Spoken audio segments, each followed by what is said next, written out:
to respond. They'll call 911, perform CPR if needed, and use the automated external defibrillator device mounted in the lobby between the boardroom exit doors. They're also trained to provide first aid. There's a first aid kit at the security desk in the lobby. If we're asked to shelter in place, like during severe weather or a security incident, please stay seated and listen for instructions. Our security team will manage the situation and let us know when it's safe to leave. If the fire alarm sounds, please follow NTSB staff to the nearest exit. There are two main options. You can exit via the stairs next to the stage, or you can exit the same way you came in through the lobby. Please walk, don't run. Once outside, you'll be directed to an assembly area. Stay there until we're clear to come back inside. If there's a small fire, our security officers are trained to respond using one of the fire extinguishers. You'll find them in 3 locations: by the stairwells on either side of the stage at the front of the boardroom, mounted on the wall in the back of the boardroom, and near the security area in the lobby. For anyone who needs an accessible evacuation route, you can use the door to the left side of the lobby, which leads into the parking garage. From there, turn right and follow the walkway to the street level.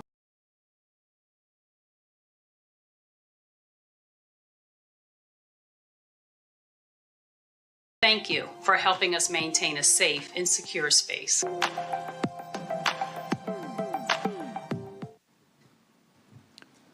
Chairwoman Hamady, that concludes my remarks. Thank you very much, Dr. Bauer, and thank you to Sherry for that video. For those who may not be familiar with the National Transportation Safety Board, we're an independent federal agency that's charged by Congress with investigating every civil aviation accident in the United States and significant events in other modes of transportation. At the conclusion of our investigations, we issue a final report that's deliberated at a public meeting and includes factual information gathered in the course of that investigation, analysis of that factual information, a set of findings, and a probable cause or causes.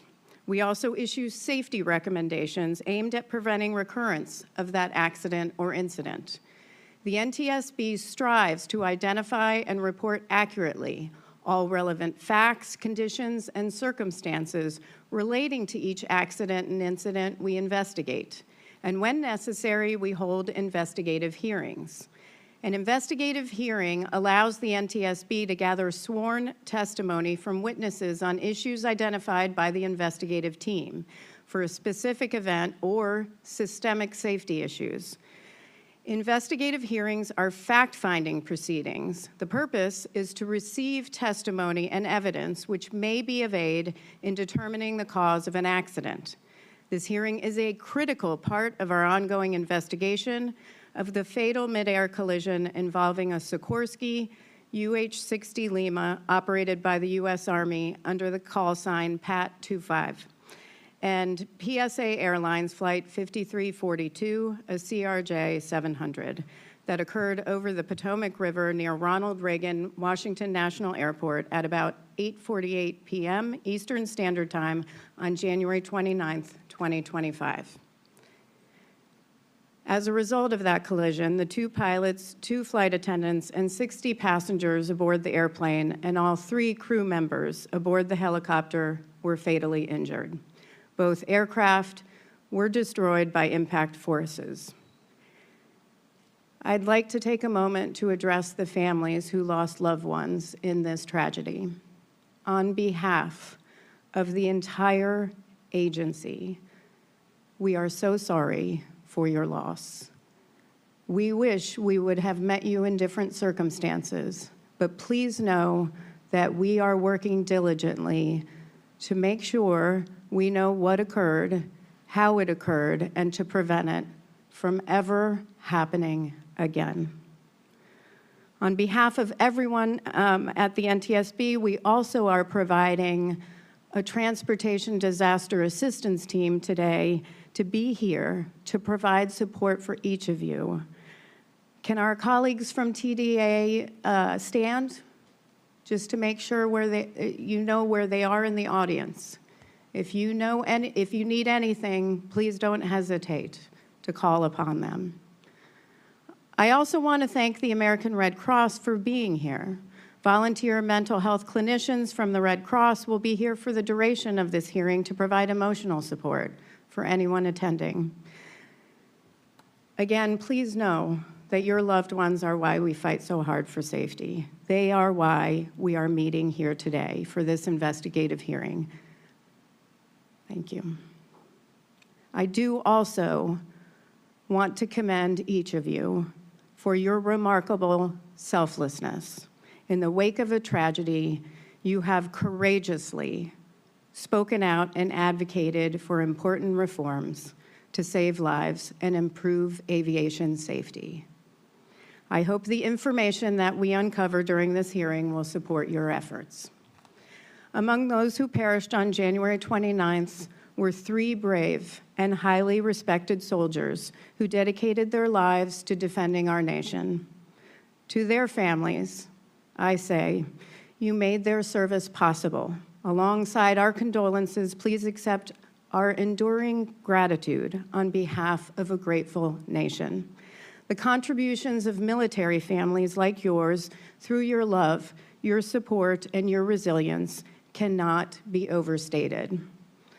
I'd also like to acknowledge and honor the many active duty service members and military veterans here today, as well as their families. Thank you for your unwavering commitment to our nation. Each of us is forever in your debt.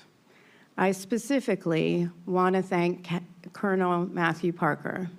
He was our party representative for the Army, and I appreciate your support. Finally, I also want to thank the first responders on behalf of the board. Over 90 organizations responded to the scene of this tragedy to support search and recovery efforts and assist us in our investigative work. Law enforcement, fire officials, dive teams, federal, state, and local agencies. We don't often talk about it, but they're human too. And what they experience can also be quite difficult. So thank you all for your public service, your dedication, and your heart. I'd now like to introduce the NTSB staff. Next to Dan in the front row, we have Mr. Bryce Banning, who's our investigator in charge, or IIC, of this investigation. Mr. Chihoon Shin, aerospace engineer for helicopters.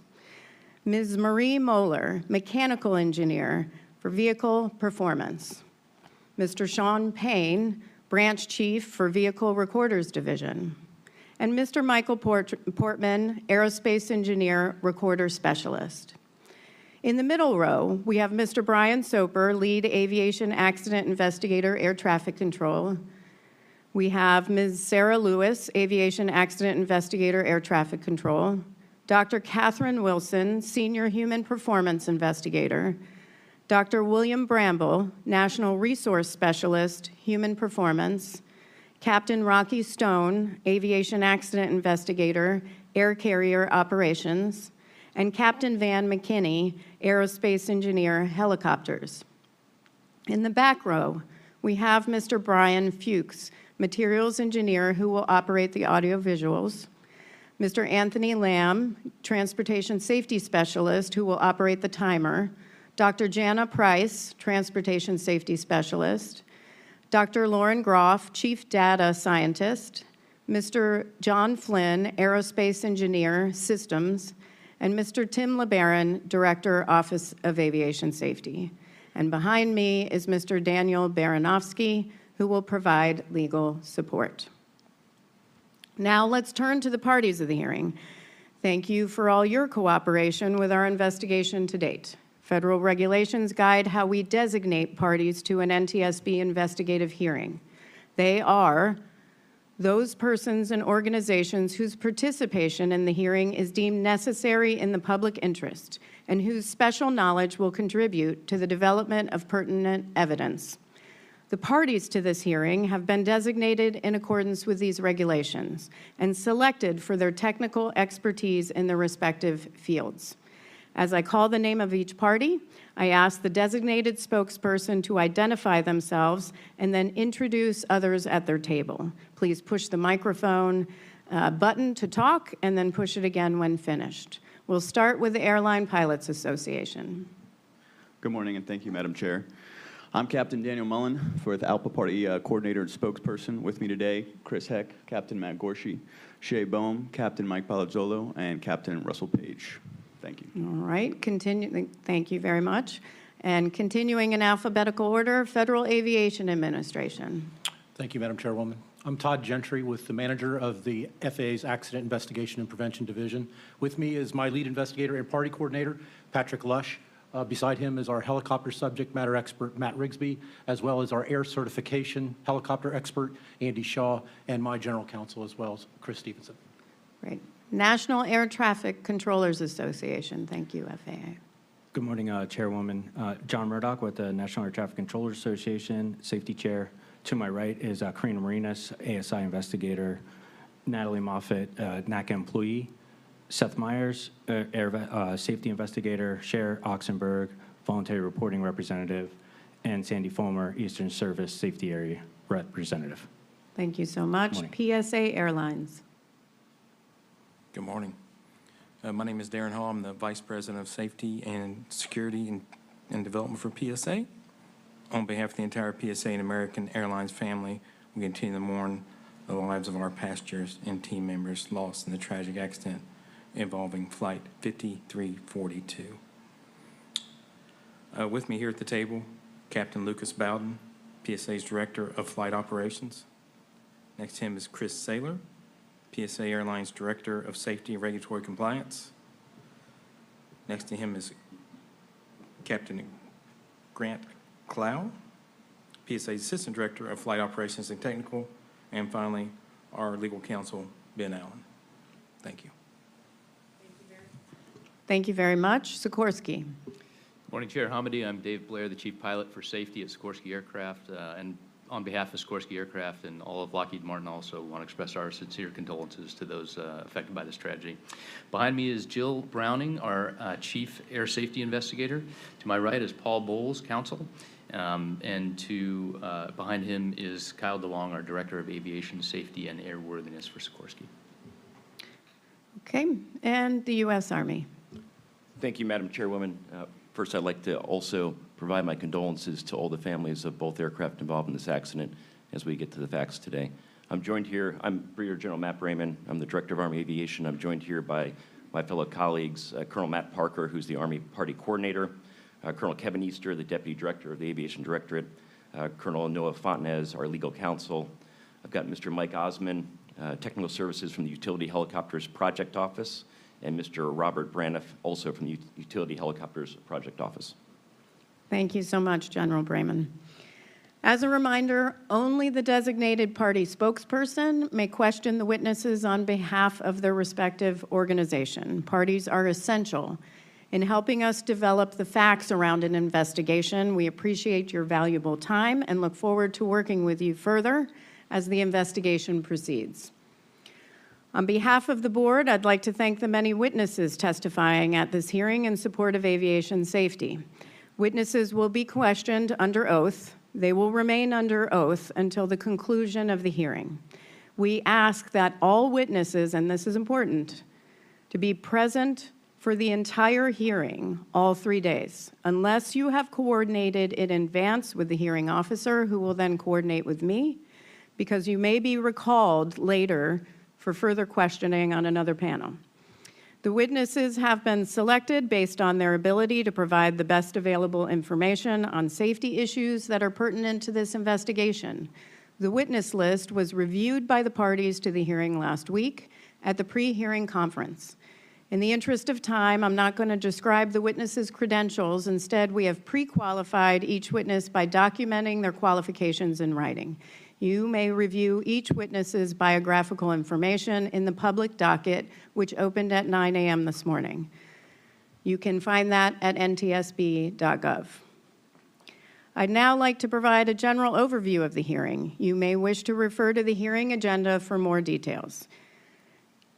We obviously began at 9 a.m. today. We'll begin at 9 a.m. sharply on tomorrow and then the next day, and conclude around 7 p.m. today and 7 p.m. tomorrow. We expect Friday's proceedings to wrap up earlier, but please be prepared to stay the full day. We want all questions to be answered. I will not rush the technical panel, the parties to the investigation, or the Board of Inquiry. We'll break for lunch as needed throughout, so please remain flexible and we will take smaller breaks as well. This hearing will address key issues relevant to our investigation, which are organized into technical panels. The topics for each panel were finalized at a pre-hearing conference with the technical panel, parties to the hearing, and the Board of Inquiry on July 17th. There will be 5 panels that are brought together over the period of 3 days. Today, panel 1 will run until about lunch. The topic is overview of the accident, helicopters, air data systems, and altimeters. Following lunch, assuming we're done with panel 1, we'll move to panel 2, overview of the DCA Class B airspace and helicopter routes. That panel will run until about 7 p.m. Tomorrow, we'll begin with panel 3, training, guidance, and procedures applicable to DCA air traffic control, which will take us to the lunch break. Following that, assuming we're done with panel 3, we'll move on to panel 4, overview of collision avoidance technology, which will take us until about 7 p.m. The last panel of the hearing, panel 5, will take place on Friday, and that will cover safety data and safety management systems at various organizations. Again, please be prepared to stay that full day. We'll follow the same process for all panels. Dr. Bauer will introduce the topics to be addressed, as well as the technical panel members and witnesses. I'll swear in the witnesses who will be questioned in the following order. First, by the NTSB technical panel. Next, by the parties to the hearing. And finally, by the Board of Inquiry. Parties will have designated time during each panel to question the witnesses. During party questions, I'll recognize each organization one by one, round-robin style. Each party will keep their questions to 5 minutes or less. We have a timer to help you stay on track. Given that there are 6 parties to the hearing, we should have time to accommodate 2 rounds of questions per party. That goes for all panels. I'll make all rulings on the admissibility of exhibits, appropriateness of questions, and pertinence of proffered testimony. If a party spokesperson objects to any question asked during the hearing or wishes to discuss the admissibility of an exhibit or the pertinence of proffered testimony, please raise your hand and wait to be recognized by me. A word about conduct. This is not an adversarial hearing. The board does not permit cross-examination of witnesses in the legal sense, nor do we permit questions related to fault, outside litigation, or legal liability in general. Such questions are not relevant to the fact-finding purposes of an investigative hearing conducted by the NTSB or our statutory mission. This does not mean difficult questions won't be asked. They will be, and they should be. This is an investigation. We are here to improve safety. That is our sole focus. So with that, Dr. Bauer, please describe the exhibits. Thank you, Chairwoman Hamady. Exhibits for this hearing include reports produced by NTSB investigative staff, videos, and other documents submitted by the technical panel members, witnesses, and parties to support the testimony and questions you will hear over the next 3 days. The exhibits for this hearing are in the docket. The docket number is SA-544. That's Sierra Alpha 544. The NTSB is authorized by statute to disclose information to carry out its mission, but we protect confidentiality and proprietary information to the extent possible. As such, the exhibits contain redactions. These are the results of negotiations between the parties and the NTSB regarding the disclosure of information claimed to be personally identifiable, security sensitive, or proprietary in nature. Though redacted, the exhibits contain sufficient information so that members of the public can refer to them during the hearing and throughout the NTSB investigation. The exhibits entered into the record in any presentations, along with other records of the investigation, become part of the NTSB public docket and are available via the NTSB website, ntsb.gov. The public docket opened this morning. Party spokespersons and witnesses have been provided electronic copies of the public docket containing the exhibits identified above. The docket is located on the investigation page, which you can access in one of two ways: by visiting ntsb.gov, or if you've joined us in person, you can scan the QR code on the hearing agenda. On the investigation page, you will find the link to the public docket on the right-hand side, just below the map. A transcript of the testimony taken during the hearing will be prepared and entered into the docket as soon as possible. In addition, Mr. Baranovsky will keep a list of any documents admitted during the hearing that are not currently exhibits in the NTSB public docket.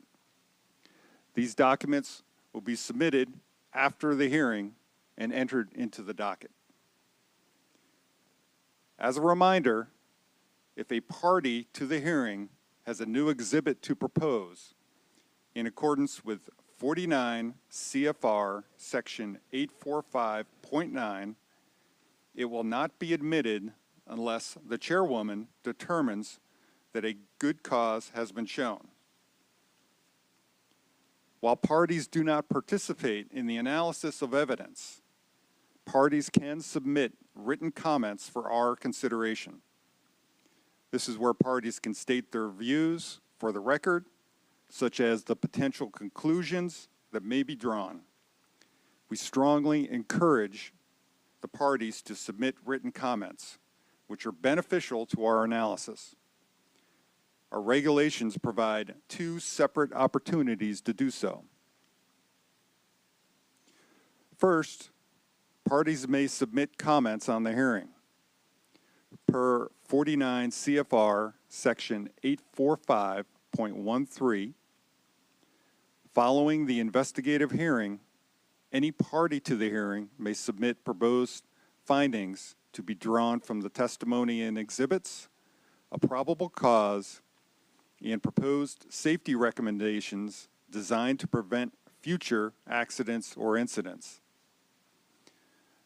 The proposals shall be submitted within the time specified by the investigative hearing officer at the close of the hearing and shall be made part of the public docket. Parties to the investigative hearing shall serve copies of their proposals on all other parties to the hearing. Such comments are due to me, the hearing officer, within 30 calendar days after the close of the hearing, by September 1, 2025. We ask that any submissions be sent to us electronically.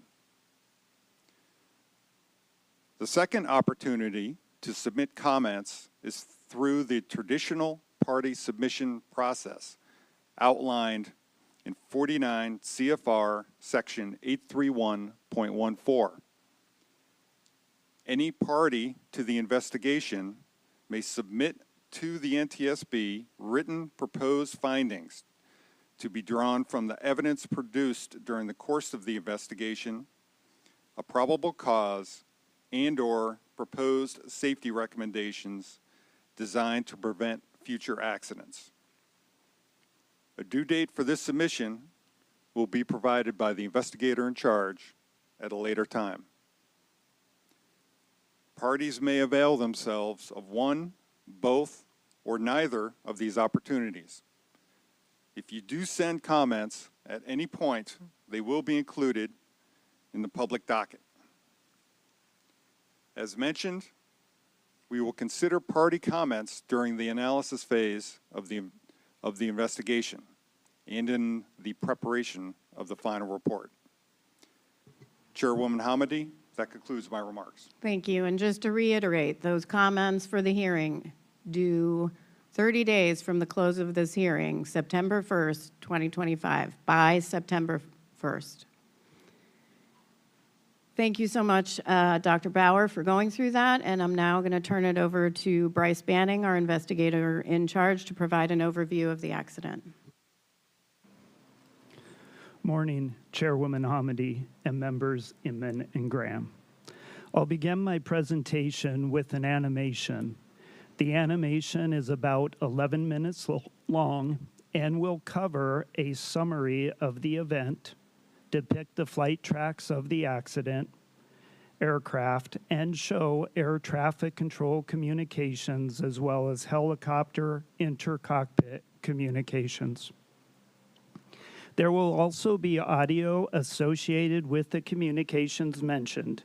The animation will conclude with an airport security video of the accident aircraft in flight and ends immediately when the collision occurs.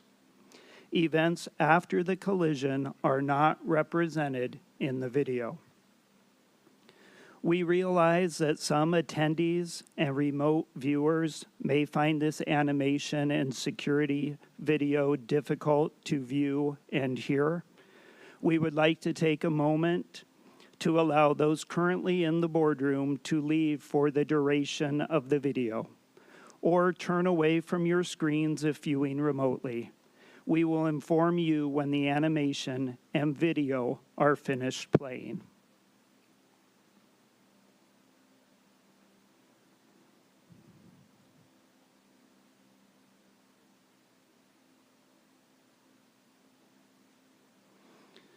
We will begin the animation now.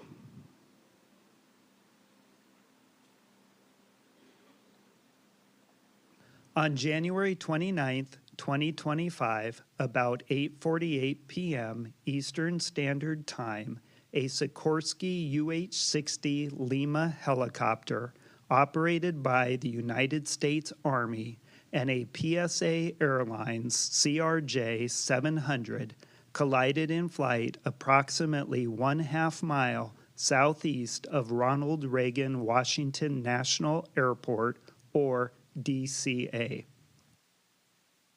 The 2 pilots, 2 flight attendants, and 60 passengers on board the airplane, and all 3 crew members on board the helicopter were fatally injured.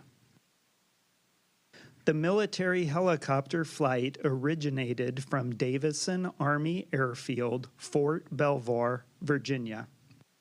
The flight was an annual evaluation for the pilot with the use of night vision goggles.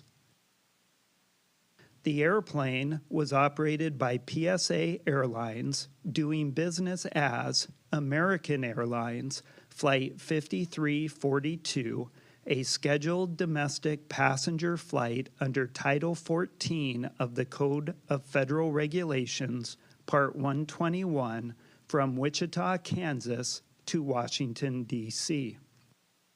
Night visual meteorological conditions prevailed at the time of the accident. In the radio communications, the accident airplane was using call sign Blue Streak 5342, and the Army helicopter was using call sign Pat 25. The Federal Aviation Administration provides charts that specify helicopter routes to facilitate operations in high-traffic areas. The helicopter routes have no defined lateral boundaries, but they do have maximum altitude limits. The helicopter routes are depicted by a blue line on the Google Earth image. Helicopter Route 1's western section begins in Cabin John, Maryland, and follows the Potomac River southeast to Washington, D.C., through the Tidal Basin and the Washington Channel to Haines Point, and then turns east along the Anacostia River. At the time of the accident, Helicopter Route 4 intercepted Route 1 at Haynes Point and continued south along the Potomac River's eastern shore past DCA and the Wilson Bridge. North of Chain Bridge, the maximum altitude is 1,300 feet. Between Chain Bridge and Key Bridge, the maximum altitude is 700 feet. Between Key Bridge and Memorial Bridge, the maximum altitude is 300 feet, and south of Memorial Bridge to the Wilson Bridge, the maximum altitude is 200 feet. At 8:33 p.m., 15 minutes before the collision, Pat 25 requested permission to travel from Cabin John along Helicopter Route 1 to Helicopter Route 4 to Davison Army Airfield. The DCA local controller approved the request. Pat 25 is looking for Cabin John, Route 1, Route 4 to Davison. Pat 25 approved. There was no communication between Pat 25 and the DCA local controller for 12 minutes.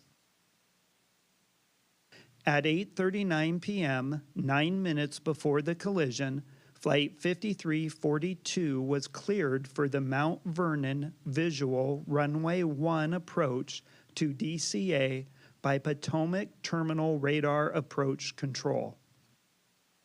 Select in-cockpit communications between the instructor and the pilot in Pat 25, primarily about altitude, will be shown on a black background in the animation. At 8:43 p.m., 5 minutes before the collision, Flight 5342 was handed off to the DCA Tower Local Controller. The local controller asked the crew of Flight 5342 if they could switch their approach from Runway 1 to Runway 33. Bushview 5342, Washington Tower 1 star 32017, Gus 25. Can you take runway 33? The crew accepted the change and they were cleared to land on Runway 33. This magnified satellite photograph shows the locations of Runway 1 and Runway 33 at DCA. Yeah, we can do 33 for Bushview 5342. Bushview 5342 at the Wilson Bridge, change to start for runway 33, clear to land. Change to runway 33, runway 33 for land, Bushview 5342. There was no further communication between the local controller and the crew of Flight 5342 before the collision.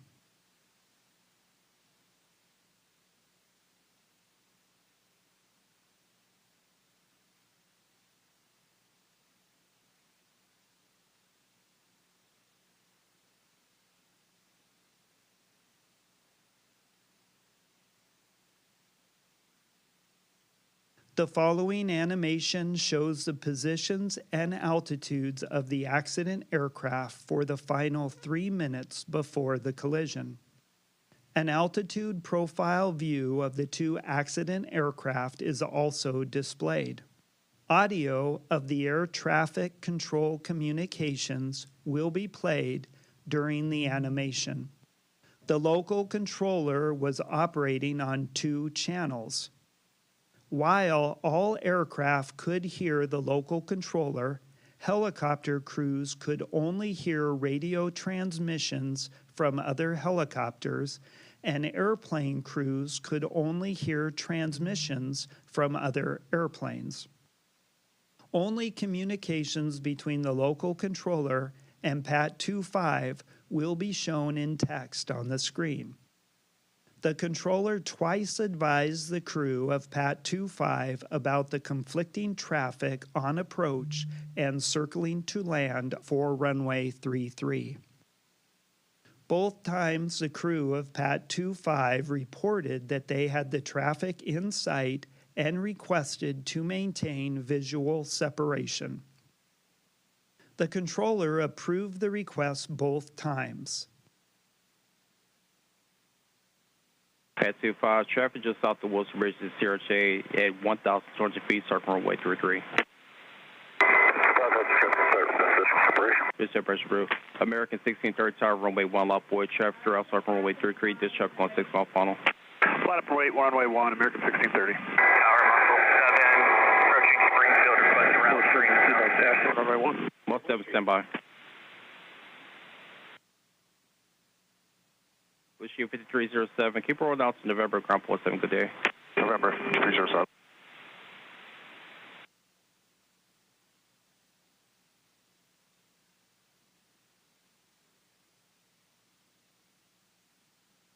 National Tower, good evening. Air Carrier 1 with you. Single medevac. American 1630 Windstar 32014, Gulf 25. Traffic 2 mile left base, runway 33. No delay. Runway 1 clear for immediate takeoff. Number 1, cleared for takeoff. American 1630.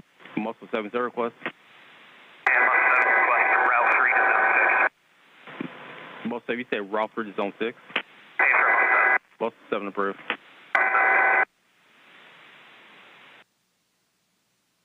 American 4782. National Tower, good evening. Air Carrier 1 with you. Single medevac helicopter 1,000 feet, 29901 on the altimeter.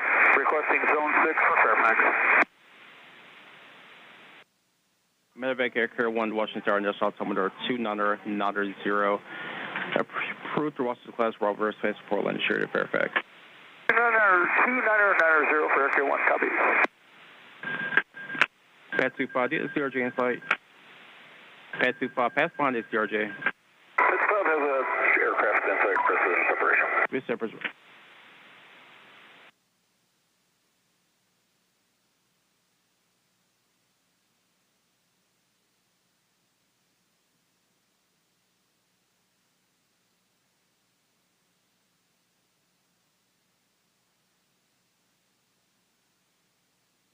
The following video shows the airplane and helicopter leading up to the point of collision. The video was recorded by a camera located near the approach end of runway 33 at DCA oriented to the south. The video shows the night lighting conditions and the appearance of the aircraft lights against the cultural lighting of the city. Aircraft lined up on approach to DCA can be seen in the right corner of the screen. The flashing lights identify the touchdown zone of runway 33's landing threshold. Flight 5342 is visible in the upper left corner as it approaches runway 33.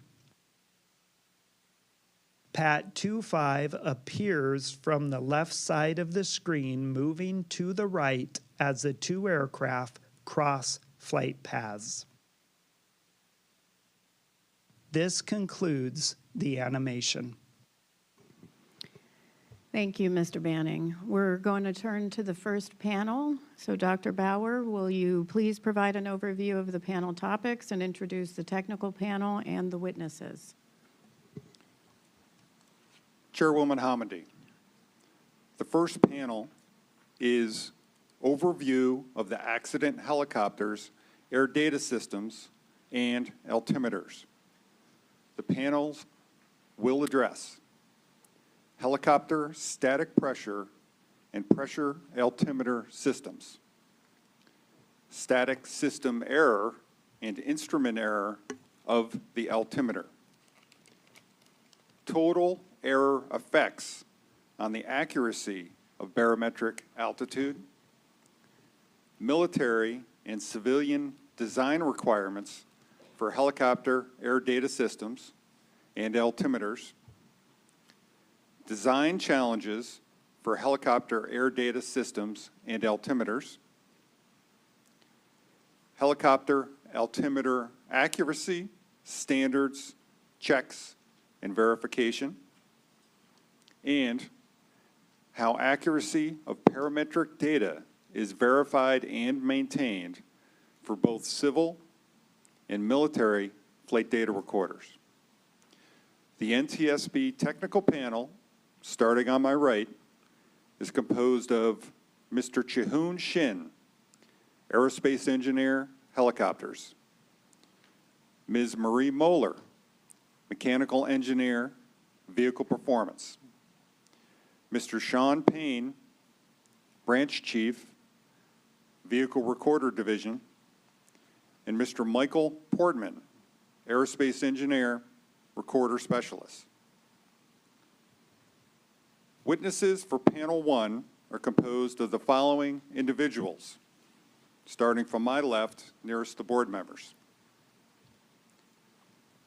Mr. Dan Cooper, Senior Technical Fellow for Avionics, System and Test with Sikorsky.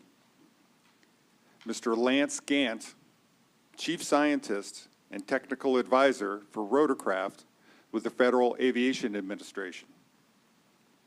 Chief Warrant Officer Kylene Lewis, Department of Evaluation and Standardization with the U.S. Army. Mr. Steve Bradham, Chief Airworthiness Engineer with the U.S. Army. And Mr. Scott Rosengren, the UH-60 Chief Engineer with the U.S. Army. Chairwoman Hamady, these witnesses have been pre-qualified and their respective experience and qualifications appear in the docket as exhibits. Thank you, Dr. Bauer. Will the witnesses please stand? Please raise your right hand and answer by saying, "I do." Do you swear or affirm that the testimony you will give in this hearing will be the truth? Thank you. You may be seated. As a reminder to the witnesses, you'll remain under oath until the conclusion of the hearing. We ask, and this is very important, we ask that you answer questions factually. Please avoid analysis or any speculation. If there's a question about the question, if it leads to speculation or you think it might, just direct the question to me and I'll make sure to clarify. Also, I'm going to ask our staff, we've already talked, but just a reminder, and then also the witnesses, please do not use acronyms. We all use it frequently, but there are a lot of people, both in the audience and watching virtually, who don't know what those acronyms mean. So we want to make sure that they can follow along. So please try. I know it'll happen, of course, but if we can try and do our best, I think that would be much appreciated. Finally, you have microphones ahead of you, so just push the microphone button to talk and push it again when you're finished. Thank you so much for being here, and I'll turn it over to Mr. Shin. Good morning. We will begin panel 1 of this investigative hearing with a presentation from myself and Ms. Moeller. The purpose of this panel is to discuss the air data system and altimeters on the UH-60L Black Hawk helicopter. Investigators identified discrepancies related to the accident helicopter's altitude, leading to additional investigative work to determine the validity of the altitude information displayed to UH-60L pilots and the altitude data recorded by the helicopter's Flight Data Recorder, or FDR. To begin, it's important to start with some definitions of altitude, which is an aircraft's height above some reference point. In this image, there's an example of 2 different ways that altitude can be measured: above mean sea level and above ground level. We will discuss pressure altitude, which is then corrected to height above mean sea level, and radio altitude, which is measured by bouncing radio waves off a surface below the aircraft to determine its height above ground. A third type of altitude, GPS geometric altitude, will also be referenced. Generally, atmospheric pressure decreases with increased altitude. The air is thinner on top of Mount Everest compared to near sea level, such as Washington, D.C.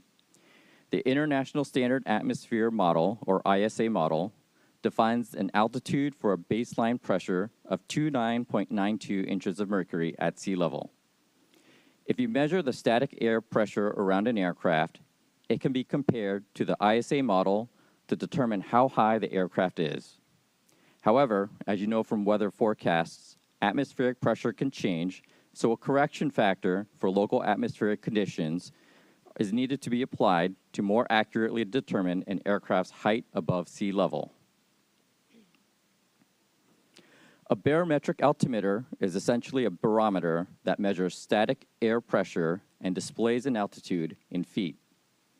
The image on the right shows a UH-60L barometric altimeter. Local atmospheric conditions that necessitate a correction factor can be applied to the altimeter using a barometric adjustment knob. This local altimeter setting corrects the ambient pressure altitude to the helicopter's altitude above mean sea level. The barometric setting for the altimeter is shown on a 4-digit counter in the altimeter setting window, also known as the Colesman window. Local altimeter settings are broadcast on Automatic Terminal Information Service, or ADIS, and by Air Traffic Control, or ATC. Multiple cockpit instruments, including the barometric altimeter, measure static air pressure surrounding an aircraft as part of their function. Static ports supply static air pressure to these instruments via a series of tubes. Static ports can be located on the fuselage as shown in the yellow arrows in this image. Static ports can also be incorporated into a pitot tube, which is called a pitot-static probe. The UH-60L helicopter, as shown in the image on the right, has 2 pitot-static probes that are located on the left and right sides of the cockpit roof, immediately aft of the cockpit doors. The UH-60L helicopter has 2 independent static systems, identified as Static 1 and Static 2. Each pitot-static probe has 1 port for its pitot system, 2 ports for its Static 1 system, and 2 ports for its Static 2 system. The right pilot's barometric altimeter uses static air pressure from the Static 1 system, while the left pilot's barometric altimeter uses static air pressure from the Static 2 system. The simplified diagram on the right shows how the Static 1 system supplies static air pressure to the right pilot's barometric altimeter.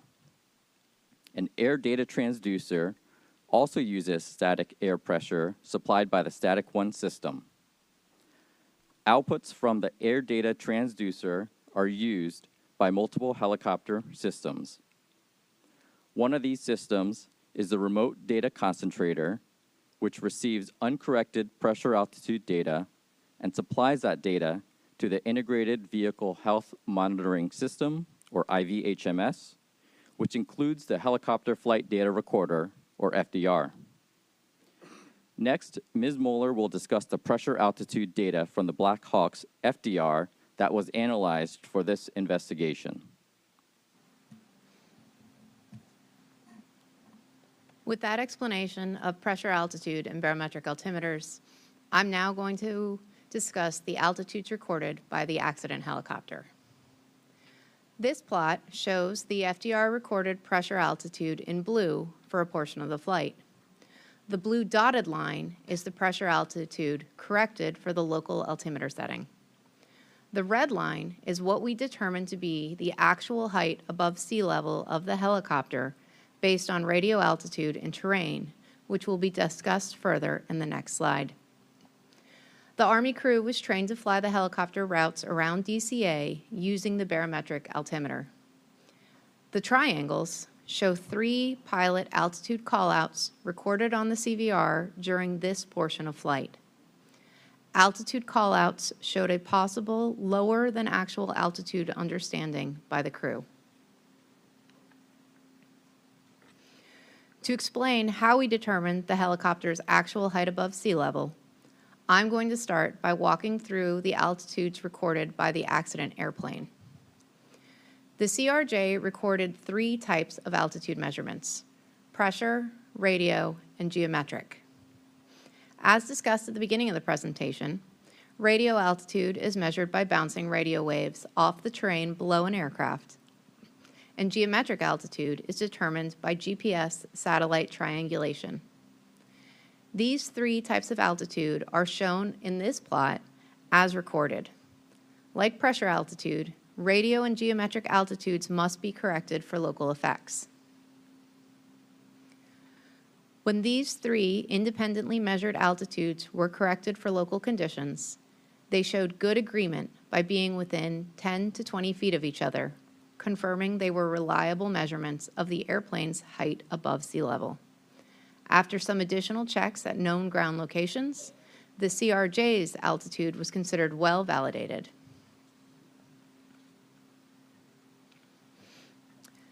This plot shows the CRJ's corrected pressure and radio altitudes as solid lines, and the Blackhawk's corrected pressure and radio altitudes as dotted lines for the end of the flight. The Blackhawk was not broadcasting to ADSB, so no geometric altitude was available for comparison. For the final 5 minutes of flight, the helicopter was flying over the tidal portion of the Potomac River, so the radio altitude would be equal to the height above sea level. Additionally, later testing of similar helicopters, which will be discussed next, showed good agreement between geometric and radio altitudes while over the river, adding an additional level of confidence to the radio altitude's accuracy.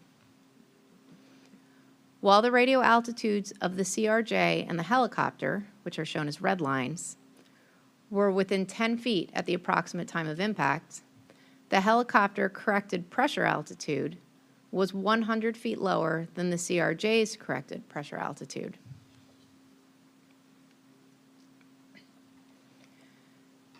This picture shows the instrument panel of a UH-60L. On the right side of the image, the radio altimeter is circled in red, and the barometric altimeter is circled in green.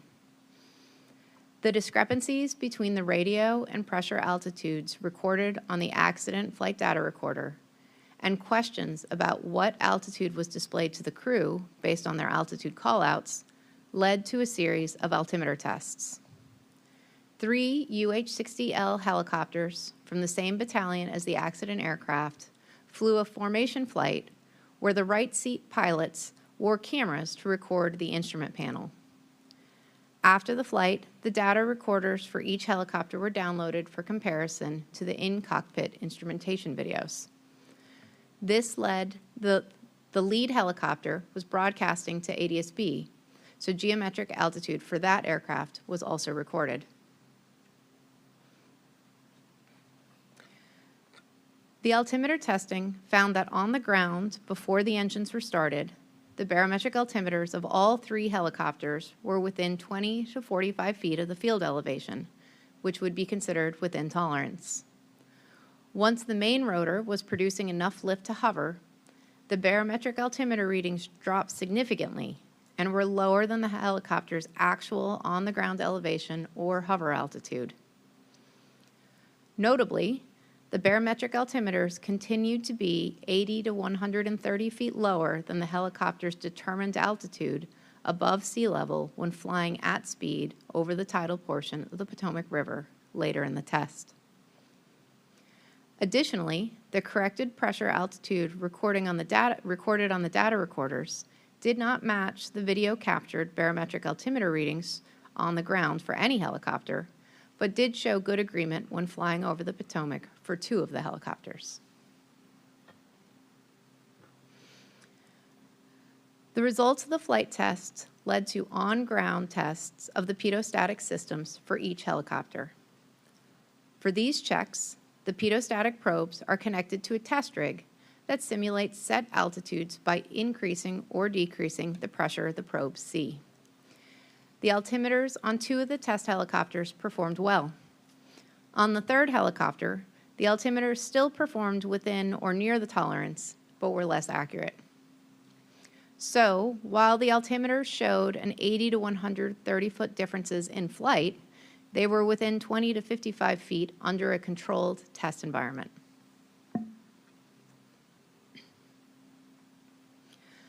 A helicopter's rotor system produces the lift and thrust that allows it to fly. The winds that you feel when you are near a helicopter taking off is the downwash produced by the rotor, which changes the air pressure around the fuselage of the helicopter, making it challenging to measure an accurate static pressure to determine altitude. The controlled environment of the pitot-static ground checks eliminated all rotor downwash effects, and those results also match the flight test altimeter readings that were made before the engines were started. But once the helicopter rotors were turning and producing lift and thrust, the altimeter readings lowered significantly and stayed lower throughout the flights. In summary, we found discrepancies between the FDR pressure altitude and determined height above sea level for the accident helicopter. Subsequent testing showed discrepancies between the cockpit barometric altimeters and the determined height above sea level on 3 other UH-60Ls. The objective of this panel is to learn more about the design of pitot-static systems and the altimeters, the unique challenges in designing such systems for helicopters, and how the accuracy of these systems is determined and maintained. Another objective of this panel is to learn more about how parametric data, particularly from the air data systems, are validated for flight recorders. This concludes our presentation. Mr. Shin will now begin questioning.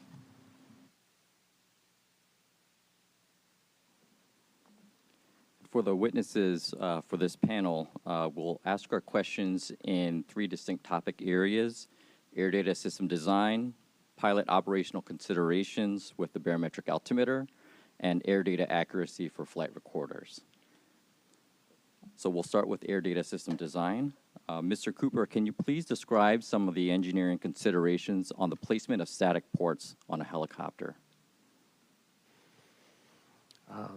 When placing the pitot and static ports on a helicopter, you must first consider the total set of customer requirements, and then consider the complex flow dynamics, as was shown in your presentation, that occur throughout the whole flight operational regime of the aircraft. And when you say customer requirements, can you expand on that, please? What that could entail? For example, they have where they're going to operate. So if they have to land in austere conditions, sand, grass fields, have to consider impacts to material entering the probes or damaging the probes. Must consider maintenance operations on the aircraft. If the probes are placed lower, there is risk, of course, to the maintainers bumping in injury as well as damaging the probes. And then another area that needs to be considered: what other sensors are populated on the aircraft? Those sensors have their own needs for placement to meet their performance requirements, and they can create disturbed airflow in themselves in different locations that, of course, would affect that probe location. And Mr. Cooper, how does the location of the static port affect the cockpit instrument readings during different regimes of helicopter flight, such as hover, cruise, sideways flight, backwards flight? It's a function of the static position error that exists in those different regimes of flight. So the helicopter has, of course, a wide operational movement, forward, rear, sideward, rearward flight, as well as side slip limits. The static port placement must be able to handle the whole regime, although accuracy is normally presented in forward flight. And Mr. Cooper, how are the aerodynamic effects of the cockpit instrument readings due to placement of the static ports identified during the design phase for the air data system? When this aircraft was originally designed in the late 70s, Placement was done by experience in general practice. Military helicopters from Sikorsky at that time placed the probes over the cockpit and was generally found to meet the requirements. Of course, today, computational fluid dynamics could be used to analyze, but in the late 70s, that was an opportunity. So the placement is made, and then flight test is utilized to gather the data to identify the resulting error of that placement. And is there a design target for the amount of difference between indicated altitude and the actual altitude for the helicopter when designing a system? Can you clarify, please? So for the difference between what's indicated in the cockpit instrument to where the helicopter is actually at for altitude, is there a target during the design phase that you try to achieve for the placement of the ports for certain airspeeds? For the UH-60, it would be based on any government requirements. And what about for commercial helicopters that Sikorsky has designed?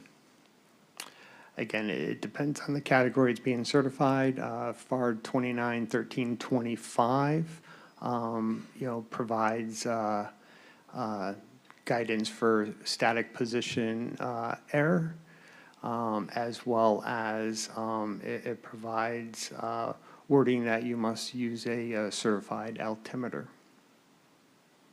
Okay.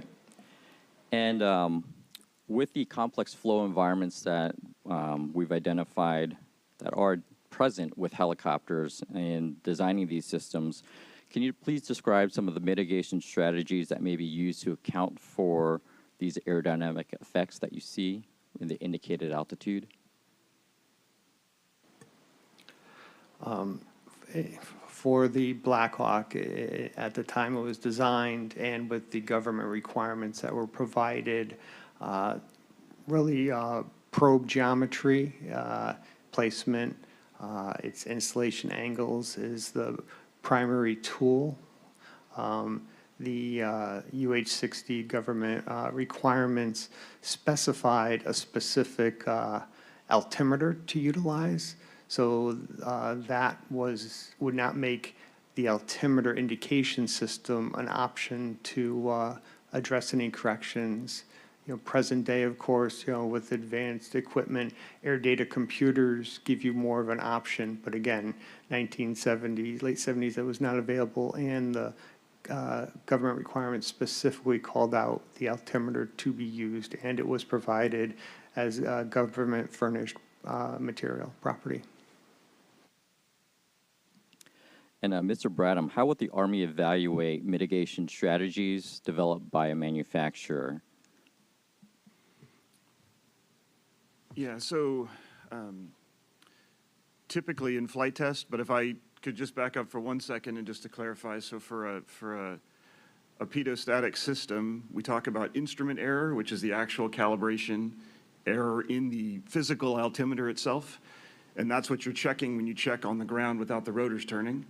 And then you have what is called position error or installation error, which is the error caused by aerodynamic effects around the aircraft. And those are two independent errors with different standards. And I would say the standards that the Army used and the standards that the FAA uses for civil aircraft are very similar, and these issues are not unique to military aircraft. But your question is how would we evaluate that? And you do an airspeed calibration in flight test, and that airspeed calibration determines, for a given flight condition, determines the position error of the pedostatic system, and then we can mathematically convert that into altimeter error, and we can assess that against a standard. So for the Black Hawk, the position error, that standard was a mil spec called mil-I 6115, which has a very similar, slightly more stringent standard than Part 29.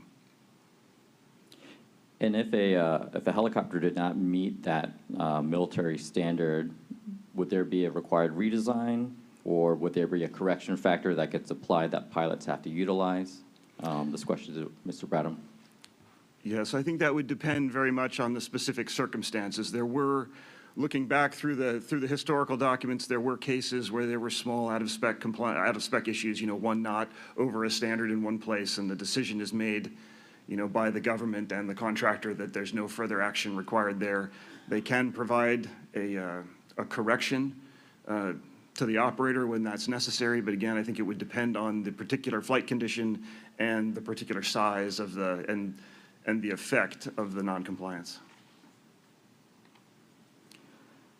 Mr. Cooper, for the UH-60L helicopter, the pedostatic probes are placed above the cockpit, which is closer in proximity to the main rotor. What are the technical considerations that would lead for those pedostatic probes to be placed closer to the main rotor? In line what I stated before, it's a balance of the total set of requirements. So again, for a military utility helicopter operating in the landing conditions it does. Placement of the probes lower, as I said, could expose it to ingress of material, danger to maintainers, damage during ground operations. So that would tend to give guidance, provide an alternative by putting it above the cockpit, as was done on other military models, Sikorsky and others produced at that time. And Mr. Gant, can you describe how the FAA approaches certification of static systems and barometric altimeters on civil helicopters? Yeah, so as mentioned previously, for altimeters in civil transport category helicopters, that is regulated by Federal Aviation Regulation 29.1325 for altimeters. And the expectation is that the applicant for certification would comply with all the requirements within that paragraph, including the position air requirements that are in there. There are allowable tolerances. And from the FAA's perspective, would there be a concern with the placement of the pedostatic probes as seen on the Black Hawk? I don't have any opinion on that. I think there's different ways to design, just as you've shown in your presentation. Maybe typical today is more on static port locations on the fuselage, but there have been many instances where static ports are also co-located with the pedo system. So again, it comes down with compliance to the requirements and not necessarily the aspects of whether that's incorporated one way or the other. And Mr. Cooper, aside from customer requirements, what would be other technical considerations to select a pedostatic probe versus a pedo probe with a separate static port that's on the fuselage? Again, I sorry to come back to it, but it is the total set of requirements. In that picture you showed for the fuselage placement, that was a Naval Hawk aircraft, a Sikorsky-produced Naval Hawk aircraft, but it does not have a requirement for a sliding cabin, or also known as the gunner's window. So that area would be covered when the gunner's window is in the open position, as it can be in flight. So that would take that location, that example you've shown. It comes down to available real estate, the dynamic conditions in that area. In your discussions with me earlier, you mentioned tail ports, static ports, but again, there's equipment on the Black Hawk that would impact that operation. It's considering all the requirements that the helicopter must meet, what's fitted to achieve that, and what available area on the fuselage can be utilized, and then with that, understanding the dynamic conditions that may be present on that fuselage if it's static, if it's suitable for a static port. And Mr. Bradham, aside from the static 1 and static 2 systems on the Black Hawk, are there alternate static sources? No, not on the Black Hawk. The S1 and S2 are redundant, and each static system, as you mentioned in your presentation, pulls from each side's pitot tube. So S1's fed from both right and left, and S2's fed from both right and left. Okay.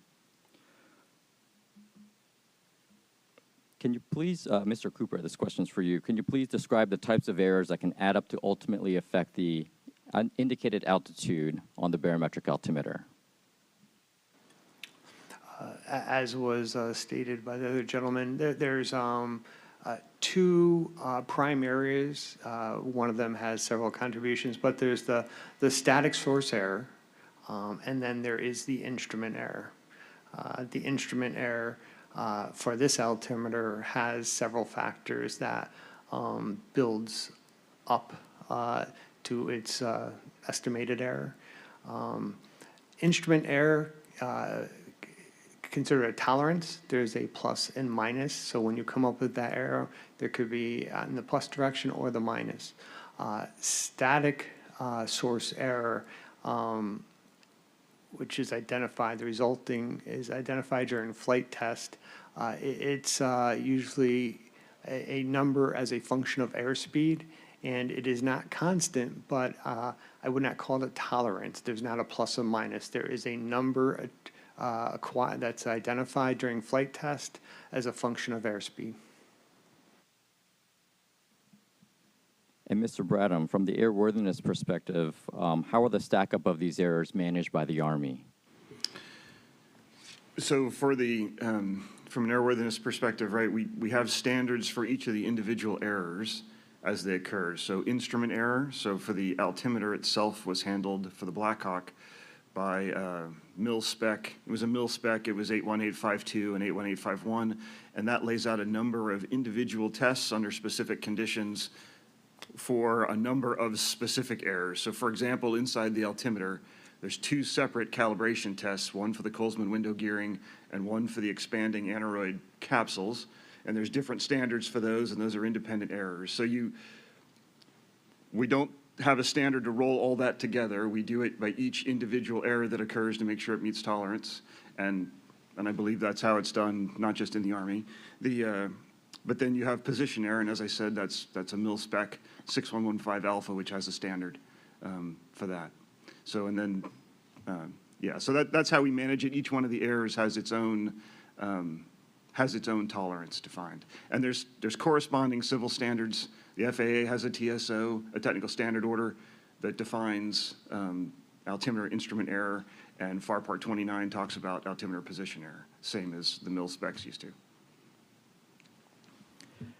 Mr. Cooper, can you tell me about other designs for barometric altimeters? In this case, the accident helicopter's barometric altimeters uses aneroid wafers or capsules, as Mr. Bradham mentioned. Can you tell me more about other designs that ultimately allow for higher precision and accuracy for barometric altitude or pressure altitude? So first, the time period, that was a common design. And as I said, in the government requirements, that altimeter was specified to be used and was provided by the government.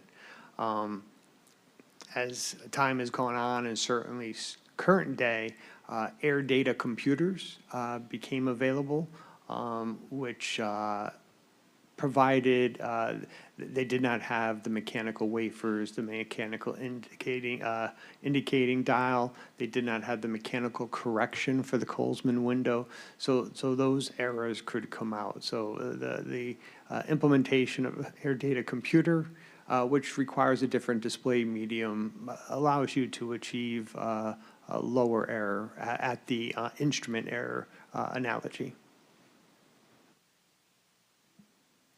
And Mr. Bradham, what are the factors that are considered in transitioning existing helicopters to newer technologies such that Mr. Cooper just talked about?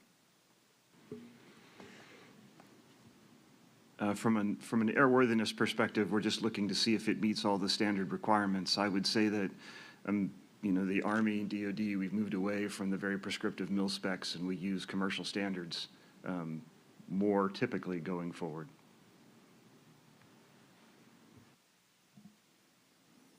And Mr. Gant, from the civil helicopter side, at what point do the design requirements warrant transition to newer technologies that we're talking about here with air data computers?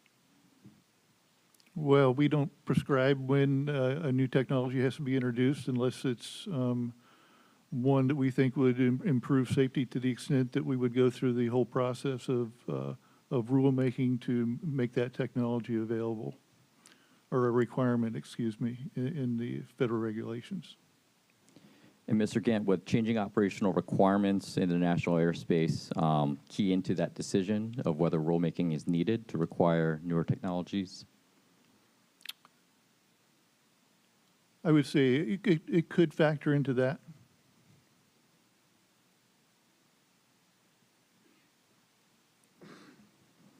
And this question is for both Mr. Cooper and Mr. Bradham. Aside from rotor wash considerations, what other challenges are there in designing an air data system that provides accurate indicated altitude to the pilots?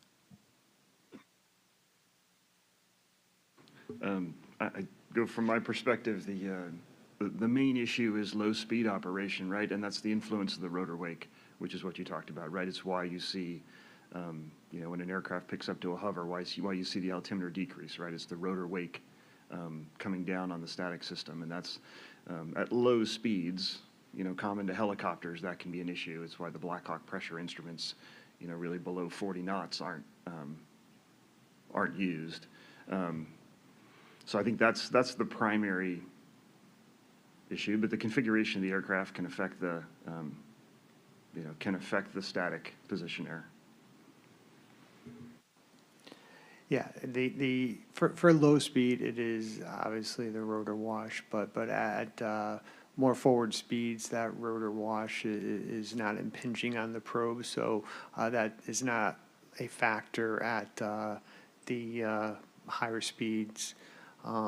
Certainly above 60 knots normally is where we don't see that effect. Again, depends on the install, but it is the configuration of the aircraft, what else is installed, either originally or as the model has been utilized, and certainly the customer has updated configuration of the aircraft. So installation of items can have an effect on the static position error. Thank you. I'll hand it off to Ms. Mueller. Good morning. Mrs. Lewis, when flying at low altitudes, do you normally reference the radio or the barometric altimeters? In my experience, when flying at low altitude, I would be referencing the radar altimeter. And when would you transition roughly between the two? In my experience, certainly 200 feet and below, I would be referencing the radar altimeter. However, if I was flying on a published MSL route, I would be referencing barometric altitude. Ms. Lewis, can you go over the procedure for setting up the barometric altimeter and checking it before flight? Yes, as part of the cockpit equipment checks, the barometric altimeters are set on the ground before the aircraft is started, and the requirement for the Army is that they are within 70 feet of field elevation. And where do you get the barometric setting from, usually? From ADIS, the Automated Terminal Information System. Thank you.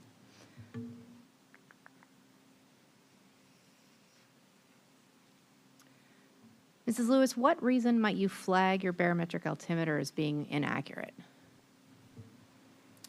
Aside from the initial check on the ground, in my experience, the only reason I would have to question my altimeter would be if ATC were to call me and question what altitude I was flying at, if I was supposed to be flying at an assigned altitude or on a route at a particular altitude.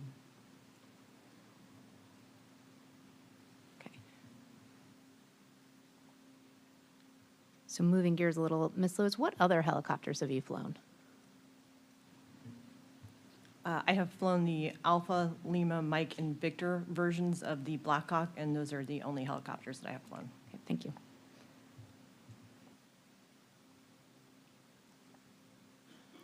So On those other models, have you seen any differences between the Lima model and those helicopters for the barometric altimeter? Can you clarify the question, please?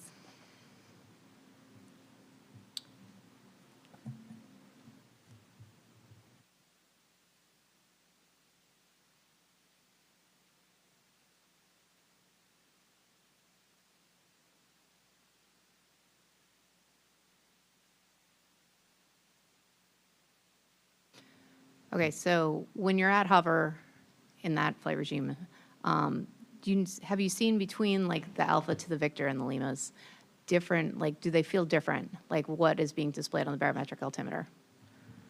In my experience, I'm not referencing the barometric altimeter to hover. I would be glancing inside at the radar altimeter while at a hover. I would not be paying much attention to the barometric altimeter at a hover.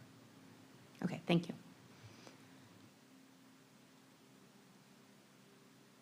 Mr. Bradham, could you please describe the standards related to the design of the static system for the Army helicopters? Yeah, absolutely. And I think it's important, of course, to point out again that the standards are very similar between military and civil, particularly the ones used for the Black Hawk. And so we'll talk about all the different kinds of error, right? So the standards, you have a standard for the instrument itself, which was the mil spec 81851 and 81852, which have the same tolerance. And that has a number of different tests inside it, a number of dynamic tests for things like hysteresis and friction. But I think the main ones to focus on here are the two calibration tests. You have a scale error test, which is where you test the calibration of the capsules themselves. And then you have a barometric scale setting test where you test the calibration of the Colesman window gearing itself. So you have standards for each one of those, and those standards vary by temperature and they vary by altitude. So for example, in the scale test, the standard at sea level standard temperature is plus or minus 30 feet. But at 500 feet, that's plus or minus 35 feet. It changes. At extreme temperature, that can go to as far as 60 feet. And then the barometric scale setting is generally plus or minus 25 feet, but it too changes. And that's very similar to the FAA TSO, which is based on a Society of Automotive Engineers standard. And then you have the position error standard. As we talked about, that's for aerodynamic effects on the system, and that's in this case that was from MIL I 6115, which is plus or minus 25 feet per 100 knots of airspeed, and that's very similar to Part 29, which is 30 feet per 100 knots of airspeed. And then I'll just mention it here, just that if you compare radar altimeter to baro altimeter, you have to keep in mind that radar's measuring true altitude, like if you put a tape measure out the aircraft to the ground. Pressure altitude is measuring a pressure altitude based on a temperature assumption, and so you have to correct for non-standard temperature as well. Thank you. Thank you. So, Mr. Cooper, what amount of difference between the barometric altimeter and the helicopter's actual height is expected for UH-60L? Based in my review of the government requirements prime item development spec, I've not found a standard cited for static position error, not defined. Instrument error is identified by the mil specs that were cited, 81852 and 8851. The mil spec that was cited, 6115A, was identified in a report, but have not found it defined in the government requirements. So ultimately, the resulting error was identified by flight test.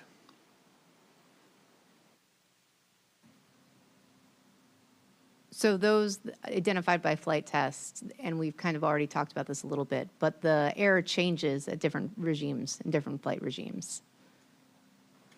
So yes, the flight test data is presented as altitude error as a function of airspeed. So it is not necessarily constant number. And as in the report for the UH-60 Alpha, which the configuration is the same for the Lima, it is changing for the clean configuration, so I can't give you a singular number. For the configuration, it's called high drag. It's when the external storage support system, also called ESSS, and we often, at least in Sikorsky, call it ESSS, so there's a lot of acronyms used there in case I say it again. That also has a different static source error curve. That one is more consistent, though, and is a nominal above, I believe, 40 knots is a nominal 50 foot. I'll have to check on the speed, but it is, as you stated before, as is the clean, higher in a hover, but in forward flight, it's a nominal 50 in that configuration. Thank you. Oh, and just for people who are listening, the ESSS, or the picture of the accident helicopter, the wing tanks out the side. Right. So how does Sikorsky manage that difference in altitude? What is it that you produce for the operator and the crew?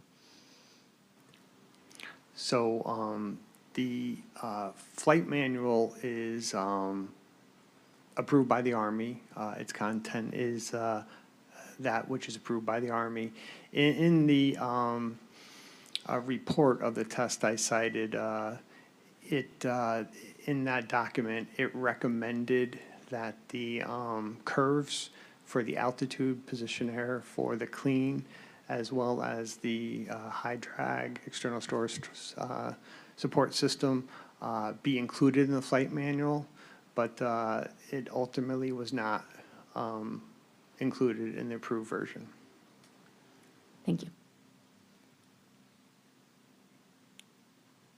So, Mr. Bradham, Mr. Cooper was just saying about how the flight manual discusses the differences for the clean configuration helicopter, but it didn't make it into the Army flight manual, the differences for the ESSS system. I'm sorry, just clarification, both altitude errors Both are not sets in of the altitude file. errors, Just sorry. for clarification. Do we believe that crews should be informed of this difference? So for the external storage support system for ESSS, yeah, that level of position error between 80 knots and 100 knots of about 40 to 50 feet, that level of position error was identified, you know, in the original qualification of the system. We verified that level of error exists through the L. We've looked for records of the discussion. At the time, there would have been an operator's manual content review board, and we've looked for a record of the discussion about altitude. We've not found a record of a discussion about whether, you know, about a decision to include or exclude that information. I think it's important to put that information in context when you're thinking about what to provide to an aviator in particular error has no influence.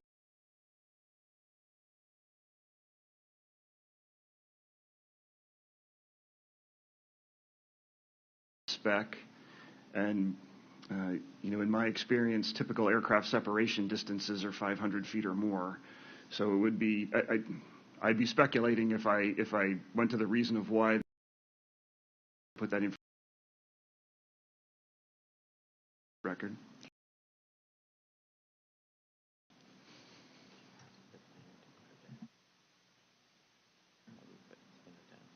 Now that it's been identified, do you plan on including it? I say we've been tasked by the program, that the Airworthiness Authority has been tasked by the Program Office for Utility Helicopters to do the analysis, which we've done, and to provide a recommendation back, which is being done right now, which will then go to the PM office for their consideration as to how to whether and how to incorporate it into the manual. Thank you. Thank you. Mr. Bradham, do you have a time frame for when that will be completed? No, I can't speak to the program office in terms of the timeline. We've been. Steve, or Mr. Brown, I can speak to that. Thank you. I'm the Division Chief of the Utility Helicopter Programs Office. I was the one who tasked Mr. Bradham's organization to take a look at this issue. So typically we have a 30-day turnaround on tasks to the organization. We're about week 2 of that. And that's about the time we found out about this issue. And so we should have something back this fall at the latest. And then we'd be happy to keep you appraised of that status. Thank you. And I also ask that you bring your mic closer to you. Thank you. Will do. All right, Ms. Lewis, during our investigation, we saw the 80 to 130 foot differences between the barometric altimeters and then the radio and the geometric altitudes. Would you, as a pilot, consider this amount of difference impactful to your operation?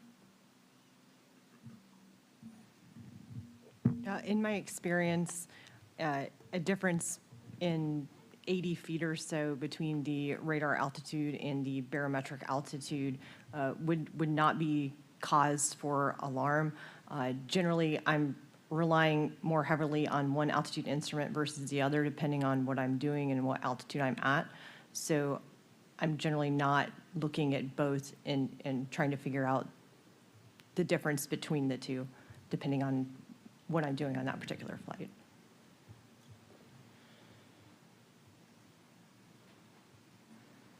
All right, this is for Mr. Cooper, Bradham, and Rosengren, just to start. But during the ground testing of the 12th Battalion helicopters, 2 of the helicopters, the barometric altimeters were within 20 feet of tolerance.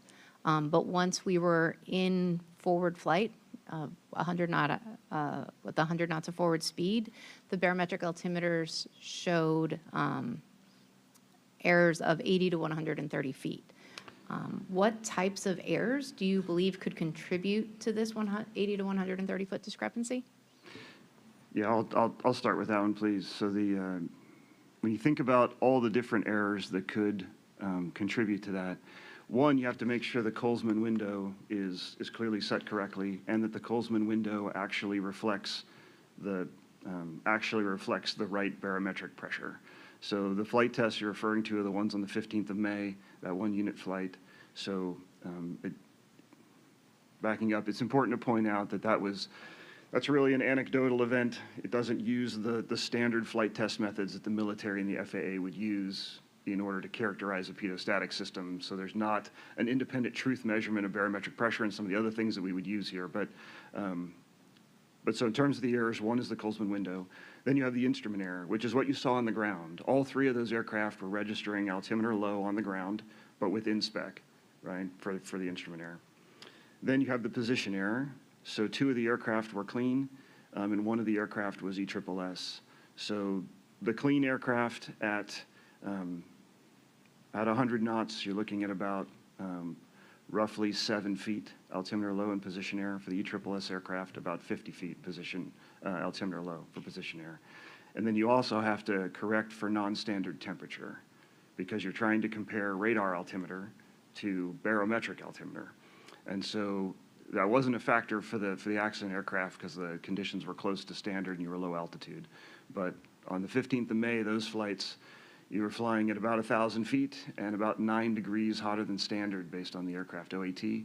That's about 36 feet altimeter low. So the combination of those factors, the instrument error, the position error, and a temperature correction, which all happen to be in the same direction, doesn't always happen that way, but in this particular case did, that if you carry that for the 3 aircraft, those errors ends up bringing you to relatively good agreement between rad out and bear out, if you compare them that way. Thank you. And I concur with all the statements that were made. Just one clarification, because I was involved in that ground evaluation. One of the aircraft, the right altimeter, did fall outside the Army maintenance manual check limit, so that was out of spec, and in fact, its vibrator was inoperative. So that right altimeter data would be in question for that aircraft. Thank you. Mr. Rosengren, do you have anything to add? No, I just, the only comment I have there is whenever Mr. Bradham and I kind of went through the data, pursuant to some of the questions I think we'll have later. I was properly educated and pleasantly surprised. We was able to get to doing the air stack ups within 1 foot of the differences, and so we'd be happy to provide that data to you in writing later. We would definitely appreciate that. Thank you. Yes, ma'am.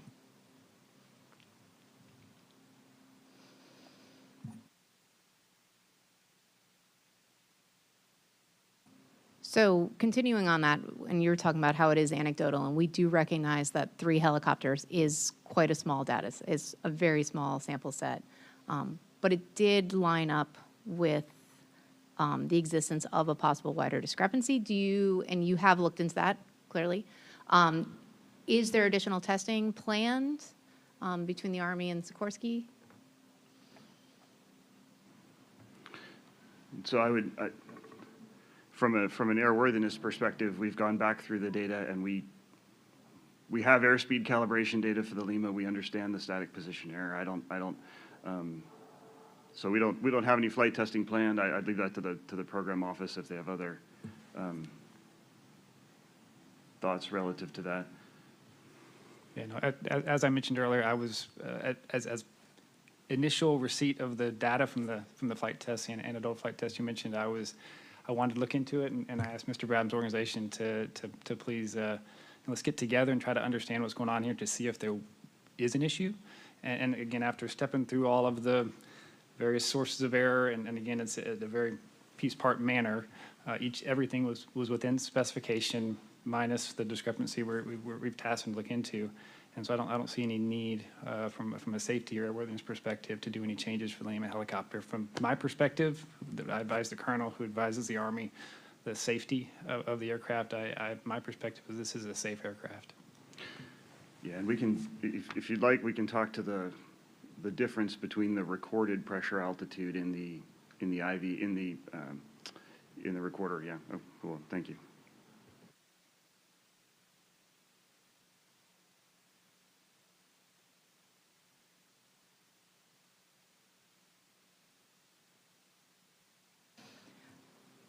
So this conversation makes me conclude that this feels like this is an inherent limitation of a barometric altimeter.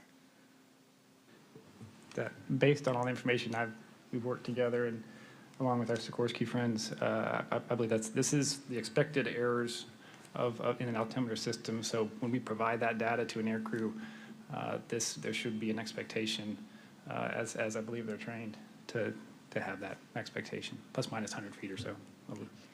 Thank you very much. This is the end of my line of questioning, and Mr. Payne will begin next. Get my microphone positioned here. Hello. I'm going to follow on with specifically pilot operational considerations, and we talked a bit more about stacking errors, and we touched upon setting the Colesman window correctly. I'm going to come back to that. So I'll start with Ms. Lewis, and I'll have some questions for Mr. Bradham also later, as he's an experienced Black Hawk pilot, that's my understanding. Ms. Lewis, earlier you described briefly setting the altimeter, or your operations around that area. As a pilot, can you walk us through in detail the process of setting the altimeter according to the Army's operational procedures? Yes, as part of the cockpit equipment checks, the barometric altimeters are set generally based off of the local ADS information, and then it's compared to the known field elevation. And as long as there's not more than a 70-foot error, then the altimeter is considered reliable for flight. Sure. I want to get into a bit of a discussion about the known field elevation. So you cross-check, obviously. Once you've set the altimeter according to the ADS, there's a 70-foot allowance. My next question goes into, how do you determine the field elevation for those who are unfamiliar in the audience? Where do you get that data from? Field elevation is published on airport diagrams. It's published on approach place. It's published in a number of places for airports that we operate in and out of. Sure, for operational airports. So continuing on with maybe where your unit was based, is it tribal knowledge or an official part of Army procedures to discuss if there's, changes in elevation between where the measurement is taken, which for FAA airports typically at the highest point on the runway. If you're starting or performing that check, as you said, prior to rotors turning, are you, do the Army's procedures account for a difference in the airport topography when you make that check and try to fall within the 70 feet? The Army procedure is to check tower setting against the setting for field elevation, and that it's unreliable for flight if more than 70-foot error exists. Sure, okay. Can you recall a circumstance where the published field elevation varied significantly from where you initiated the checklist procedure in your career? As part of the checklist procedure, we don't attempt to determine if the elevation is different based on where the aircraft is parked. We base it off of the field elevation. Okay. I'm just going to get, we talked about field elevation being published at FAA or, some kind of, whether you're in another country, there's published data available. What if you're at a remote or unfamiliar airfield, you're operating there? Is there another resource you might use other than published chart, or would you rely on the topography of the chart itself in that situation? I would rely on the known field elevation if there was one for where I was landing and taking off from. And in my experience, I would have generally departed from somewhere where I had an altimeter setting. And if I did not know what the field elevation was or was unable to determine it, I would maintain that altimeter setting until I was back in location to receive an updated altimeter setting. Okay, noted. Yeah, I'm just trying to approach the situation from as many angles as possible. When you're flying in the national airspace system versus flying on deployment outside of the national airspace system, for example, do these procedures change at all, or there's more emphasis done in the NAS versus on deployment, or does it remain the same? There's no difference in how we approach setting altimeters when we're operating in the national airspace system versus on a deployment. Okay, thank you. I'm going to incorporate Mr. Bradham into this line of questioning as well, so I just want to totally lean on Mrs. Lewis. So, Mr. Bradham, during flight, how would a pilot determine the barometric altimeter is erroneous and unreliable? Yeah, so in my experience, the only time we've done that in flight, right on the ground check, if you had a significant difference, between the right and the left side in the ground check before you took off. And I want to point out that ground check exists. The FAA uses that same, in the Airman Information Manual, uses a similar check with plus or minus 75 feet. But yes, and in flight again, if there was a significant disparity between the right and left side while you were flying, and I mean a significant disparity, more than 70, 80 feet, right? You would make note of that and come back. But if ATC contacted the aircraft and said, hey, you're not at your right altitude, and we were, according to our instruments, that then would be cause for concern. But otherwise, and I've, in my experience, I'm trying to recall if that's ever happened to me where I've had a barometric altimeter problem like that, and I don't recall one. Okay. Yeah, Ms. Lewis, you previously mentioned being queried by ATC. Have you ever experienced that in your career, or thought to a situation where you might want to question whether or not the left and right side altimeters were comparable? I have not had an experience in my career flying to Black Hawk where the barometric altimeter, if it passed the checks on the ground, was unreliable. Okay, thank you.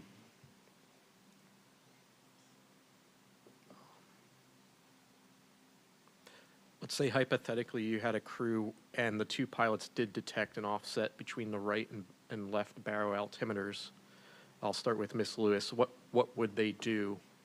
And then as a follow-up, would there be anything in the Army's operational procedures that would require the pilots to make a report or report it to maintenance?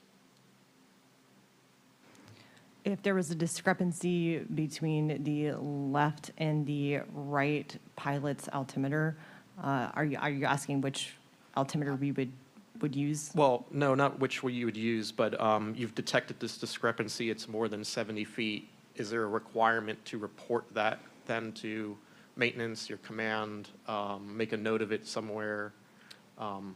Yes, if there was a greater than 70-foot difference, that aircraft would not be flown. It would be placed on a grounding red X condition and be taken out of service until the altitude discrepancy was addressed. Okay. I'm going to come back to this question, and you touched on it previously. You said you preferred a different altimeter for different type of operation, different flight regime. In Army procedures, is there ever an operational area where you would cross-check between the barometric altimeter and the radar altimeter? In my experience, in a situation where I was flying close to the ground, maybe 500 feet and below, if I was supposed to be at an MSL altitude, but I was flying low to the ground, I would, in my experience, I would be referencing or cross-checking both instruments in that situation. Okay. I understand it would be difficult because it would depend on where you're operating. If you're over sea level, obviously that calculation's much easier.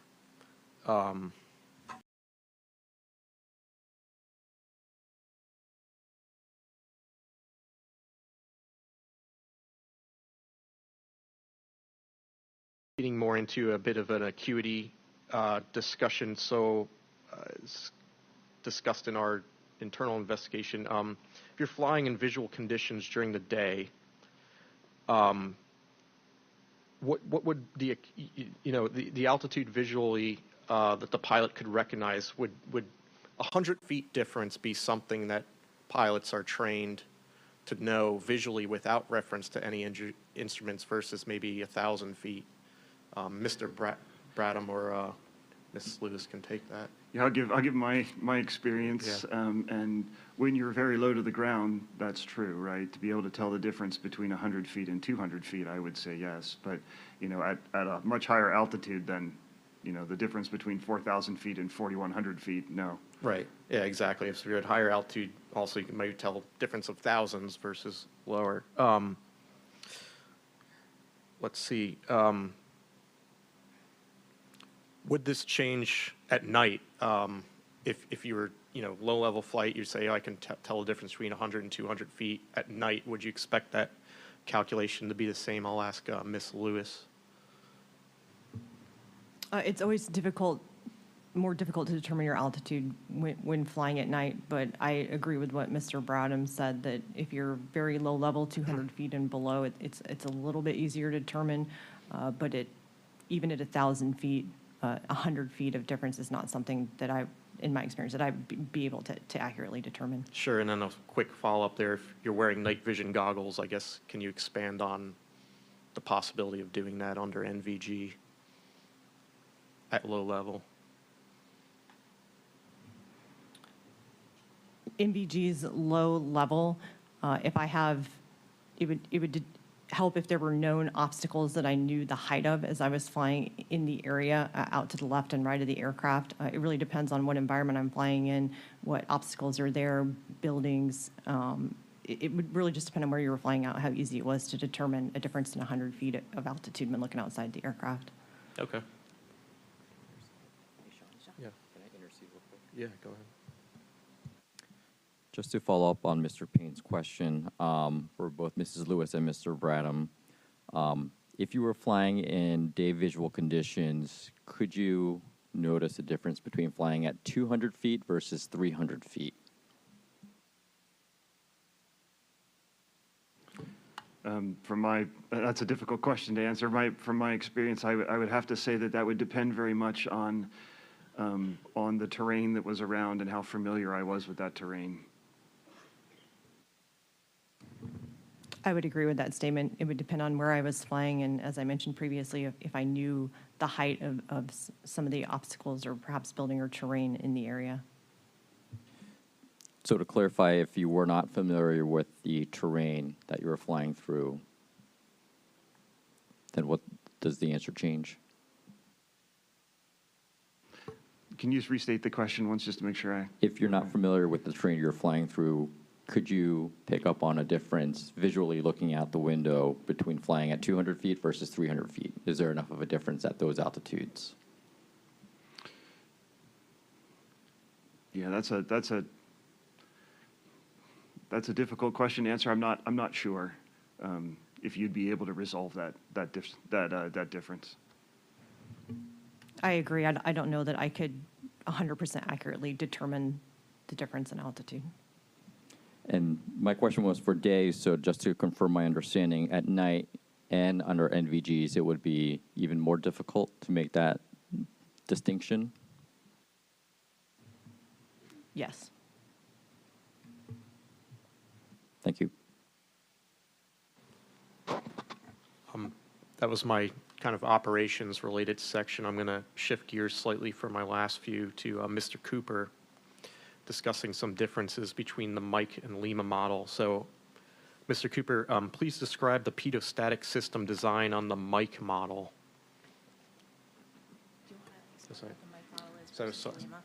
Sorry, for the audience, the Mike model would be a newer version of the helicopter. If you want to just expand on that rather than me explain the different, why don't we just talk about the differences as well? Again, it has its own set of requirements, to their vehicle, different engines, different, more capable rotor blades. So, but from an air data system, it utilizes the same pedostatic probes in the same location as the Lima. That is unchanged. It employs air data computers, ADCs. There is less plumbing because there are no, I will call them analog instruments equivalent to what is in the Alpha or Lima. So those probes feed directly, they feed the air data computers. The air data computers feed multi-function displays with digital data.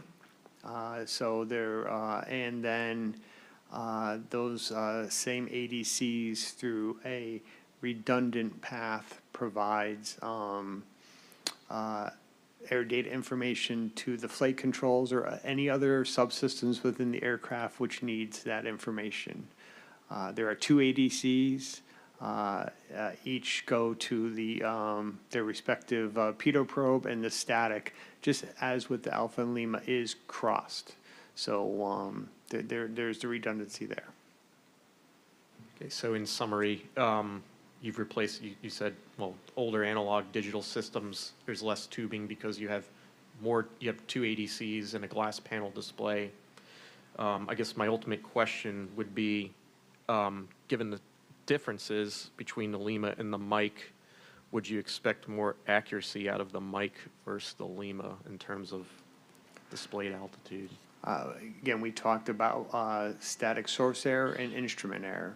I would expect improved accuracy for the instrument error aspect. The static source error is not changed.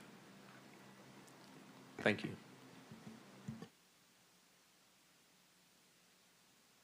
I'm going to pass the microphone over to Michael Portman, aerospace engineer from the Flight Recorders Lab. He's going to discuss air data accuracy for flight recorders.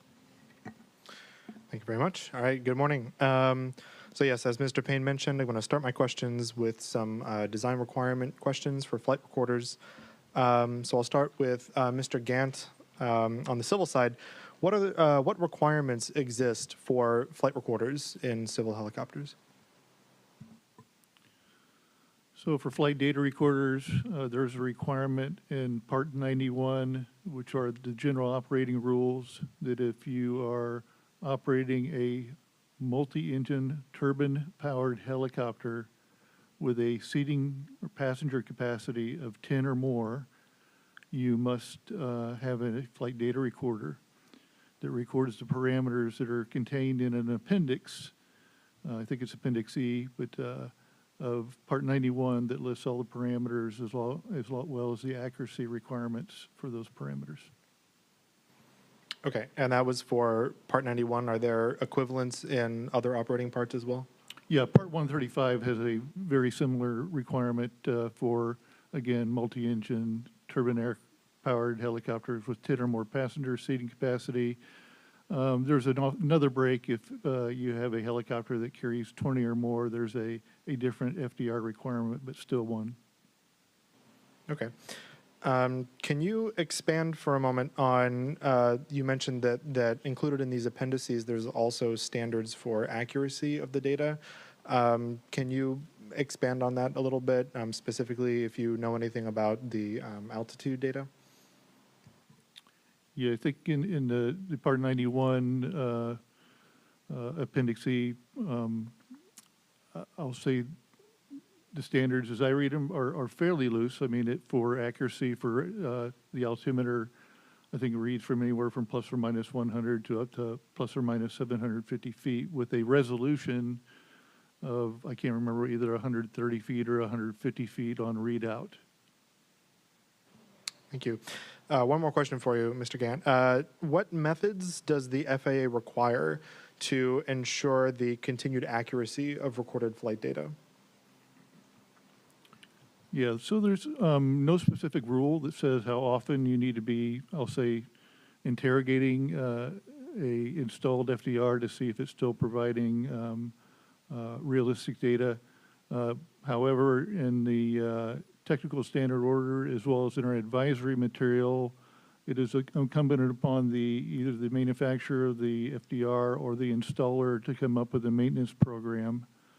And then our recommendation in the advisory material and AC 21-141B is that a reasonableness check for the FDR should not exceed being done beyond 18 months.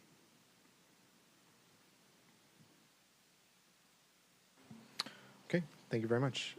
Turning to Mr. Rosengren.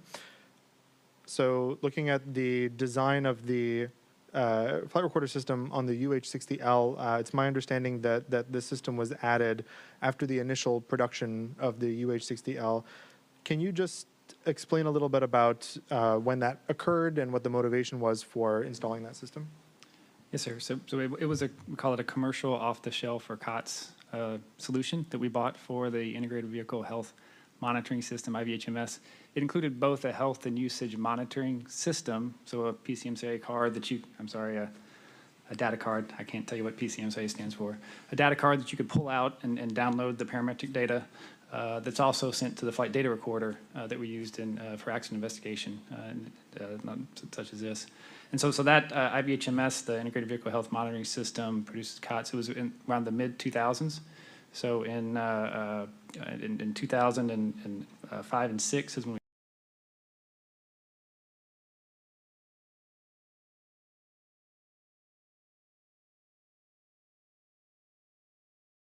we consulted with our who we purchased this.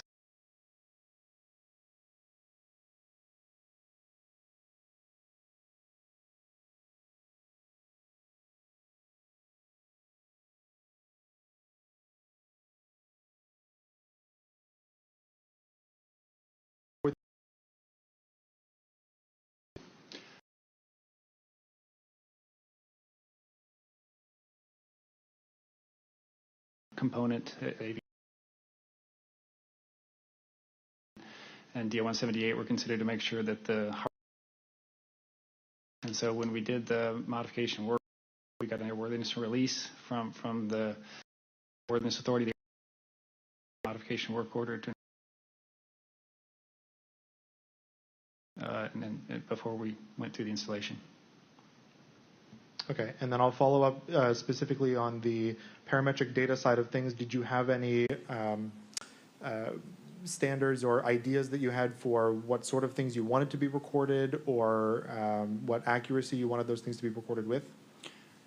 So the main reason we were putting the system on was twofold. It was for the health and usage monitoring system, which as the gentleman referred to is our maintenance program that we use, so we download those parametric data after each flight or weekly. and we take a look at the data to make sure it mainly there for regime recognition. So by regime recognition, that's where we try to determine how the aircraft was flown, so that if we have any particular parts lives that are depending on how aggressive or non-aggressive you fly the aircraft is dependent, then we can determine that from the parametric data that regime was in, and then we can decrement the parts lives appropriately. Thank you. Next question. Which standards, or are there standards that exist that the Army uses or requires for the accuracy of the recorded flight data on the UH-60L? So we had a digital source collector operation requirements document back from 1996. We have to provide that if we haven't done that already. And in that standard, it was encouraged to have a commercial off-the-shelf solution, for which we did. So we didn't give the vendor we bought the commercial off-the-shelf solution from a data accuracy requirement. We did make sure that since it was commercial off-the-shelf, we made sure that it met the airworthiness requirements, but that it was capable to do the health and usage monitoring system requirement, as well as the flight data recorder function.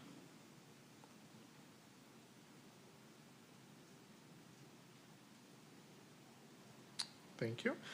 Can you describe how the Army verifies the function and accuracy of the flight recorder upon installation? Yeah, so at the end of the modification work order, there's a maintenance test flight that's performed. And as that maintenance test flight is performed, we have a maintenance operations check and MOC. And in that MOC, we record what the displayed altitude or other parametric parameters are. Select not all, but a select some. I'd be happy to provide that table to you. And then we record what was recorded in the parametric data. All right, and then a follow-up to that. Can you describe similar thing, how the Army ensures the continued function and accuracy of the flight recorder in operation? Sure. So as I mentioned, each time the particular installation has occurred, we do those maintenance test flights and we do the MOCs to make sure that the installation was successful.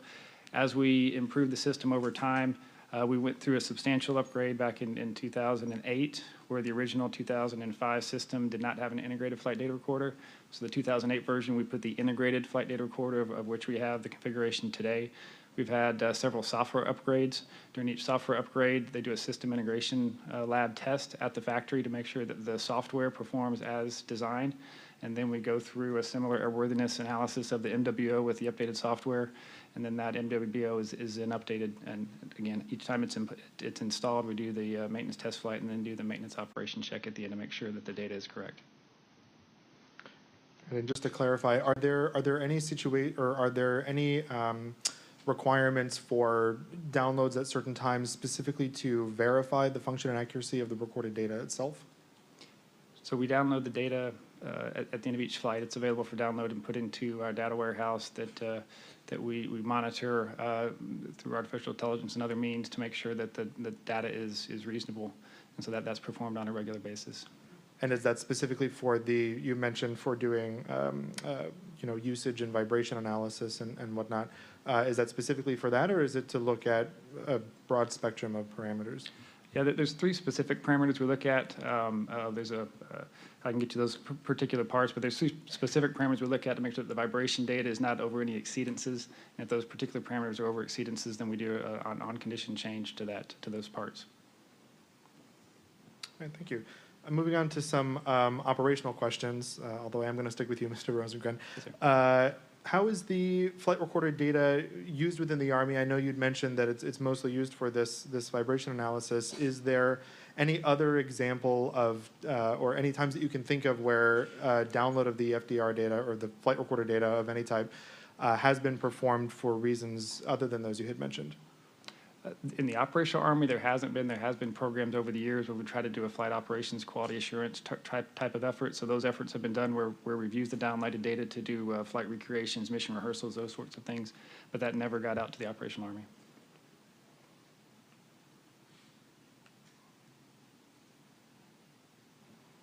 Okay. Can you describe how the data is downloaded? Sure. There's the data card that gets pulled out of the system, and then that's taken to an aircraft notebook, a laptop computer, and you input into the laptop computer, and then there's a procedure to extract the files and get it into the cloud-based system where we store our data.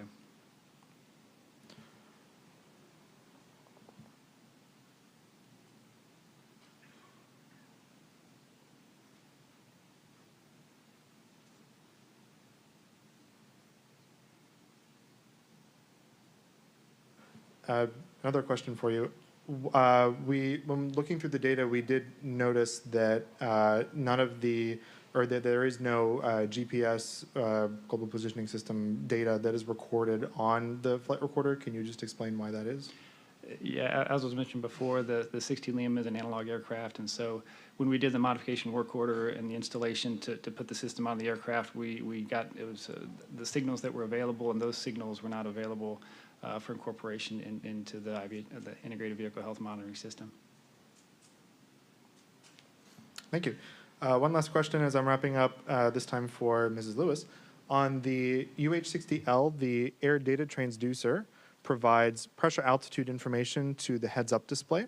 I'm curious, in your experience, have you ever done a cross-check while using the heads-up display between that altitude and the altitude that's in the barometric altimeter? Sir, in my experience, using the heads-up display would be for low-level flight under night vision goggles, and I would not be referencing barometric altitude in my heads-up display.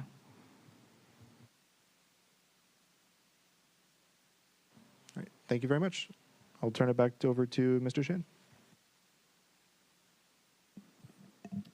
Mr. Fuchs, can you pull up Exhibit 7 Kilo Juliet, page 23?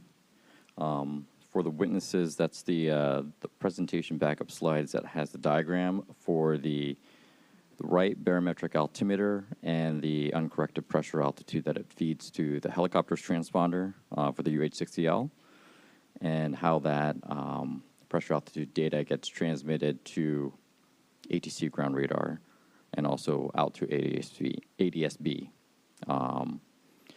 So, Mr. Bradham, on the UH-60L, if the right barometric altimeter provided inaccurate altitude indications, regardless of the source of the error, would the transponder transmit that inaccurate pressure altitude through to ground stations?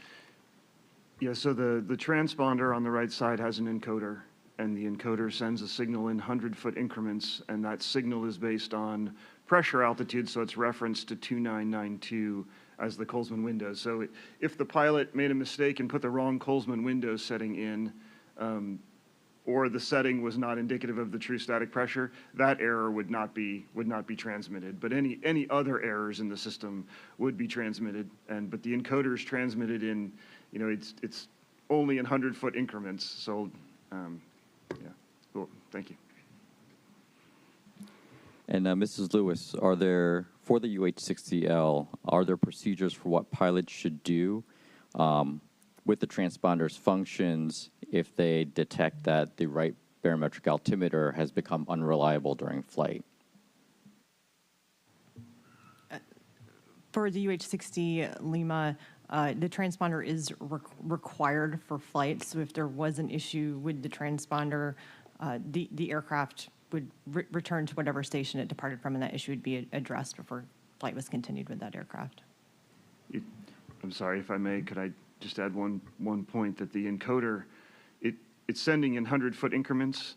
It changes at the 50-foot mark, but the standard is at the 50-foot mark plus or minus 40 feet. So it can be 90 feet off inside its specification. Thank you. And Mrs. Lewis, to clarify, if the right barometric altimeter was determined to be unreliable during the flight, knowing that it transmits its encoded altitude to the transponder, is there any procedures to disable the altitude reporting function on the transponder, or do you just leave it alone? There's no published procedure for addressing that I'm aware of. And would you notify ATC of the discrepancy that's identified if flying in the National Airspace System? I would. Mrs. Lewis, going back to one of the previous questions about cross-checking between the left and right altimeters, and this is a question that Mr. Bradham can answer as well.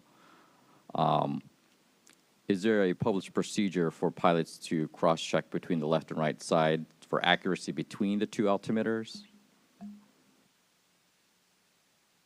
The check is against field elevation. It's not between the two altimeters.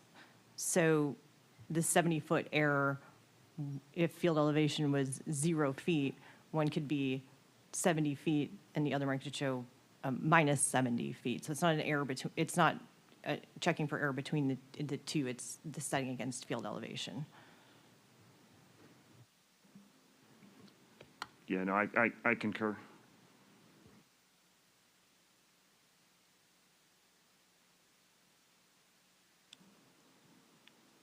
And if there was a discrepancy between the left and right barometric altimeters identified during flight, let's say on the order of 100 feet, Mrs. Lewis, how would you verbalize that, or how would you triage that with the other pilot? If there was a difference of around 100 feet, 100 feet, that's to maintain within 100 feet of altitude is the standard for us flying. So if it was right at about 100 feet, that would not give me much cause for alarm because it would still be within the standard of maintaining altitude within plus or minus 100 feet.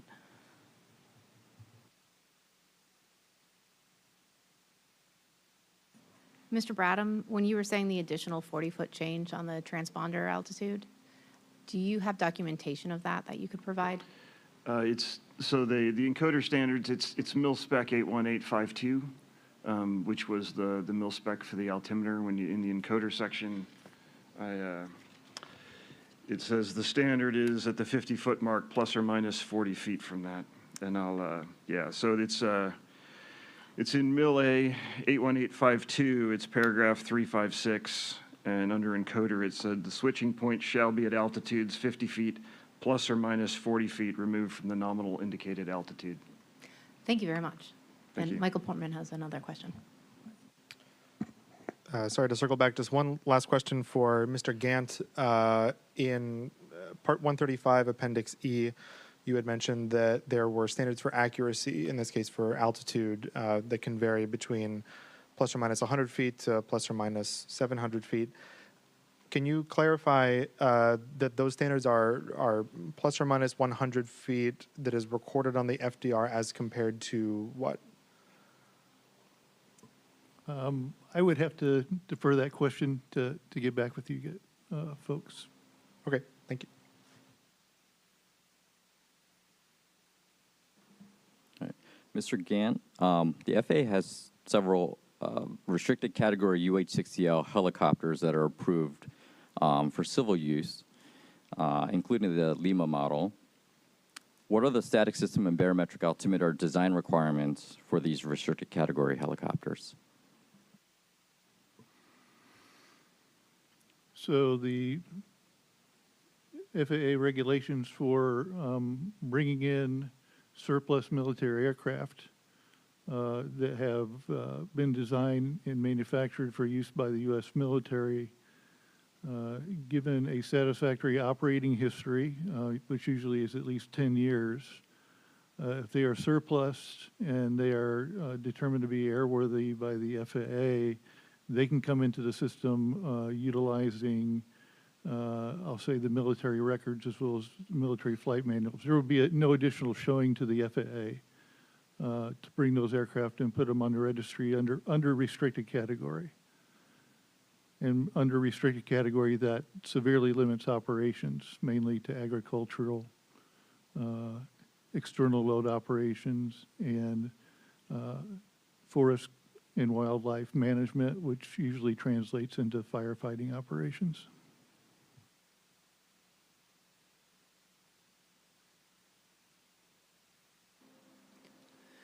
Mrs. Lewis, can you just clarify for us, when flying low level, what would be the primary instrument you would reference for altitude?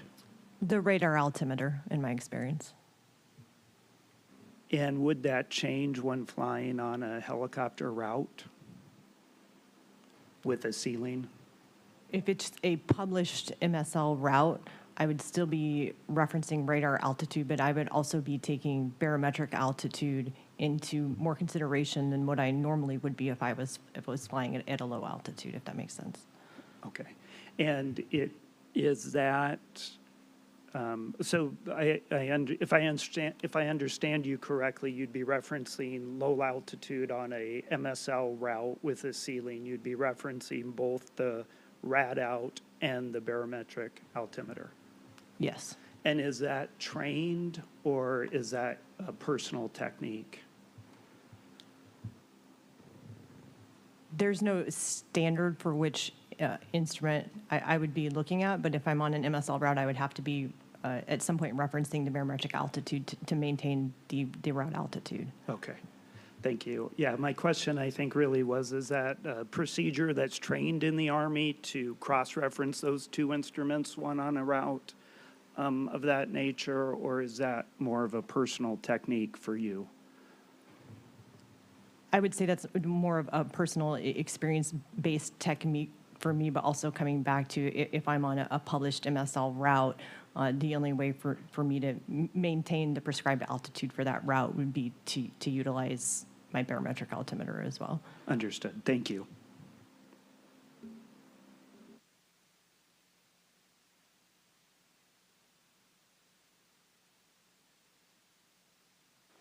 Chairman Hamady, that will complete the technical panel's questions.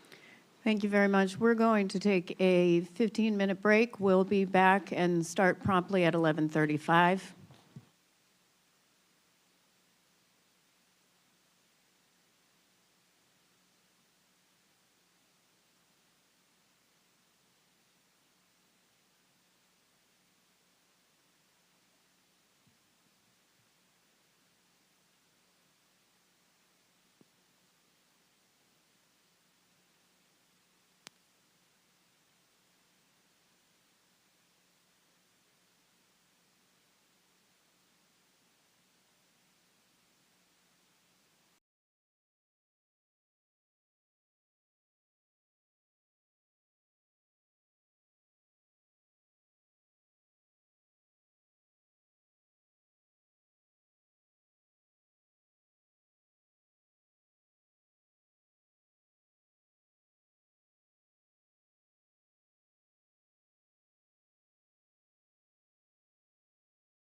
Association.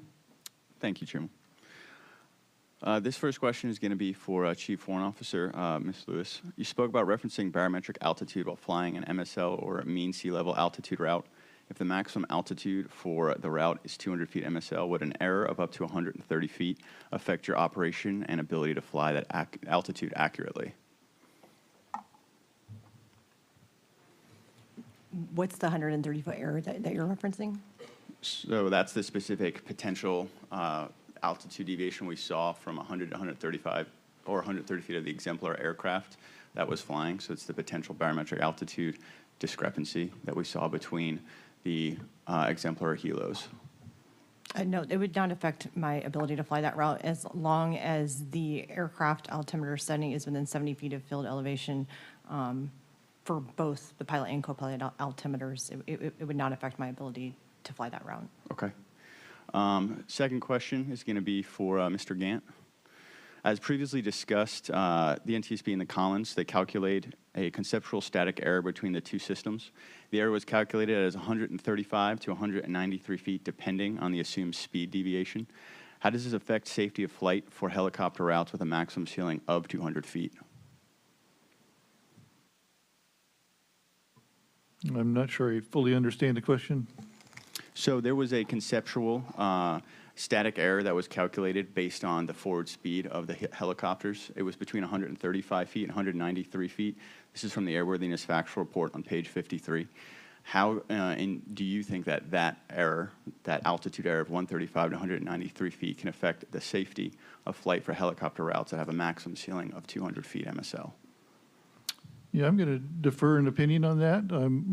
My area is really around the airworthiness of the aircraft and not the operational aspects, flying routes, low-level routes. Would anyone else on the panel like to respond for us on that one?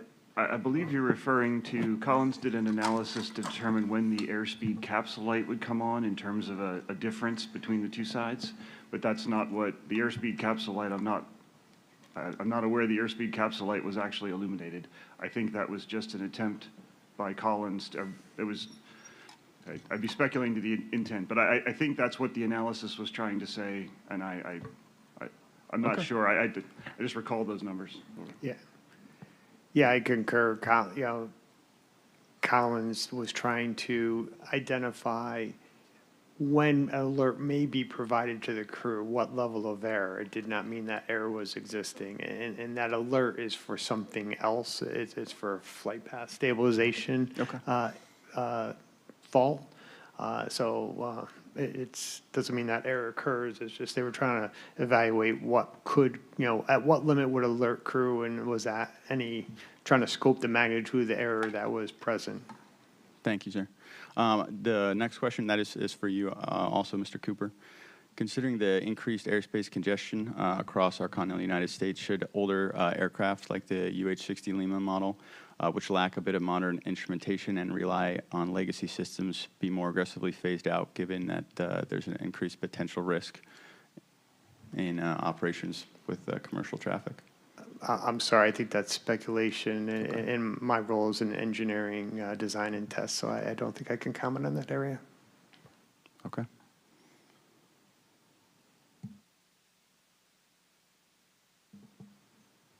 Last question for you, Mr. Cooper.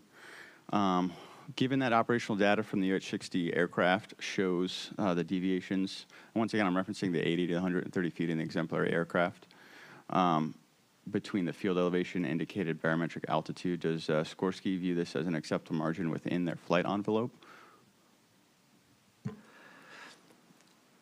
The data that was taken during that evaluation, understand how the test was executed, but as the Army has mentioned, that there were a series of factors, including the fact that one of the aircraft had an altimeter tested post that evaluation that was outside of the maintenance limits, and its vibrator function was not functioning, which in the mil spec for the indicator creates a larger instrument error allowance. I really cannot comment on that data because I do not believe it represents the aircraft's expected performance. Thank you, sir.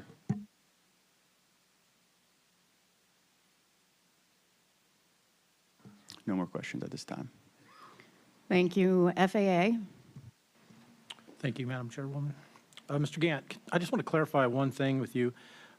Does the FAA evaluate or certify military helicopters to operate in the national airspace system?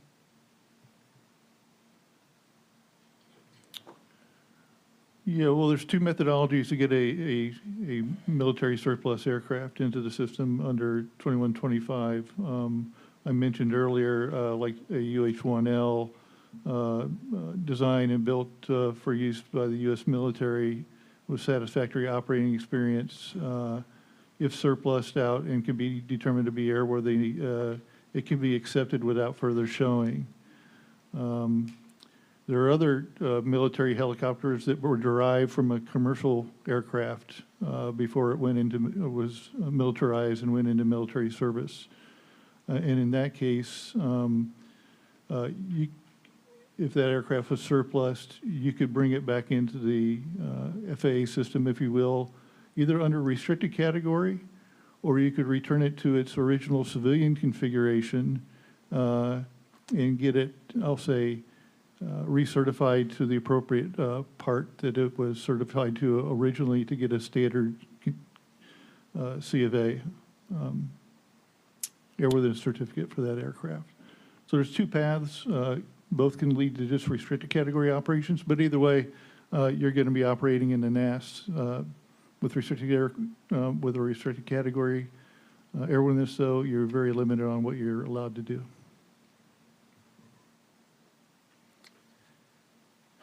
Mr. Brandom, how often are the static altimeter calibration tests performed on Army aircraft?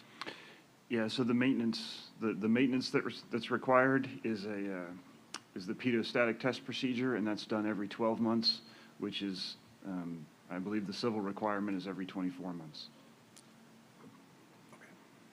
And I'd like to follow up. Would an air traffic controller know that there was a discrepancy error in the altimetry system? So I'm not being a controller. I'm not sure what information they have access to. I would say that certainly controllers, well, I'd be speculating other than to say that controllers must certainly be aware that there are error tolerances for barometric altimeters. Based on what the transponder is sending out, would they see a difference from where the helicopter actually is? Well, the encoding transponder, right, is sending pressure altitude, and it's sending it in 100-foot increments. And again, it has the encoder could be, if the actual altitude is 110 feet, the encoder could send 200 feet. Right. And so if the aircraft error is inside that band, then no, there wouldn't be any difference in what's being transmitted. Okay, thank you. I yield back my time. Thank you very much. We'll go with NADCA, air traffic controllers. Thank you, Chair. We have no questions for the witnesses at this time. Thank you. Thank you. PSA Airlines. Thank you. A couple operational questions here real quick. Ms. Lewis, before I want to go back to some of the questions that Mr. Banning asked was, you say that flying at low altitudes, you use the radar altimeter below 200 feet. But when flying on the published route, you'll use the MSL. You use a barometric altimeter. That's correct. Is there any published standard in the manuals for which altimeter you should be using? Or is it just up to the pilots? There's not, but to go back to what I previously stated, if I'm flying a published MSL route, I would have to be referencing my barometric altimeter to stay on that route. Sure. So is it left up to the pilots to decide which instrument is primary? If I'm flying a published MSL route, I would have to be referencing my barometric altimeter in order to maintain the published route altitude. That's not to say that I wouldn't also be cross-checking my radar altimeter. I'd be referencing multiple instruments as I was flying the route. I would be looking at both, but in order to stay on a route with a published MSL altitude, I would have to be in some part of my cross-check relying on my barometric altimeter. Okay. So, yeah. I understand, and that's basically, is there any briefing that goes in before the flight if you're doing the low altitude flying with your pilot or the pilots up there to discuss which instrument they'll be using or cross-referencing or which one's primary? In my experience, the crew would discuss the altitude of different routes of flight prior to flight, but there would not be a specific discussion as to what instrument we would be looking at in the cockpit along the route of flight. In your experience, which instrument is more accurate? I can't speak to the accuracy. That's a difficult question to answer. As far as my experience, which instrument is more accurate? Both the radar altimeter and the barometric altimeter have tolerances, as Mr. Bradham has discussed, and as long as the aircraft is within those tolerances, I don't have any further reason to question, as a pilot, their accuracy.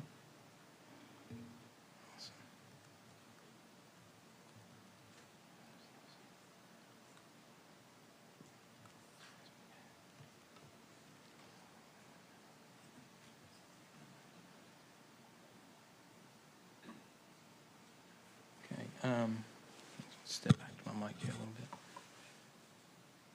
bit. This is for you again, Ms. Lewis.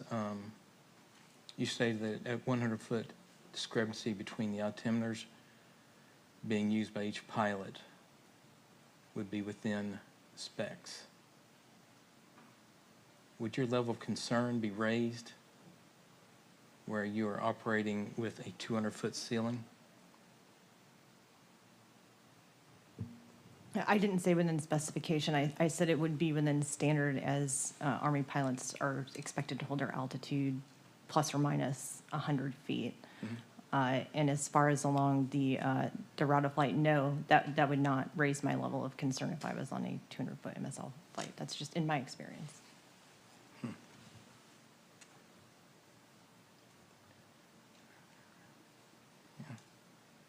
Okay. I yield back the rest of my time. I have no more questions. Thank you. Sikorsky, Sikorsky has no questions at this time. U.S. Army. Thank you, Madam Chair. Just want to follow up on two questions. In reference to the earlier line of questioning about distance or height estimation while flying, I'd just like to ask both Ms. Lewis and Steve Bradham,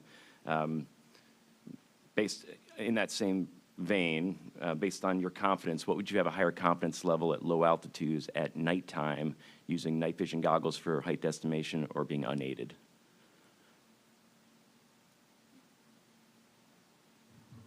Night vision goggles, sir. Yeah, sir, it's been a long time since I wore night vision goggles, but I'd say night vision goggles. And then just a follow-up question for Steve Bradham. If we talked a lot about the inherent errors that are within acceptable range of the static system and the altimeters. Those can compile and still be within standard. Could you describe what the kind of max extent of that acceptable deviation could be, and that could be presented in the cockpit?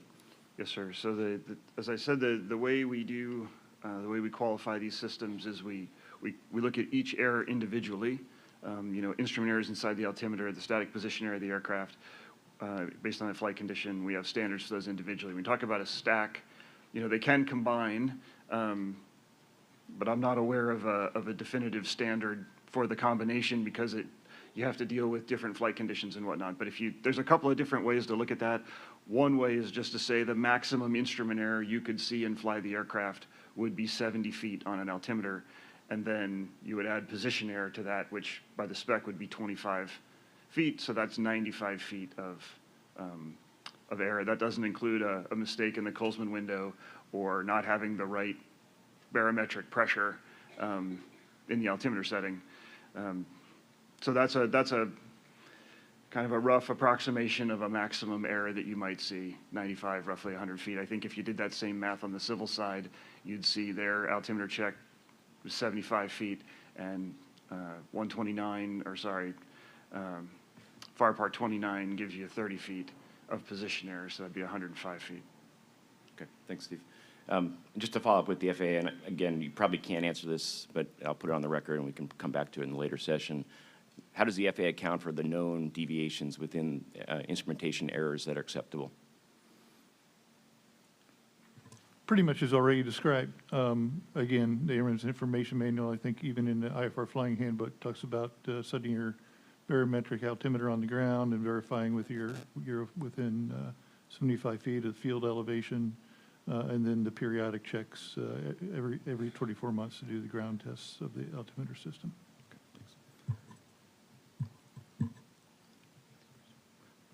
Army has no more questions. Thanks. Thank you very much. We're going to turn to the Board of Inquiry, and I'm going to go ahead and start. Ms. Lewis, I have a few questions. First of all, I just want to clarify. If you're on a published MSL route with maximum altitude of 200 feet, I'm going to be even more clear. You're on the Potomac River, maximum altitude 200 feet. Would you be referencing your barometric altimeter or your radio altimeter? I would reference both, ma'am. You would reference both. And is that by practice or by policy? That would be by practice, ma'am. Okay. Would it surprise you if we interviewed standardization pilots and other pilots at the 12th Battalion who said they relied on the barometric altimeter? Would that surprise me? I would be surprised. I would think most pilots would be cross-checking both in those conditions, ma'am. Mm-hmm. Okay. But is there a policy? No, ma'am. There's no policy of It's by which training and by instrument practice. specifically to look at. Okay, great. So the formation flight of the 12th Battalion, that the tests we did at Davison Airfield, true altitude is 45 feet. So Ms. Lewis, the barometric altimeter on the ground, no rotors turning for one of the helicopters showed 0 feet. Would that concern you at all, and why not? No, it would not. The field elevation there being 45 feet, that would be within the 70 foot Within the tolerance. plus or minus 70 feet? Yes. Okay, and so the expectation once you take off, rotors are turning, you lift, you do a hover check, you take off. Are you thinking about that plus or minus 70 feet, or you've checked it at Davison Airfield and you say, okay, it's within tolerance, I can go? You're not doing math the entire time, correct? I would not be doing math the entire time in my experience. Great. So then you have, so for our test, rotors turning 100%, no collective input. Again, 45 feet. All of a sudden, the barometric altimeter drops to negative 25 feet. Is that a concern, and why not? Ma'am, might I speak to that? Yeah, sure. Ma'am, when you pick it up to hover, when you have rotors turning, what you're seeing is the rotor wake influence on the pitot tubes, and it's a standard effect, and I think pilots are aware of that effect, but they're not really looking at barometric altitude because we know below 40 You're looking knots. at radio altitude. Well, yes, ma'am, particularly at low speed. When Right. you pick up to a hover, you're not picking up to a hover based on barometric altitude. Plus, it's within tolerance. Okay. So now you're doing a hover check, drops to negative 50 feet. Any concerns there? No. Okay. Why not? Because I would be looking at radar altitude at a hover, ma'am. Okay, great. And now you are flying over terrain. Your barometric altimeter is negative 50 feet. Radio altimeter is 14 feet. You're at 60 feet. Do you have any concerns about the discrepancy? Off by 110 feet. You're probably not doing math, though, right? You're probably looking at your radio altimeter right then. Yes, that's correct. I would be looking at my radar altimeter at that point in time. Okay, now you're over the Potomac River in this area of the crash. Let's say your barometric altimeter says 1,070 feet. Your radio altimeter says 1,200 feet. There's a difference of 130 feet. Do you question it? You're looking at both. Which one do you go with? You're on an MSL route, max 200 feet, altitude, let's just say 2,000 feet. 1,070 feet, 1,200 feet. I would be referencing my barometric altimeter at that altitude. Okay, and plus you said 100-foot difference, you said is not cause for concern. Correct. So you're looking at your barometric altimeter, which is 1,070 feet. What happens if you're on the Route 4 near the area of this mid-air collision, max 200 feet, and you're looking at your barometric altimeter, which you said you would be looking at, and you know there is a 75 feet between the glide slope and the east bank of the Potomac River? Would that cause for concern if you had a 100-foot discrepancy between the two? And which one would you go with then? If I knew those facts ahead of time going into that situation, I would be referencing the barometric altitude very heavily, but I would also still be doing that quick cross-check of radio altitude to determine what altitude I was at that point. And that's assuming you knew it? Assuming I knew that ahead of time, yes. Right, okay. Do you think you should know those things? Can you clarify exactly which things? Sorry. Do you think, sorry about that. You think you should know where those, if you're operating at such low altitude, do you think you should know when there's only 75 feet and your max altitude is 200 feet? Yes, I would very much like to know that. Okay, thank you very much. And thank you for your responses. For the Army, have you looked anywhere else in the national airspace to see if this sort of, oh, I'm over time. I'm so sorry. I will add 2 minutes to their time. We'll go on to Member Graham, add 2 minutes to theirs. Not a problem. I'll just let you go over. Okay. Ms. Lewis, you pretty much have said that when an Army pilot begins a hover of their aircraft, that they are looking at the radar altimeter. Is that correct? That's correct.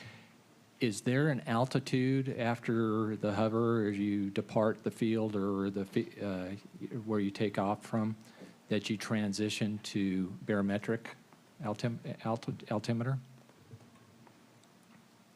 In my experience, it's not a set altitude, but as I'm climbing out of the airfield and once I'm no longer at a hover, generally I'll start referencing my barometric altimeter more heavily than I would have been before. Okay. Is there a set altitude where a helicopter pilot in the Army should be transitioning to a radar altimeter?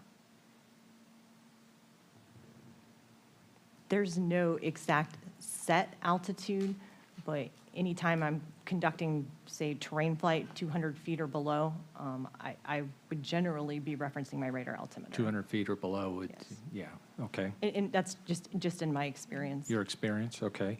How do Army pilots ensure obstacle and terrain clearance while flying the Washington routes or at a low altitude? In my experience, I've never personally flown the Washington helicopter routes. Okay.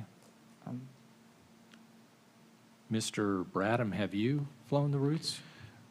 I have not, sir, but I know on subsequent panels you have an Army witness who's very experienced. He's a standardization instructor pilot for that I'll unit. ask him those. But in your experience, Ms. Lewis, how do you keep obstacle clearance or terrain clearance while flying at low altitude? What altimeters are you using? My radar altimeter. Your radar altimeter. Okay. I assume you both have seen the Washington routes and their barometric routes. Have you seen other routes like this that are similar to Washington? Either one of you. Sir, I'm trying to think. In my experience, I don't think I have seen I certainly haven't seen one that has such narrow vertical separation with an approach path the way that Route 4 and Runway 33 do. There are other helo routes through Class B airspace, but I'm not the Okay. I'd be speculating, sir, if I went further than that. I flew low altitude at fixed wing in the military, and I thought it was very unusual to see routes 200 feet or less, 300 feet or less that are MSL routes. And I'm looking to see, do you know of any other routes like that that are defined that way, that low to the ground? Yeah, I do not, sir. I thought these were very unusual myself. Let me switch here just a bit. Let's, I think we were talking about the Mode C altimeter, what the transponder that sets the altitude, sends the message out on the altitude of the aircraft. And that is sent out, is my understanding, on the Lima model from the right side. Is that correct? That's correct, sir. Is that the default, or is that the only one that sends out the So that's the only one. So the right side altimeter is an encoding altimeter. The left side is not. The left side is not. So this analog, there's only one. Yes, There's sir. no Z. Does the mic model have the ability to change which altimeter sends out? Yes, it does, because it has a different design. Its integrated system has a redundancy capability where if one fails, there is an alternate data path from the other sensor. Well, let me stay with you on that, Mr. Cooper. So the Lima model, if there's a large altitude split between barometric altimeters, there's going to be no indication to the crew that's alerting them that there's a large split in the altimeter. Is that correct? Other than the crew looking and noticing it, and talking about it. Would that be correct? Correct. What about the mic model? Is there something in the air data computer that if there's enough altitude split between the two, that they're going to get an indication that something's not right? The capability exists. It's in the multifunction display system and software. It identifies whether the selected altitude between the pilots is over a limit. Okay. Because the design has the capability to select the same sensor. So it's meant to not only catch sensors, but display issues. So it compares displayed altitude. Most aircraft that I'm aware of, fixed wing and otherwise, that have air data computers have a system like that and have a maximum split where there's going to be an error that will notify the crew that something's off. Would that be a correct statement? All I can talk to is there are other modern Sikorsky helicopters that also have that miscompare capability. In the analog era of the Black Hawk and even the original 76 when it was analog, that capability couldn't be implemented because the hardware means didn't support it. Okay. This aircraft, I believe, was delivered in 2000. Am I correct on that? 2001. 2001. Are they still making the Lima model? It is not in production, no. When was the last year Lima was made? Lima was. I don't have that date. Okay. Does the Army have a plan for phasing out Lima models?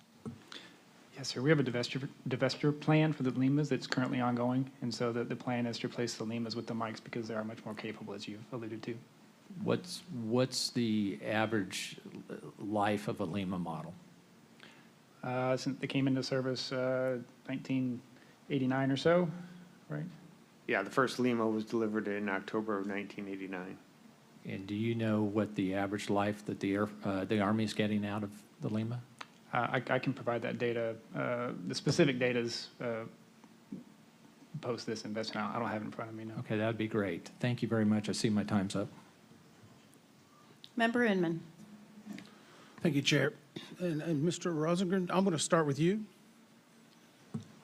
And I will start with this. I thought I was going to be much more frustrated by the second panel, but I'm already that way. So I'm going to ask a very simple question. You just said you don't know the divestiture schedule for these models, correct? No, sir. We know the divestiture schedule.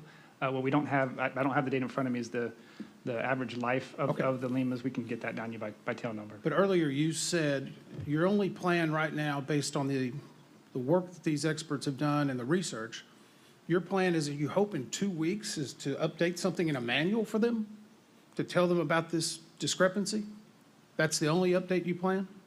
No, sir. We've asked our airworthiness organization to give us a recommendation. Once we get that recommendation, if it is determined to be a risk, we hold a system safety working group, which has user representations, safety representation, PM representation, and that safety body, independent safety body, will make a recommendation to the PM and the program executive office, which will be Okay, hang on a second. What are you going to do in 2 weeks?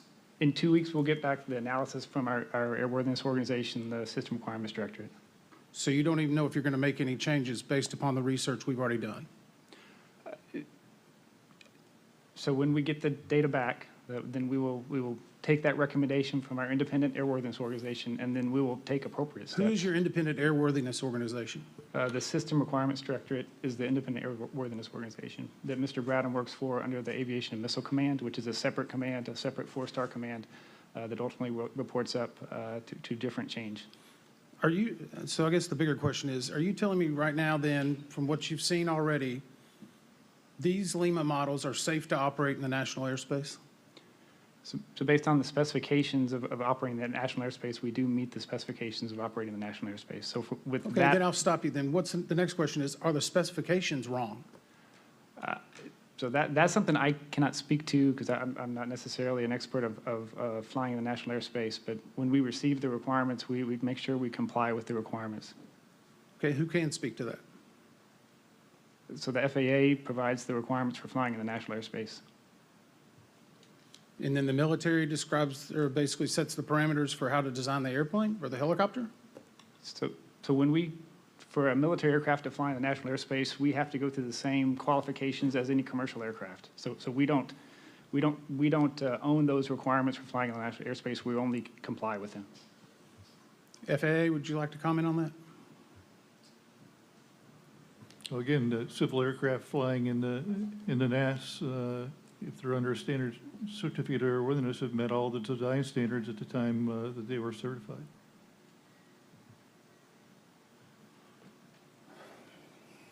Okay. So I just want to clarify something else because I think it's important because there's a lot of important people that worked on these airplanes. The altimeter differences that you've been discussing recently are not the effect of a maintenance issue, but it's a design issue.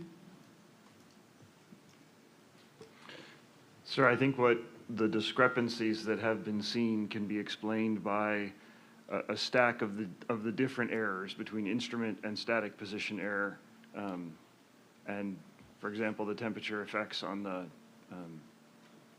in the 15th of May for that particular set of flights. So I think you can explain that deviation as being within the tolerance band for those different errors. How much tolerance should we have for aviation safety whenever civilian lives are at risk? Yes, sir. Safety is critically No, important. I ask you, how much tolerance for safety should there be when civilian lives are at risk? Sir, in terms of airspace separation, for how much separation should there be between aircraft that are using barometric altimeters? No, you just told me, I believe, all of this equipment in this manufacturing process is within the tolerances for safety. How much is that tolerance? I think it should be zero. Sir, I think your line of questioning, I had those similar thoughts when I saw some of the data that your team poured up with. And then when Mr. Bradham walked me through, here's the physical limitations. There's nothing anyone can do when we have these machines that provide this data. And so we have to understand there are physical limitations to that, which is offhand plus or minus 100 feet. So from my perspective, when I was flying out here, going to fly in on the exact flight that had the accident. And so my condolences to the families. I can't imagine what you're going through. My thoughts and prayers are with you. But knowing that there's plus or minus 100 feet, any qualified Army pilot or any civil pilot will go. The fact that we have less than 500-foot separation is a concern for me personally. Okay, so I'll ask you this question. There was a quote someone said, modernization decisions made this decade will affect the next generation of Army aviators. Do you remember that one? Yes, sir, I wrote that article. And that article described how we need to update and outfit with additional technologies? Yes, sir. Blackhawks are going to fly for another 50 years, and so I think it's very, very pertinent and very vital to upgrade the Blackhawk fleet today so that we can have 60 mics and even more capable aircraft in the future. So should the Limas be flying today? If I was king for a day, I would take all the Limas out of the fleet today and replace them with mics and make them better so that our soldiers have the most effective, Well, lethal you're not the fighting king. aircraft. No, sir, I'm not. I'll pass to the next round, Chair. Thank you, Member Inman. Great questions. Are you a party? Is the Army a party to this investigation? Yes, ma'am. So the reason why we have parties to investigations, the entire reason, is so that you can get data and get access to what we're finding in real time so you can make safety change immediately and not wait till the end of our investigation to do that safety change. When did the formation flight occur? May 15th. May 15th. So I'm a little bit confused. You have this formation flight, you know the discrepancies. What is the Army doing with the Limas, either at the battalion or the fleet, to address this? Do you plan? Did you test the other helicopters or the other Limas at the battalion? So when Yes the May or no? Did you test the other Limas at the at the 12th Battalion to look at whether there were any discrepancies outside of what you would anticipate? I'd have to defer to the 12th Aviation Brigade for their maintenance schedule. Okay. How about Army-wide? So when we discovered the discrepancies on May 15th with some of the altitude, we queried our Sikorsky friends and got the data. We verified that the data wasn't... Wait. When was that data obtained by you? The Sikorsky data? Mm. So it was obtained in 1983. We have a model-based... No, that you just asked for. That was the 50-foot ESSS error, or external source support error. Ma'am, I can speak to that. Thank you. So it came out of the factual report that came from one of the exhibits here that Sikorsky had provided input to, and we then went through the history of that, and we looked at a number of potential contributors. We wanted to make sure that that error existed in 1983. We confirmed that. We wanted to make sure that that error still exists, because there have been some changes to the aircraft over time. Went back through our airspeed calibration records, through some other, investigated some other questions to make sure that in fact that error exists. We have, right before this hearing, have gone through all our models and verified that we believe that that error exists. Which error specifically? And I'm speaking to the position error for the external storage support system with one tank on each side. So that position error of about 40 feet at 80 knots and about 50 feet at 100 knots. Okay, so you mentioned, so you do not actually plan to test the other Limas to see if there are any unanticipated discrepancies in barometric altimeters? So based on the flight test records we have today, we don't see a need to test the Limas because the configurations are standard across the fleet. Do you have, is there other airspace, anywhere in the national airspace where this may be similar? Have you checked? Ma'am, we did do a search to look to see if there had been any safety incidents on the Black Hawk related to the pitot-static system. We did not find any. Did you work with FAA to look at the glide slope for any landing aircraft to make sure at any runway at other airports across the nation where you might have this same issue? No, ma'am. Okay. So policy-wise, you said you're putting something in a flight manual? So there's several courses of action that could happen based on the recommendation from our airworthiness organization. We could update the flight manual to include the air table, we could take the air altitude correction table. We could put out an airworthiness release. Okay, I'm running out of time. I want you to walk us through when that started, what each of the steps are to get to the end of that, to where you have a policy and a manual, or whatever the recommendations are in the airworthiness group, what are each of the steps and when will that occur? How many steps? I mean, not just how many. Walk us through that process. Sure. Ma'am, so the moment it was identified, the first step was making sure that in fact that error did exist and that was going through all of our models. That's complete. We've looked at a number of things to try to make sure that that error hasn't been changed over time, and we've verified that. So that analysis is complete. Our aeromechanics group inside our airworthiness organization has completed that analysis. They should be providing the recommendation back over to the program office to provide our recommendation for what should be added to an operator's manual, or how the pilot should be made aware of that that altimeter correction for the ESSS configuration, and then that'll go into the PM office for decision. Then there will be a system safety working group that'll determine if there needs to be a aviation safety action message for immediate notification, or if it will go into a 2028 process to update the technical publications, or if it'll go in an airworthiness release. So that would be the third and fourth final step. How long will that take?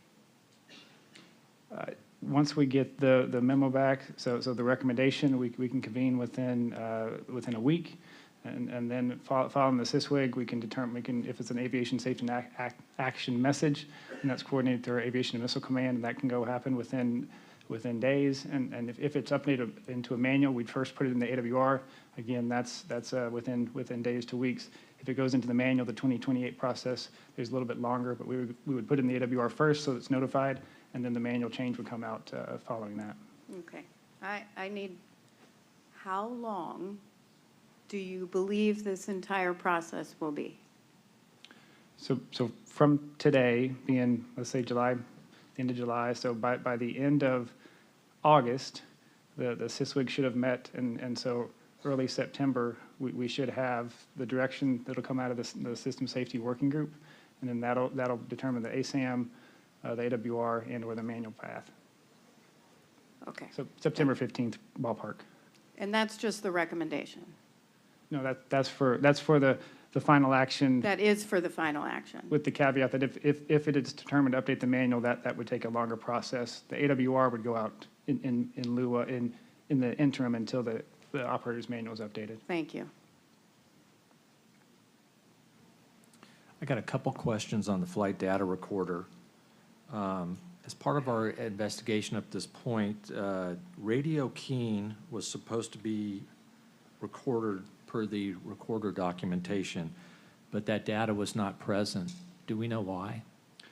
So we witnessed a team. We sent a team down to a unit in Alabama and verified that data is not being downloaded. We're currently investigating that, and we don't know why that data is currently not being downloaded or not being input into the system. So it's an open issue that we're investigating. Okay, and I assume our investigative team's tied in with that as when you guys know something? Yes, sir. We would let them know Okay. when we find something out. Yeah, for you, Mr. Rosengren, you indicated the accuracy of the flight data recorders are checked whenever there's a software upgrade. How often are there software upgrades? So for the for this particular system, there was a substantial software update in 2011, and then there was minor updates in 2013, 2015, and 2017, and we're currently undergoing an effort to make another software upgrade right now. Okay. And you did mention something about there was some thought behind doing a FOQA program with the flight data recorders, is that correct? Yes, sir. We had an aviation data exploitation capability program back in the mid 2010s. That didn't come to fruition. Okay. Do we know why it didn't? I can't speak to the decision of the acquisition professionals, but I believe it just didn't make it past the certain checkpoints during acquisition programs. Okay, thank you for that. That's all the questions I have for this panel. I want to thank the witnesses. Member Inman. Thank you, Chair. Mr. Rosenberg, I'm going to go back one more time. You're saying middle of September, you're going to inform or hope to inform Army aviators of what? If there's a change for the altitude with external storage support system on the aircraft, if there's a recommended delta altitude discrepancy. Yeah, see, I think Chair, and I can just, let me clarify one thing too, and I want to point this out. The parties that have been involved with us from the Army have been very helpful and I think worked with us very well. I think that was discussed earlier. So we're appreciative of this. This is the first time we're actually interacting with you all as witnesses, which is, I think, is probably some of our frustration of what we're hearing in this testimony. And the reason I bring that up is, in a personal sense, I used to live at 400 Army Navy Drive when this crash occurred. I looked out over the Pentagon, DCA. Chair and I stood on runway 33 the night that this accident happened. I moved. I moved to McLean specifically so I wouldn't have to face that and my wife wouldn't have to see me wake up in the middle of the night. Whenever I moved to McLean, though, I found out after being there the last 2 weeks, I'm on one of your flight paths over 495. Over the last weekend, 5 of those Limas flew behind my house. And you're telling me it's going to be 2 months before you tell them that there's a discrepancy in their altitude? Could you hurry it up? Yes, sir. We would do, that's a worst case scenario. We'll do everything to exceed that time frame. How about telling them now? We are in public testimony, and so we have put it out there in public testimony. I hope every Army aviator is not having to watch the NTSB.gov live stream to figure out that there's a discrepancy in their altitudes of the planes that are flying around us. Sorry for my frustration. For Sikorsky, how many of these Lima models are still in operation around the world? Sorry, I don't have that number. I'd have to. I cannot answer the Army numbers, and we'd have to go back to determine our international operators. Could you please? Okay. How many were manufactured with this variant, I guess, is a good question. How many are still operating with a certificate? Yeah, we'll find out. We can get the answer to both. Okay. Has Sikorsky received any reports of conflicting altitude readings elsewhere outside of the military?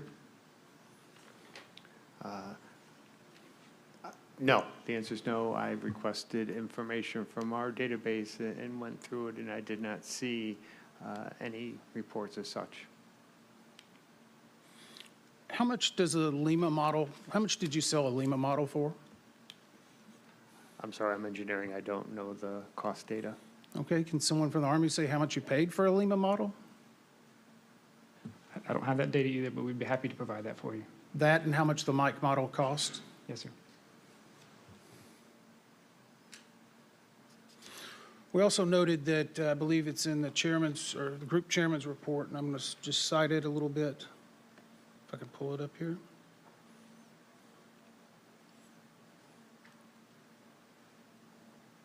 That this altimeter was actually returned for service and reconfigured. Are you aware of that? The right altimeter? I was not aware of that, sir. Okay, it's in the group chairman's report for helicopters. Have you read the group chairman's report for helicopters? Yes, sir. I've read all the exhibits for this hearing. Well, I'd refer you to page 39 and 40. So if you don't know that that was done, I think it would be helpful to read it. Oh. Both the PITX, the altimeter had been overhauled and recertified in 2018. Have you went back and looked at other recertifications and overhauls of altimeters to see if they're still within specs? We have not, sir. And the device is a non-condition item, so it's only overhauled once it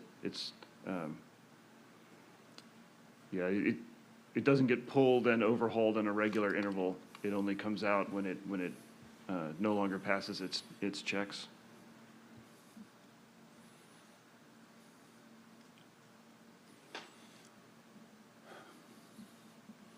So one final question before my time runs out. So the Army determines the mil spec for not only where the pitot tube is, now I apologize if I'm mispronouncing it, the pitot tube where it goes, but it specifies specifically the altimeter that must be used with it. Is that correct? The original requirement specified the altimeter to use and actually provide it as government furnished property, but it did not specify where the probes would go. So was that Sikorsky's decision of where the probe would go? That was before my time, but I would believe so, yes. And you earlier said that that was technology, I guess, in the 70s at the time that it was decided, right? Before you had flow test and other type of testing? That is correct. Have you not reevaluated that to test to determine if a design change should occur now that you have new methods? No. Again, there's been no further requirements for any different. No, I'm not asking about a requirement. Has Sikorsky, now that it has additional ways to test, maybe went back and looked at its aircraft and said, we know better things, we should suggest a change in where these pitot tubes go? No. Any reason why? As I stated before, when you consider there's limited real estate on that aircraft where these could be put, and other operational considerations. So again, austere landing conditions, worrying about damage to their probes, debris impacting the pitot or static ports. The other devices on the aircraft, which would limit separate static ports like what was shown in the presentation. So again, limited areas and no identified need for different performance. We'll keep going. All right. While I am asking this question, can Mr. Fuchs, can you pull up, I think we sent it to you, 7 Helo H Appendix A, Table A1. Before I ask that question, though, for the transponder, I just want to go back to the, well, actually, before I go to the transponder, you said, Mr. Rosengren, you had said possibly a safety alert in September or some sort of alert, correct? Yes, ma'am. We could send out an aviation safety action message that would go out to the fleet. Okay. And then when is the first chance for it to go in the manual? So the manual goes through a 2028 process. So that would begin in lieu of going into the manual, we would put it immediately in the airworthiness release that would go fleet-wide. Okay. But manual, that update begins in 2028. So, I'm sorry, 2028 is the form that is submitted to make an operator's manual change, not the calendar year 2028. Okay. But 2028? No, ma'am. Okay. Please be very clear. Yes, ma'am. Alert manual. So manual, there's a process that uses a form 2028. And that form 2028, if it's determined it needs to go into the operator's manual, we would submit that by the September 15th timeline.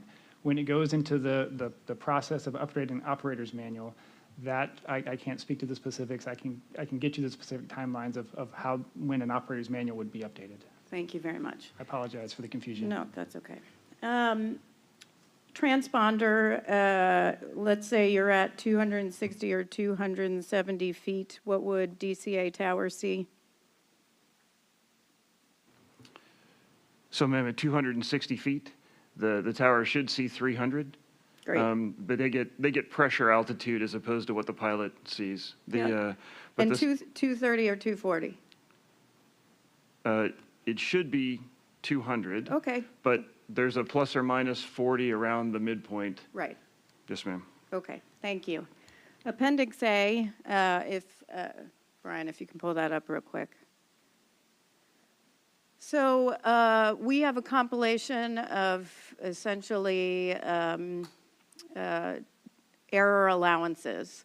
2 in the static system, 1, 2, 3 barometric altimeter encoder. Well, actually 1, 2, 3, 4, 5, 6, 7 different standards for the barometric altimeter. We've got the ESSS. We've got a clean configuration of the Lima. Are any of these additive? Yes, ma'am. Some are additive, and some are not, the way the table's laid out. So, for example, the encoder is not part of what the pilot sees, so that's not additive. But they're the instrument errors. The errors inside the instrument tend to be random, and they can combine. But so, For example, if you had a 30-foot scale error and a 25-foot barometric setting scale error, you would combine those through a method called the root sum of squares, and you would get roughly that's a 39-foot expected error range for And those. So some of them are additive. Yes, ma'am. Thank you. For what the pilot is seeing, are any of these additive? Yes, ma'am. So the instrument errors, and those are the ones you're verifying on the ground when you do the pre-flight check or when you do the pedostatic check. Then you have to, when you take off in flight at a particular flight condition, you have a position error, a static position error, and those are additive. They can be different, so one can be positive and one can be negative, and they can cancel each other out, or they can add to each other, but they are additive. Okay, and does it depend, could it be different by helicopter, or is that fleet-wide? Yeah, ma'am. So the instrument error would be different by altimeter. So the By right side and the altimeter. left side altimeter could have different instrument errors. It's just a random, it's a mechanical error inside the device. But the position error, so for example, the position error at a particular airspeed for a particular flight condition is the same for all the helicopters. Okay, thank you very much. I will ask Member Graham next. Member Inman. Mr. Rosenberg, is your department or your agency, are you responsible for all updates in regard to even maintenance, or is it just flight standards? So my organization is the Utility Helicopter Project Office, and so we're responsible for acquiring new Black Hawk helicopters, and then we coordinate with our life cycle management program, the AMCOM, Aviation Missile Command, on the sustainment of the aircraft. And so we do not have maintenance standards that we own. We're an acquisition organization, not an operational organization. if that So you makes buy sense. stuff, you don't use it? So we buy stuff, and then we work with our sister commands to make sure that it's used in accordance with the acquirer's maintenance procedures. Okay, so you're in charge of acquisitions, is that right? Yeah, so we're part of the Assistant Secretary of the Army for the Acquisition, Logistics, and Technology. And so we are the acquisition arm of the Army. So just help me understand this then. Why does the acquisitions department issue airworthiness directives? So the acquisition, we do not. We get them from our independent airworthiness organization. So AMCOM. You keep pointing to the gentleman to the I'm sorry. right. So Mr. Bradham is my chief airworthiness engineer. So But he reports to you, right? He does not, no, sir. He's No, in sir. Just for clarification, sir, I'm the chief airworthiness engineer, and I work in Futures Command in the Combat Capabilities Development Command Aviation and Missile Center in a group called the Systems Readiness Directorate. So Army Airworthiness Authority is delegated from the commander of Aviation and Missile Command to the director of the Systems Readiness Directorate. So I report through Futures Command, not through the program. My apologies. I thought earlier in the testimony you said my bosses and you pointed to the left. Oh, So often the acquisition, we will task them to give us independent recommendations. That's probably why the gesture might have been that way. So when I tasked Mr. Brown's organization to give me a recommendation, that was probably, if I recall, maybe. Have you tasked his organization to give you any other recommendations regarding this accident? Many, yes, sir. What were they? I'd have to go through the records. I'd be happy to provide you all the taskings we've done. I believe we've shared. Are there a lot of tasks, a few tasks, 2 tasks? There's many tasks. When Mr. Parker would make a recommendation, we would funnel it through our program executive officer, General Phillips, and then we'd make sure we get all the requests from this acts investigation, give it highest priority, and make sure that we get it tasked and recorded per saving the records for this investigation. Okay. Will you be on another panel, Mr. Rosenberg? No, sir, but I'll be here all week. You think? Okay. I'm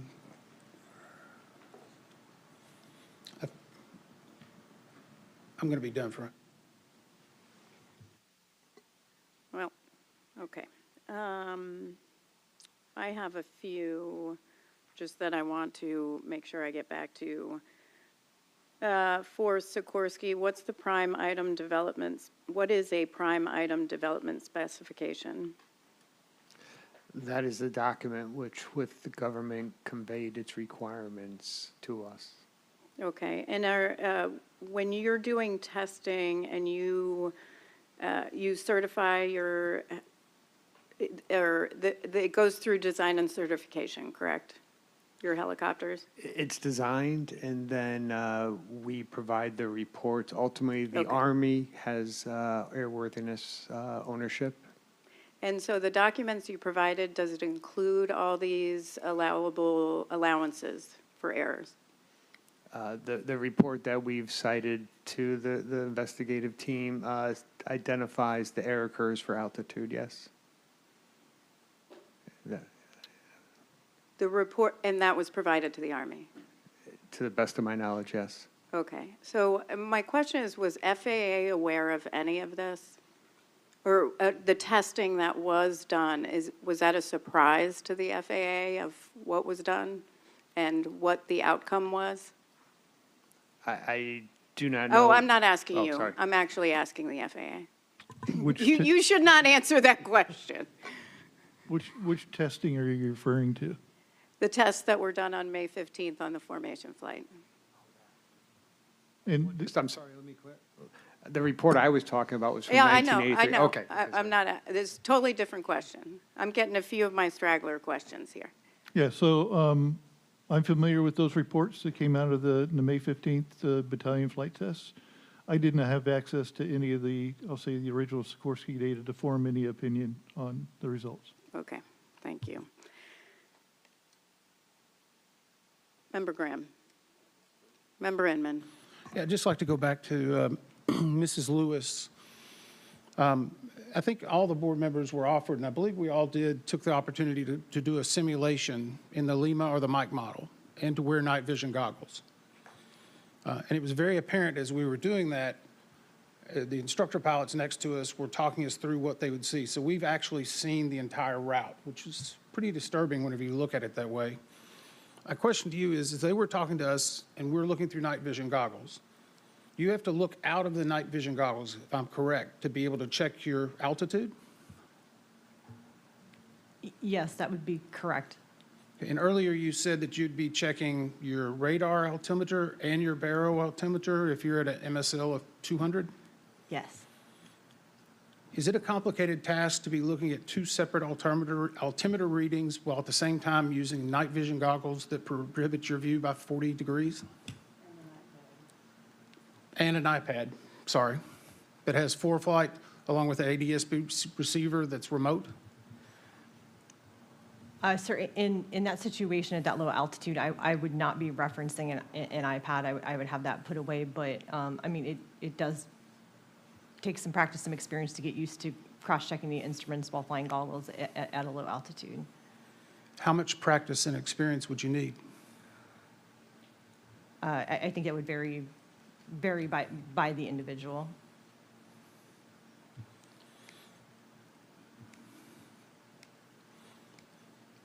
So let me just clarify that again. And the chair brought up a good point regarding the iPad, which has the ForeFlight, which is where their charts are supposed to be, correct? That's correct. So let me go back to, you have a night vision goggles on with a 40-degree field. We now need to check the radar altimeter, the baro altimeter, but we don't need to be looking at the iPad? As I had stated before, I haven't flown this particular route, but at that low of an altitude, in my experience, I would want to know the route that I was on, that close to the ground, and not have to be looking inside the aircraft in an iPad. So would the instruction as a standardization pilot, would the instruction be to not have aviators look at their iPad, which has the charts on it? In my experience, at that altitude, I would not want someone inside the aircraft looking at an iPad. Well, can we hold until panel 3 on Yeah, that that's one? fine. And then if you'd like, we could recall the witness for that panel. And I realize you may not have flown this route, I apologize. Have you had a chance to read all of the docket material that we've released, Mrs. Lewis? I've reviewed all of the docket material for the air data systems and altimeters. Did you find anything disturbing in what you read? In my opinion, the amount of clearance between the helicopter route and potentially the altitude of an aircraft passing over top of it was concerning. I hope so. Okay, thank you, Chair. Thank you so much. Now, I'm going to go back to the technical panel to see if they have other questions. And then my understanding is, because I'm getting texts from the team, that there are some party questions. So I want to make sure we are within schedule, so I want to make sure everybody's questions are answered. So we'll go back to technical team, then we'll come back to the parties.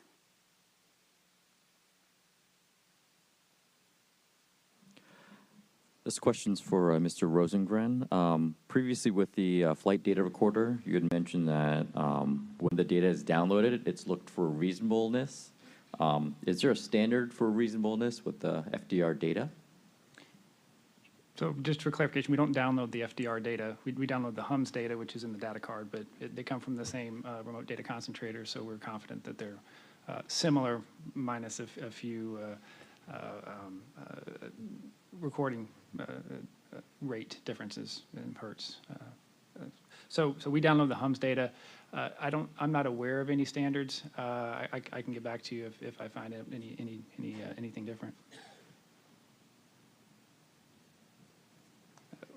One thing does come to mind. So the 3 parts that I did mention, there are some vibration standards we looked for to make sure that those 3 parts aren't exceeded. But outside of those three parts that we track, I don't know of any particular standards we use. Okay, we'd appreciate it if you could get us that information, and particularly if the pressure altitude data is looked for, and if there's a standard for what's considered reasonable for that parameter.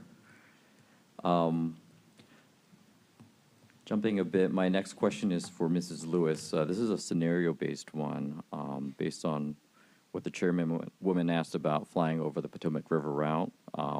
If you had a route ceiling of about 200 feet, and you were to look at your barometric altimeter and see about 160 feet, but then saw on your radar altimeter about 280 feet, how would you triage that situation in your experience?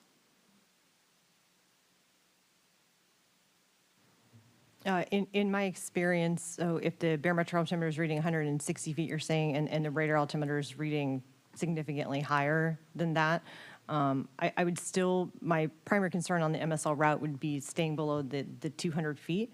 And I would definitely, take note of that and maybe write the aircraft up for some, maintenance action. But at that particular time, I would, as long as there was nothing wrong with the aircraft before we took off as far as the field elevation and the barometric altimeter, I would, continue to assume that I was below that 200-foot MSL. Thank you. And then my last follow-up question is, I think Mr. Bradham would be best suited, but Mr. Rosengren can chime in as well. Based on the discussions today for the answers that we've received today in panel 1, there have been limitations identified with the accuracy of barometric altimeters just as a technology. They're mechanical instruments compared to newer air data computers and more modern technology. So knowing that based on our testing and just based on experience that these older technologies have these limitations that can create larger altitude offsets between indicated altitude to where the helicopter is actually at, what sort of considerations would the Army have for when flying in the national airspace system where pressure altitude accuracy is crucial?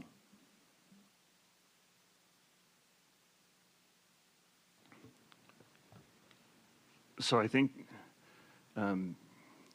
there's a question about the size of expected altimeter error versus aircraft separation when you're talking about a route like this in the national airspace, and I think that's not. I'm certainly not an expert to talk on the route design and the amount of allowable separation, but clearly, when you take into account, there's standards for pilots to maintain altitude. There's standards, for the altimeter error, and as I thinking about this, I don't think that we envision a situation where, well, prior to this incident, myself personally, in my experience, I wouldn't have envisioned a situation where you'd be operating on barometric altimeter, with less than a 500-foot separation. but I think there's, if you're asking if we're kind of relooking how we operate in the national airspace, I don't, with the exception perhaps of the correction for the ESSS configuration, I don't believe there's any deviance from the from what's accepted on the civil side as well. I mean, the military requirements, the 70-foot check is more stringent than the 75-foot check. The mil spec 25 feet of position error is more stringent than the civil 30 feet of position error. So with that one exception, I think we're still operating inside the requirements. And would there be any considerations to selecting certain models that have newer technologies or more accurate instrumentation versus older models in flying certain missions based on, again, known limitations with route ceilings or proximity to civil aircraft in the national airspace? Yeah, I think that's an operational question, and I don't know that I could speak to that. Is there someone here that can, as a witness? I think it'd probably be best to wait for more operational, experienced witnesses to give more expert testimony. Thank you.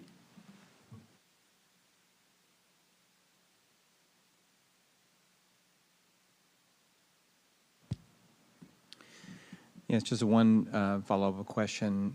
Mr. Rosengren or Mr. Bradham, given your knowledge of the various electronic devices on the UH-60L model, are there systems that are currently installed that record the helicopter's position and either radar or geometric altitude over time that could be used for operational data monitoring for safety assurance purposes?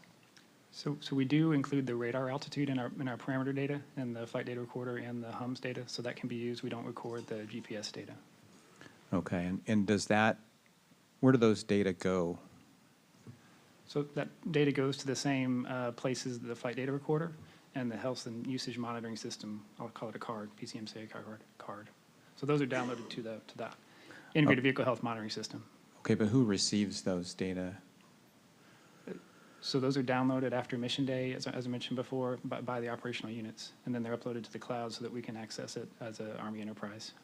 Okay, so at a higher level, the Army monitors those data? The Army has access to it at a higher level, yes, as well as operationally. Could those data be used to determine if battalion helicopters are exceeding the maximum altitudes on the DC helicopter routes? Yeah, so the information that's recorded, so you have radar altimeter that's recorded, but you don't have terrain being recorded, which you would need.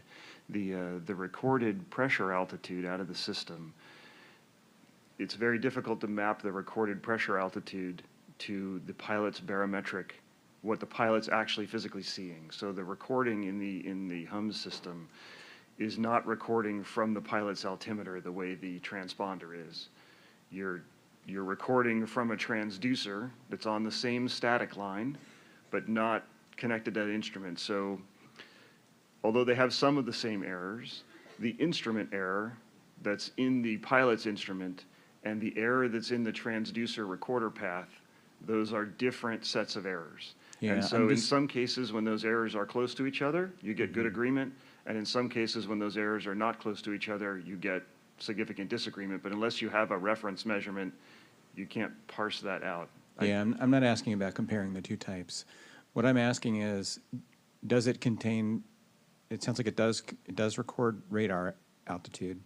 Does it record position? It doesn't record latitude and longitude. Is that what you mean by Yes. position? No, but it does record the parameters needed to reconstruct the flight. However, you do need a known data point. As our NTSB friends did here, they knew the data point that we took off from on the flight, and so they were able to reconstruct the May 15th flight from that known data point. But it doesn't include absolute time or absolute position. So it would require considerable analysis? It would require considerable analysis and considerable note-taking on at least a known reference point. All right, thank you. Yes, sir.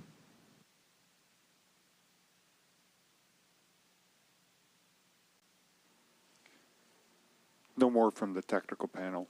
Chairwoman Hamady. Thank you.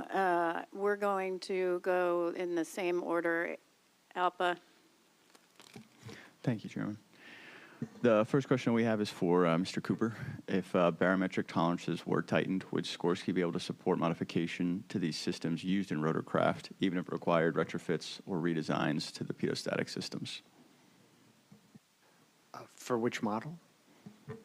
For any. But specifically in this case, it could be, you know, the Lima or the Micro going forward, whatever it might be.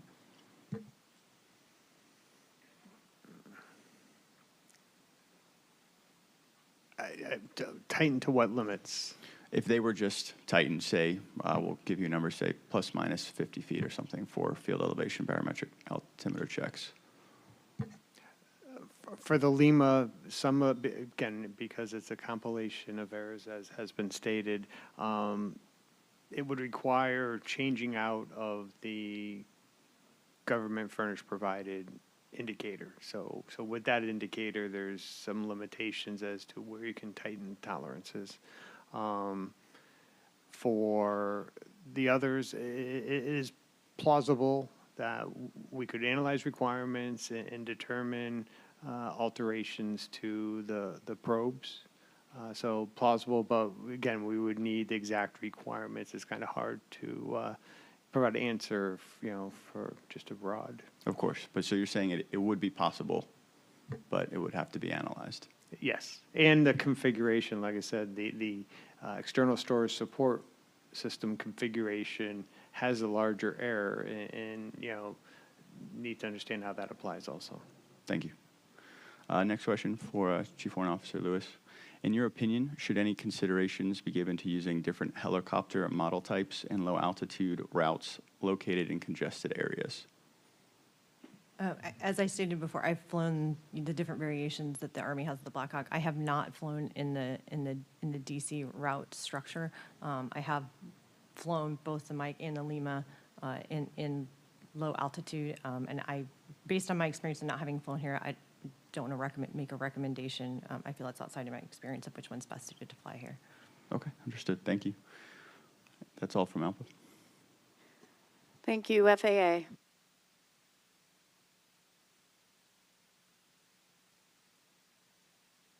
I don't have any questions, ma'am. Okay, thank you very much, NACA. Chairwoman, we have no further questions. Our questions have been answered, and I'd like to thank the panelists today. Thank you. Thank you, PSA. Thank you. A couple operational questions real quick here. In your experience, Ms. Lewis, flying along, your co-pilot or instructor pilot voices a different altitude than you have of 100 feet. Is that any area of concern for you? I would, if an instructor pilot, are you asking if they told me to adjust my altitude by 100 feet, would I do so? If you call 300 feet and he calls you, I got you at 400 feet, would that be an area of concern for you? 100 foot of difference would not be a large area of concern. The first thing I would do would be to make sure we both had the same altimeter setting, and then address the situation going forward from there. How much would it take to be a concern? A couple 100 feet would be a concern in flight. Okay. And I guess going back to the low levels, if you're on a 200-foot MSL route, would 100 feet be a concern then? 100 feet in what regard? 100-foot difference between the pilot and the co-pilot's altimeters? Yes. 100 feet would still be, we would still have that 100-foot window, plus or minus 100 feet to maintain altitude. Okay.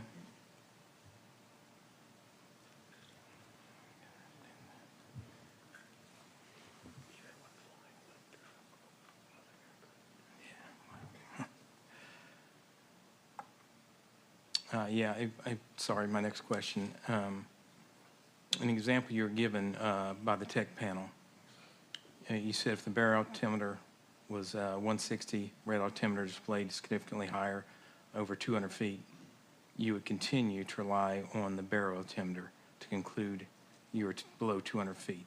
Can you explain why you would fall back or use the baro altimeter as primary? In my experience, if the barometric altimeter checks out good on the ground before I take off, and as we stated before, I'm pilots generally, they're not out flying doing math between the barometric altimeter and radar altimeter, adding up altitude differences and considering that during flight. So as long as it was good on the ground before I took off, I would continue to assume that my barometric altimeter was accurate. Okay. I have no further questions. Thank you. Thank you. Sikorsky.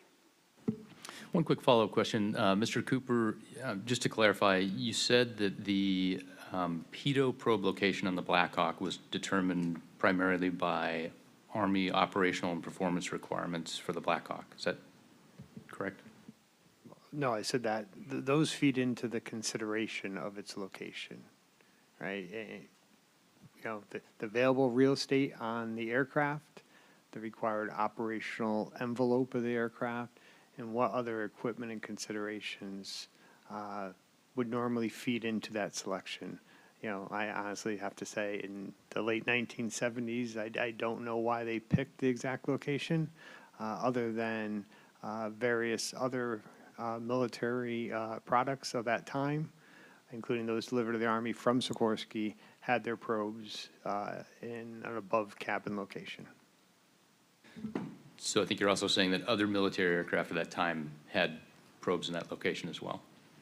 Correct. The CH-53, the H-3, and the S-54 crane, X-64 crane had those upper locations also. Great. Okay. Thanks, Mr. Cooper.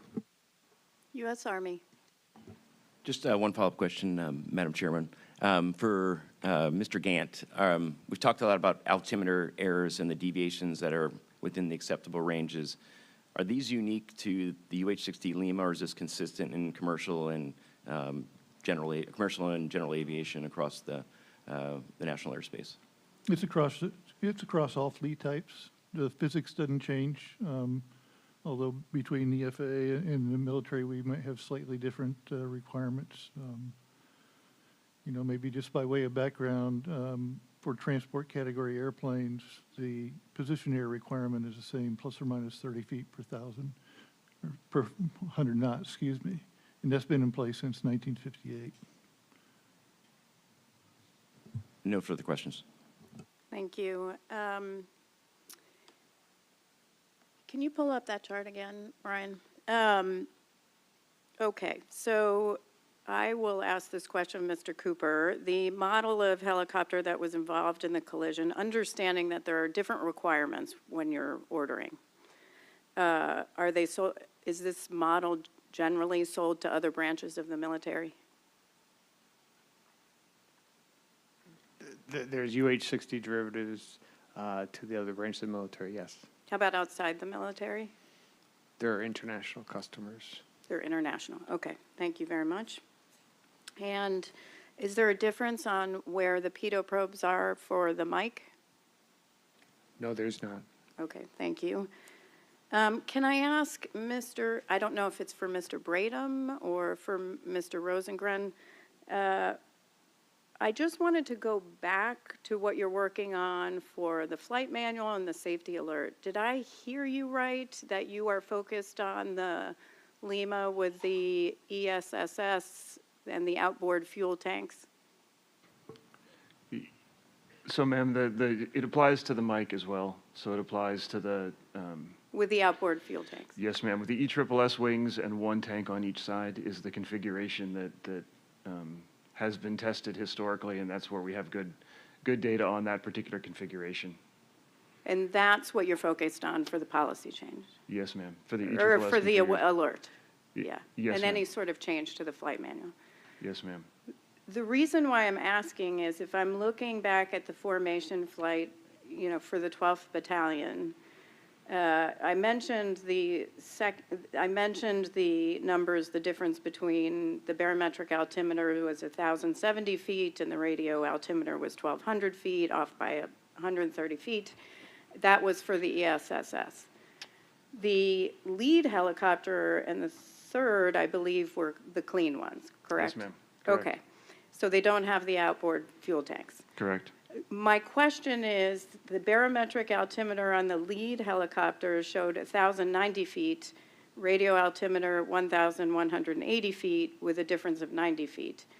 On the third the third helicopter, it was 1,100 feet and 1,180 feet with 80 feet of difference. Does that concern you at all? So, ma'am, so first you can explain those discrepancies, and if I could just talk through it just very, Sure. very quickly. So that delta that you see in those aircraft, if you take their, how far those aircraft were from field elevation on the ground, and you assume that's a good approximation of its instrument error, and then you add the position error to that, and then you add the temperature effect, because on that day, they were flying they were flying a warmer than standard temperature, which has, when you're trying to compare radar and barometric altitude, you have to correct for the temperature. So there's 36 feet of that roughly is a temperature effect. But so for those aircraft, if you take those standards, and I apologize, I'm flipping through my notes to get the exact numbers on the aircraft, but I have them for all the aircraft on that test.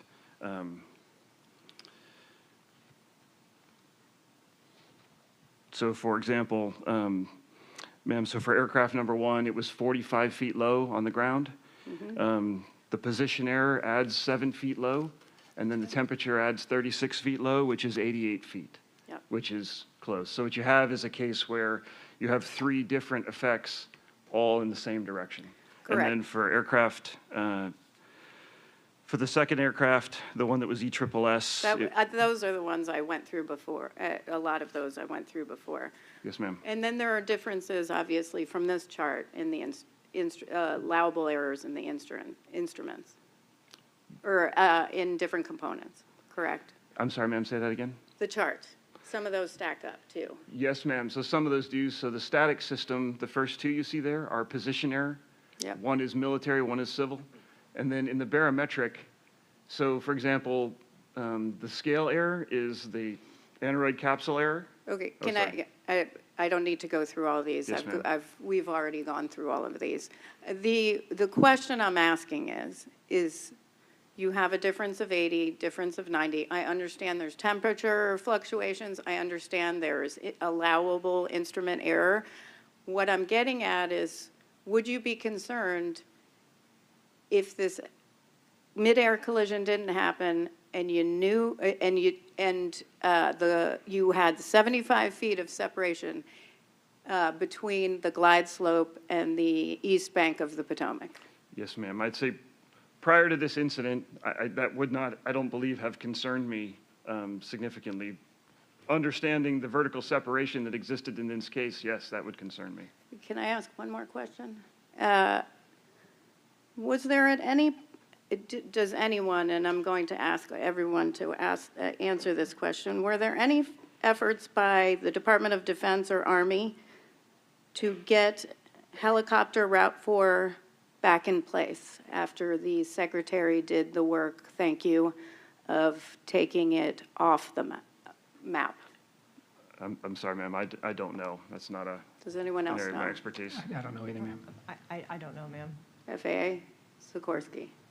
Okay, thank you. Member Graham? Member Emmett? Does the technical panel have anything? We've got time.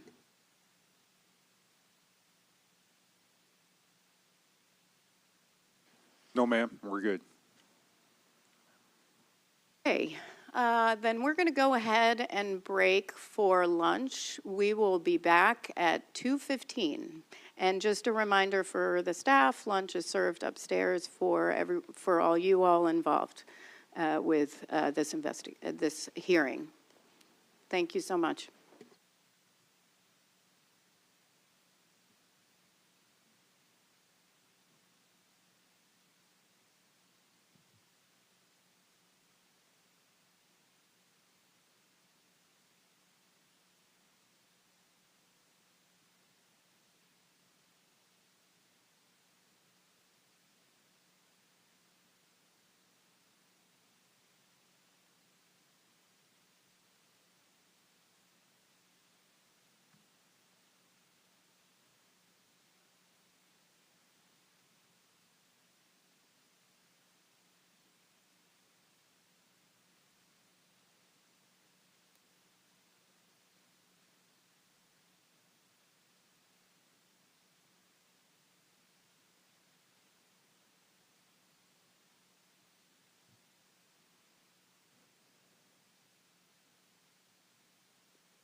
be? Where you want to be? I mean, you're. I just dodged.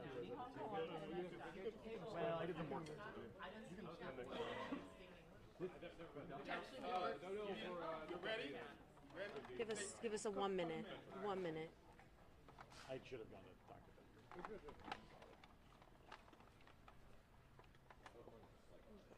She's staying here, right? Does she have a wireless mic to wear, or are you going to film it? We have You gonna hit this. the- okay. It is the best we could do. Which one is the pool cam? The one right next to you. Okay, so she should favor this one. Yeah. Yeah. Are you guys in? So you want her this way? Yes. Yeah, if she could. Okay. Yeah. Okay. She's going to be turned this way. Yeah. You want to? You need to. Yes. Thanks. If I was gonna produce it, I'd say we should all move this direction. Right? Well, you're take one step to your left. No, you're fine. Tom, is it okay if I go that way, or? This one's the pool cam, No. right? No. This one, the right. Yeah. Yeah. We just don't want to get her in profile. That's all I'm trying to say. Yeah. I'll have her turn this way. Turn towards the camera. It'll be okay. Yeah. And then David, just let me know if you can hear it. Take care.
We have to continue to investigate. How significant is 100 feet in this circumstance?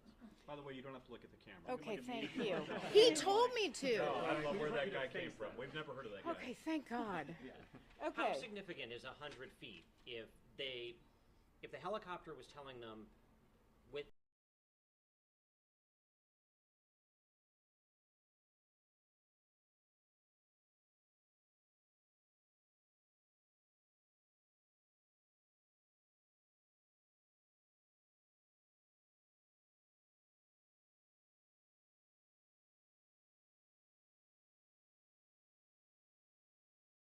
Down from there as you go towards runway 33, so a 100-foot difference is significant. Bottom line is the helicopter pilots thought they were flying at a higher altitude than they were, and their altimeters may have been misleading. It's possible, and that's why we're asking these questions. Was it appropriate for regulators to allow that type of variance given how crowded the airspace was? Which regulators? The regulators allowing for the FAA variance. or Army? The Army for allowing the variance. So the Army's policy is plus or minus 70 feet. Right. The FAA's is plus or minus 75 feet. Over time, you have some changes in the altimeters. When you pick up significant discrepancies, you should put that into maintenance. With this situation, the bigger concern is the route itself and the design of the route, which we'll get into on panel 2. And now that they know there's a concern, why aren't they testing the rest of the fleet and the equipment? That I don't know, and they're only testing this specific model with the fuel tanks on the sides. So, Chair, speaking of airspace design, you had asked in the panel just now if Secretary Hegseth and the Army had asked to sort of reclaim flight privileges around Route 4. Folks didn't know on the panel. Do you have some sort of indication that there was a request made and then it didn't get filled? What is your understanding of that? I'm just asking the question.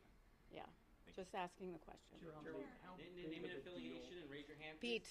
How big of a deal are these findings that there were sort of baked-in errors in the altimeters on the Blackhawk when you consider the fact that the margin of error between the approach path and Route 4 was only 75 feet? How big of a deal is this finding? It's significant. And we're not just talking plus or minus 70 feet. What you heard from that panel is all these components have allowable errors, which are additive. So it could be 70 plus 20 plus 25 plus another 20. And when you're a pilot, once you are on the ground and you know your field of elevation is 45 feet, and you can confirm, okay, am I within plus or minus 70 feet for the military, plus or minus 75 feet for civilian pilots? You're not questioning as you're moving through the airspace. You're not sitting there and looking at your barometric altimeter going, okay, let me do some math and figure out if that's right. And as you heard from one of the panelists, she would be using over that portion of the Potomac River mean sea level route, she would be focused on her barometric altimeter. How much of a factor was it how much of a contributing factor was the fact that they were wearing night vision goggles? So we're going to get into the night vision goggles in panel 3. You're going to hear a lot more about that tomorrow. Allie. Thank you. Allie from Bloomberg News. I had a question. You already issued urgent safety recommendations regarding the routes around DCA. Would you consider safety recommendations regarding the altimeters before you release the final report? That's a great question, and that is exactly what our team is looking at right now. There is one thing I do want to highlight. I think some are very quick in the public, and I'm sorry to say this, but also the media, to jump on pilot error first. This is why we go broad as the NTSB. I've said from the beginning, we look at man, machine, and the environment in which they're operating. And that environment in which they're operating, we're not talking about literally the weather. That's part of it. What we're talking about is also safety policies, safety procedures. What are the systemic safety issues? So it's always easy for people to focus on there was a pilot error here. We don't know. We're going to look, but it's possible there was 0 pilot error here. Do you think that the Army is taking this seriously enough? It sounds like in some ways they were playing this kind of fast and loose when it came to these tolerances, when it came to altimetry and barometric pressure. Do you think they're taking this seriously enough? Well, I think those are a couple of different questions in there. I do think that the Army is taking this seriously. However, I don't think anyone did the math until the NTSB did the math to show there was only 75 feet of separation at a critical point on that route circling to runway 33. And that's significant. My concern is, where else in the national airspace does that exist where there are charted helicopter routes? Has anyone else done the math on runway approaches? You're going to hear a little bit more on that through the course of the investigative hearing. With that said, let me get back to one of your questions. Am I satisfied with their responses on the actions they're going to take? Is that what you're asking? Nope, I am not. I am not satisfied with what I heard in this panel. I'm hoping to hear more in the next panels, and perhaps some other panelists, for example, the commander who leads the 12th Battalion, might be able to tell us that they are taking additional measures, and he will be testifying on the next panel. With that said, they are very focused on the UH-60 Lima ESSS with the fuel tanks on the side. They are not focused on the other ones where we also had determined as part of the testing that there were errors. And I will say, is this an issue beyond just the Army, which is why I asked if this model was sold beyond just the Army and in civilian purchasing. The fact that you had at least one panelist, when asked, would the Army accept recommendations, said, we'll have to review it. Is that concerning to you? Whether they'll accept our recommendations? Your recommendations, yeah. I think they'll be They'll accept our recommendations. My hope would be, since that we're working so closely with them in this investigation, that they will then implement those recommendations. That's my hope. I will tell you, I have had, while I'm tough, I have had great discussions with the Secretary of the Army, and we will stay in touch, and I'm hoping as we move through this that we can work together to get some of those recommendations, all of our recommendations implemented, but what I mean by some is the ones that are applicable to them. David, and then somebody asked a question over here that we'll go to. Dave Sherrittson from Rory's. So can I ask, is the issue you think the need for more testing, a broader fleet of aircraft beyond the Army? Is it about disclosure to pilots, or is it about a specific fix or update to the altimeters, either in the Black Hawk or other aircraft? So that is analysis. And so we will look at that as part of our investigation. With that said, my concern, and I can speak to my concern, is should you be doing testing beyond this? How do we communicate beyond the Army? How do we make sure that you get from big Army to people on the ground? Are they expected to look at manual updates? How long do those alerts take? How long do those updates take? Are you going to phase out the Limas faster and bring in the mics? And then we'll go here. Thank you, Chair. From Spectrum News. This obviously will take time to get the results. In the meantime, it's pretty terrifying for a lot of people that fly. Are they safe right now? Aviation is incredibly safe, and I know I keep saying that. There are every day we see something in the news, but if you look at the numbers, the number of accidents, the number of fatalities, the number of injuries, they are significantly lower than, say, on our roadways, where 95% of transportation accidents occur. With that said, it only takes one, and we saw that here. So I can appreciate that concern. I sympathize with that concern. And that's why we're here. That's why we're doing this work, because we never want it to happen again. Last question, Oriana. Ariana with Politico. Hi, Ariana. One of the reports in the docket suggested that there was concern over Route 4 and that the FAA and the DC Military Working Group was going to look into it and possibly create a new pathway. Do you think the FAA was short-sighted in not deviating and creating a new pathway? And should that have moved forward? Ariana gets the first question after panel 2, because that's exactly what we're going to get into. Thank you very much. No, I commit to that. Okay. Thanks, guys. All right. Thank you. Thank you. Which means we have to stay till 7. I guess I Yeah, now you gotta stay.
9 seconds p.m.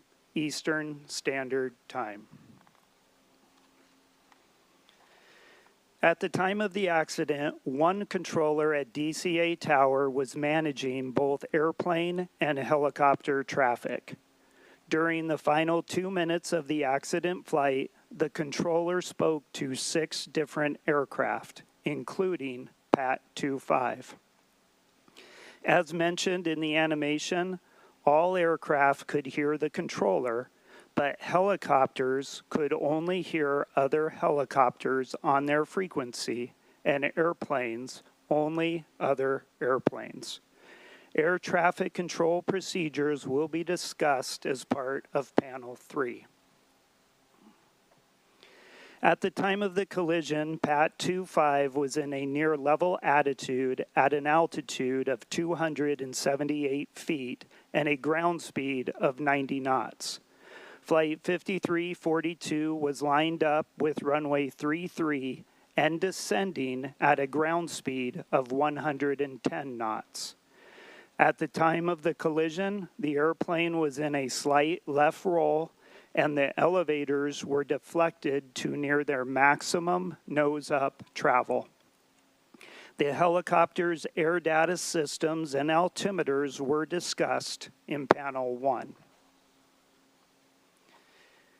DCA Class B airspace contains a high volume of helicopter activity that includes local and state law enforcement, all branches of the military, Homeland Security, the Federal Bureau of Investigation, the National Park Service, and medical transport. The volume and complexity of mixed operations required letters of agreement that outline specific procedures. Helicopter Route 4's ceiling was 200 feet. However, helicopter operators were encouraged to fly above 100 feet for noise reduction.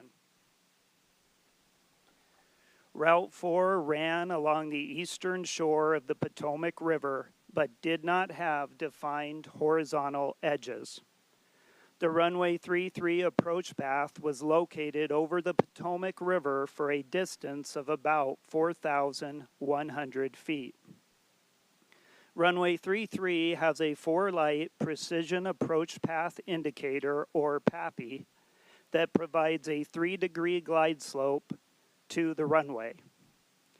At an altitude of 200 feet over the river's eastern shore, a helicopter would have about a 75 foot of vertical separation from an airplane on approach to runway 33.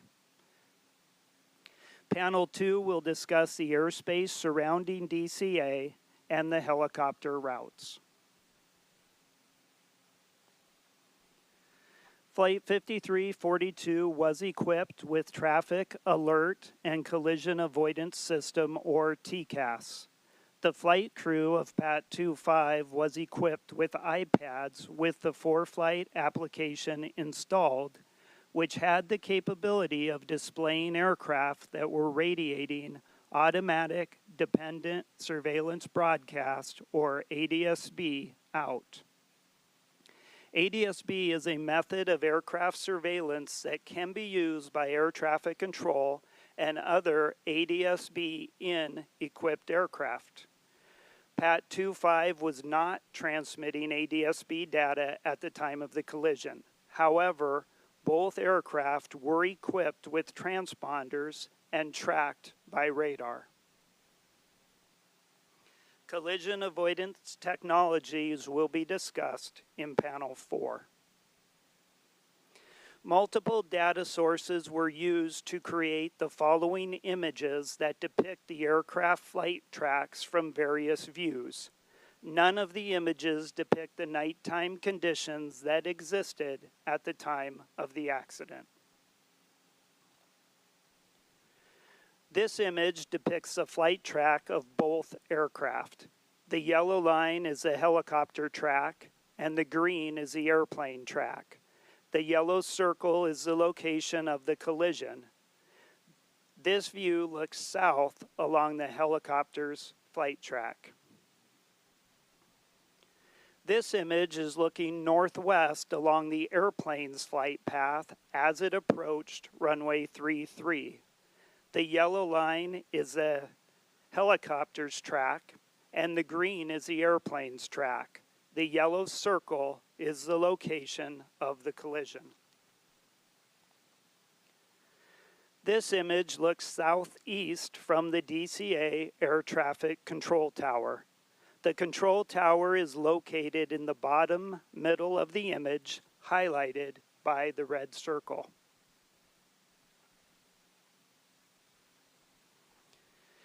As a result of the accident, the NTSB issued 2 urgent safety recommendations to the FAA to prohibit helicopter operations on Route 4 when runways 15 and 33 were in use, and to designate an alternative to helicopter Route 4. Immediately following the accident, the FAA implemented temporary airspace restrictions around DCA. Shortly thereafter, the FAA removed the section of helicopter Route 4 between Haynes Point and the Woodrow Wilson Bridge. Additionally, the FAA prohibited the use of runways 1533 and 422 at DCA during specific helicopter operations in the vicinity of DCA. The United States Army directed the accomplishment of operational checks of aircraft transponders to include ADSB out functionality. Panel 5 will discuss safety management systems, including mid-air collision risk in the National Airspace System. NTSB was notified of the accident on the night it occurred, and a GO team launched the next morning. The staff listed on this slide assisted in the initial response and/or are supporting the ongoing investigation. Member Inman acted as the agency spokesperson on scene.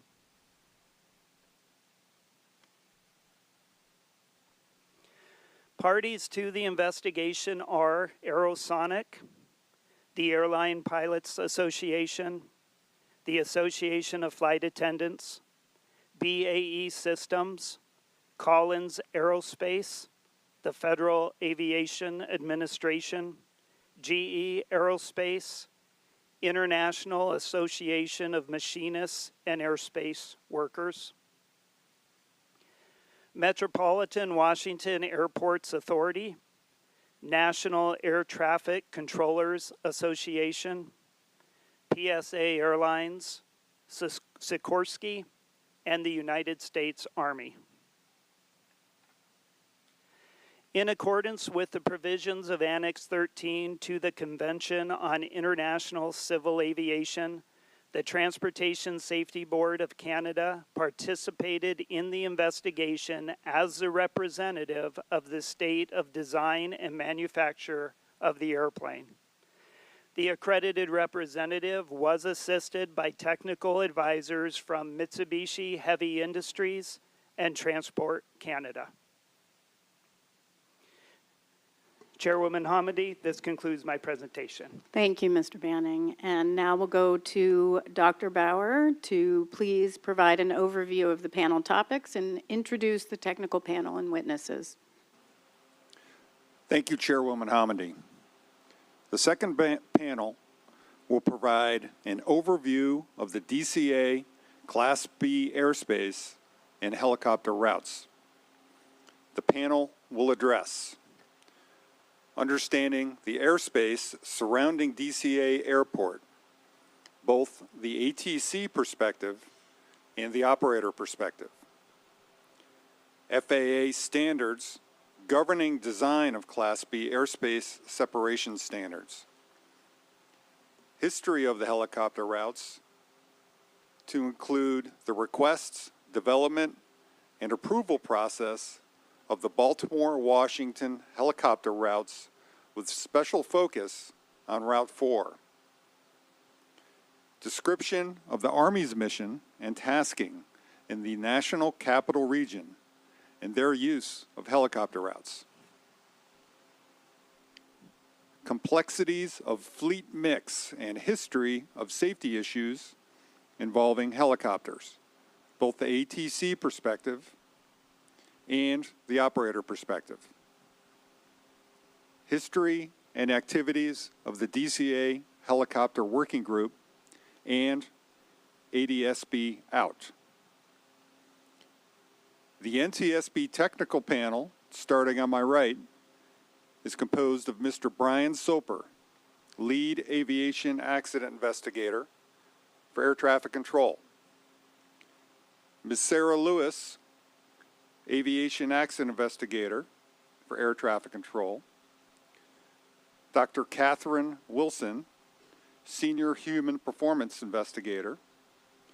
And Captain Van McKinney, aerospace engineer, helicopters.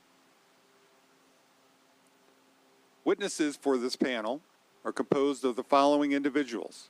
From my left, nearest the board members. In the front row, Mr. Nick Fuller, Acting Deputy Chief Operating Officer, ATO, with the Federal Aviation Administration. Ms. Katie Murphy, the Manager of Visual Charting with the Federal Aviation Administration.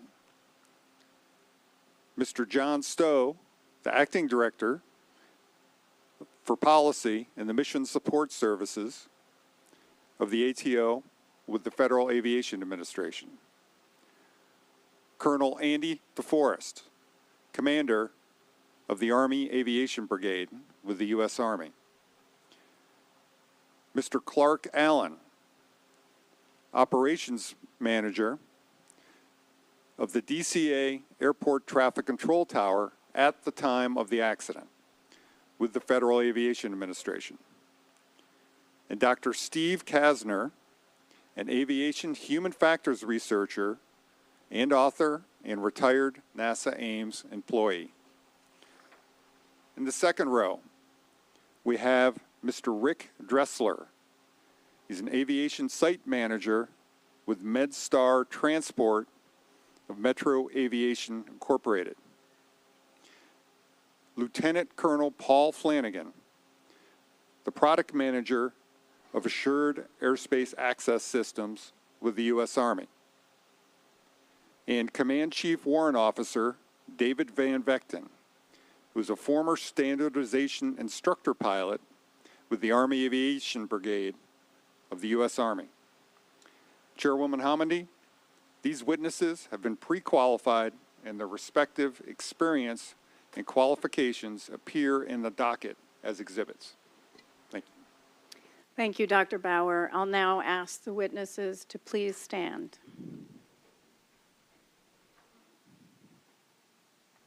Please raise your right hand and answer by saying, I do. Do you swear or affirm that the testimony you'll give in this hearing will be the truth? Thank you. You may be seated. As a reminder to the witnesses, you will remain under oath until the conclusion of the hearing. We ask that you answer the questions factually and avoid any type of analysis or speculation. Finally, please push the microphone button to talk and push it again when you're finished. I'm now going to turn questioning over to Mr. Soper. Thank you, Chairwoman. Mr. Allen, could you please provide us with an overview of the DCA Class B airspace, and please include some of the most prominent complexities, challenges, and constraints from an air traffic control perspective? Good afternoon. The DCA Class Bravo airspace extends out approximately 7 miles. It adjoins to Dulles Airport's airspace as well as Andrews Airspace. We receive helicopter traffic from Andrews, Baltimore, Dulles, Davison Army Airfield, and the local law enforcement and medevac hospitals. Some of the challenges associated with the airspace is the lack of airspace that we have, so to speak. There are multiple prohibited areas that we are unable to fly in. We have very specific procedures for fixed-wing aircraft and helicopters. Thank you. And for Mr. Dressler and Mr. Van Vechten, I'd like you to respond to the latter part of that question as well, which was if you could share with us your most prominent complexities, challenges, or constraints for Mr. Dressler first from a non-military operator's perspective in the DCA airspace. Thank you. For my perspective as a medevac operator, we're actually very privileged because in terms of priority, when we use the term medevac, we move everyone out of our way, including Marine HMX. For some of our other members, however, for the ad hoc DC helicopter operators group, that is not the case. So from a law enforcement perspective, we have several operators, whether that's U.S. Park Police, Maryland State Police, Fairfax County Police, Prince George's County Police Aviation, and all of them operate in an unscripted way, in a sense, because they don't fly from point A to point B necessarily. So their challenges are even greater than mine because I have an intended destination for every time my ships or one of my fellow medevac operators goes in. Our complexity is really, as Mr. Allen said, the airspace is very small, has very little room to maneuver, and we have prohibited areas that we have to avoid as well. Add in the final challenge is just the high volume of helicopter traffic in a very confined space. Thank you. And Mr. Van Vechten, same question for you from the military or Army operator's perspective operating in the DC airspace. Yes, we have the same challenges as Mr. Dressler addressed, the prohibited areas, and we're on specific routes that we are cleared through by ATC, or if we're in a zone, we're in a specific zone. So we must stick to these routes and zones as directed and cleared by ATC. There is a large volume of rotary wing traffic at low level, which is always a concern, and then the volume of traffic in and out of Reagan Airport. Thank you. Mr. Allen, back to you. When the helicopter control and local control positions are combined at DCA Airport Traffic Control Tower, do helicopters and fixed-wing aircraft share the same frequency, or do they remain on separate frequencies like when they are decombined? They remain on separate frequencies. And is that policy, or is that is there a reason for that that you're? They're charted the helicopter frequency specifically, so the helicopter users are going to naturally contact the facility on that frequency. Okay, so from an air traffic controller's perspective, are there advantages or disadvantages to having the helicopters and the fixed-wing aircraft on separate frequencies when it's combined? Combined, it'd be subjective to each individual, but in my opinion, a positive would be it can help you prioritize your sequence of events or what you need to accomplish a little bit easier, having them separated. Okay, any disadvantages from an air traffic perspective? Disadvantages, aircraft may step on each other utilizing two separate frequencies. You may miss an initial call or something of that nature. Okay, thank you. And for Mr. Van Vechten and Mr. Dressler, once again, how about for yourself? For the Army operator's perspective, is there advantages or disadvantages to being on a separate frequency from the fixed-wing operators while you're operating there?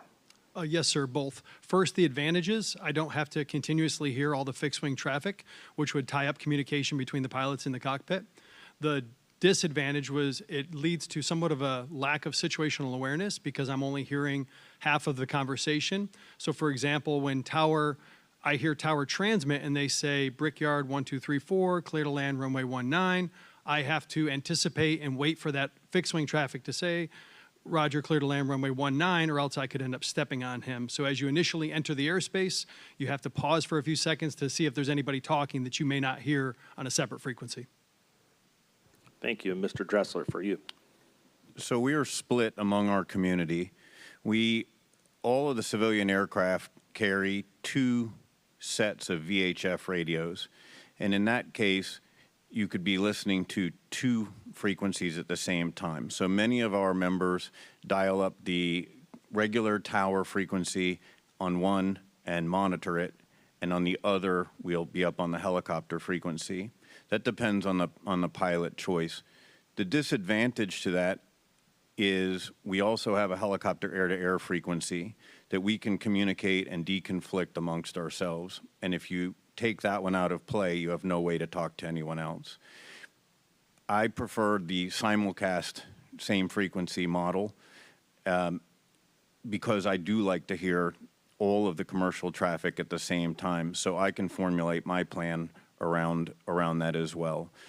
I think the disadvantage is clear. It's a very, very, very busy airspace, and for all of us to be waiting in order to make a radio call without stepping on someone else is the massive disadvantage that I don't think there's a solution other than a split terminal.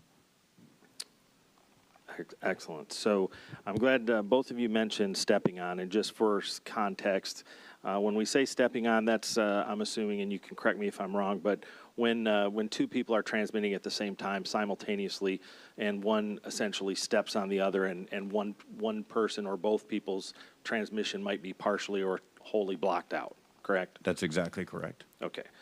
So along those lines, is there any way, and this one is for Clark, I'm sorry, Clark, is there any way for an air traffic controller to know if they were simultaneously broadcasting or had stepped on, or somebody had stepped on a frequency where an aircraft might not be receiving their full transmission? Are you aware of anything? Is there a side tone? Is there something that occurs that lets a controller know that, or is it just potentially lost transmission? If the controller was given an instruction that would have required a readback and they did not receive the readback, they could assume that it was stepped on or the aircraft didn't hear it. But if it did not require readback, no, there would be no way for them to know. Okay. And in your experience at DCA, is there a notable difference in the quality of radio transmissions from military versus non-military helicopter operators? Yes. Okay, and could you kind of elaborate on that for us? Give us an example. Yes, among the medevac and law enforcement community, they operate newer aircraft with newer equipment. Like Rick had said earlier, they have dual radios where other operators are using other aircraft that are perhaps more dated and maybe only have a single radio versus dual radios that can impact communication. Okay, so from along this same vein here, are there any particular operators that operate regularly within the DCA Class B airspace, or even type of helicopters that stand out to you as exceptionally challenging when it comes to communication quality? We've had trouble in the past with the Air Force and Army. Okay, and does the helicopter control position at DCA have a UHF frequency available for use if requested by military pilots? Yes, there is one. Okay, have you ever known or have you ever experienced a military pilot to request a UHF frequency since you've been there? Or? It's maybe occurred less than a handful of times. Okay, and Mr. Van Vechten, for you, along this same thread here, are you aware of any feedback or have you had flight crews report similar concerns that they've received about the reception quality from their aircraft while flying here or anywhere around the area? No, sir, I have not. Okay, thank you. I'm going to shift modes just a little bit here to helicopter route history and the development of those, and with a little bit of a focus on Route 4 as well. So, Mr. Stowe, could you provide us just a brief explanation of what helicopter routes and helicopter zones are, if you can? If this is out of your area, please let me know. What is their primary purpose, and how do they fit into the airspace structure within the DCA Class B airspace specifically? Absolutely. I would specifically reference Air Traffic Order 7210.3 when describing the helicopter route chart program. Chapter 12-4-1, helicopter route charts are graphic portrayals of discrete and or common use helicopter routes and or operating zones located in high density traffic areas. Their purpose is to facilitate helicopter pilot access into and egress from or operation within charted areas. That's a direct quote, but generally speaking, these charts facilitate reduced or easier controller-pilot communications. There's a level of understanding when a helicopter pilot were to check in with a controller, reporting a route, what the expectation is, where they would be flying, where they would be ingressing and egressing. Overall, it helps with efficiency and streamlining traffic flows as well. Okay. So along those lines, this for Ms. Murphy or Mr. Stowe, we heard earlier in Mr. Banning's presentation that the helicopter routes had no defined lateral boundaries. Could either of you explain why that is? I can take a shot at it. So the helicopter routes are non-regulatory. They are merely recommended paths. It is expected that all pilots remain in contact with air traffic control while flying. As for the lateral boundaries, what is currently charted is nothing more than a symbol used to showcase the routes pictorially so that they look good, if you will, cartographically. Okay, so how would, looking at those lines on a helicopter route chart, how do I know if I'm in compliance with that route from a lateral standpoint, if it has no lateral boundaries and it's just generally the area? So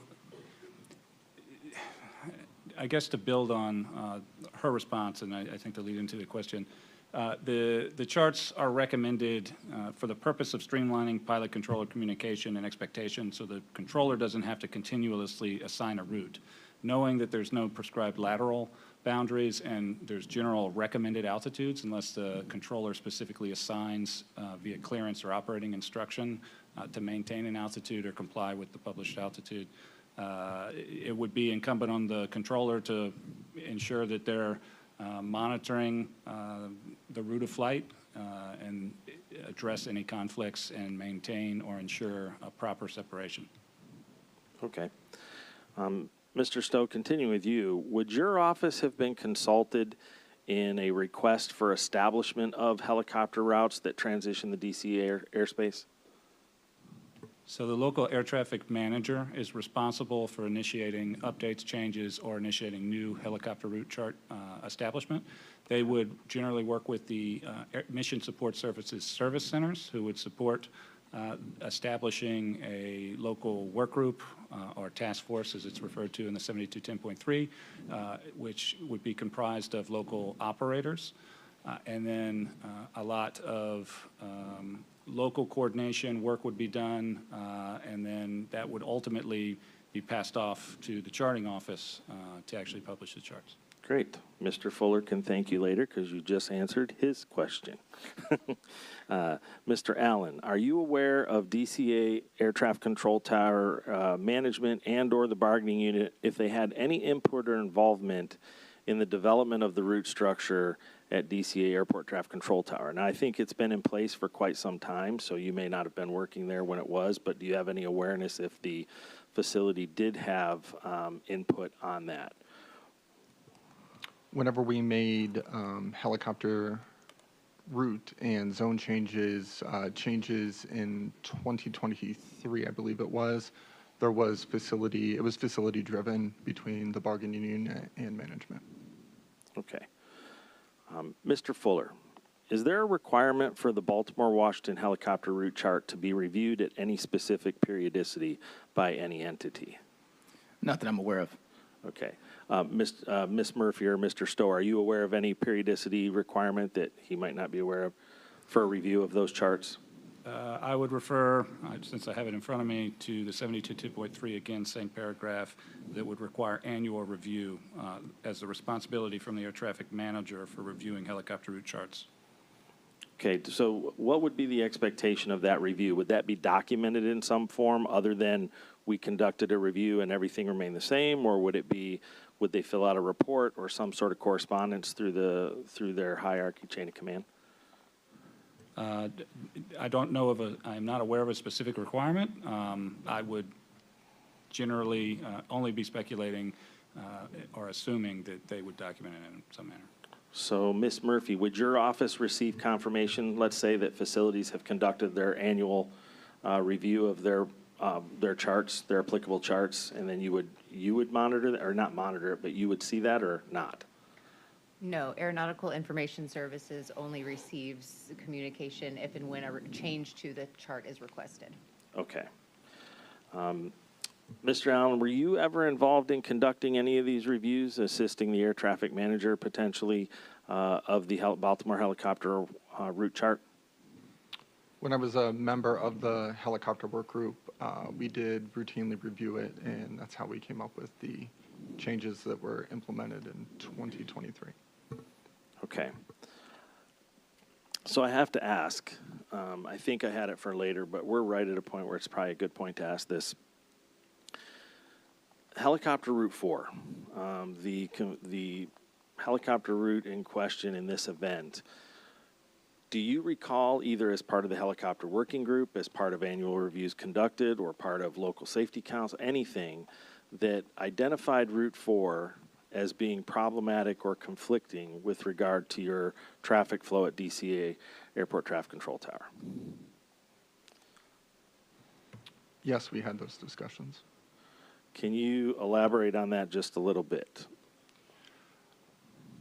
When we met with the larger user groups of the airspace and discussed different improvements, ways we can make the system safer, more efficient, it was brought up with several different options, either to eliminate a portion of Route 4, move Route 4 over to 295 in Maryland. And both of those options, we were told we were unable to do due to continuity of government operations or security. Okay, thank you. So for Miss Murphy, do you have a history of the development of the helicopter route structure there? Like when they were established, these routes that transit the Class Bravo airspace at DCA? Well, without records in front of me, I can detail a little bit. Route 4 appeared in totality on the first edition of the Baltimore-Washington helicopter route chart effective February 13th, 1986. It was largely unchanged until 1991 when air traffic added a compulsory reporting point at the Wilson Bridge. After that, there have been no changes until this early spring, post-accident, and we continue to work. That is helpful information. So along with that, at its inception, do you know or are you aware by looking at that back then, did DCA have a runway 1533 at that time? I do not know without the chart in front of me. Can anybody up there answer that question? Mr. Allen, do you know back that far if that runway had always been in existence there? I wouldn't know that. Mr. Fuller? I'll take an IOU to get back with you and answer on that. No problem. Okay. So my question would be, knowing what we know today with that route structure where it was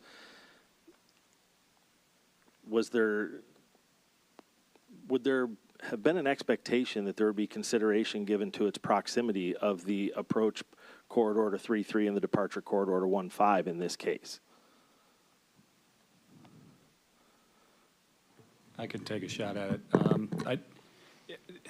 I think consideration of proximity and local traffic flows, patterns, or what the needs of air traffic are, It's going to be highly site-specific and dependent on traffic flow densities within the airspace that may change over time.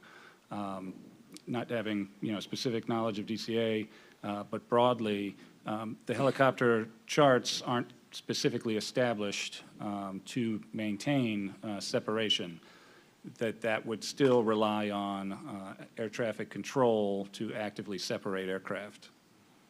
Which brings me directly to my next question.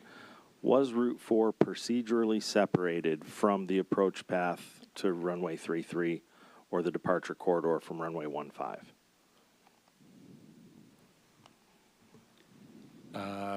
To my knowledge, no. I would have to defer to local air traffic as to what the consideration was when the routes were established or amended. Understand. Mr. Allen, what's your understanding of that? No, it is not procedurally separated. Do you believe that the controllers, the control workforce at DC Airport Traffic Control Tower has a similar understanding across the board that that is not a procedurally separated route? I can't speak for everyone, but I would say a majority do. Okay.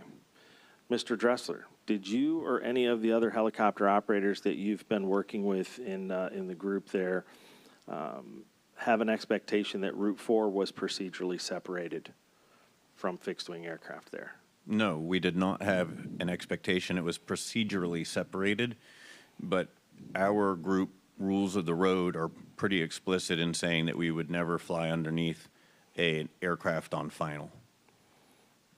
Okay. And Mr. Van Vechten, same question for you. Did the involved Army helicopter unit have any belief that Route 4 was procedurally separated, that if they were on that, they would be separated from fixed-wing traffic arriving 33, departing 15? Yes, sir, I did. You had that thing, and was that a similar belief across the unit? Yes, sir. Following the incident, I contacted many of my fellow co-pilots that were there, and everybody had the same assumption that we were not allowed to cross the departure and approach path of 1533 while on Route 4. We were always told to hold at the golf balls down by the sewage treatment plant just northeast of Wilson Bridge or at Haynes Point, which I'd done 100% of the time when I was on Route 4 and 3315 was active. Okay, so that may have confused a little bit. So so the belief there would have been that you did not believe it was procedurally separated. Because procedurally separated, just so we have an understanding, when I say procedurally separated, meaning if you fly that route at the altitude you're supposed to and an aircraft flies that approach the way they're supposed to, they will have appropriate standard separation and will miss each other if they are both flying their prescribed route, right? That would be procedurally separated. What you are saying is that you believe there to be a mitigation in place. You were aware they were not procedurally separated and that without a clearance from air traffic control, you would either hold at a particular area or request clearance to proceed across. That's correct, sir. When I say procedurally separated, Yes. I meant that a procedure prevented us from crossing 1533 Very while good. on Route 4. I should have prefaced that with a definition there of what I was saying. So thank you for that.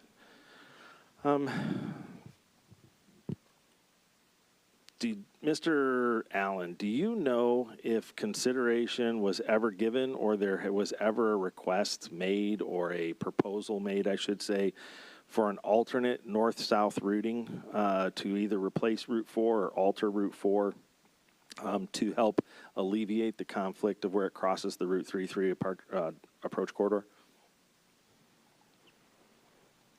There was discussion, like I previously mentioned, to either remove a portion of it or move Route 4 over towards the east, towards 295.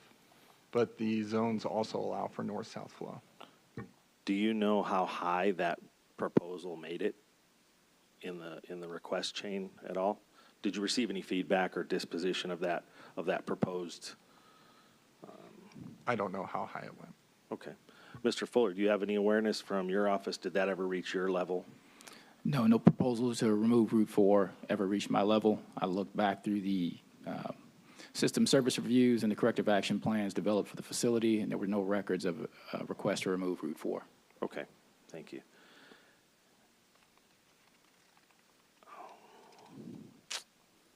And Mr. Allen, one last question for you in this area, and then I'm going to pass it along. Who, from your experience working at DC Airport Traffic Control Tower, who is the primary user of the helicopter routes inside the Class Bravo airspace? Is it a real mix? I guess what I'm asking is this a mix of a lot of helicopter operators, or is it primarily the military using the routes? How is it split up there? Or is it just a total mixed bag? I would say a majority would be the various military branches with some of the other users mixed in at a lower level. And how about Route 4 that was being used that day? Who is the primary user of that, or users? It would be the military. Okay. All right, that's all I have for now. I'll pass it along to Van.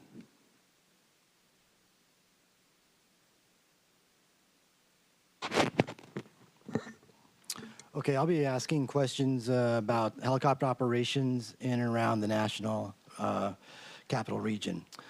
Colonel DeForest, could you describe the Army's mission in and around the national capital region?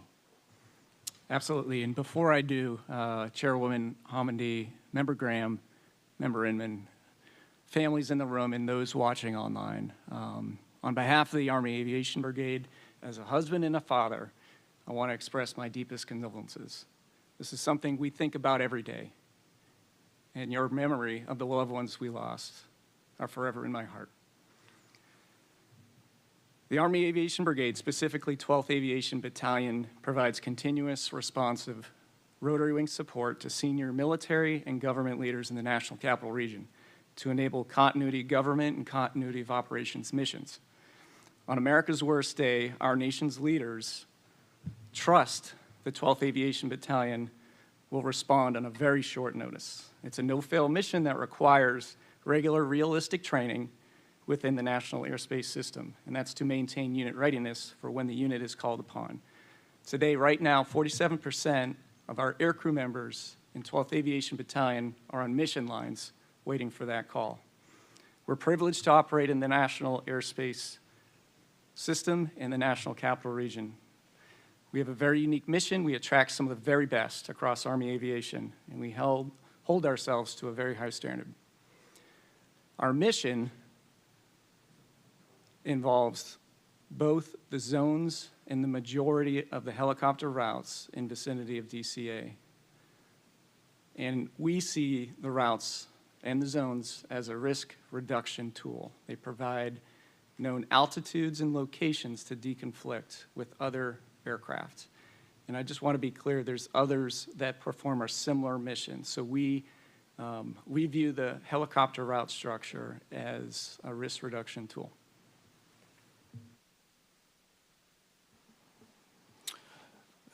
So do you consider the use of the routes essential to the mission? Yes, I believe they are essential to accomplishing our mission safely. And can you describe any types or categories of operations along those routes that are commonly used? Now, could you be a little bit more specific on types of operations along the routes? So you have mission essential operations, training operations, non-mission essential operations. So what would all those be considered essential?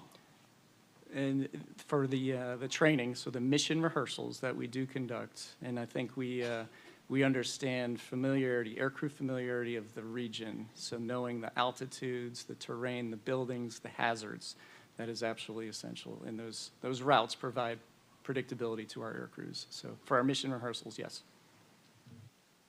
Thank you. This is questions from Mr. Dressler. Could you describe helicopter operations, non-military helicopter operations in the NCR, National Capital Region? Certainly. Since 2001, all of the civilian helicopter operations are mission only, and they're comprised of law enforcement with various entities I mentioned, U.S. Park Police, FBI, Metropolitan Police Department, Prince George's, and Fairfax counties, to name the law enforcement I can think of, and then all of the medevac operators. So medevac is easy to explain, that we're transporting critically ill patients, usually from tertiary treatment facilities outside of the city, to some of the world's best trauma centers, including Washington Hospital Center, George Washington Hospital Center, and Georgetown. And the transport of those patients into those critical areas in a very ground traffic laden environment is a lifesaver day in, day out. On the law enforcement side, the law enforcement officers perform both patrol, and then they may, in fact, transition into operational status during an active pursuit of some kind, generally speaking, a priority call of a crime against person, meaning homicide, carjacking, etc. And those operations have no specific destination in mind. They're merely performing those orbits or those pursuits while in flight.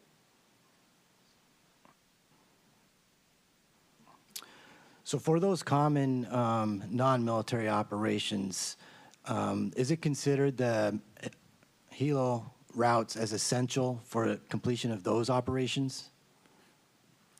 Yes and no. By and large, non-military operators use zones, and there are a number of reasons for that. And one of those reasons is to deconflict with military operations who are primarily on routes. In the case of medevac, we may not know exactly where our start point is, and there may not be a convenient route to get a critically ill patient where they need to go. In the case of law enforcement, these were originally in the 80s called police zones, and the reason for that is because other traffic would be confined to routes, and police would have the ability to patrol in those zones. So I think it's a mixed bag. Some of the routes, including two that were deleted after January 29, I would say are essential to our operations because they provide the safest way to transit east-west in the route structure. They're predictable. Zones, one limitation of the chart is that the altitudes are maximum altitudes. So, for example, a zone altitude might be a maximum of 1,400 feet, and that doesn't afford as much predictability as some of the routes themselves are very altitude specific. Route 4 along the Potomac is one of them at 200 feet. That's a 200-foot cap. But if you could imagine then that a zone could be a maximum of 1,400 feet, so you might have a helicopter operating at 1,200 as a police helicopter conducting FLIR operations. You might have us at 1,400 feet. You might have others at different altitudes, and that presents a challenge in the zones. And that deconfliction, is that done by ATC, the controlling agency you're talking with, or is that all visual or ship to ship? It is, because it's Class Bravo, it is primarily ATC. All of us provide an initial request, which sounds like our route of flight. So we might ask for Zone 5 to RFK to Washington Hospital Center, for example. And air traffic control will clear us for that route. That's that efficiency portion that is really essential. It cuts down on our radio traffic and gives us predictability. In this airspace, I think I mentioned it earlier, that we have the ability to talk on air-to-air frequencies, but unlike other cities, because the Class Bravo airspace surrounds Washington, D.C., it's very, very challenging to deconflict ship to ship. Instead, you can't focus on more than one primary thing. Otherwise, it wouldn't be a primary thing. So focusing on the tower frequency, on the helicopter tower frequency as a primary focus because it's so busy, doesn't afford you much time to call another ship and deconflict.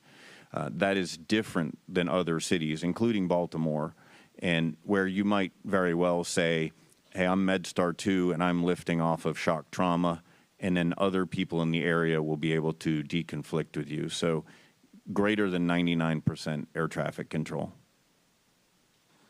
Okay, thank you. And when operating, do the non-military operators have special considerations when deciding to use a route, one of the helo routes? Is there special considerations within the local operating area that helps you determine whether you to use the route or not?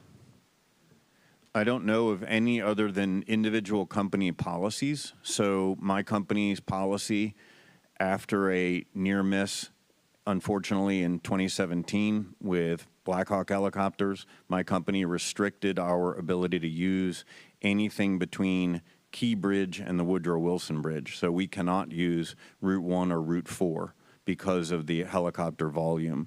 We're also altitude limited, so by our operation standards, we cannot fly lower than 300 feet day or 500 feet at night. And so those are limiting factors that might vary company to company or unit to unit. Thank you. Mr. Van Vechten, as a standardization pilot, what are the training standards for maintaining altitude on a particular route? Pilots are expected to maintain their altitude plus or minus 100 feet. If a helo route with a defined ceiling of 200 feet, would those standards apply? Yes, sir. I mean, I don't think there's any expectation that we can maintain an altitude plus or minus 0.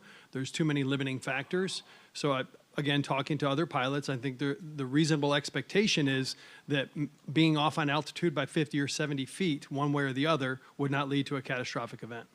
Okay, so for a ceiling altitude of 200 feet, 250 feet would be acceptable as a training standard?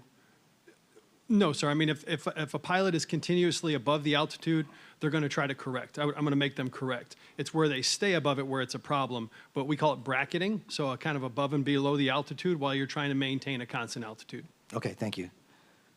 May I address that as well? Certainly.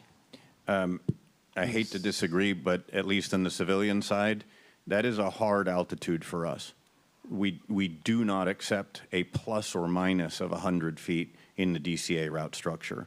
That's maybe a commercial flight standard, but that is unacceptable and how none of our civilian members are trained in the DC airspace. So a 200-foot altitude or 300-foot altitude is a hard ceiling for us. Okay, thank you. Mr. Van Vechten, could you describe the purpose of the annual proficiency and readiness test in the Army? Sure. It's to determine a pilot's ability to perform the unit's mission.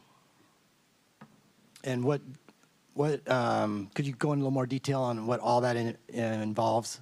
Yes, it includes the instrument flight evaluation, the standardization flight evaluation, a written exam, and a night vision goggle evaluation.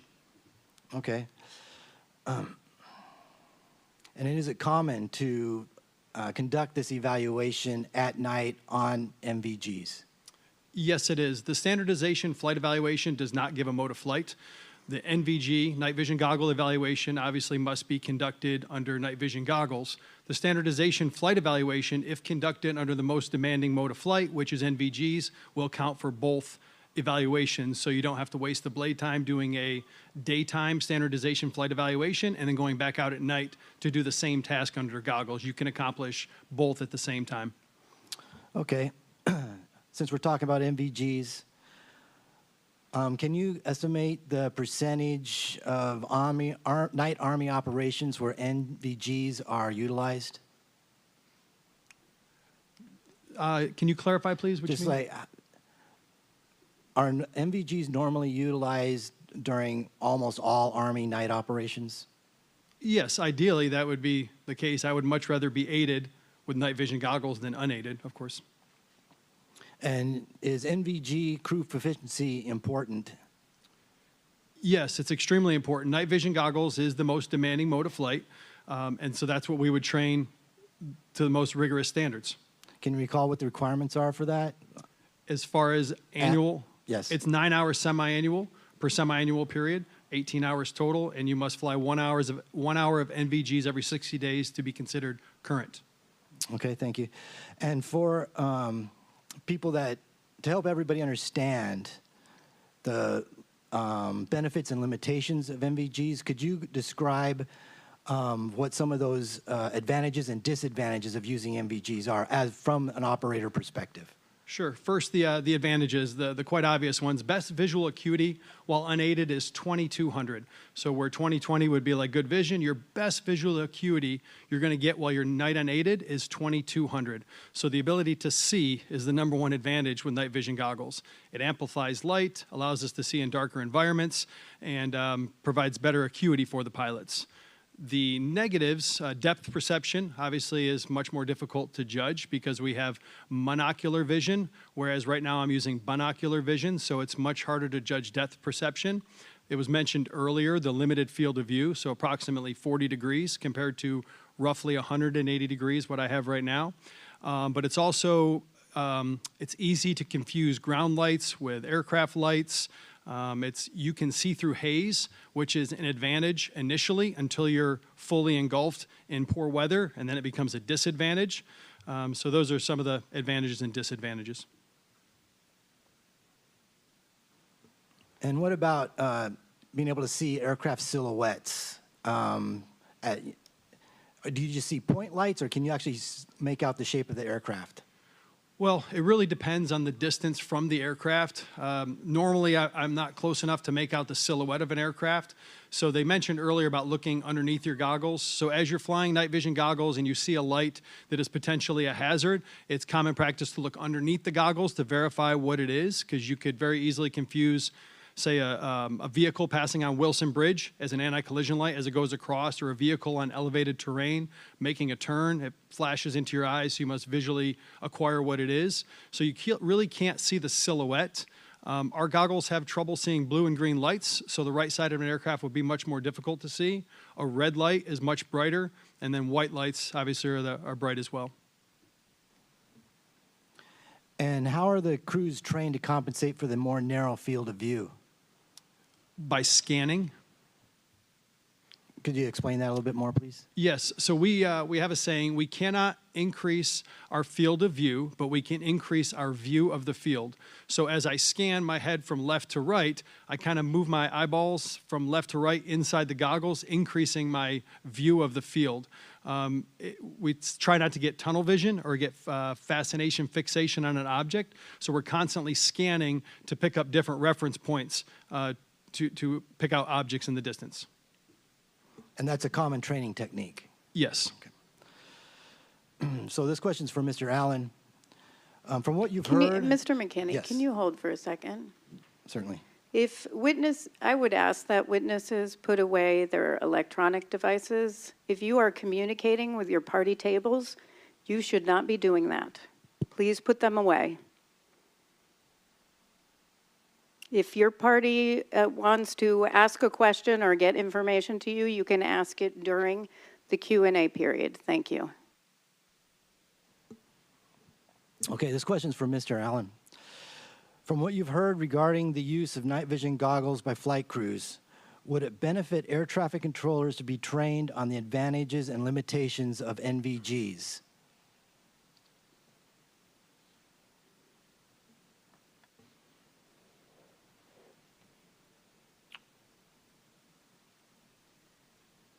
Currently, air traffic control we don't get notified that they're using NVGs. We wouldn't know, as far as from an air traffic standpoint, operationally, what that would look like. I think we would need more input on their uses. Would the knowledge of the MVG limitations affect how air traffic controllers handle the traffic? Potentially. Okay.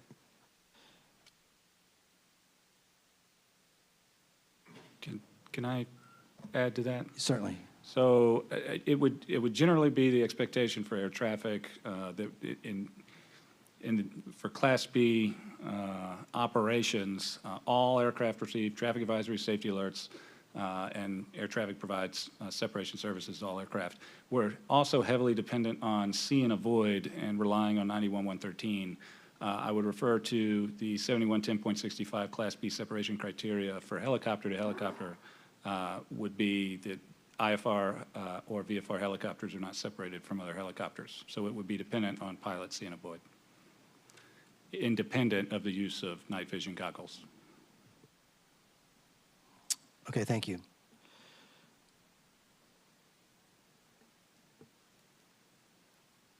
I think I'll pass my time over to Dr. Wilson. Thank you.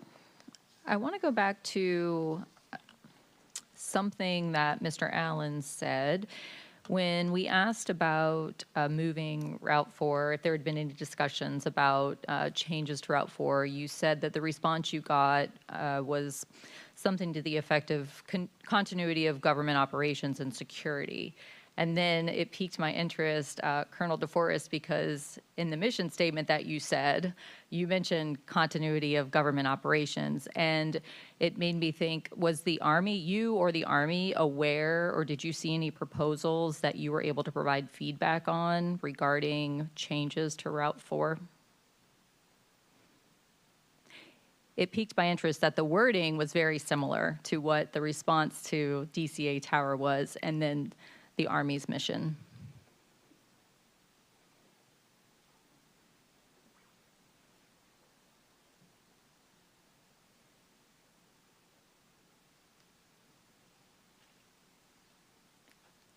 That's for you, Colonel DeForest. I apologize. Okay. I thought it was for the colleague next to me. So that specific route is an option for our air crews, or it was an option. And when we look at our response times of our air crews in certain locations within the National Capital Region, so Route 4 was heavily used by our air crews on our mission rehearsals. So my question was, were you aware of any proposals to make changes to that route? The only proposal for a change that I'm aware of involves noise abatement, not necessarily lateral movement. So noise abatement was the only proposal that I'm aware of. Thank you. Mr. Allen, you mentioned when we were talking about radio transmissions and some of the difficulty with some of the operators, you mentioned both Muscle and Pat, that you might have more challenges with the radio communications with them. Are there any other concerns or challenges when Muscle and Pat are operating in the DCA airspace that raise concerns for controllers?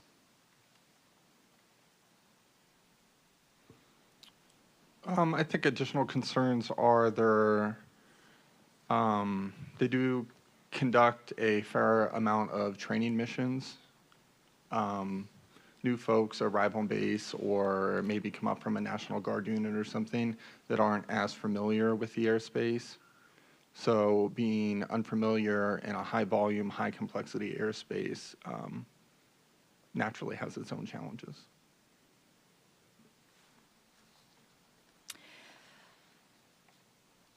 Mr. Van Vechten, or perhaps Colonel DeForest, do you have a response to that, or some additional information, insights that you want to share?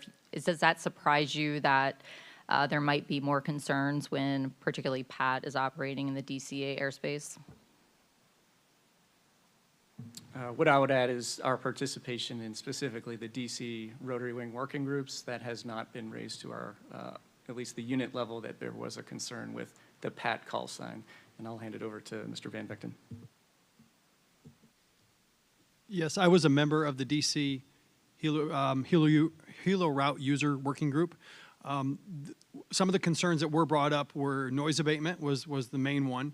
And then when police and MedStar are operating in the zones, just keeping military rotary wing aircraft out of the zones. That was a couple of the concerns that they brought up, because we know that when a police helicopter is in pursuit, both people inside the aircraft are probably looking inside or looking down in the street, and they're not looking outside the aircraft.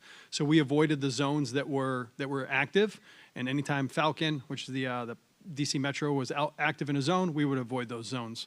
But I was not aware of any requested changes.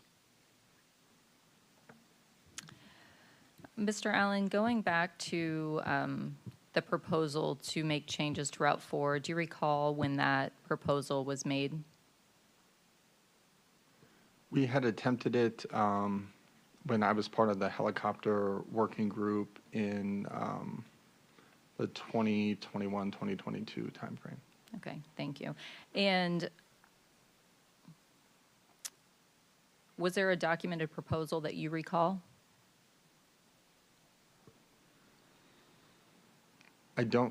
Not that I recall.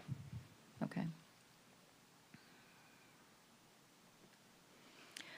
Mr. Dressler, we've talked about concerns about certain operators in the DCA airspace. From your perspective, are there any operators that you feel cause concern for your operations?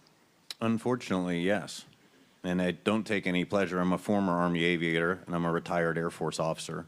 And I don't like to say that that the Air Force First Heli is a concern, and I really don't like saying that 12th Aviation is a concern.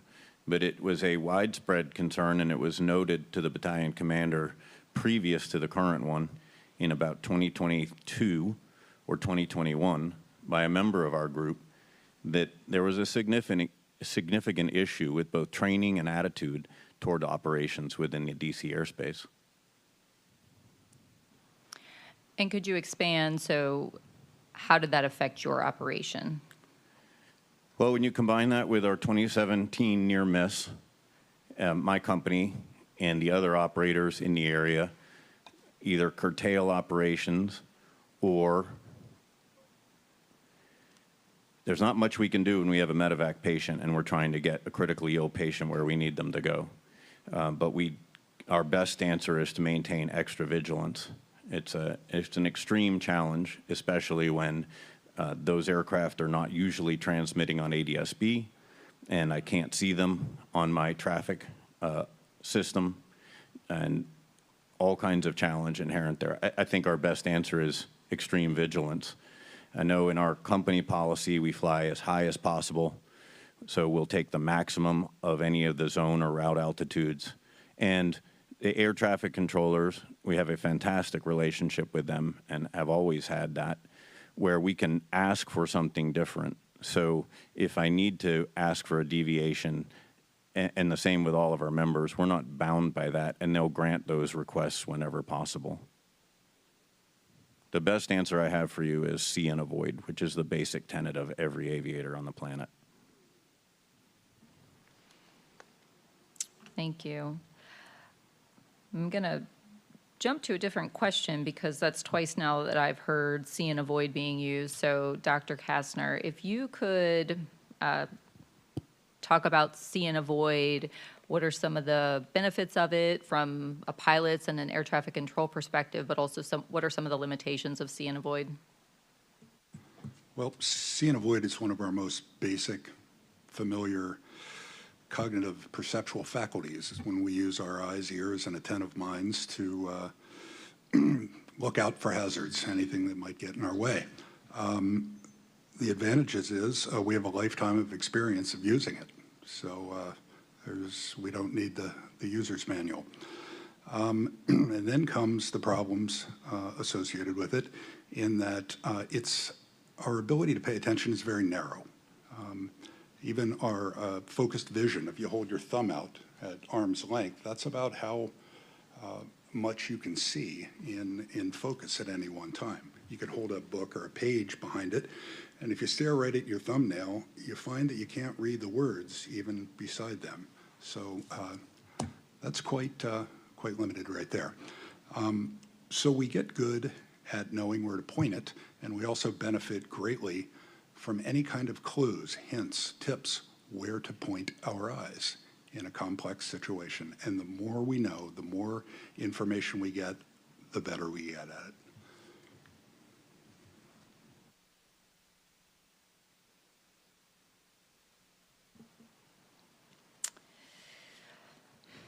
Also for you, Dr. Kasner, one of the questions that Mr. Soper asked of the panel members were some of the complexities of operating within the DCA airspace, and some of the things that were mentioned was a mix of traffic, the nearby airspace of other airports, prohibited areas. It's a small airspace. So we've got this high-density airport, mixed traffic with different performance capabilities. We've got nighttime conditions, we've got intersecting runways, we've got cultural lighting. So with all of those things, again, if you can speak sort of from the pilot's perspective, but also a controller's perspective, what do all of those complexities do to human performance and how we operate? Well, they challenge it, for sure. It makes it harder. But again, the more I know about them in advance and the more information support I get while I'm exercising that vigilance, the better it's going to be, certainly. What about in terms of, if you can expand a little more, in terms of workload, situation awareness, how do we manage all of those things, and how are we able to do it? We know that controllers are able to operate with these complexities, so what are some of the processes that they go through? How do they manage all of this information in order to make efficient decisions? It's all very challenging. And we get so many sources of information coming our way. So, for example, we talked about hearing other aircraft on the radio, what we call the party line. You gain so much awareness. You can gain so much awareness by listening to what other people are saying. What are they doing? What are they having trouble doing spotting another aircraft? I want to know if I'm that aircraft that they're having trouble spotting. You just take whatever clues are out there and, of course, provide as many as you possibly can with your charts, your ATC directives, your training, anything. Speaking of charts, you're familiar with both helicopter and airport charts, given your experience. Looking at the DCA and the helicopter charts for this area, is there other information that you think is missing? More information is needed, less information? Is there any insights that you have from a human factors perspective on the charts as they're currently presented? Yes, I like both charts, and I would like them to be one chart. I would like the information on the helicopter chart to also be shown in some way on the airplane charts and vice versa.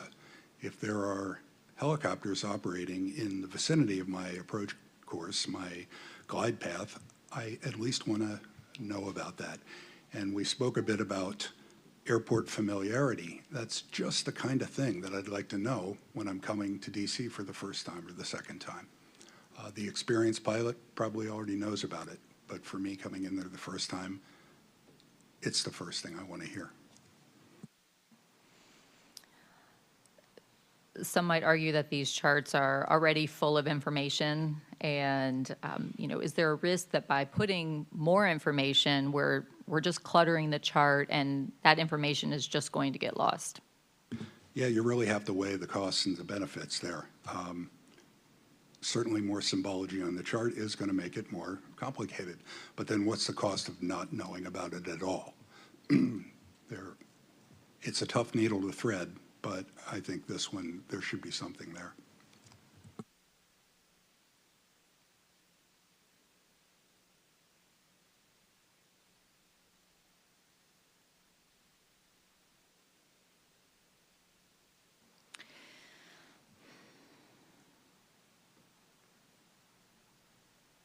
Mr. Banning's opening presentation of the air traffic control audio. The controller was talking to a lot of aircraft at this time. We've got a helicopter that's got visual separation, so the expectation, of course, is that they're going to see and avoid. They said they have the aircraft in sight.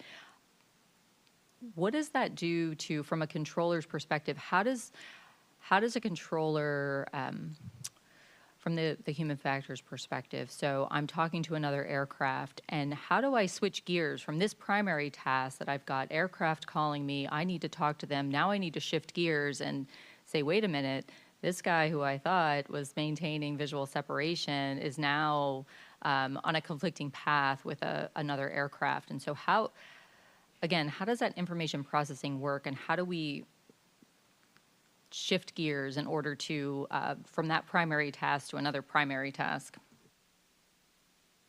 Well, I'm certainly no air traffic control expert, so difficult, but it sounds like workload and complexity to me. And another thing we call context switching. It's very difficult. Suppose you're having two conversations. You're talking to someone in the room and someone on the phone. It actually takes a while to go back and forth. You have to reload the details in your mind. It's the same thing we explain why it's dangerous to text and drive or talk on the phone and drive. Switching back and forth takes time. Thank you. I appreciate everyone's responses. That's all the questions I have for now. I'd like to shift to the history and activities of the DCA Helicopter Working Group. Mr. Allen, we learned through post-event interviews that there was a DCA Helicopter Working Group founded at the DCA Airport Traffic Control Tower that may have looked at these very concerns, and that you participated in the activities of this group for a period of years. Is that correct? Yes, I was on the helicopter working group in the early 2020s through 2023. Okay, perfect. Thank you. Could you please step us through the origin of the group, for what you know, and what was the catalyst of it being formed?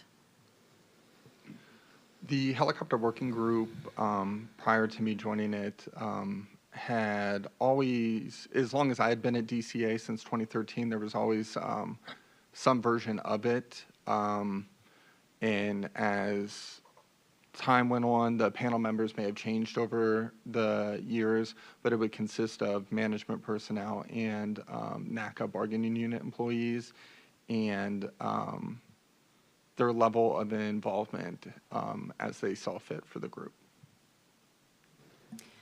Did this group have a mission statement, a statement of work, or anything along those lines?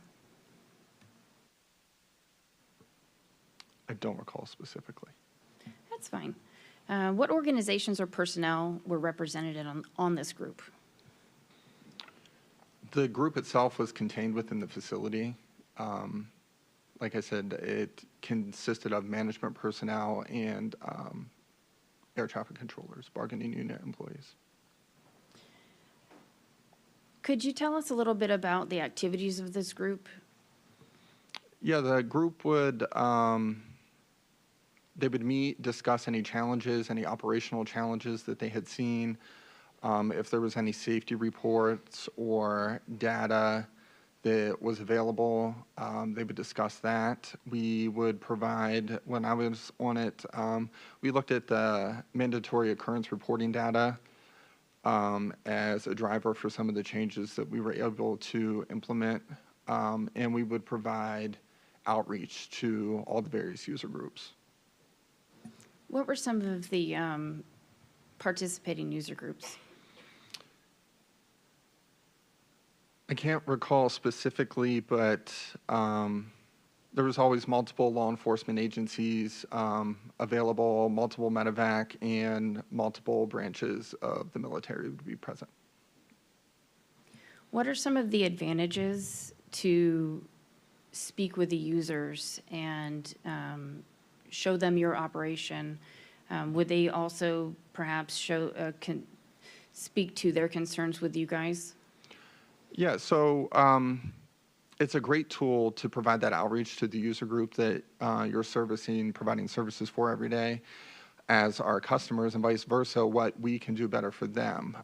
Anytime you can take the user out there in the airspace and put them together with the controller and share those stories, share that perspective, and get eyes on what each other's operation is, that's that much more knowledge that you can gain, that much more safety that can be gained by that. Thank you. I appreciate that. Do you recall if, while serving on the helicopter working group, did the group ever propose changes to the helicopter route structure, which we've kind of already discussed Route 4, so we understand that portion. But did the group ever propose changes or any other operational safety improvement change recommendations that would pertain to operations within the DCA Class Bravo airspace? Yeah, we proposed several others. We proposed lateral boundary changes to some of the zones, and in addition, altitude changes to certain zones and routes. Was there any formal, safety risk management process conducted in assessing these change proposals? Yes, and I forgot we did publish a new transition point further away from the airport for the helicopter users. Yes, with the changes, we conducted a formal safety risk management panel.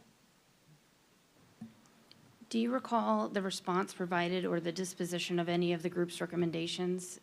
And if so, how or from whom were you informed or advised? We conducted the safety risk management panel after multiple rounds of meetings with the user groups and making adjustments as needed, and settled on a final product. We conducted the safety risk management panel, and I believe the final document, there was no hazards identified with the changes that we were going to make. With that, since there was no changes left to make, we had environmental study done. That was completed, and the last part was charting the changes that we had proposed.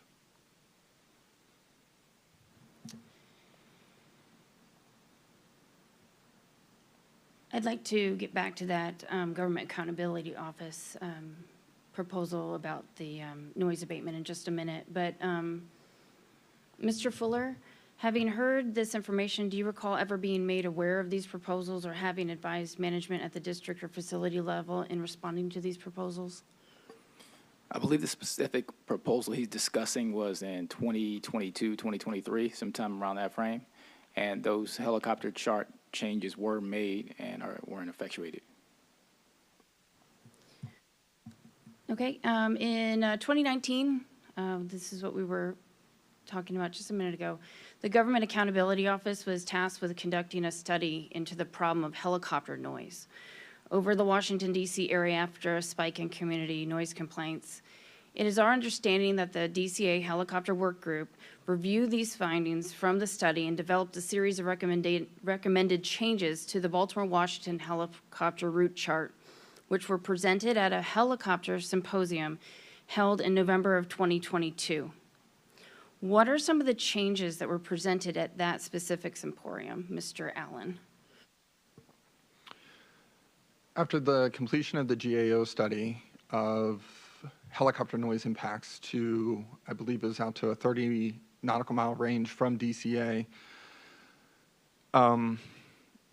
the regional administrator had come to DCA and shared the study with us and asked us to take a look at it and see, hey, is there anything better the FAA could do with noise? The local helicopter work group took that information, reviewed it, and then looked at our own internal safety reporting that we had and saw some areas where, hey, we could make this better. So we can improve noise and improve safety all in the same scope. So with that, we came up with the proposed changes that were implemented in June of 2023.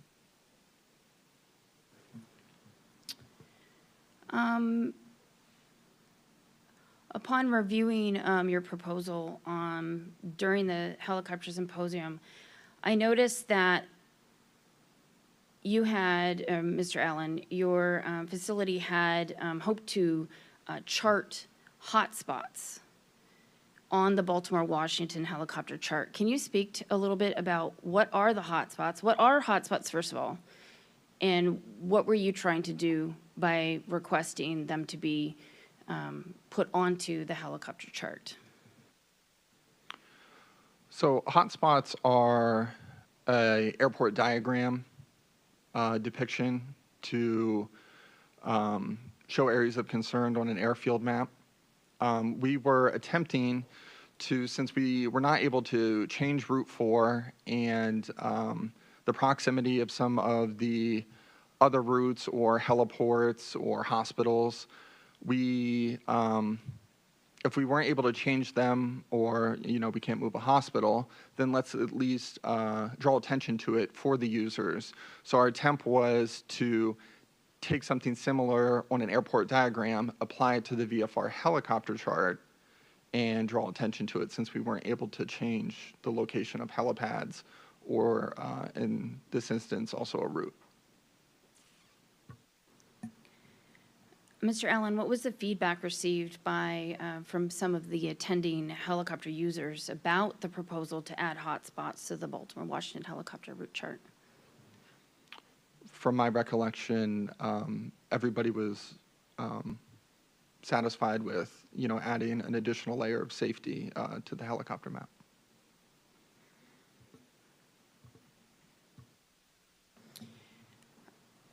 Mr. Allen, as we spoke before, you mentioned that there was a safety risk management panel convened in approximately April 2023 to assess the potential risk of these proposed helicopter route chart changes to include the hotspots.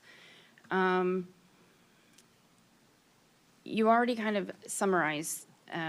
Well, could you please clarify, what was the findings? What were the findings of this panel? And did the panel agree with the proposal to chart these hotspots? The safety risk management panel concurred with all the proposals and identified no hazard. Thank you. Ms. Murphy, this is for you.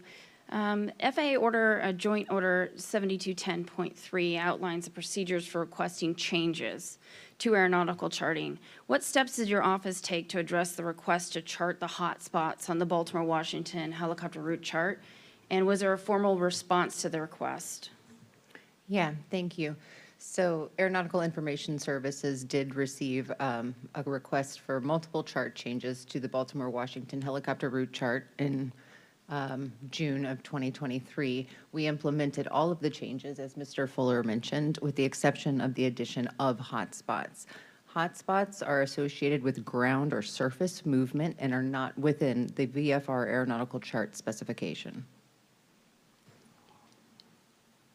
Is your group able to give suggestions as how to implement the intent of a hotspot without making it called a hotspot?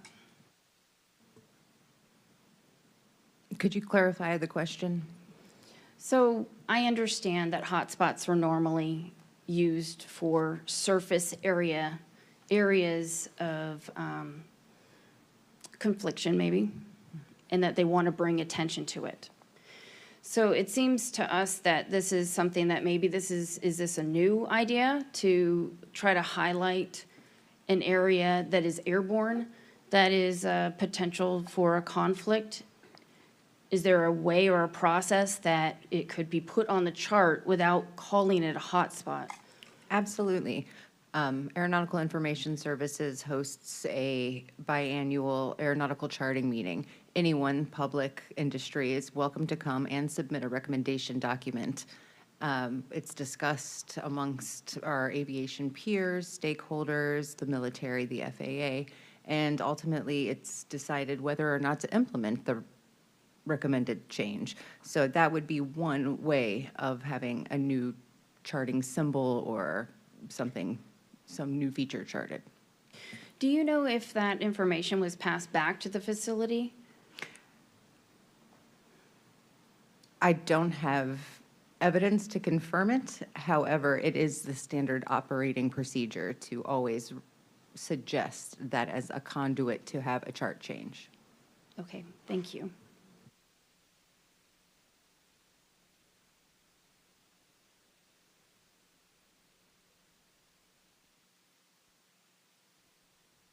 I think I'll pass it to Van. Thank you. Okay, before I get into ADSB policies and procedures in the airspace. I have a couple of follow-up questions I'd like to ask. Mr. Allen or Mr. Fuller, the FAA said that earlier that the altitudes on helicopter routes were recommended altitudes. So does that mean those operating on those altitudes can vary on the route unless otherwise instructed by ATC? Yes, those are recommended altitudes on the charts. They are not regulatory in nature. These are VFR charts. Those aircraft do have a requirement to maintain clear of clouds, avoid other aircraft, maneuver as necessary. If air traffic needs a specific hard altitude in Class B airspace, they will assign it. There are some helicopter charted areas that only mention an altitude at or above or at or below and don't have a finite altitude for helicopters to maintain. And I'll pause here and see if Mr. Stowe would like to provide additional information based on his technical knowledge. Yes, that would be accurate, especially considering there are specific pilot requirements for Title 14 CFR 91-119. There may be other pilot limitations, such as Part 135 operators, for example, have a minimum safe altitude of 300 feet, so they would be unable to comply.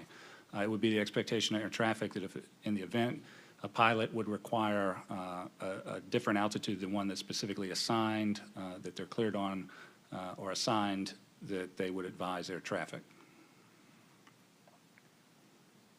So if a pilot's not assigned an altitude but cleared for the route, should they consider that hard altitude symbology on the chart as their assigned altitude? I think it would, I would have to review the specific phraseology and the details. To refer back to the helicopter route charting program, I think it's the subparagraph B or in the initial part of the paragraph. It may also be dependent on any specific language in a letter of agreement with certain operators. So I think I'd have to have some context or a specific example. Okay, thank you. And Mr. Van Vechten, you mentioned that you did not believe that the clearance between Route 4 and visual approach to runway 33 were vertically separated. Is that correct in your earlier statement? I thought the procedure was we were not allowed to utilize Route 4 and cross the departure path of 1533 or the approach path if there was landing traffic. Okay, so then you think that there wasn't vertical separation between the route and the approach to 33? I will say I assume that there's insufficient vertical separation, and that's why I was never allowed to cross the approach path. Okay, we did talk to some other pilots, and they thought that there was some vertical separation, other pilots in the battalion. Can you maybe give an explanation of why some pilots thought there was vertical separation and some pilots didn't think there was vertical separation on that part of the route? No, I can't explain that, sir. All right, thank you. I'm going to go into some ADSB policies, this line of questioning. So, Colonel DeForest, what was the ADSB use policy for the 12th Aviation Battalion at the time of the accident? So at the time of the accident, and this is always the case, we, our battalion's entrusted with the lives of some of our most senior leaders, so both safety and security. So applying risk management procedures at the time of the accident, we perceived the risk of security as paramount.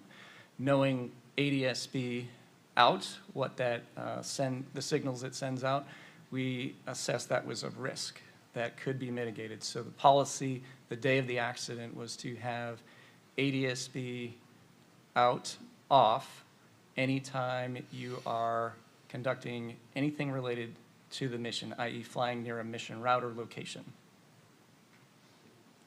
And what guidance did you have to develop this policy? At the time of the accident, it was Army policy and which we were in compliance with in addition to the MOU between the DoD and the FAA. Okay, thank you. And when the aircraft are operating ADSB out off, are they required to broadcast mode 3A and C? Yes, they are.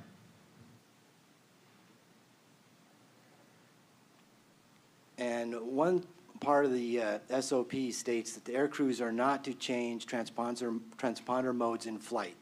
Could you explain the rationale for that? I believe the rationale because in the Lima model helicopter, it's several steps that you would not perform in flight. So that's a system limitation and not necessarily a policy type of guidance? To my understanding, yes. It's approximately 20 things you must do as an aircrew member with your heads down to make that configuration change. Obviously, and you didn't want your air crews doing that in flight. Understood. From your knowledge on the on PAT 25's route of flight, were they utilizing mission routes or mission sites that would authorize them to use the ADSB out-off policy of the SOP? Yes, they were. Thank you. This question is for Mr. Dressler. How does the prevalence of non-ADSB out flights impact the operation in the DCA Class B airspace?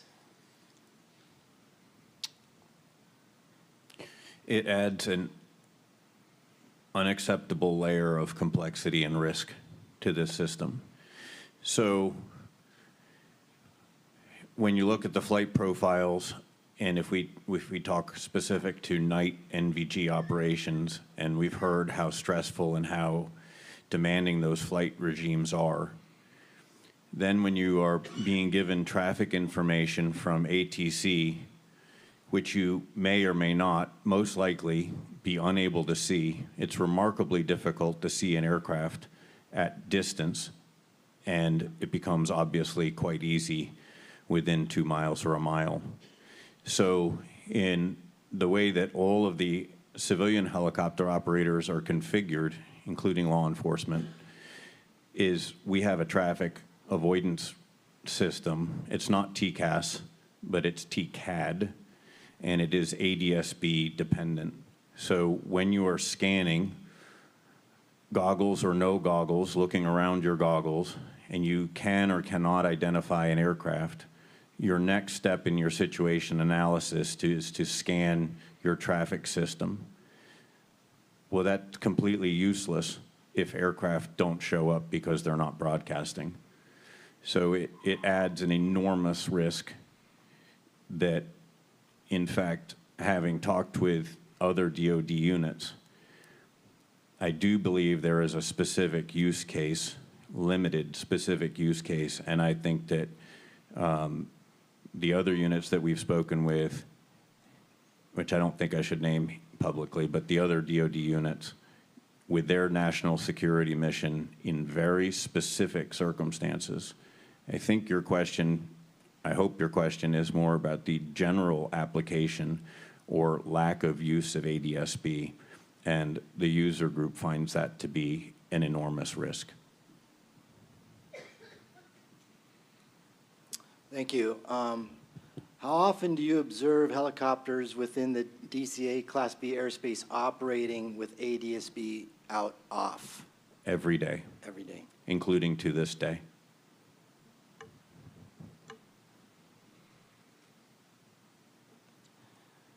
And for those situations, what is your primary technique for avoiding that traffic?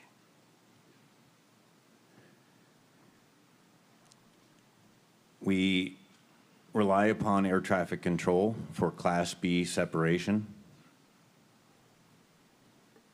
Primary, to repeat myself from earlier, would be see and avoid, and take whatever steps necessary to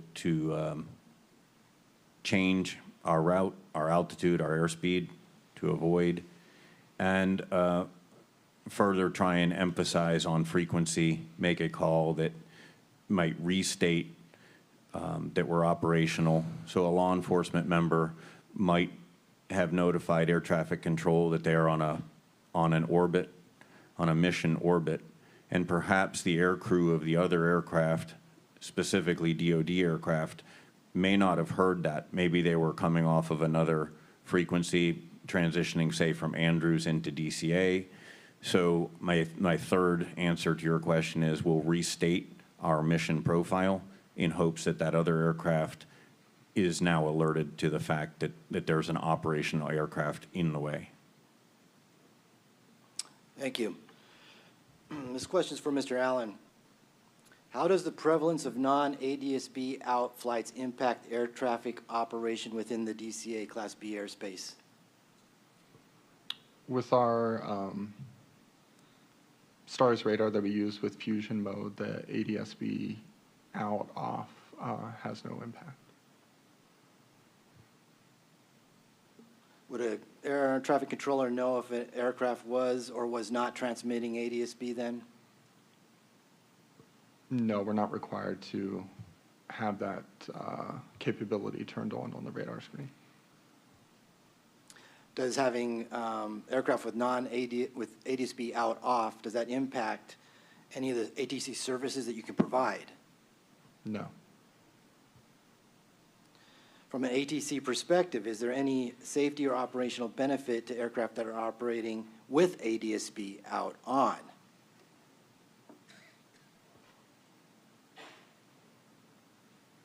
Not that I'm aware of. All right, that concludes my questions.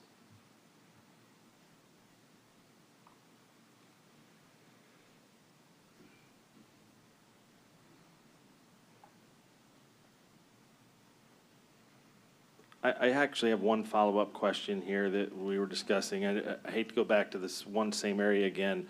We're talking about the routes, the altitudes of the helicopter routes, and it's been stated that those are recommended altitudes.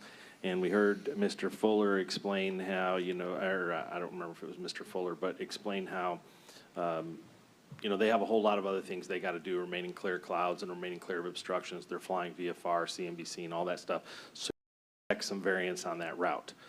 The question would be, though, what's the purpose of an altitude cap if it's recommended, and what would air traffic control do anything? So I'll make this question for you, Mr. Allen. If air traffic control observed a on Route 4 in an area that had a 200-foot recommended altitude restriction, would you say anything seeing that aircraft over that coming up above that altitude? Would that prompt a control instruction from you? Yes. Okay. Why? The way the helicopter chart is trained within the facility, that the altitudes and the zone boundaries and such are need to be followed by the air crews. Okay, so how much of an altitude variance would prompt you to have them check altitude or to give them a restriction, or how long would it have to be there before it prompted you to do something? Is it something that is, as soon as you've seen it, you would do it, or you would watch it? How does that work for an air traffic controller? I think it would be controller specific. Okay. And situationally specific. Okay. All right, thank you.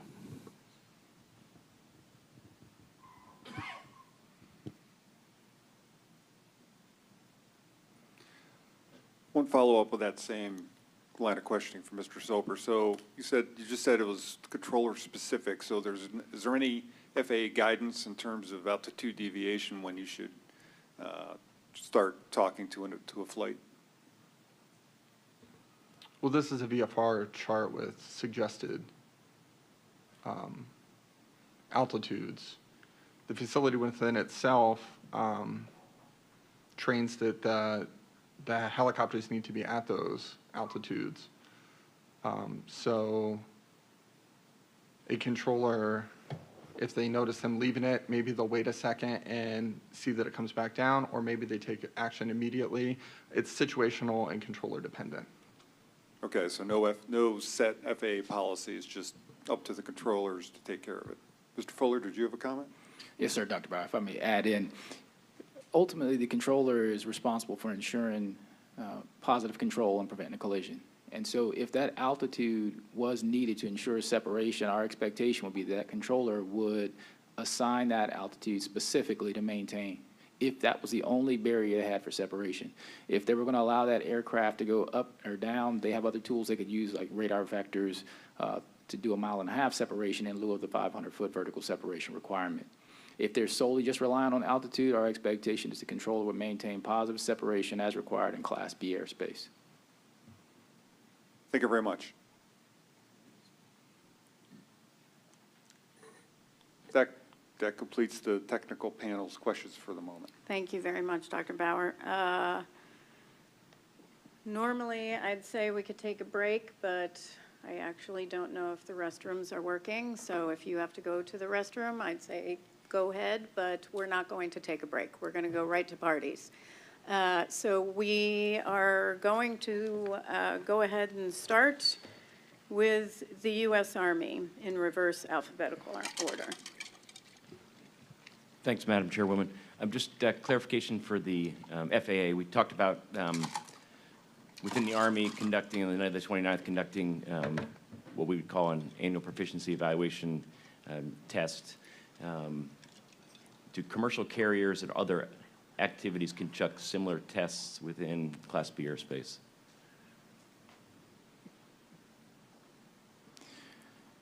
So there are training flights, much like the military conducts training flights. Air traffic would have no way of knowing that unless a pilot disclosed that. We provide a service if it's a practice approach, ILS approach, things of that nature, but we don't specifically ask that of pilots. But specifically for commercial traffic, there are operational check flights that occur in the national airspace in places like DCA. Is that a correct statement? I believe so. I know there's a special pilot certification that you need to land and operate within DCA. I would defer the question to some of our airline colleagues here to answer that specific point. Okay, thanks. No further questions. Thank you very much. Sikorsky. Sikorsky has no questions this time, ma'am. Thank you very much. PSA.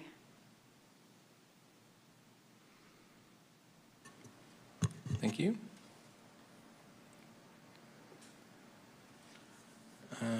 Mr. Allen, you were discussing the moving of Route 4 out to 295, and in that working group, you were talking through that for continuity of government or security, it wasn't moved. Who told you all that you couldn't move it?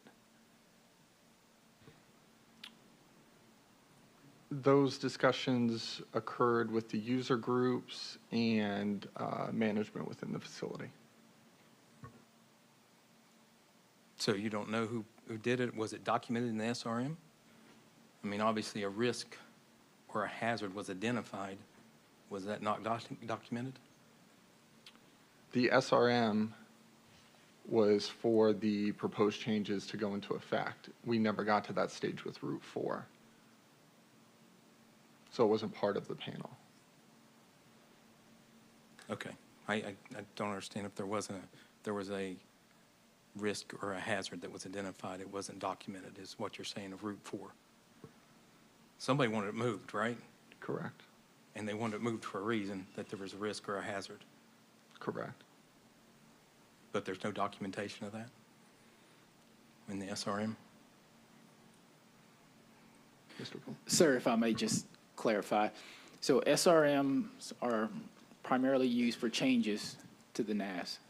I think what Mr. Allen is discussing is they were ideating on potential hazards, never got to the point of formally proposing as a change. They went forward with additional changes that were effectuated to the system, and then for those changes, we did have to do an SRM panel on. And so I think the point that he's talking about is just in the discussion phase. Gotcha. So whenever you guys do a management of change, is what you're doing for any charts or anything like that. You don't risk assess? Ideally, that would have been captured in your local safety council documentation, but it wouldn't have made it to the formal SRM documentation. And I don't know if they captured that. I would have to, again, discuss with Mr. Allen and see what documentation they kept back then. I was not a member of that particular work group, and as an external member, I wouldn't see what they locally documented. And this is back in 21 to 23? You saying back then? Mr. Allen, is that in your 21 work group? Yes. Okay, thank you.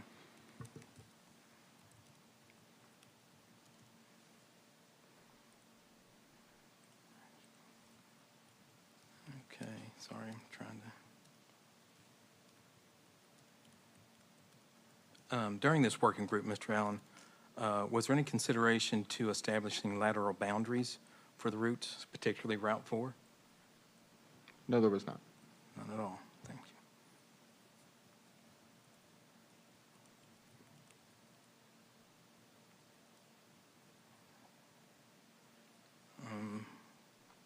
I guess getting back, was there any written SOPs between ATC and the Army battalions on that prohibited traffic from proceeding down Route 4 when there's landing traffic in 3-3? No. That you're aware of? No. Mr. Van Vinkton? I know you mentioned that you've never went down Route 4 when there was landing traffic. Was there a written policy there or anything between the two where you didn't do that? No, sir. I was not aware of a written policy by ATC. I just assumed that it was prohibited or not allowed. Okay. Sir? Colonel DeForest, you said your mission required regular realistic training in the event of continuity of government situations which require the evacuation of government senior leaders. Do you anticipate during that commercial air traffic wouldn't be stopped?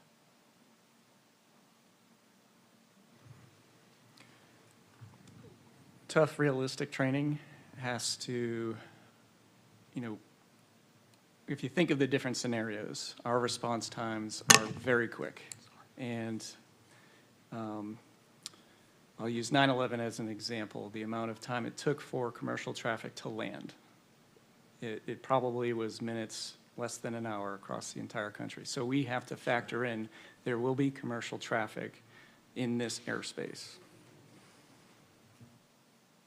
So there wouldn't be time to clear the traffic is what you're saying?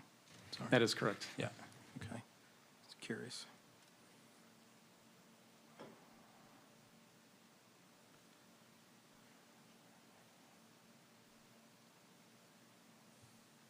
All right, Mr. Allen, Mr. Murphy, if the helicopter routes have no lateral boundary, is there some limits to how far off the line the helicopter can go?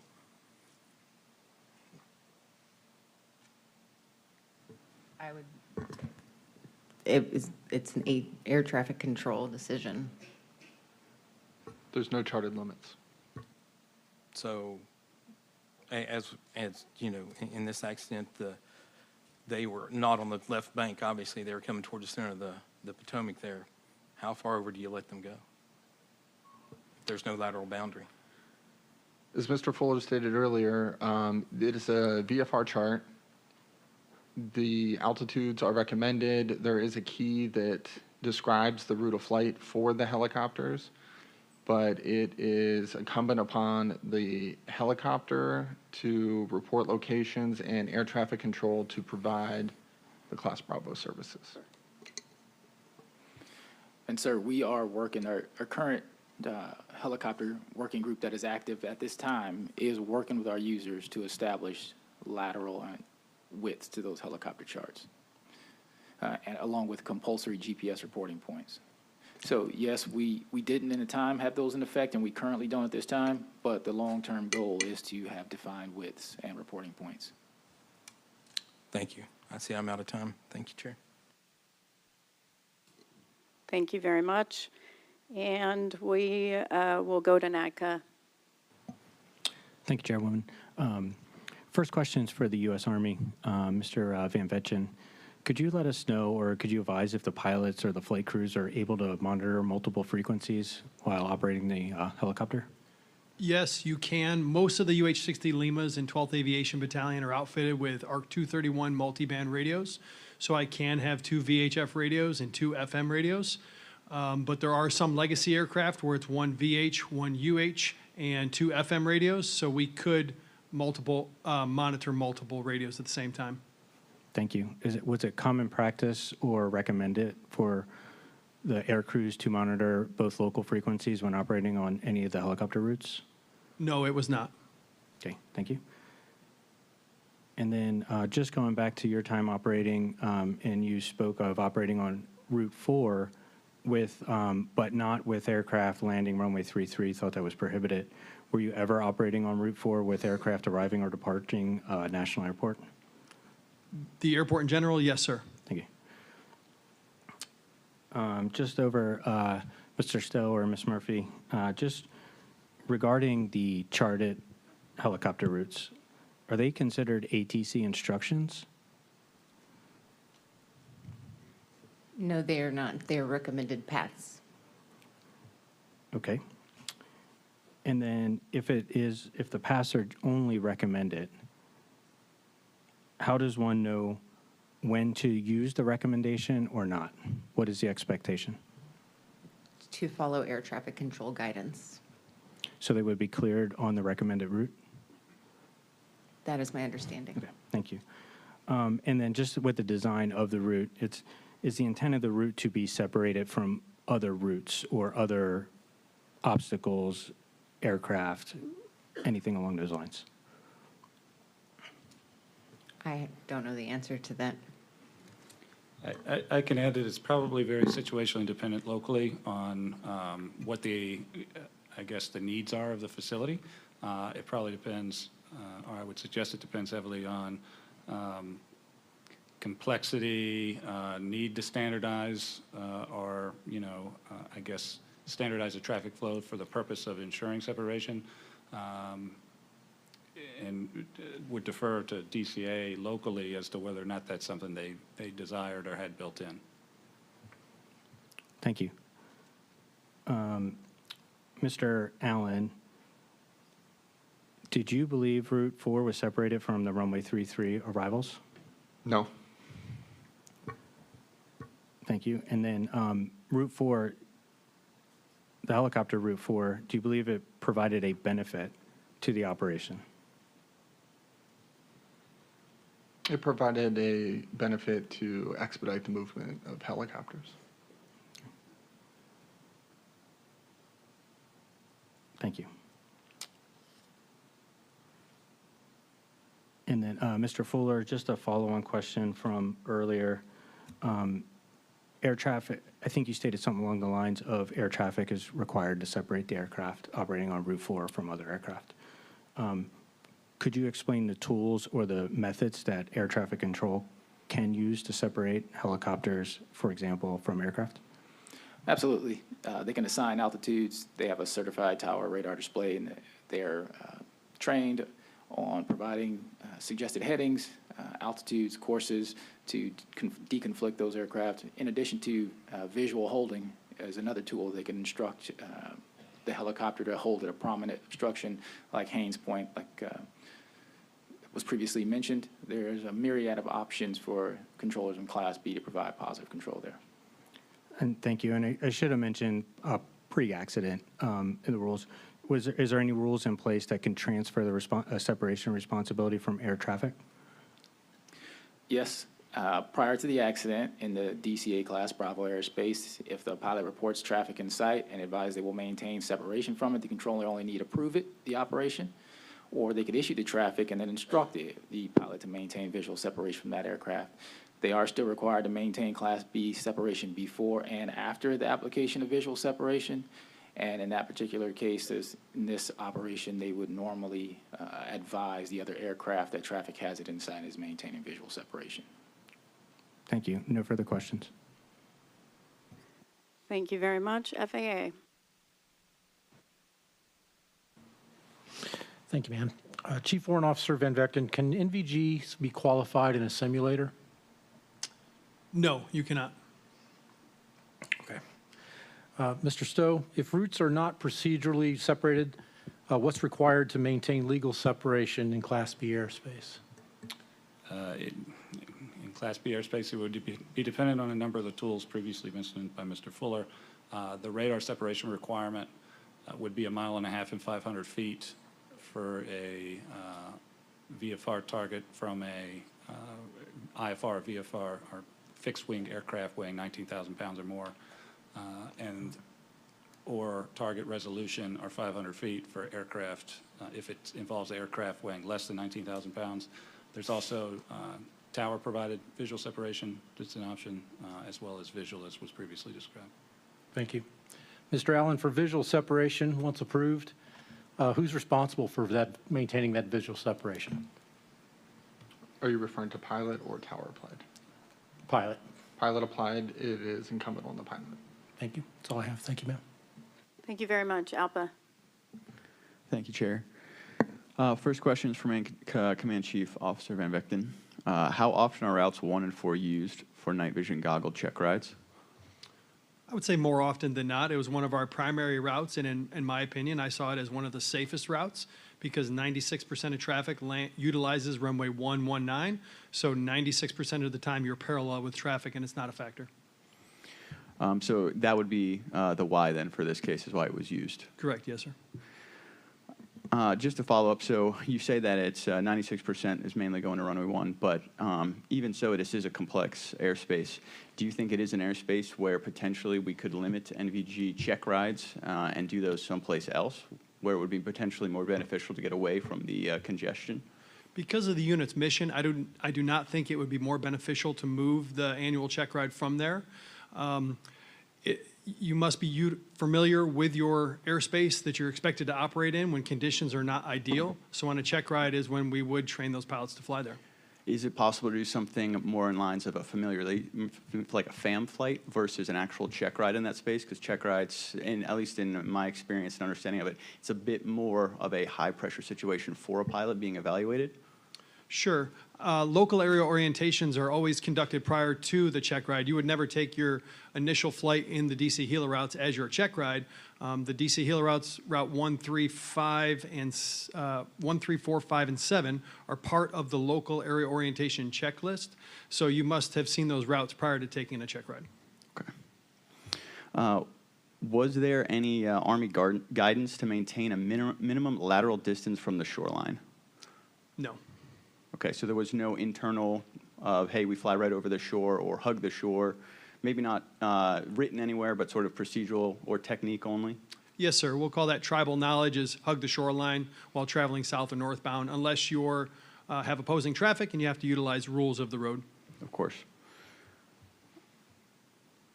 Is there a safety or risk assessment that is accomplished prior to each helicopter training or operational flight? Yes. Are air carriers and proximity to runway environments included in that assessment? No, they're not currently on our assessment. Okay. This is going to be, we'll pivot to Colonel DeForest. From an Army organizational perspective, was a risk analysis ever done on operations in DC airspace? It would have been included in the previously referenced risk assessment. So we have, part of the risk approval process, you're going to receive your mission, you'll do detailed planning, rehearsals, map rehearsals, TTXs, talk to your briefing officers, things of that nature. So yes, we do conduct rigorous risk assessments prior to each flight. So it is specific then to the individual pilot risk assessment that pilot does and then brings that to specific other personnel within your structure? Absolutely, and there's a lot of different considerations. You're going to look at the crew, the composition of the crew, the environment, the tasks to be trained. So all those items that introduce, or those aviation risk factors are discussed. And once again, just to clarify, was runway 33 approach traffic included specifically in this risk analysis? Not on the 29 January risk analysis, or RCOP. Was it in general, and is it now, in general, was it ever included? It is now, after the accident. And were also the limitations of seeing traffic with cultural lighting under NVGs in that specific area also considered? On the day of the accident, or the night of the accident, yes, that's Or included. any previous with cultural lighting in that specific area? Is it just a general practice to consider cultural lighting in that area? Absolutely. Time of day, cultural lighting, illumination, weather, things of that nature. So yes. Thank you, sir. Back to you, Mr. Van Vechten. Just to clarify once again, I'm sorry we've asked you this point so many times, but you were under the impression that procedurally helos were required to hold if aircraft were landing on runway 33. Is that correct? Yes, sir, that's correct. So if you were cleared to transit onto Route 4 and then were told there was traffic circling to land at runway 33, would you have assumed there was procedurally something incorrect and that you were potentially in conflicting airspace? Hypothetically, if that had happened, I would either query Tower, or I would probably at Haynes Point have made a left turn to go northbound on Route 1 towards Greenbelt. Or possibly just hold at Haynes Point as well? Correct. Okay. Another one for you, sir. What is your normal crew composition for night training missions? What do you mean night composition, sir? Specifically, is there a minimum requirement for your crew to crew the aircraft? I'm assuming left seat, right seat, and then one crew chief in the back? Yes, sir, that's the minimum. Pilot, co-pilot, and crew chief. Was there ever consideration given to doing 2 crew chiefs in the back to increase see and avoid potential or just visibility outside the aircraft? There are certain mission sets that require a second additional crew chief. External load operations, medevac operations will have a second one, but an additional set of eyes doesn't necessarily increase safety. In this case, the crew chief was sitting on the left side, so in the best position to see the aircraft. So an additional crew chief would not have increased the safety. Thank you, sir. That's my time. Thank you very much. Before the second round by the parties, we're going to go ahead and take I'd prefer a 10-minute break so we can get back into it. I'm going to ask if there is a line that people let the board members go first in the restroom so we can come back and convene everyone. Sorry to pull rank there. Thank you so much.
does the FAA consider all those deviations when they're developing procedures?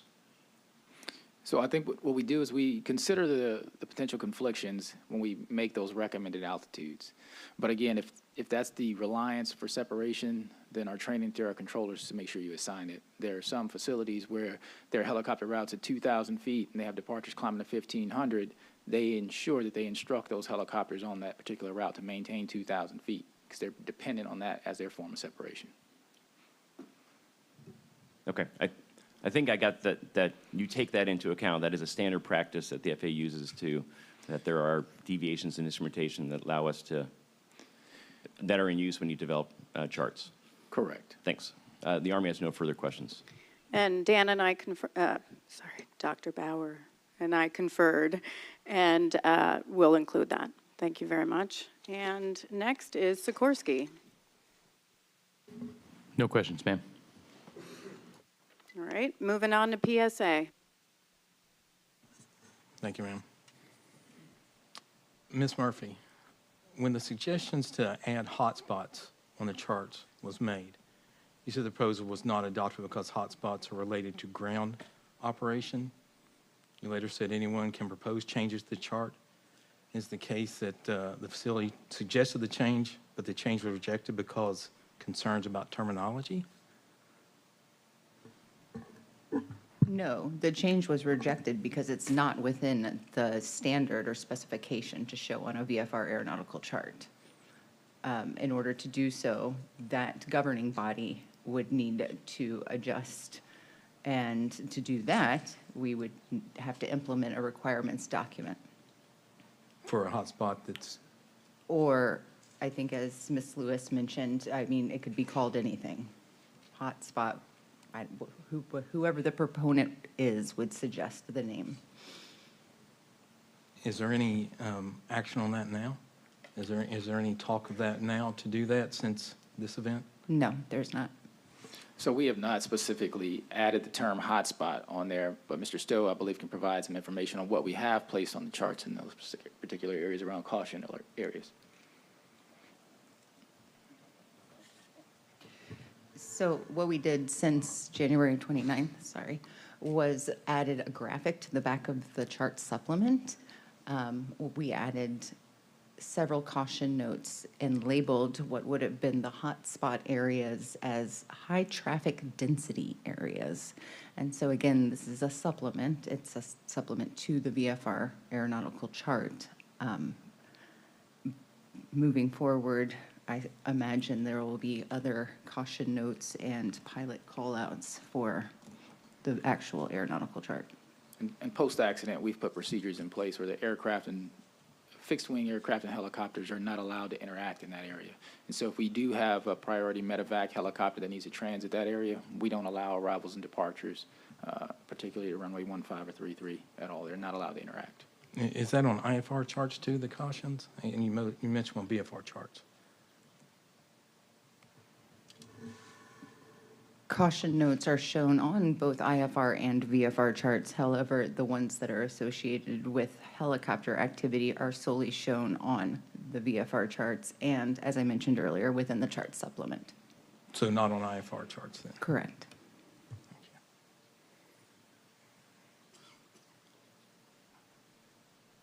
Mr. Binkin,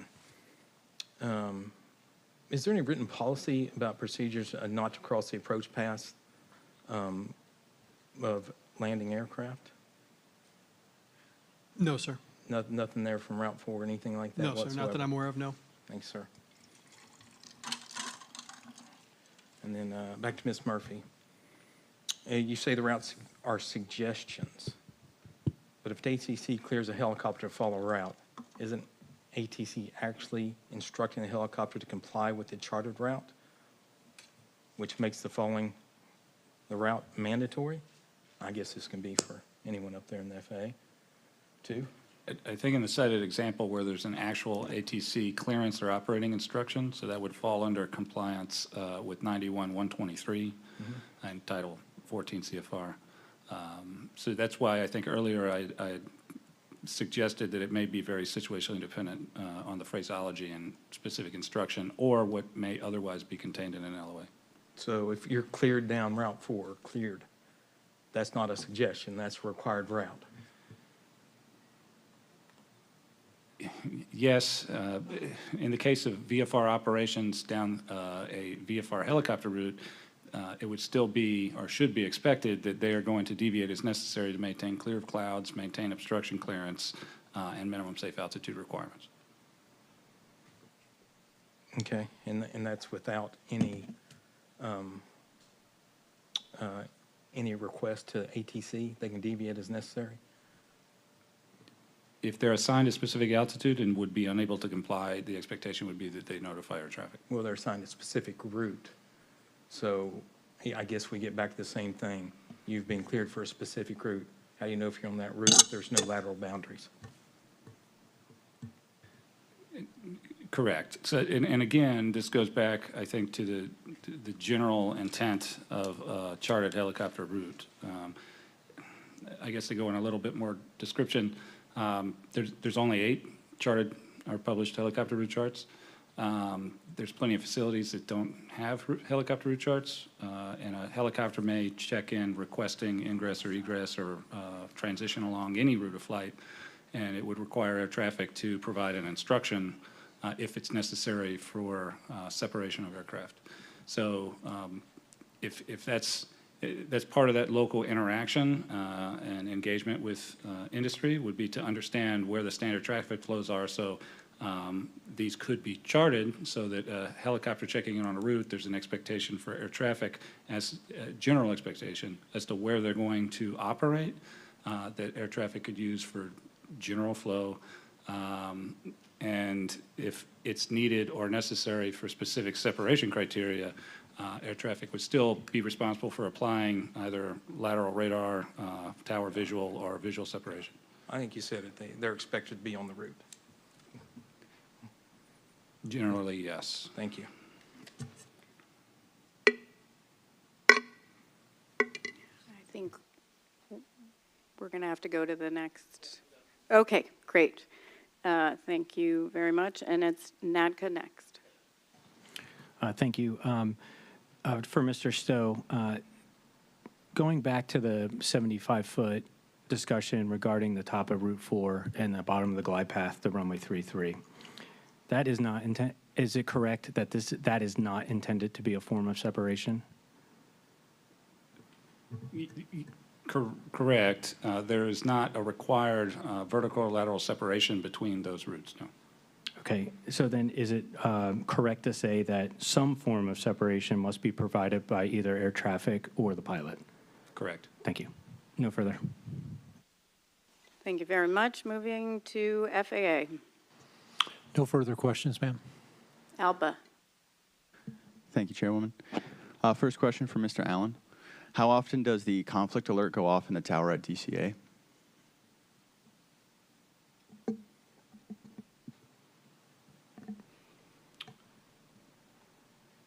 Within the parameters that it's set for, I can't compare Within it to a another standard facility. shift, say? Whenever the parameters dictated to alert. Would you say it's often, though? I'm sure at times it's more frequent than other. If there's more volume and more complexity in intersection routes, yes, it's going to go off more. If there isn't any volume or complexity, it's not going to go off as much. In DCA's complex environment, then it would go off often? Potentially. Okay. Do you think that that's possibly enough to desensitize the controllers? I can't speak to human performance. Okay. Another one for you, sir. Would ADSB out have resulted in an earlier conflict alert? Not that I'm aware of. Does it give adequate time to at least resolve the conflict? Specifically the conflict Yes, alert? typically when it goes off, yes. Does ATC have the tools to protect aircraft in these low altitude environments, specifically where some of their equipment has also become inhibited? Yes. Okay. This is more of a general question for the FAA, so please, if anyone else has input. Has the FAA mandated the publication of helicopter routes on charts used by air carriers in the vicinity of Class Bravo airspace? Not that I'm aware of. If you're specifically talking about IFR charts, Yes. no, we have not mandated that. In lieu of this, can we just simply ask why not? In lieu of this, what we are doing is looking at modernizing our airspace along with our equipment. And so we're looking at modernizing our procedures, our rules, our requirements. And what we've done is put out training and guidance to our controllers to provide positive control. And so don't rely on the helicopter routes. If you need to ensure separation, provide an altitude or a heading to make sure that the aircraft stay apart. Particularly DCA airspace, we don't allow them to mix at all. And if there's a helicopter that needs to transmit or transit the airspace because of a priority route, we stop arrivals and departures. As Dr. Kastner did say earlier, simply knowing where a threat is the first step to being able to avoid it. So would that not make sense to allow at least an awareness between both parties? We're certainly willing to consider anything that will enhance safety, and so we'll definitely take that idea back as something to consider. Awesome. How is local airspace safety information shared with the industry to ensure it is included in airlines' special airports training? Specifically, airlines have their training specific to each airport. How are you guys getting that information to them to make sure that it's included? So that way, once again, there is awareness. So we have a robust voluntary safety reporting system. We share information back and forth with some of our airliners that have also voluntary safety reporting systems and have agreements to share information, de-identified, of course. We also participate in the U.S. Aviation Safety Team, the Commercial Aviation Safety Team, and a SIAS information sharing portals with industry. In addition, our COO holds monthly COO meetings where they discuss safety issues, things that concern them. I know they all have his phone number, and we communicate regularly. Thank you. Can I remind folks that we have a list of some of these issues for tomorrow, which is why we're not, many of the other ones, other panelists are not asking these questions. We can always recall a witness if needed, if you would like that individual's response. Thank you, ma'am. One more question for Dr. Kastner. From the human performance perspective, should visual separation be used in congested Class Bravo airspace at low altitude, high workload operations, and also at night? Could you hit your mic, sir? It sounds very challenging to do reliably. And when you get a traffic volume up that high, it's a lot of small numbers to multiply together and achieve a high level of safety. Thank you, sir. That concludes Alva's questioning. Thank you very much. We're now going to turn to the Board of Inquiry, starting with Member Graham. Thank you, Chair. I think it's important with everybody watching and many in the audience to really understand what equipment is required to operate in a Class Bravo airspace. So these questions are for the FAA. What is required for an aircraft to operate in Class Bravo terminal airspace? So I would refer specifically to Title 14 CFR 91-131.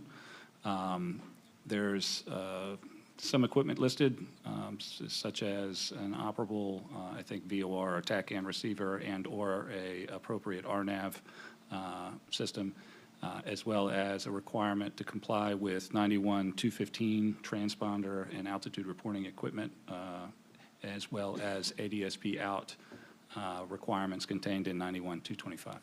You've got one other. Two-way radio. Yes. Capable of communicating with ATC on the appropriate frequency, right? Yes, 100%. So you did say ADSB out. That came out in Bravo airspace. Was it 2020 when it was required? I can't remember the year. I'd have to refer to the original final rule. Yeah. PAT 25 obviously did not have ADSB out. What allowed them to operate in this airspace?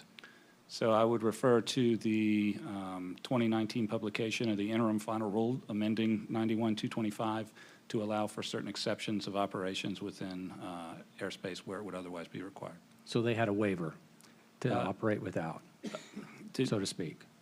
So to speak, there's some technical differences between what would constitute an exemption, waiver, or other type of deviation that could be provided. Okay. So they did meet the requirement then? Correct. Okay.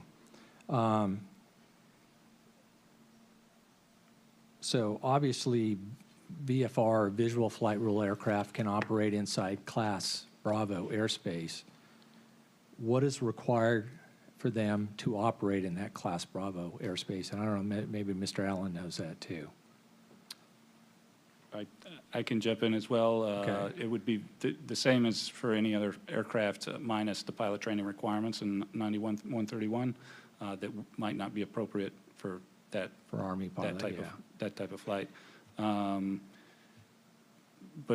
generally, it would be a Class Bravo clearance. A clearance, right? Correct. Obviously a clearance.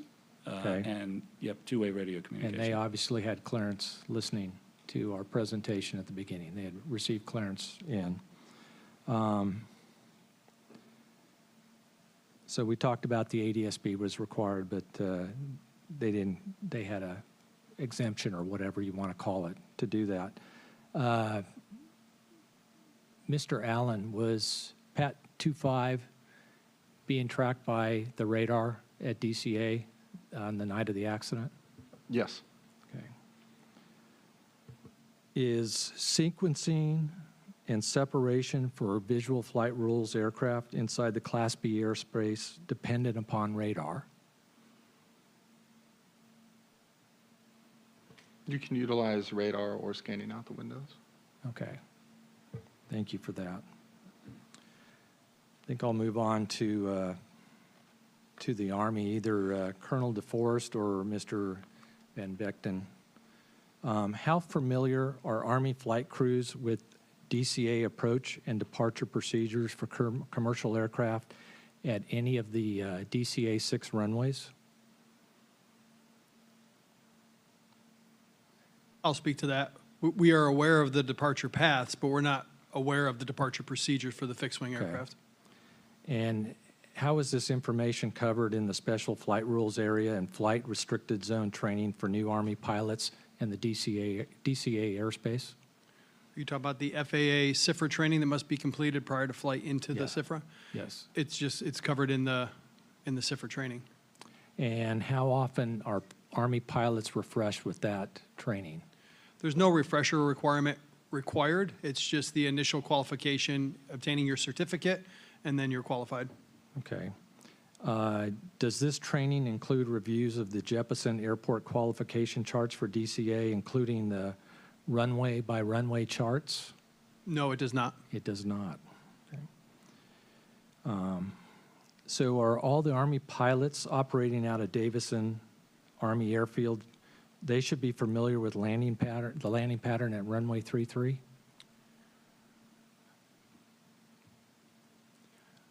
I mean, we're aware of the 1533 runway. I don't know what their traffic pattern is when they're cleared for a visual, but I would assume an ILS is a straight in, but we're not familiar with the traffic pattern for 1533. Okay. You did say that there was no refresher training, yet I see that the pilot of PAT 25 received that training in August of 2021 and again in August of 2022, and then the instructor pilot only received it in 2019. Can you explain that? Yes, so the instructor pilot in command received the training when they arrived to Davison Army Airfield, to Fort Belvoir, and they signed in. They did the initial training. The pilot did the training when they arrived in 2021, I believe. And then the only time the training would be required again is if there was a violation or if the person just wanted to refresh on their own, but there was no requirement to redo the training. Okay. Do the crew chiefs receive any training in that since they're visually looking out, helping the crew? No, not on the FAA DC CIFRA Special Flight Rules Area training. The training they receive is just in the aircraft or in their local air orientation, and the CIFRA training is more geared towards how to operate as a pilot and some of the stuff that's not applicable to military pilots. Great, thank you. I see I'm past my time. Thank you. Member Inman. Thank you. Mr. Fuller, I was intrigued by your answer earlier about the collaboration on safety information and sharing with stakeholders and industry partners. Can you kind of repeat or rephrase that for me again? Yes, sir, happy to. The FAA participates in the U.S. Aviation Safety Team, Commercial Aviation Safety Team. I believe we have a representative at the GAJSC, which is the General Aviation Joint Safety Council. We have voluntary safety reporting programs, and we have confidential information sharing programs with some of our airline partners. Okay. I guess my question is a little bit more framed. Why did it take 5 months for us to get the PDARS data, and we still don't have the actual underlying data regarding the PDARS evaluation on this airspace? I believe much of the confusion involved the request that was specifically made. I believe you asked for a PDARS report. We didn't particularly pull a PDARS report. We used ARIA data, MOR data, some of the voluntary safety reporting data to create a helicopter assessment. And there was no discussion about requesting that specific helicopter assessment. All it kept asking for in the emails that I received was for a PDARS report, and there was confusion about what particular report you were looking for. Now,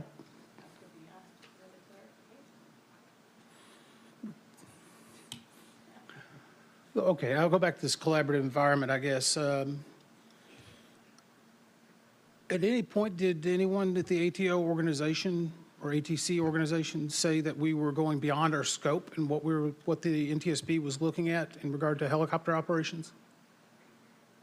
I'm not aware of anybody saying you went beyond your scope in regard to helicopter operations, no, sir. Let me go a little bit further. In regard to, we were discussing ADSB data. Are you aware that the NTSB needs to spend $50,000 a year just to evaluate ADSB out data because the FAA does not consider the NTSB a trusted government partner? I'm not aware of the NTSB. Are you aware now? I am aware now that you told me, yes, sir. I think it's distributed throughout some of the reports, so I hope you would check into it a little bit. Can you define or tell us what a ADSAP is?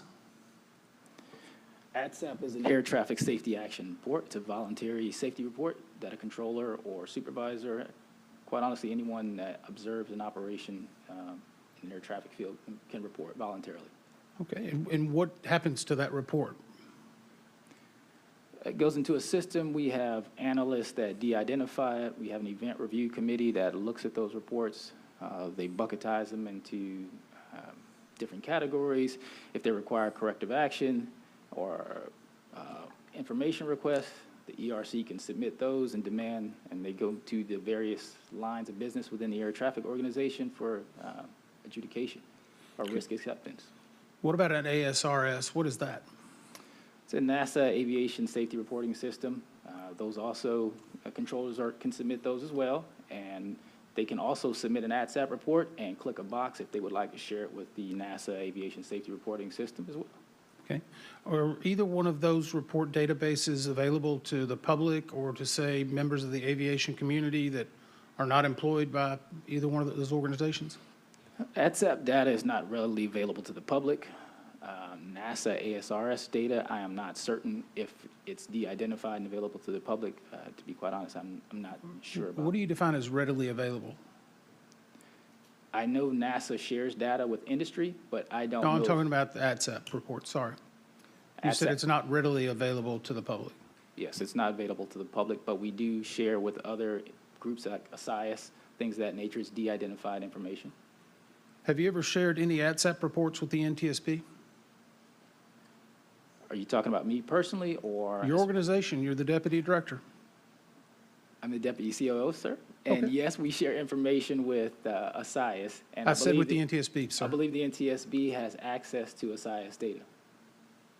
Do we have access to the ADSAP reports? Not the reports that have not been de-identified. Whenever they're de-identified, do we get access to those? I believe you get aggregate safety data. Aggregate, right? I'm curious because in each one of the interviews with every one of the controllers, they mentioned that they filed an ADSAP report before they even spoke to us. Are you going to aggregate that data before we see it? Or what they filed? A controller's ADSAP report, I would not even see. I'm out of time. Mike went over 2 minutes, so go ahead. You think you're saying I'm on a roll there, Chair? I understand. I just want my 7 minutes. I understand.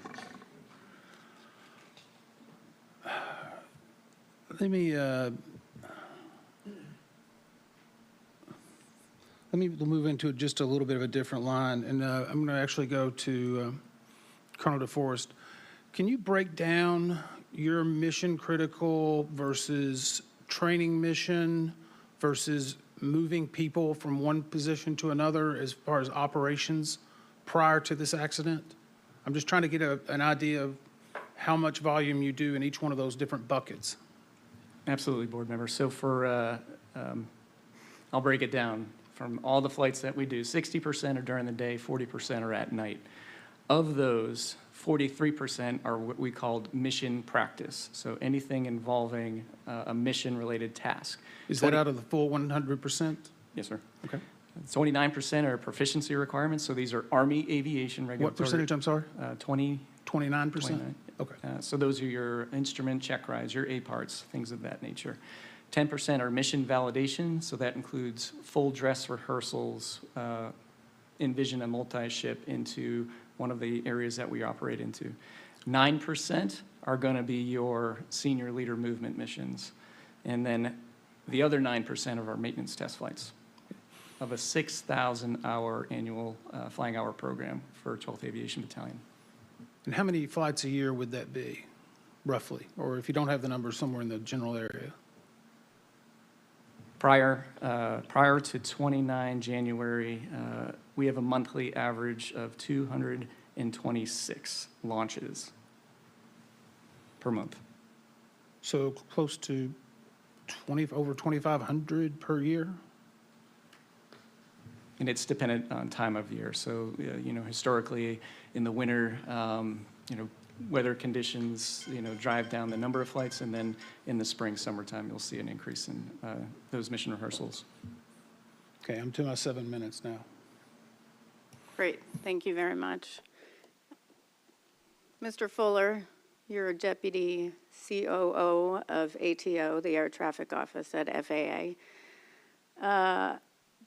We have FAA's commitment that all FAA employees participating in NTSB's investigation of this mid-air collision, and that all FAA employees that are participating in this hearing will not be retaliated against?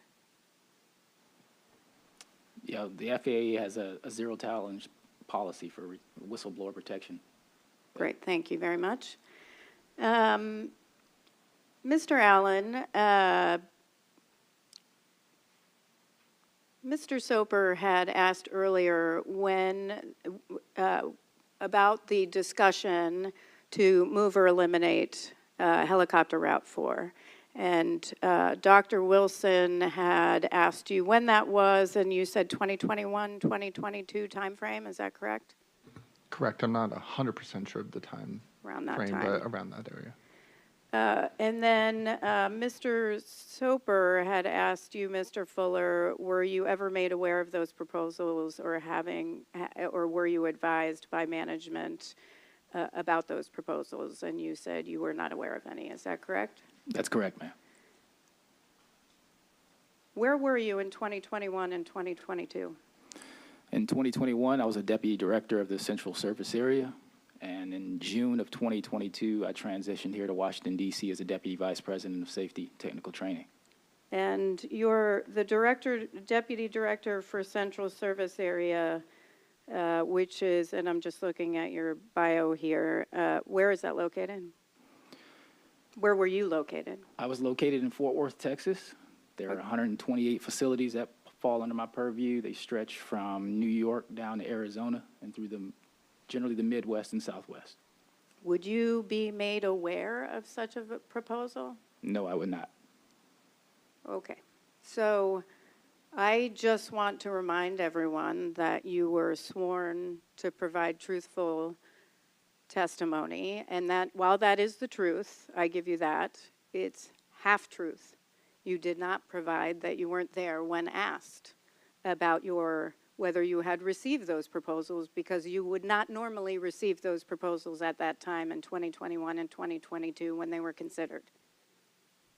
Well, Madam Chairwoman, all I can do is answer the question that I was Or asked. you could add that you wouldn't have been in that position at that time to receive that information. So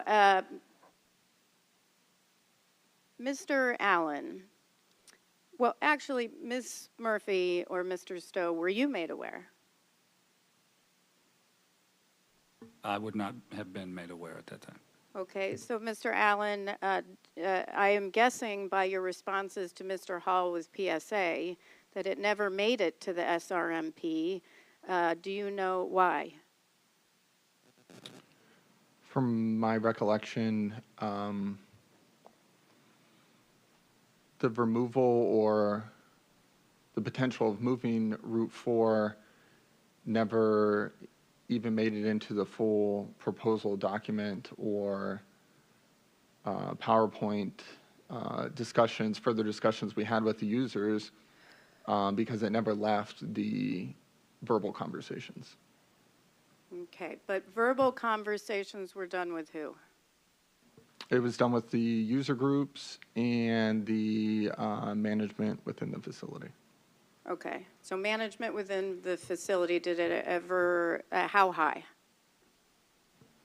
It would have been the operations manager and air traffic manager at that time. Okay, an air traffic manager is responsible for reviewing the routes according to Ms. Murphy. Is that correct? Correct.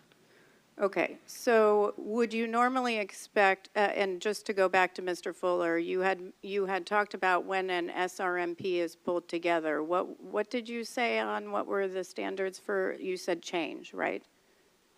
Normally, it's typically evaluate change to something within the NAS, either a piece of equipment or a procedure that can be done for existing hazards, but typically the normal fashions when there's something changed. Okay, I'm just going to read FAA's own safety risk management policy, which says that SRM is, and I apologize because I am reading this and apparently need glasses to do it.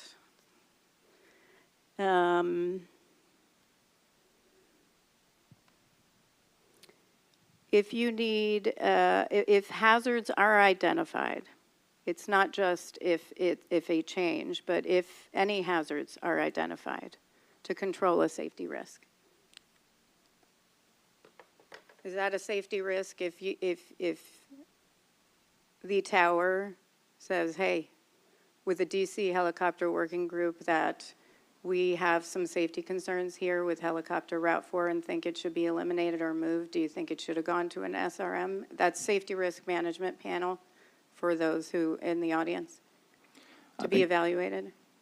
I think they should have put it through your SMS principles, and if it needed to be paneled, then yes, it should have gone to an SRM panel. But having not been a part of that work group and party to the discussion, I don't know where they left it. Understand. Yeah, thank you very much. Okay. I'm going to switch. Actually, I'm going to stay here for a second.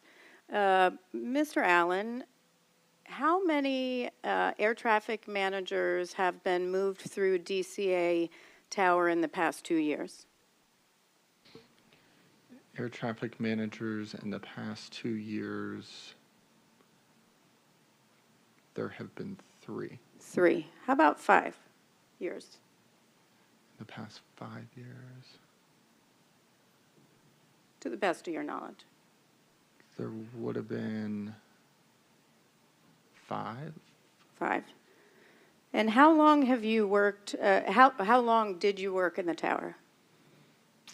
I have been at DCA since February of 2013. So 2013. So in your time since February 2013, how many air traffic managers did you see?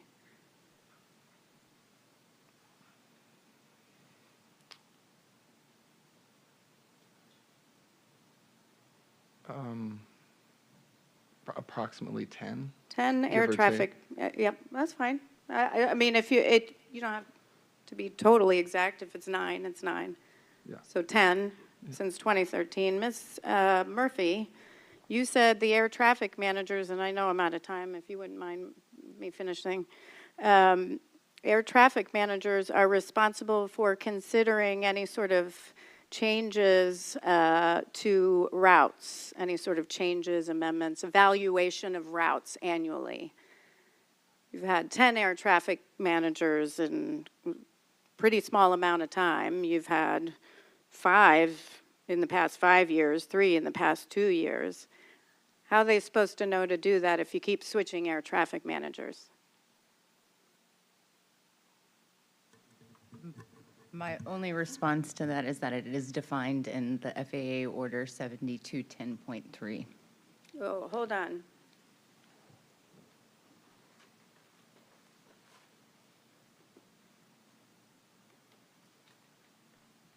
Oh, here it is. Is this where it would be defined? I believe so. Uh-huh. So somewhere in these massive amounts of pages, it would be defined that that's where they know that they're supposed to do that after they come in and out. How long was the last one here, Mr. Allen? The last air traffic manager was there maybe 10 months. 10 months. Okay, thank you. Member Graham. Thank you, Chair. In 2021, the Government Accountability Office, the GAO, issued a report on aircraft noise in the D.C. area. The GAO report details, among other things, how FAA has established maximum altitude limits for helicopters to ensure the safety of helicopters and commercial passenger aircraft.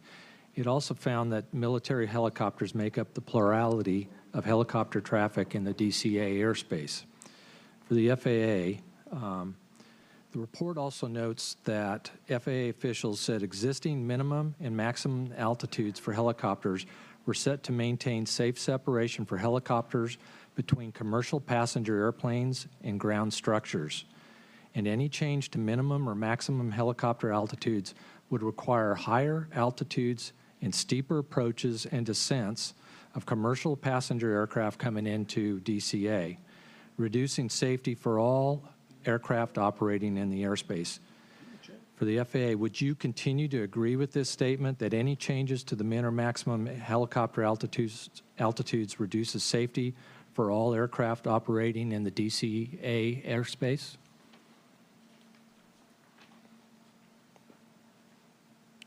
Mr. Fuller, or? If you're specifically discussing the helicopter chart altitudes, then no, I don't think I agree that it would decrease safety for all aircraft going in. Again, particularly in DCA, the expectation and the rule and the policy now is they will maintain Class B IFR, or correction, IFR versus VFR separation. And so it'd be 1.5 miles or 500 feet. I don't think if you change the altitude on the helicopter charts that inherently reduces safety for commercial aircraft in the DCA. But wouldn't it be less because you got an IFR to VFR aircraft? Because they're on the VFR. Isn't the helicopter route a VFR route? The helicopter is a VFR route, but you could still, in the expectations, you could still hold that helicopter until that IFR aircraft completes its approach, or you could vector that aircraft to go behind it. Okay. For the Army was also with the work with the GAO on this report and noted that changing helicopter altitudes could affect mission safety, particularly in challenging situations like poor weather conditions. Does the Army still believe that to be the case, that changes to minimum or maximum helicopter altitudes reduces mission safety? Now, that'd be a consideration for each and every mission. So the Army, specifically Aviation Brigade, 12th Aviation Battalion, is committed to supporting the Fly Friendly program. So each mission, you'd have to make those considerations. Specifically, if it was a low ceiling, reduced visibility, the crews would talk about that in their during their risk discussion, not only with the commanders but also their mission briefers. Given these safety realities, the GAO did not recommend any changes to the helicopter routes or altitudes in the region, instead recommending better information sharing with operators in the region. However, the subsequent helicopter symposium hosted by the FAA and sponsored by the DCA Helicopter Working Group expanded the scope of the proposed changes and recommendations from what GAO had presented to include significant changes to the helicopter route chart. So this is for the FAA.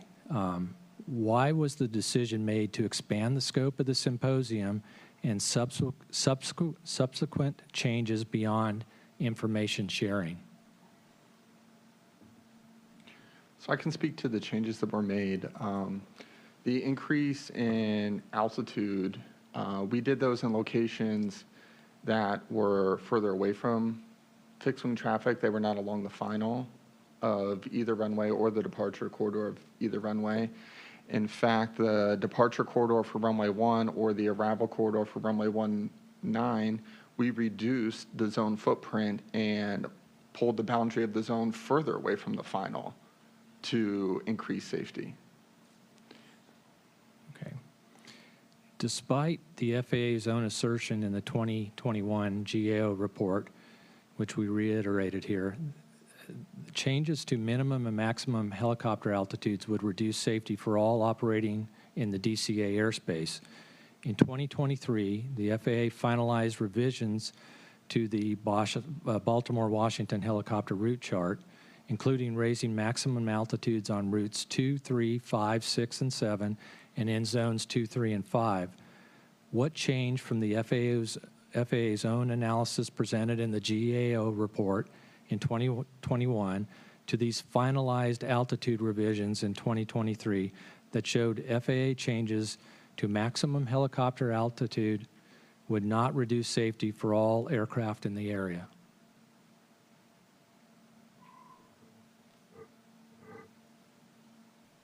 Again, speaking as someone that was not a part of the helicopter work group, I can tell you that just from my limited knowledge, Zone 5 runs parallel. It's away from DCA Airport. Zone 2, I believe, is also well away from the final approach course for DCA Airport. Zone 6, we've eliminated that section in the vicinity of DCA Airport.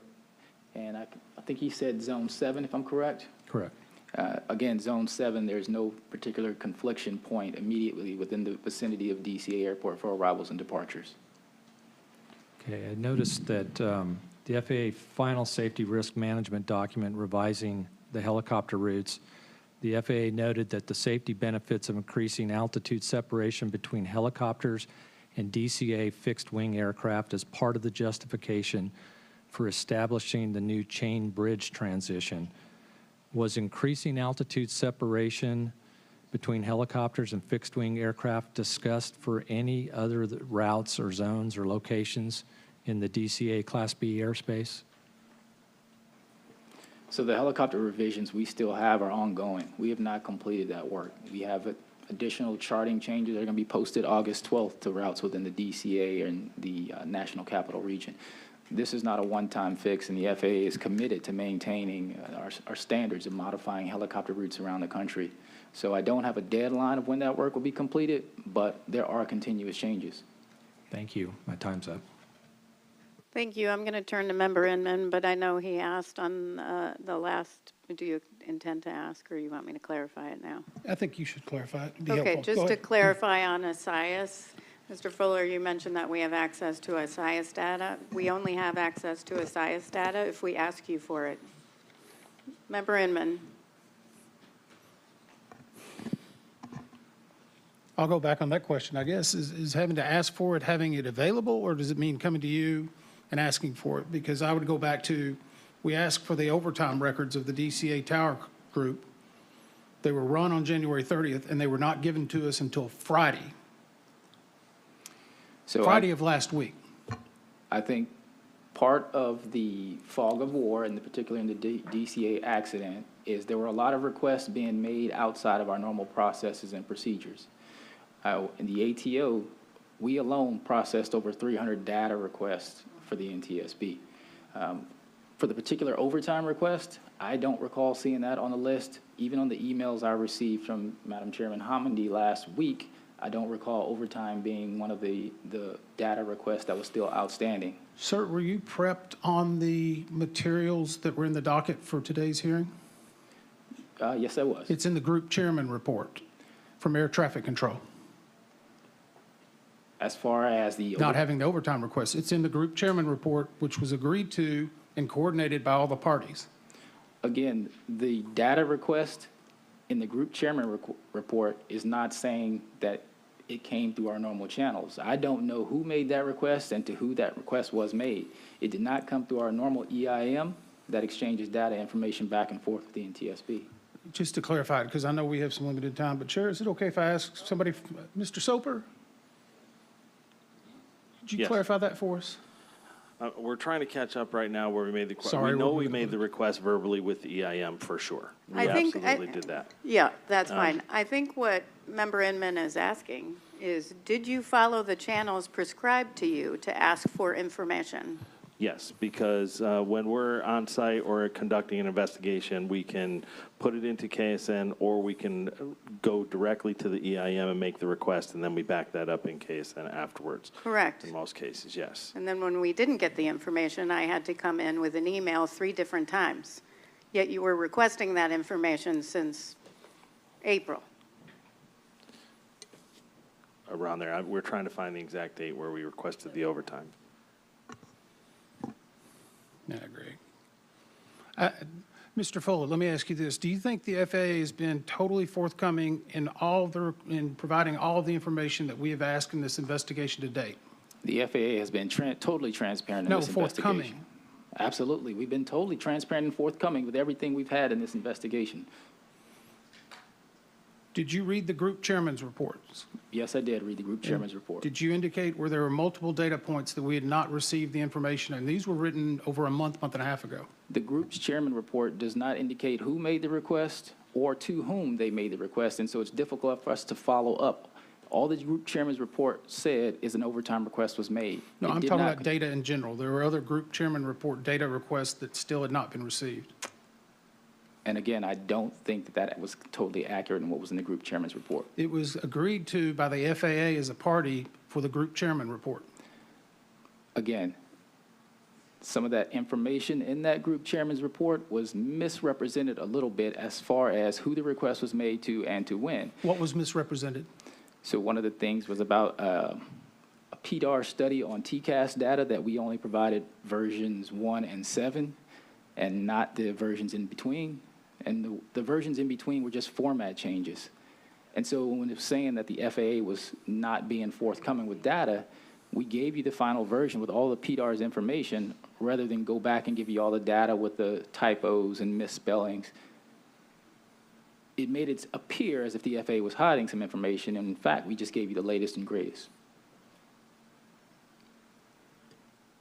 Can I chime in just for a second? I'm sorry, can No, you yield please. for 1 Yeah, minute? absolutely. Is the latest and the greatest taking 6 months to give us who was finally on duty on January 29th of 2025? Because over 6 months, the numbers kept changing on who was on duty January 29th, 2025.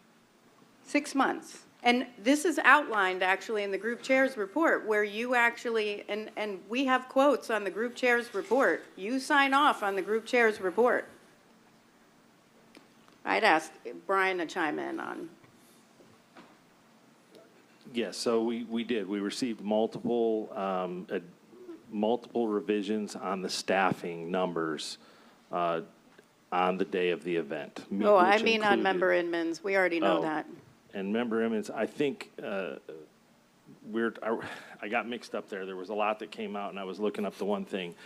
For instance, the PDARS debacle that we ran into with requesting the PDARS data. So I'll step through exactly how this was done.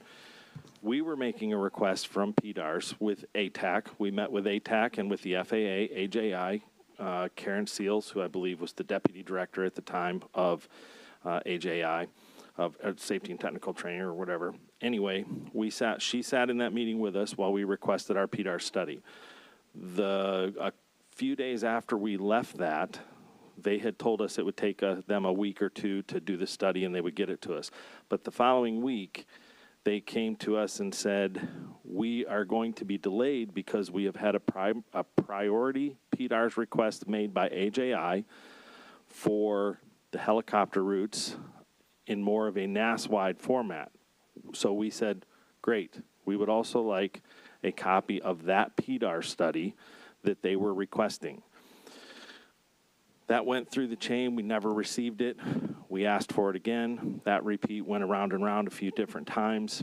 And then finally, they got to a point where they produced a PDAR study, which was not a NAS-wide study. It was only on DCA, and it was a updated version of the initial PDAR study that was provided to us on site. Just the most recent response was, we don't know what you're talking about, basically, with the PDAR, with the third PDAR study. However, we did produce a helicopter assessment. If that's what you're talking about, we'd be happy to provide it. I said, okay, sure, we will take it.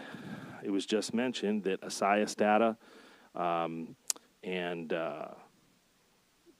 ARIA data was used to perform that, and PDARS was not used. However, on the 6th page of the document, it says that AJI used PDARS for routes available encounters to conduct this assessment. That's the PDAR study we were talking about. That's the one that Karen Seals had mentioned. When we were going through the EIM, they were aware of this study because they work closely with Karen Seals, and they're like, yeah, we know the one you're talking about.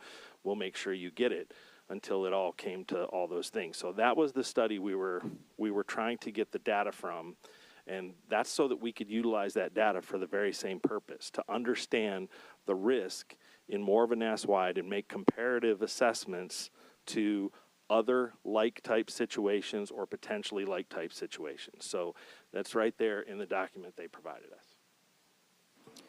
If I may respond,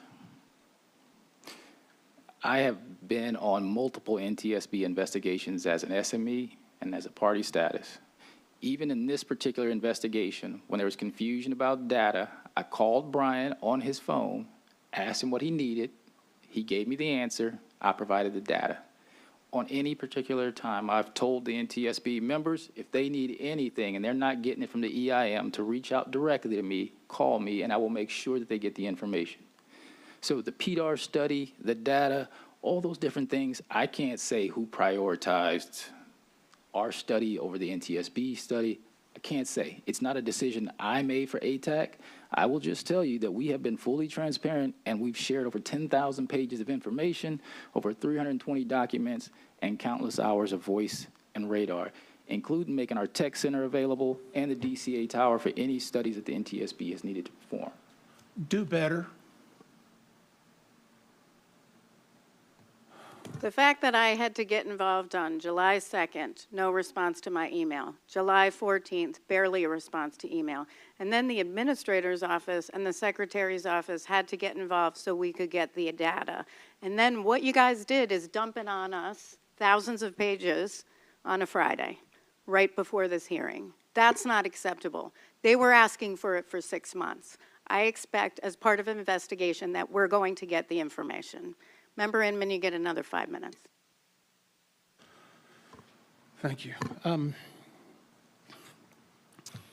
Let me just change the tone, I guess, a little bit.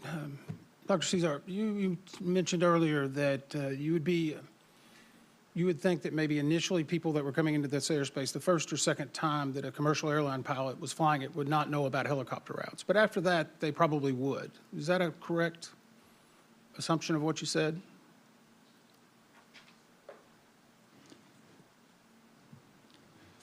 Could you repeat? I'm sorry. It's Could you okay. repeat that? I didn't catch my name at the beginning It's there. okay. Certainly didn't expect your name, did you? It's all right. Earlier in the day, you talked about helicopter routes and that having commercial pilots know about helicopter routes might be a little bit confusing, but you think when they first flew into DCA, they might not know about it, but after a few times they would. If it's not on the chart or part of the airport qualification training, yeah, I can't imagine why they would unless they're a helicopter pilot themselves. As far as subsequent visits to the area, I'm not sure. Did anything call their attention to them? Maybe it would, maybe it wouldn't. Is that, I'll go back on that, I apologize. I may try to ask you another question in a later panel on it. Let me go back to something in regard, and I think this is important that we talk about these helicopter routes and national security, and fortunately, unfortunately, in a prior role, I kind of understand what was going to happen. But General DeForest, in the event that you are executing your mission for continuity of government, are you going to be worried about commercial air traffic and running a helicopter route? In that scenario, we would be preparing for both local, federal, rotary wing, DOD, commercial air traffic in that airspace. You would expect commercial air traffic? Yes. Okay. Mr. Allen, if there was a continuity of government issue, would you expect for commercial airspace to still be operating in the DCA area? It would be dependent on notification. They may be notified to evacuate, and we may not be aware of it as far as air traffic is concerned. So we would continue to operate as normally. Okay. And I've looked back through a lot, Mr. Allen. You've been around at DCA Tower for how many years now? 12 years. 12 years. We've asked a lot of questions.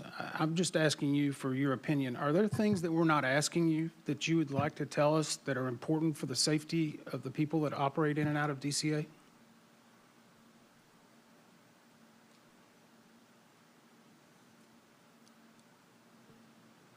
I'm going to think that over tonight and provide you an answer tomorrow. Okay. I think there's maybe some more things. I know that there's other testimony that you gave us and exhibits where you talked about where you were not allowed to make certain changes due to political pressure, other things. So I hope you would feel that you could come to us in this open forum and be able to describe any of those. And so we'll be glad to take you up on that tomorrow if that's okay.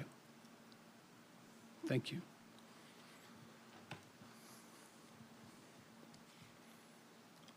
Mr. Fuller, you mentioned earlier that the long-term goal was to have widths and GPS points for helicopter routes. Is that correct? Yes, sir. What's a long-term goal in your mind? Well, we're working with industry and any kind No, of... sir. What's a long-term goal in your mind? If it were solely at my will, it would be done immediately. But these things take time.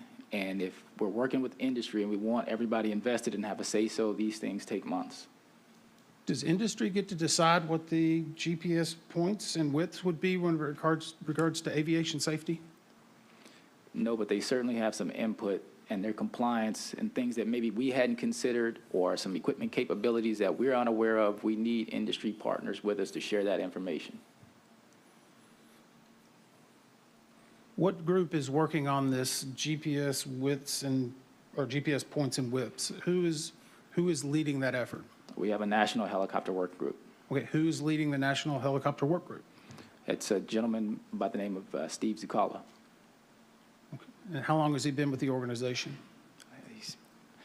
I don't know certainly offhand, but he's at least 20, 25 years. Okay, and who does he report to in the hierarchy of the FAA? Ultimately, he reports to the COO and the administrator. Okay. I see I'm out of time again.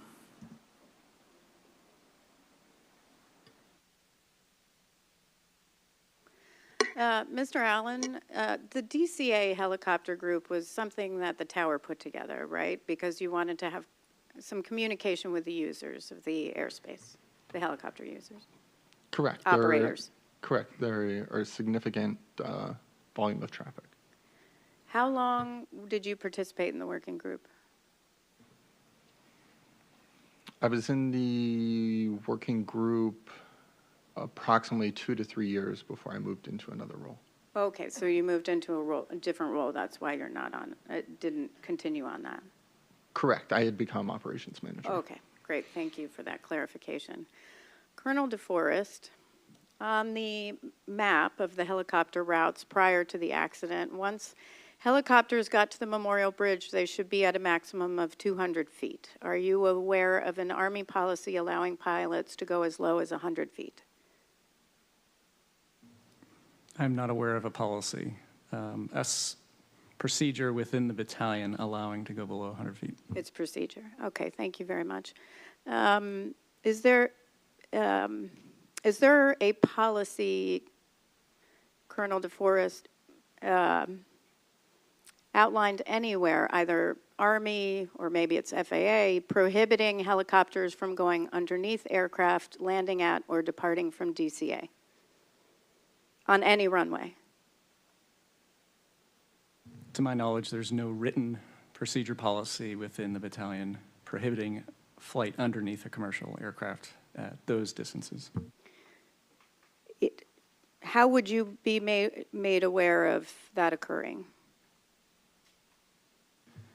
If that were to occur, we would expect at the unit to receive a report from the United States Army Aeronautical Services Agency, specifically the Department of the Army Regional Representative, or the DAR, informing of a alleged pilot deviation based on a loss of separation. So that would be the way the unit would be notified. But real time,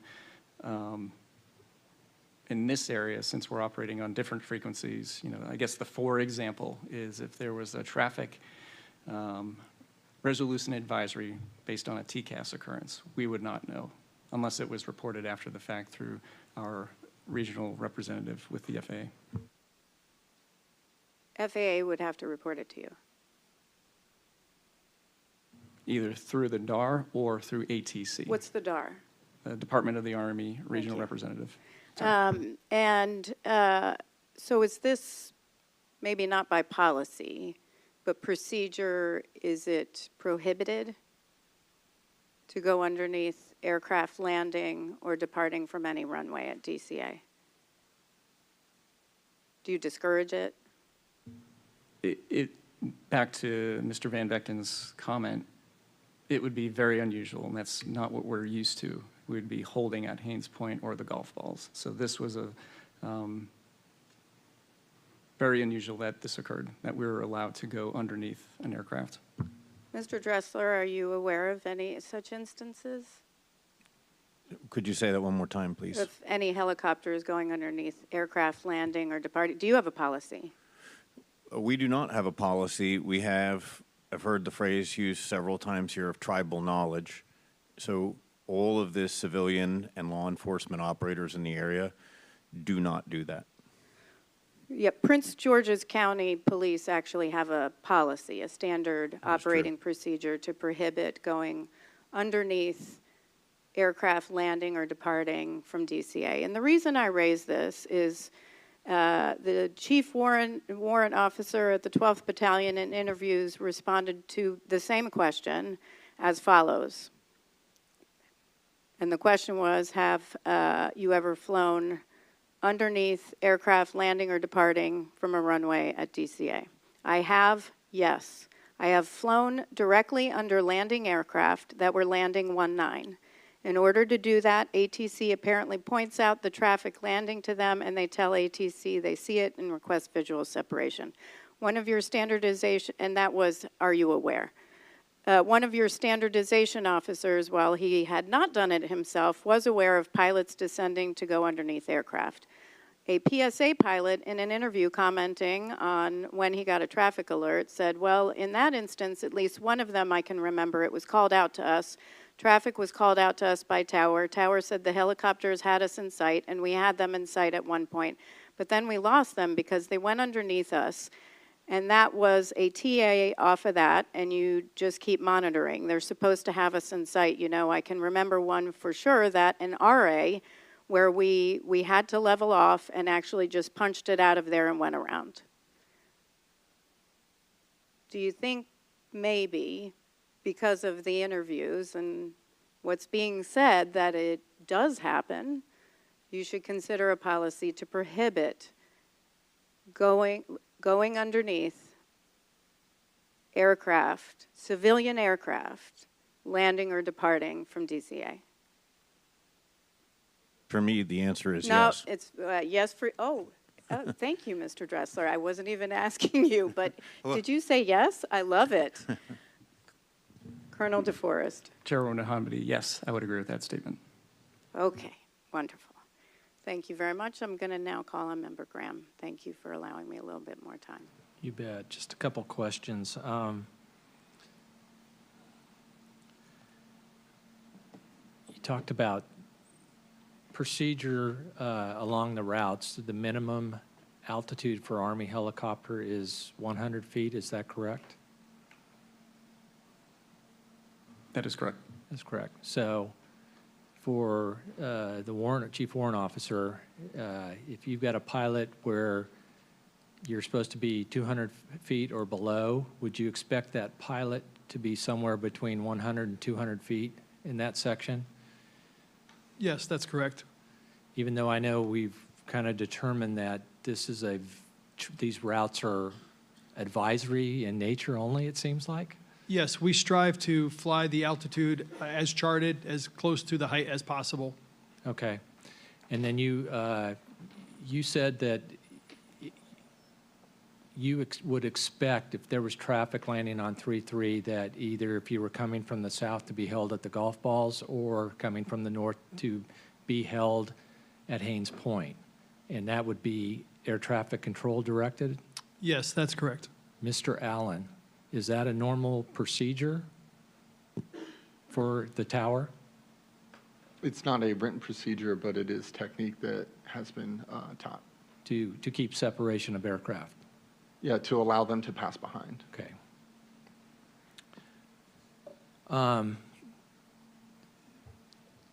So what are the normal, from Davidson Army Airfield, what are the normal departure and arrival routes for helicopters?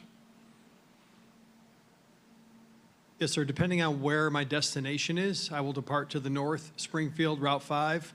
I can take Route 3, north or south, clockwise, counterclockwise, depending on my destination.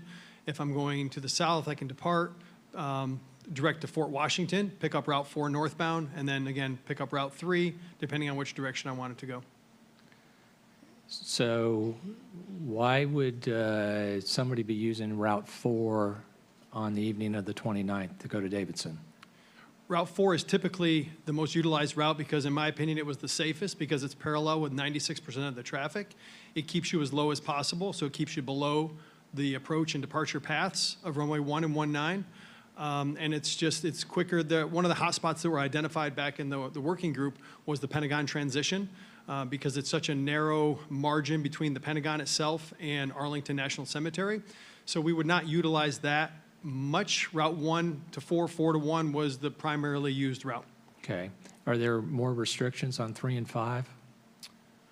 Like noise restrictions or anything? Yes. So in June of 2023 is when they raised Route 5 from Springfield to Glebe Road. They raised it from 13 to 1400 because near Route 7 on Four Corners near Falls Church, we had some particular persistent noise complainers, and so they raised the altitude, and we tried to avoid that route as well. So when you're flying down Route 5 and then you pick up Glebe intersection and you descend down to 400, there's a lot of buildings. You got the Army-Navy golf course, so we try to avoid that, especially at night. It's preferred to take the river southbound for noise abatement purposes because it's clear sailing all the way to Fort Washington, and then you turn right, and you're on an extended right base for 3-2 into Davidson Army Airfield. Great. Thank you for that. And Chair, I don't have any more questions in this panel, but I want to thank all our witnesses. Thank you, Member Inman. Thank you, Chair. I'm going to go back a little bit on the noise issue.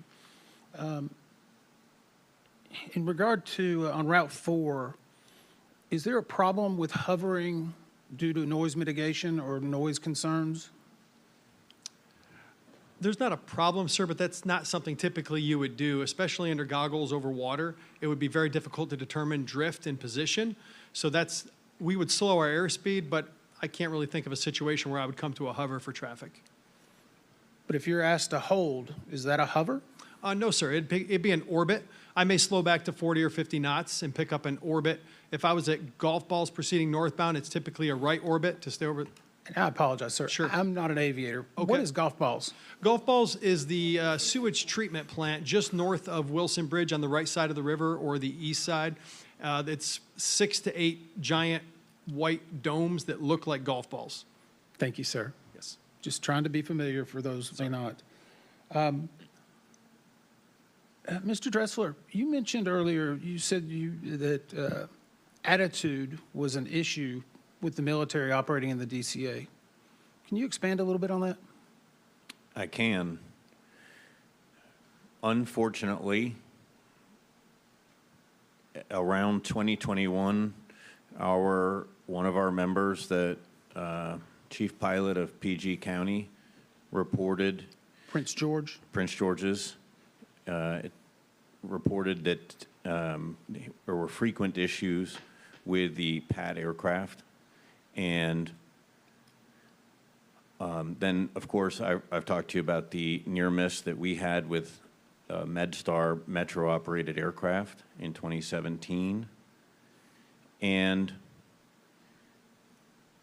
I can tell you that First Heli of the Air Force, when I first got here and took this role, would land at MedStar helicopters, at heliports without any radio calls, any notification, any prior coordination, including one time last year when we couldn't land with a critically ill patient at our own hospital because they were blocking the pad.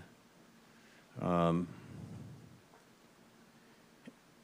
me go back, Mr. Dressel. You just said because they were blocking the path. As I understood it earlier, if you're on a mission-critical air ambulance, they clear the path for you, correct? Only if you have a way to contact them, sir. Does air traffic control not clear the path for you? Not when they're, no, this is when they've landed at a MedStar hospital. Okay. And they won't be in radio communications. They're not talking to our dispatch. So there's a general misconception of who has priority within the airspace, within the Class B and the DCA route structure. And that priority system starts at the top with the medevac in medevac status. Next would be law enforcement in a mission status, followed by VIP movements. I would probably equate that one with air response movements that occur from our Coast Guard partners who are based at DCA. And then at the bottom of the chain would be the continuity of government missions. So I realize that's not going to be a popular answer while I'm sitting at this table, but that is the perception within the community that is the case. I'd like to also mention just one other thing. There is a general aversion to Class Bravo airspace in Army aircraft. I learned this when I went through flight school, and it's a persistent culture that I think is proper, that military aircraft are not suited to participate in certain segments of the national airspace system. Military aircraft, of course, operate primarily on government facilities, government ranges, and in deployed environments. So it's really challenging to take a military aircraft and a military pilot and operate in not just a Class Delta airspace, which is a controlled tower, but a Class Bravo, meaning the busiest airports in the country. And then when you add on top a layer of massive complexity, there's no airspace in the country that's like DCA. And that takes a long time. We have one member with 7,000 flight hours just in this airspace, 38 years. We have another with 28 years and 5,000 hours. I have two pilots who've been here 28 years in medevac. And that level of experience takes a long time to build. And unfortunately, I understand the complexities of permanent change of station and all of that. But what we've lost in this environment, and speaking for my group in this case, is we've lost that cohesive tissue with our military partners where they understand the depths of why the airspace was constructed the way it was constructed, why the routes work the way they work, who has priorities, who doesn't have priorities, and so forth. So it's all of those concepts that unfortunately lead me to make my comments about the units that just don't seem to have the full knowledge of how the airspace is constructed. And I say them regretfully. Thank you. And I just want to clarify something since we were on the data request, that I do want to thank the Secretary's office, the acting administrator at the time, Chris Rochelot, and the general counsel at FAA for responding and providing us the information that we asked for. So some of this might be redundant, but I think The question will be asked a little bit different, and so I'm interested in your answer. FAA regulations allow DoD aircraft to turn ADSB off when performing sensitive or classified operations in the national airspace for national defense, homeland security, intelligence, or law enforcement purposes, and when transmitting ADSB out would compromise the mission or pose a safety risk to the aircraft, crew, or people and property in the air and on the ground. A memo from the Department of Army dated August 9th, 2024 outlines when ADSB out should be turned off within the national airspace. It states that air crews conducting sensitive or classified operations shall consider during pre-mission planning operating their transponder, collision avoidance, situational awareness, and other onboard systems to emit the least flight information required to meet airspace access and safety requirements. Before I continue on that, what is a local area orientation flight, Colonel DeForest? Yes, Chairman Hamidi. The local area orientation would include several of the DC helo routes. It's characterized both north, west, and south of DCA. Predominantly is where we would focus on our orientation flights, to include Davidson Army Airfield, of course. So all-inclusive of most of the helo routes in DC. And does it contain sensitive sites? You would, let me rephrase this.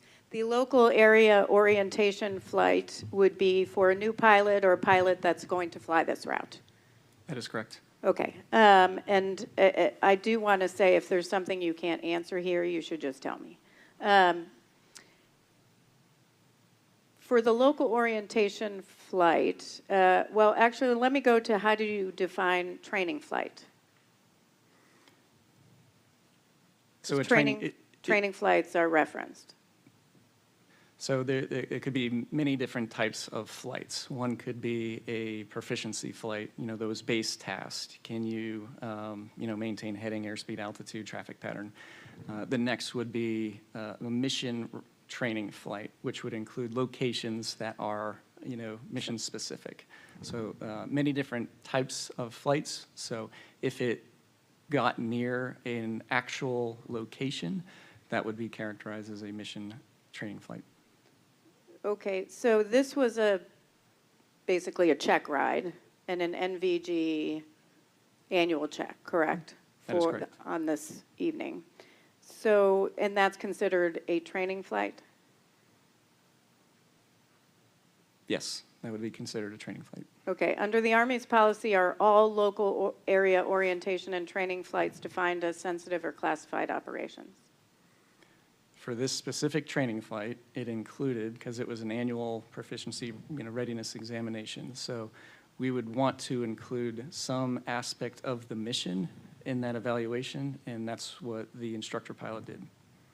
Which is why you said, I don't know if you said it or someone else said it, and I apologize, that this flight was determined to have to be high risk, so you would have to have ADSB off. Not necessarily a high-risk flight, but would include the mission. The mission, yes, Chairwoman. Okay, so are all standardization flights or all check rides considered training flights? So and therefore don't have ADSB that's supposed to out on? Not, so for example, if a instrument evaluation did not go near one of those locations, then that would be a training flight, not necessarily a mission training flight. So for this flight, ADSB out should have been off according to your policy? On 29 January, yes. It met all the criteria for the policy. Okay, I'm going to hold on that and come back. Member Graham. Member Inman. I'm going to follow up on it. On that exact line, on those missions that the MOU didn't require the ADSB out to be off, how many do you think prior to January 29th you flew where ADSB was turned on? The exact number, I am not sure. It's okay. It's a general 100, 12, 2,000? I'll work with percentages, probably less than 20%. Less than 20%. So on those 20%, and I know you probably can't break it down, but based on what we had found in the evaluation working with your team, on those Lima models, excuse me, in the Mike models, even if you had it turned on, would it be broadcasting ADSB out? And what we have found through the investigation is there was an incorrect setting. Essentially, when the Lima model helicopters were upgraded with ADSB, call it a maintenance task, so during installation, those maintenance procedures, and there was conflicting maintenance procedures. We have found that during this investigation, the ADSB out was not functional. But once it was identified during this investigation, we swiftly made that corrective action and distributed it to the entire Army. Do you know how many Fleet-wide. beyond just your aircraft? I think there were 7 out of 8 that were not broadcasting correctly, is that right? I'm not familiar with the exact amount, but it was the majority of this 16 that we currently have at Davidson Army Airfield. Do you have any idea how many other models were affected throughout the national airspace? I'm not aware. Could you take that as an IOU to check or to let us know? I know it's not, you don't have the entire national airspace, but I'm going to ask who I have right now. That's okay. But what I would add is the Army did, issue a safety action message that was widely distributed, and we received it almost immediately once we determined, at Davidson Army Airfield there was a potential fault. And we appreciate that. I think we were made aware of it, so thank you. Have either one of the representatives of the Army, have either one of you been in the DCA tower cab? I have not. Check. Yes, sir. I've been up there a few times, and I've taken pilots up there for tours. Okay. Did you actually kind of look a little closer at what the helicopter operator, what they do and how they operate, just to get familiarized? Yes, sir. And while I was there was actually helicopters on the DC helo routes. So we were actually able to see the calls and see the communication between the aircraft and the tower. Great. Did anything surprise you whenever you were in there doing that tour? No, sir. Mr. Allen, I guess for familiarization with the DCA, this I found to be very interesting as we read the interviews. We've been talking a lot about routes, and we've talked about the river. We've talked about how it was constructed. Whenever a controller is controlling from that helicopter position, do they actually see the routes on their terminal? Are they able to know if an aircraft is within the route or not? Or the zone? They can visually observe out the window. On the radar display, they can pull up the route map or the zone map or both maps. And a hard copy of the map is also available in the tower. Do they ever pull them up on the radar scope itself? Yes. Okay. Yep.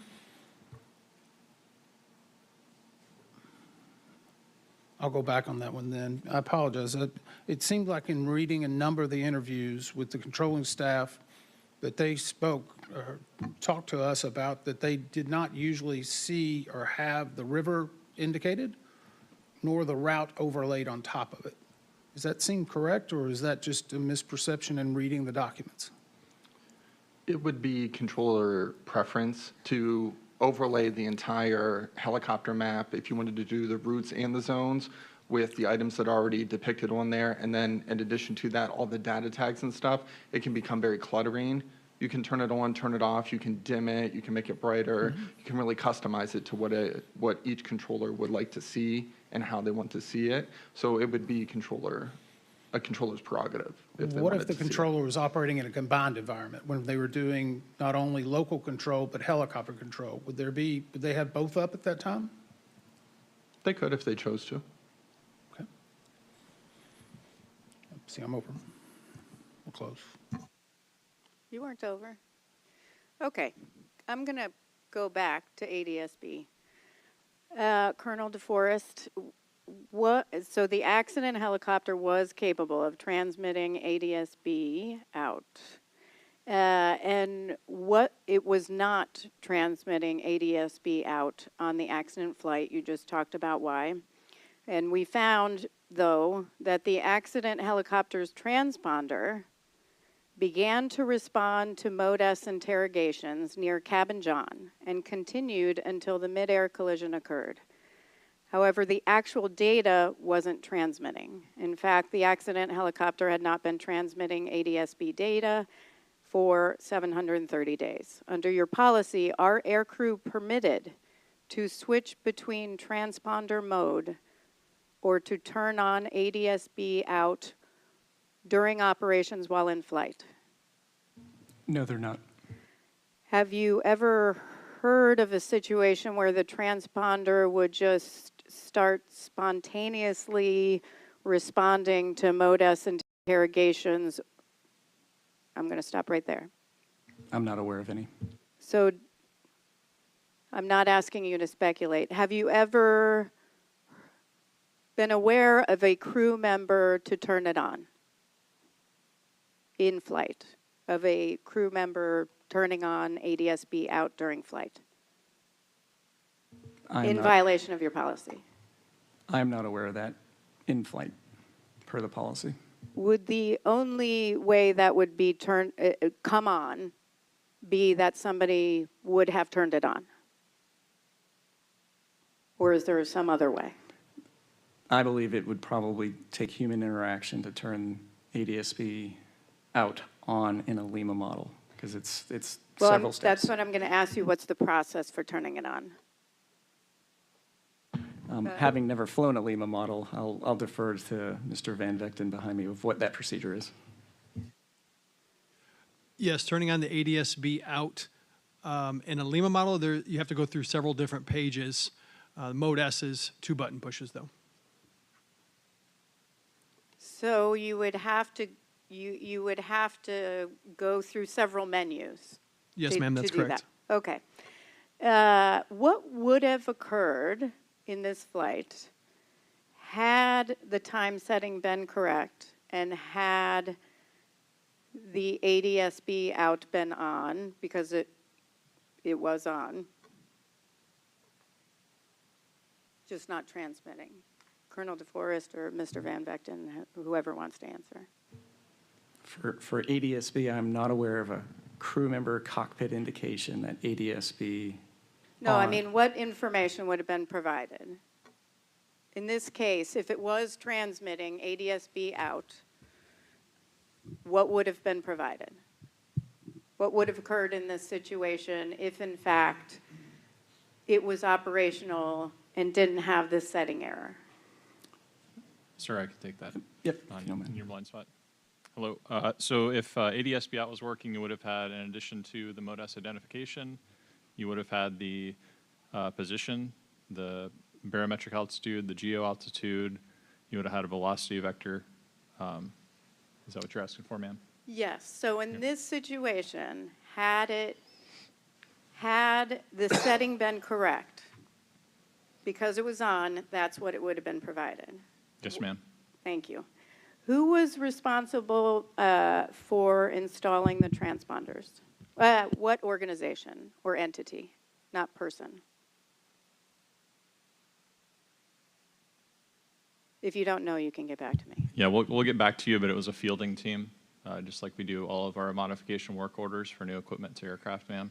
And it's various groups of contractors or civilians who go to units to do this activity. I see. So the Army contracts it out, and then a contractor would do it. Or a civilian group could do it as well. Okay, great. And so we found that the accident helicopter and, in fact, 7 other Limas from the 12th Battalion were not transmitting ADSB data because the helicopters had the incorrect time source setting programmed during installation. The setting should have been 059, but it was 153. The work order for installation that I looked at of the APX-123 transponder contained instructions to set the time source on the RCU to the 153 setting. The work order for the installation of APX-123A, same thing, APX-123, but this one was A, transponder it included instructions to set the time source to the 059 setting. Is that correct? No, I'm over. I don't have the instructions memorized, ma'am. We can get back to you. Okay. Those instructions included steps for the 059, so that's the APX 123A alpha. Those instructions included steps to use a transponder test set to confirm proper functionality of ADSB, specifically that the test set received the flight ID, aircraft address, and the GPS position and altitude information. Prior to the accident, did you do any sort of checks on the ADSB to confirm that they were in fact installed correctly? To my knowledge, we did not conduct those checks based on conflicting maintenance manuals. And were there, prior to the accident, were there any sort of checks prior to takeoff to ensure that ADSB worked if, in fact, you weren't going to a mission site? There was no procedure in place. However, every flight out of Davidson, they do that check today. And that's what I'm about to ask you. So talked about the safety alert for a second because you did take action with that information. Yes, ma'am, we did immediate action. What did you do? Well, our maintenance OIC, and working with the officer in charge, okay. in working alongside AMCOM and the NTSB, worked to package up essentially the language in the ASAM, the safety action message. And almost immediately, once that message or that procedure was established on the airfield, within a day or so, we reconfigured all aircraft at Davidson Army Airfield and had successful ADSB out checks. So essentially a safety alert went out, to paraphrase. That is correct. And this is my last question on this. Will you include those checks during regular maintenance intervals in the future, or what are you doing now? Right now, every flight is checked. And is that 12th Battalion or Army-wide? I can only speak for 12th Battalion. Can anyone else speak for the rest of the Army? Ma'am, I'd offer for the Army, it's assessed as a high risk if they don't have ADSB out. So it's incumbent on the unit to probably check that. Otherwise, they're going to have to say it's a high risk. But by that I mean that if it's automatically high risk if they have ADSB installed and they don't know that it operates. If they know that it operates, then that de-escalates the risk. I mean that an 06 like Colonel DeForest doesn't have to approve every single mission that happens. So it pushes the unit to want to be in compliance. So do you know for sure this is not?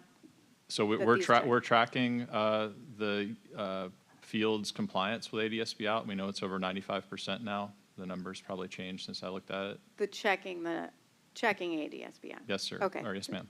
Thank you very much. Member Graham? Member Inman? How do you test that in the field, in the wild? I'm sorry. Just how would you know? So there are test kits which you can use that are fielded to the units that were fielded along with the transponder you can use on the ground. But another method that we've promulgated is to actually take a flight with ADSB out indicating that it's operating, and then after the flight you can query an FAA database and see all of your fields and see if they were operating when they were supposed to do, and those instructions have been sent out. Is that a new procedure? The test kit is not a new procedure, but the extra details on actually querying the FAA website has been clarified recently. So on these test kits, is that something that's done routine? Is it sent around? Do you have to request it? The Army has procedures for everything. So test kits did not have a definitive test interval, but now that we have this policy for ADSB out compliance, it is being checked on a regular basis. I would guess anytime the transponder is serviced, which can be, 12 months, 24 months, it's going to be checked. Okay. Mr. Phillips, do you have the transcript, the page? Okay, well, I apologize. I've been trying to get a document pulled up, so I'll just try to read it a little bit, if that's okay. And this goes back to Mr. Allen. We talked about earlier having the actual, if you will, for lack of a better term, helicopter route displayed, and that's on the STARS display, is that right? Yeah, on the tower radar display. And that's something that's normally done, is that correct? If the controller chooses to display it, yes. Okay, they choose to display, or do they normally have that up?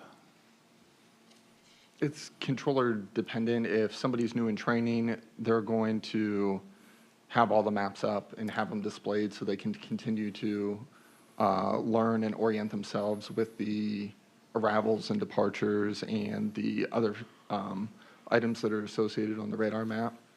Somebody that maybe has more time at the facility may not choose to view it. I'm just going to go to page 64, the transcript of the local controller on the night of the accident.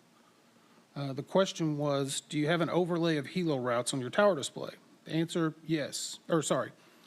Answer, you can put the helo map on the stars. Question, okay, was it up that day, or do you normally not have it on? Answer, normally we don't have it up. Question, is the Potomac River dictated or I think we now have it up, sorry. Yeah. Yeah, it starts at line 13. Is the Potomac River identified or depicted on the radar maps that you use? No. Isn't the Potomac River the actual map itself? Is that not the guidelines or the parameters?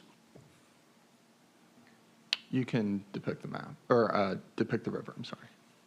So why would this controller not believe or say that you could? I can't speak for his answer. Okay. Colonel DeForest, for the Army, I guess, we've had a good opportunity to hear. There's been a lot of lessons learned, and I want to commend a lot of quick action, it seems like, to try to correct things across the entire NAS. What other areas that are safety items that have been identified so far that have not been corrected?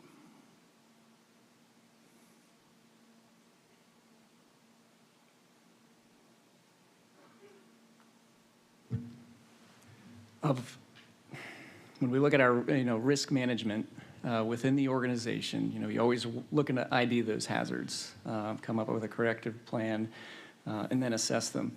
To date, throughout this investigation today, I am not aware of anything, but I asked anybody in the room if they know something, please inform us. We know what we know, and we will rapidly and swiftly address them. And that's where we need help, in my opinion. But to date, throughout this investigation, our crews that are ready to go today, right now, they're as safe as we understand them to be. And I have full confidence in that. Okay, I wasn't trying to draw you into something. I'm just trying to get an understanding. Out of the entire operating unit for PAT, what's the balance between Lima and Mike? The numbers. So within 12th Aviation, we have 16 organic Limas, 8 organic Mikes, and then a National Guard company minus with 10 Mike models. So on the airfield, there's 34 Black Hawk helicopters. And how many of them are Mikes versus Lima? So within 12th Aviation, 16 are Limas, 8 are Mikes, and that's organic to 12th Aviation. And then we have an additional 10 on the airfield to supplement our mission requirements in a rotational National Guard unit. And they have 8 Mikes. So in total, there's 34 Black Hawks. So I guess, and tell us again, which one's a better model, which one has a better avionics, more safety features built in?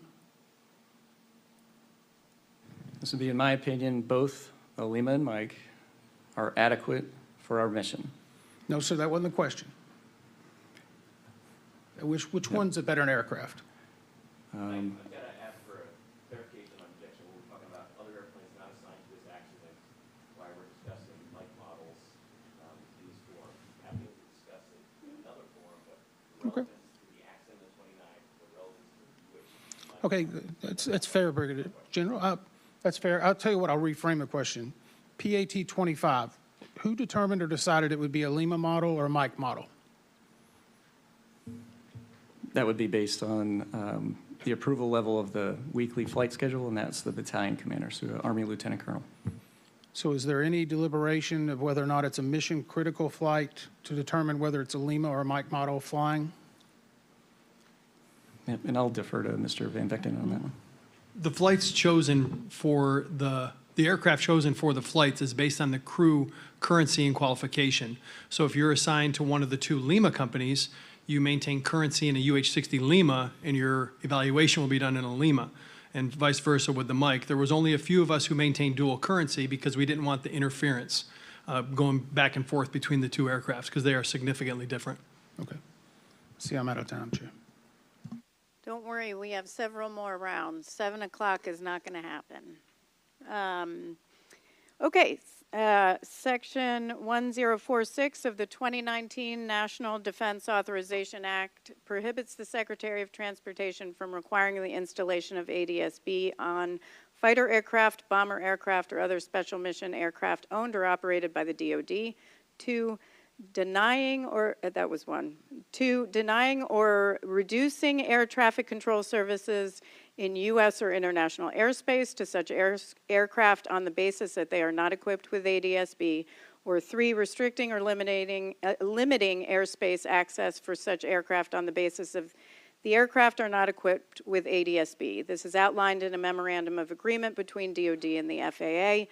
That MOA goes through the roles and responsibilities of both parties to ensure safety in the DC airspace. The MOA is dated April 16th, 2024, which was prior to this particular accident. How often is that MOA reviewed?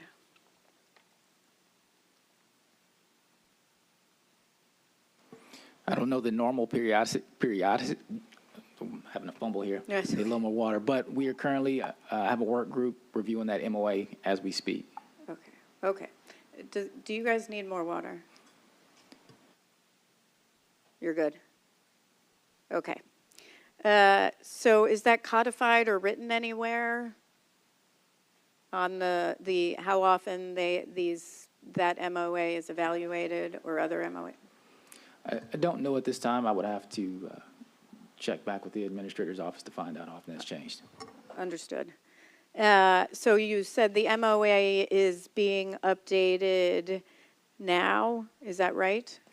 That's correct. They have a working group going to modify that MOA.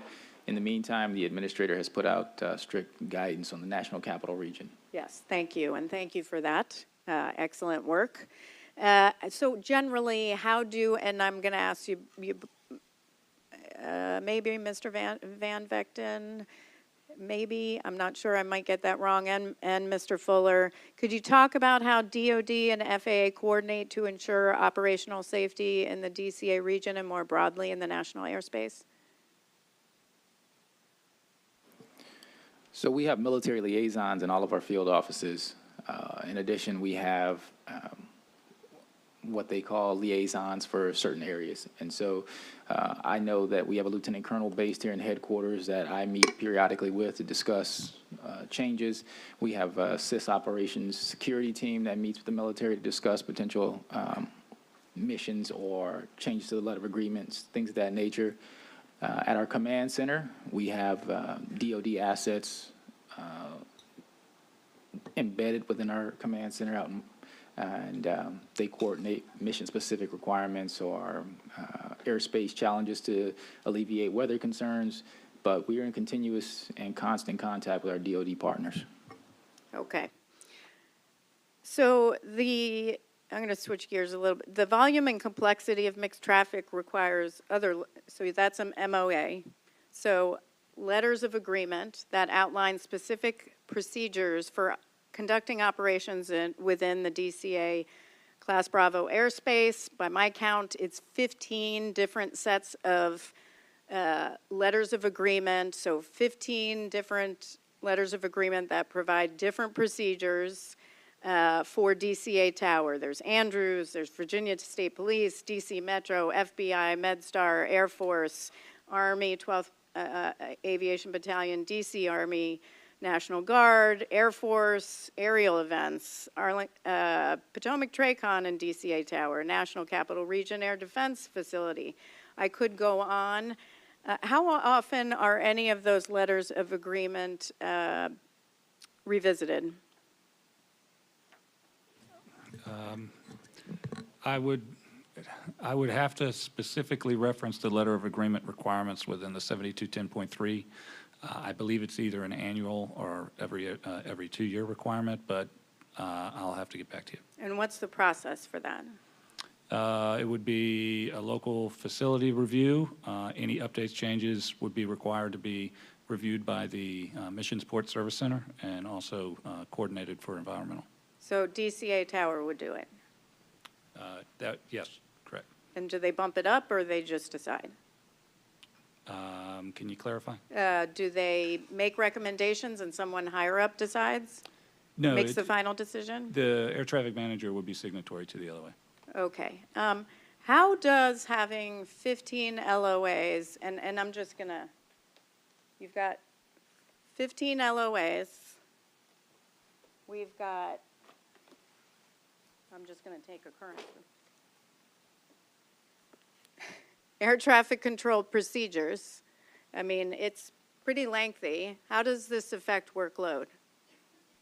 I mean, that's a lot. Well, different procedures. So do you mean locally or in general? I'm going to ask how it affects DCA Tower. Okay. I'll defer. So the having 15 LOAs is not, I would say, uncommon. Sure.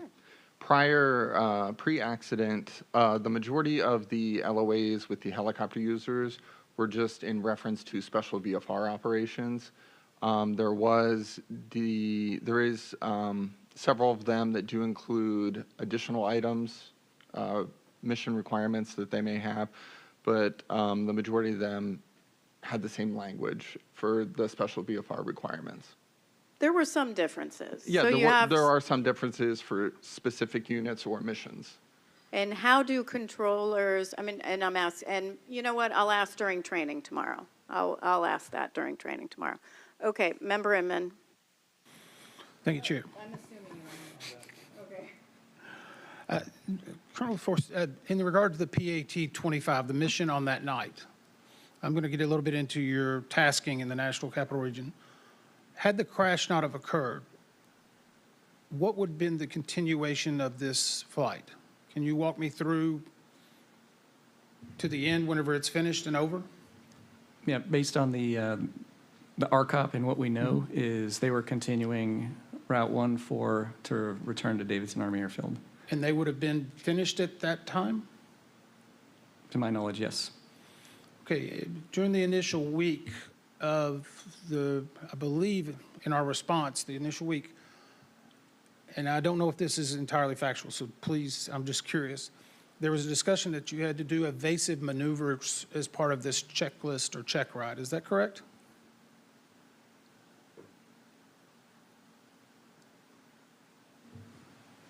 Evasive maneuvers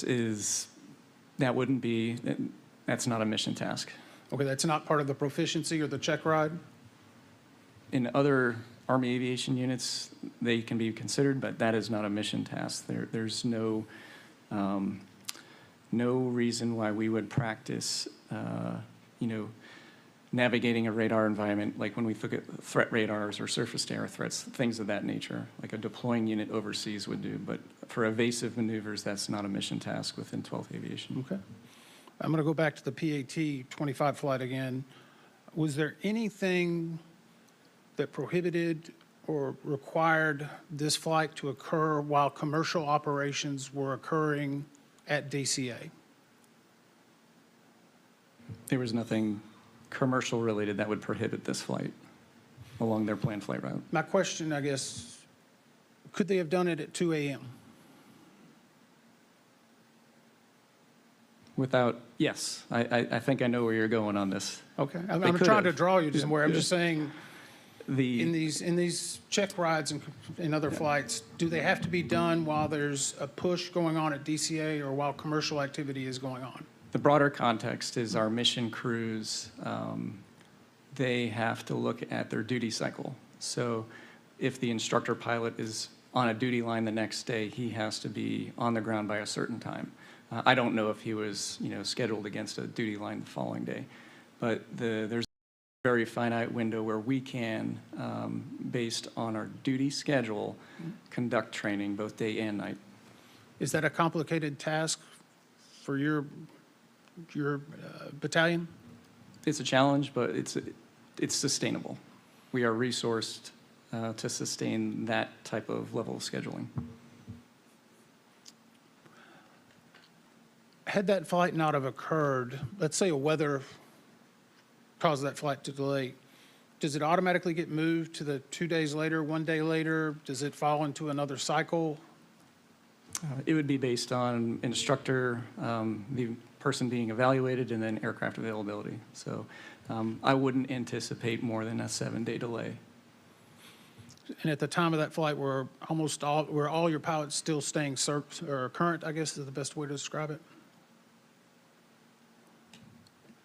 So for the entire battalion, certainly. I'm not going to ask you to do the entire battalion. I'm sorry. There's certainly, maybe a handful that would be medically grounded. Or when we look at, this is a risk conversation, non-medically grounded too. So those do occur in our unit. So nothing was out of the ordinary to me, in my opinion, based on the crew mix composition that evening. I guess I'm going back to, was there anything leading up to this that was complicating your group to conduct their mission? Lack of parts, lack of people, transferring of positions. I'm going for a very broad concept here, and I know you've been interviewed a couple of times, so I'm just trying to get your opinion in that. Yeah, my honest opinion, right?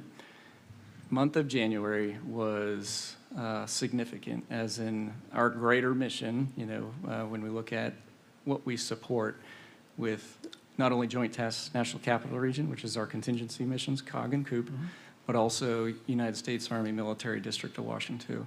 So we support national special security events. The month of January had 3, and that's a busy time for the organization to include all the weather.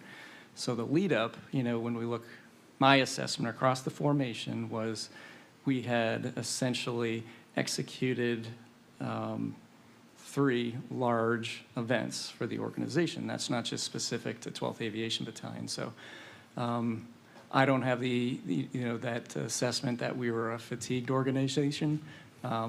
We were probably the most proficient as an organization. Now, when it looks, you look at your duty lines, that's our primary focus. When I look at 12th Aviation Battalion, their primary mission is COG and COOP, and everything else follows after that for mission priority. So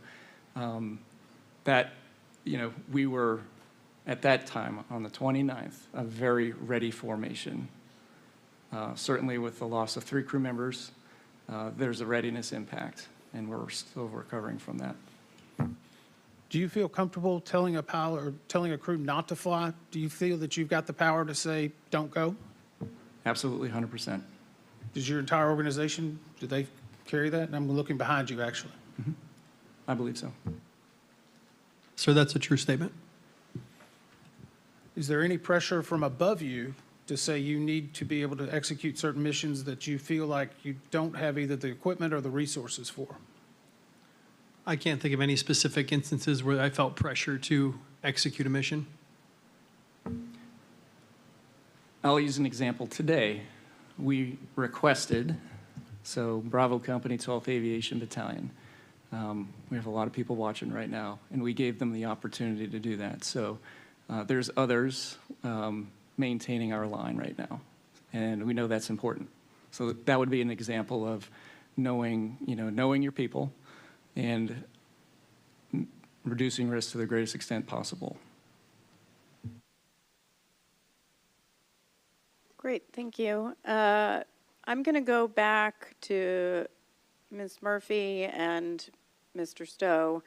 The helicopter routes we know have no lateral dimensions, no lines per se.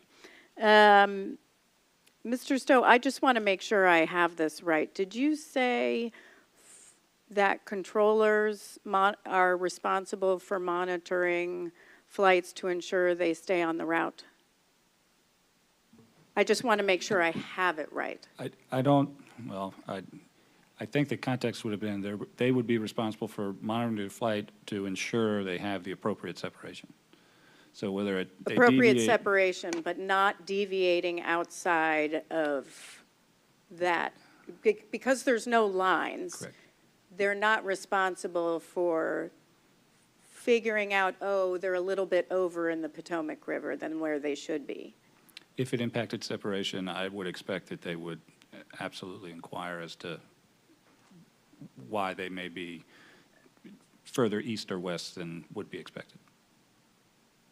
Well, what would be expected if you don't have any clear lines there? I think it would be traffic workload situation dependent on if there's an expectation from the controller that the helicopter is at least along a general route, but if they are a half mile west, for example, that the controller would need to take action if it impacts separation. Mr. Allen, on the Falcon replay, where in the Potomac was Pat 25? Was it on the east bank of the river? Maybe first start with what is the Falcon replay, because not everybody knows that. The Falcon Replay is the replay software program that the FAA uses to replay radar data. Okay. So do you know where Pat 25 was on the Potomac there, on the Falcon replay? From my recollection, Pad 25 appeared more center of the river. More center. Yep. And if you are a controller who is working in the tower, you're handling 6 different flights. Actually, within 10 minutes, I counted, he was dealing with 21 different flights, helicopter and civilian aircraft. At night, can you see that there may be over a little bit more?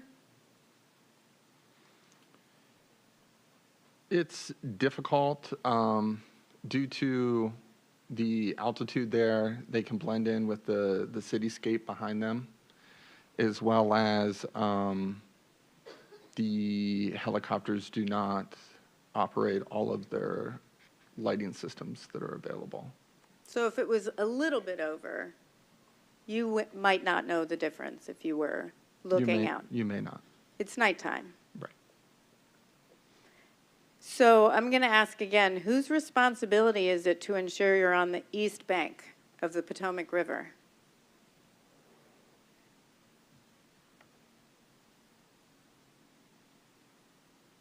Controller or the pilots on board, the crew? If you're using that as a separation standard, the controller needs to be the one to assign a heading that would put that helicopter on the east bank. In this particular instance, the controller approved visual separation for Pad 25, and I would, again, be purely speculating. Don't speculate. Then there's no way for me to know how he would assume he was navigating along that bank. And, okay, I'm going to stop that one, and I'll ask more tomorrow. I want to go back to Ms. Murphy. How do you do an evaluation if somebody requests a change on the route? Do you know? You're in the visual charting for FAA. Exactly.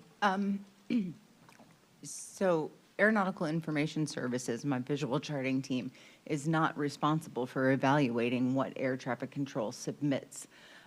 We do work alongside them, and if we see something completely out of the ordinary, say an altitude that would just be impossible to fly at, we'll question. Aside from that, we really are, the Aeronautical Information Services visual charting team receives the information, we receive the data, and we chart it as requested. Okay, so these 3 hotspots that were identified in an FAA November 2022 symposium, hotspot 1, JPN, Memorial Bridge transition. I think the request was to include something on the chart that said pilots use caution for runway 33 departures when DCA is in a north configuration, which this one was. Runway 1519 arrivals when a south configuration. Hotspot 2 was Haynes Point. Hotspot 3 was Joint Base Anacostia, Bowling, Route 4, power plant region, and the request was to have something on the chart that says pilots use caution for fixed wing arrivals to runway 1 and to runway 33 when DCA is in a north configuration, runway 1519 departures in a south configuration. You're not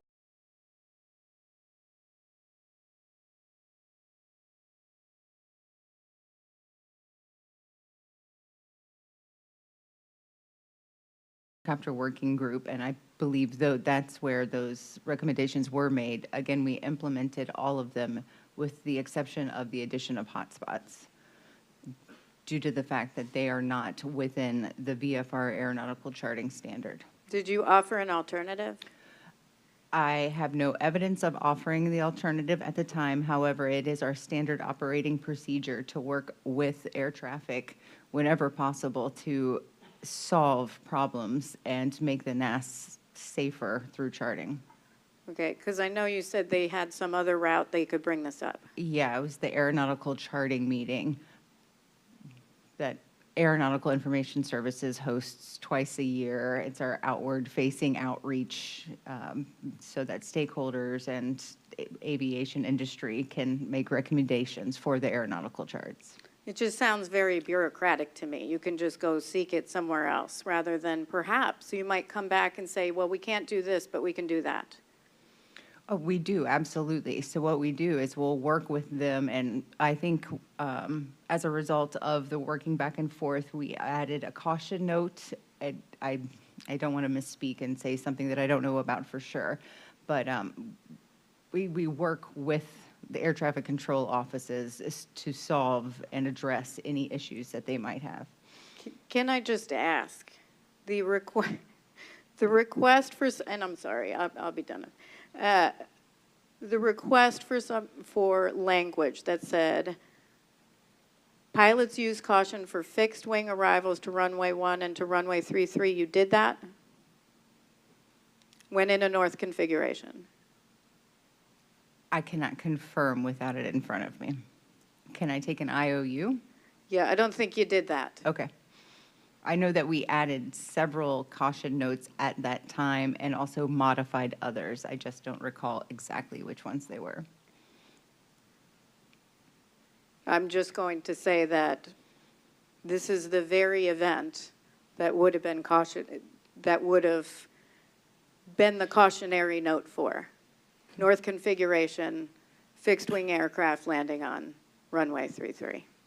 Member Inman. Member Graham. Member Inman. I'll follow up on that. For charting, do you handle the entire United States? My team does, yes. Your team does. Are you aware of the special notices for LAX? I may be showing you something you haven't seen, but the LAX, it's not up there, don't worry. Okay, I don't know exactly what you're talking about, so I can't comment, yeah. The reason I bring it up is we found this as an exemplar of, I know you said you put some cautions in the notice section, right? LAX currently has a special notice, a caution, says intense helicopter operations. That seems a little bit more than a caution. It actually specifically describes when operating a line parallel and 1 mile north, the 91 extension gives all of those. They need to make regular position reports when not in contact with ATC. They give additional specifics. I guess I'm curious, how does LAX already have intense helicopter operations, and it's been there for some period, and DCA, which is being described by everyone here as being one of the most complex helicopter systems in the United States, did not have one before this accident? They did not ask for it. But they did they not? They asked for hot spots.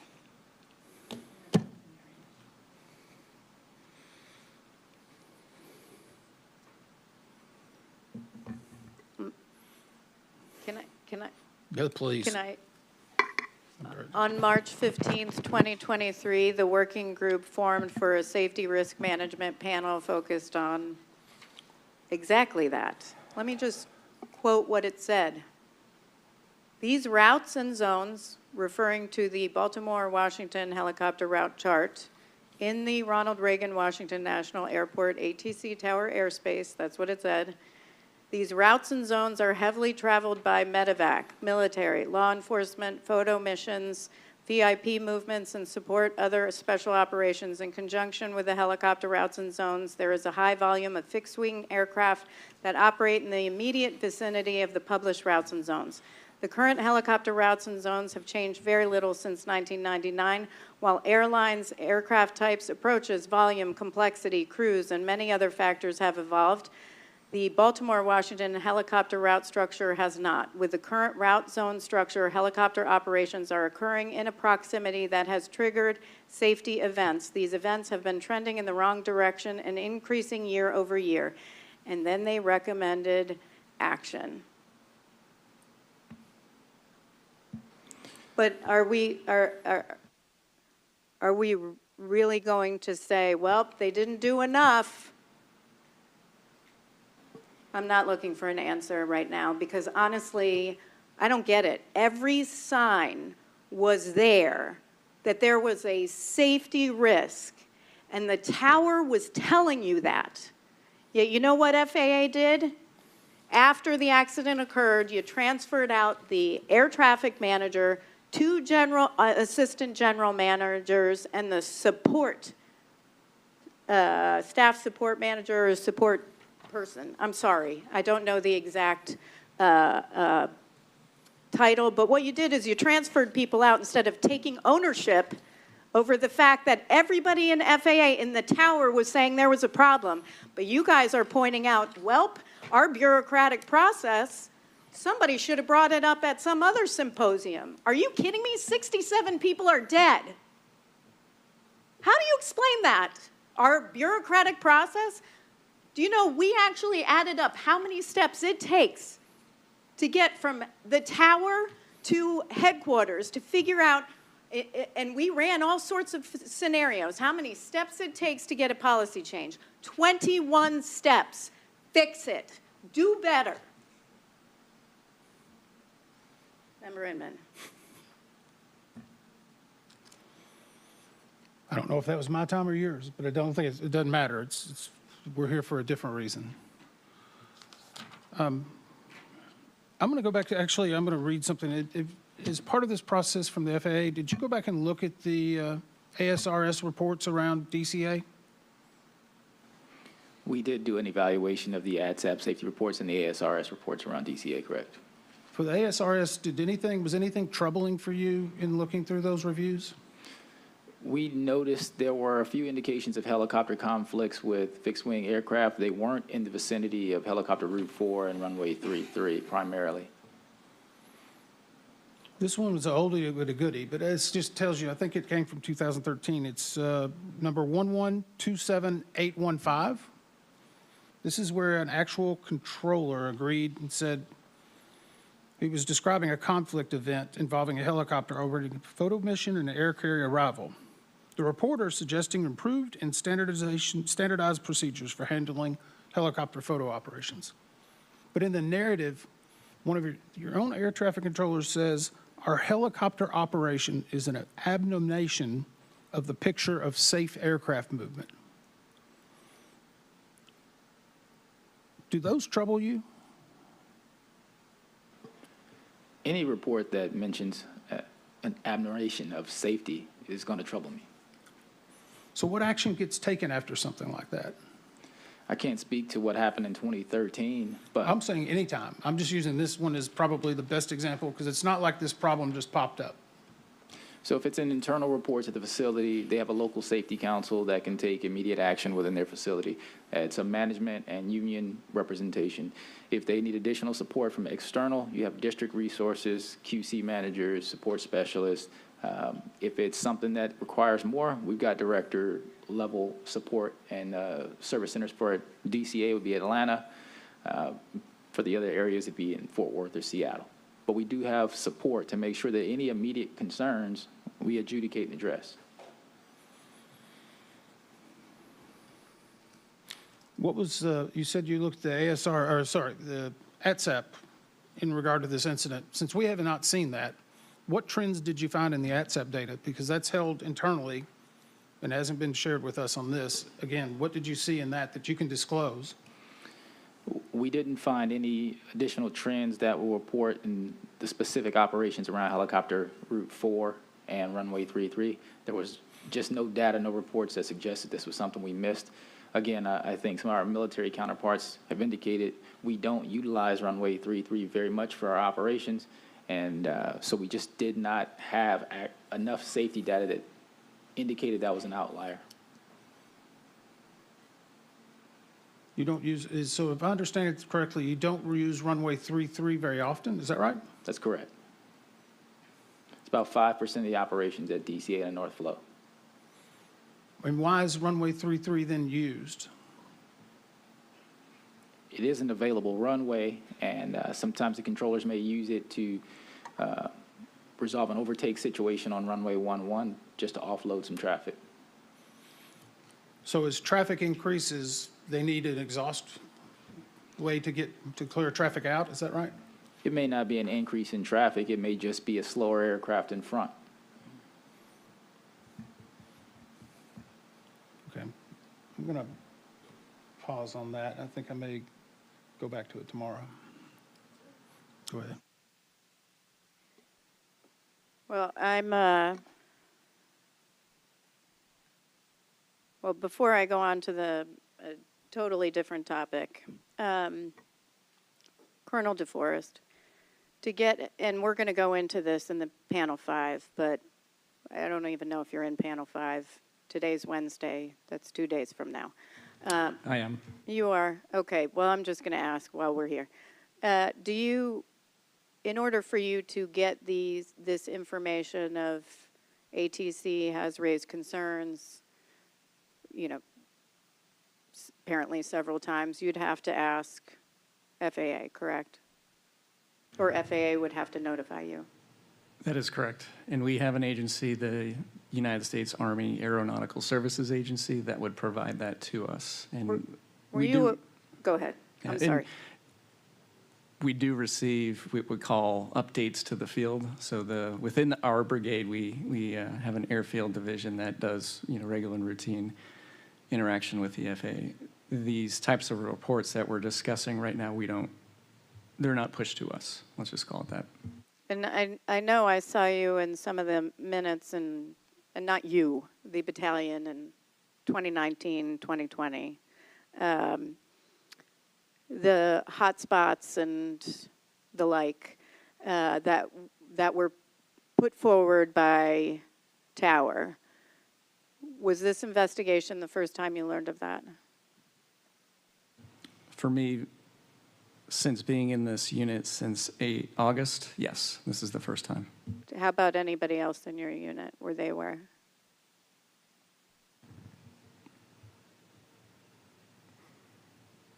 I would hope. That you know of. Without asking Mr. Van Vechten behind me, who was here 2 years prior to me at least. Mr. Van Vechten, how about you? No, ma'am, I was not aware. Yeah. Okay, I'm going to switch gears for a second. I'd apologize, but I'm not going to. There are thousands of pages in the docket, so I have more questions. But I'm going to switch gears, Colonel DeForest and Mr. Van Vechten. For pilots coming into the Army Aviation Brigade, what experience or background in aviation are you seeing compared to maybe years ago? So this is when we look at flight hours. Flight hours, sorry. Aggregate, it's less than it was years ago, and this is something Army Aviation is tackling. Yeah, I was a little bit concerned, a little bit surprised, sorry. When I was reading the transcripts, it seemed that I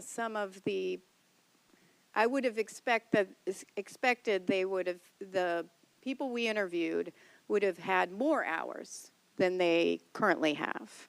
It seemed kind of low.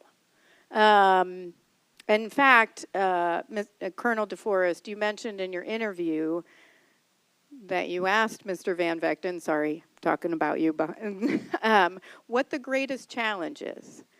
And you said, I think, my opinion, consistent across a lot of Army aviation units is what we're seeing is that composite cockpit time steadily going down and down and down.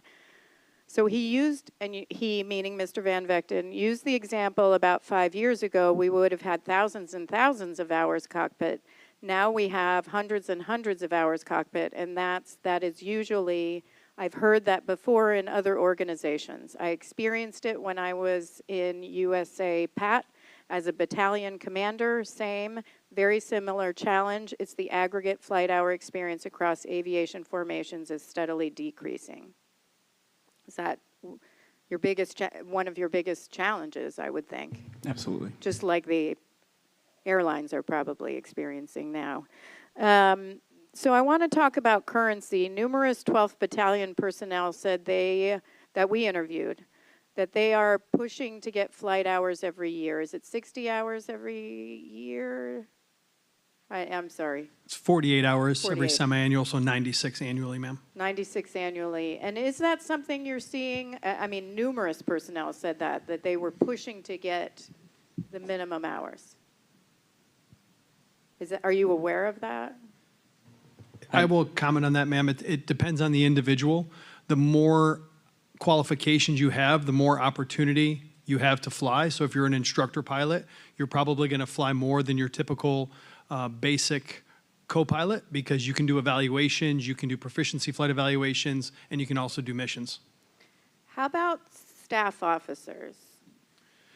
So staff officers has historically been challenging to try to find time to get the experience.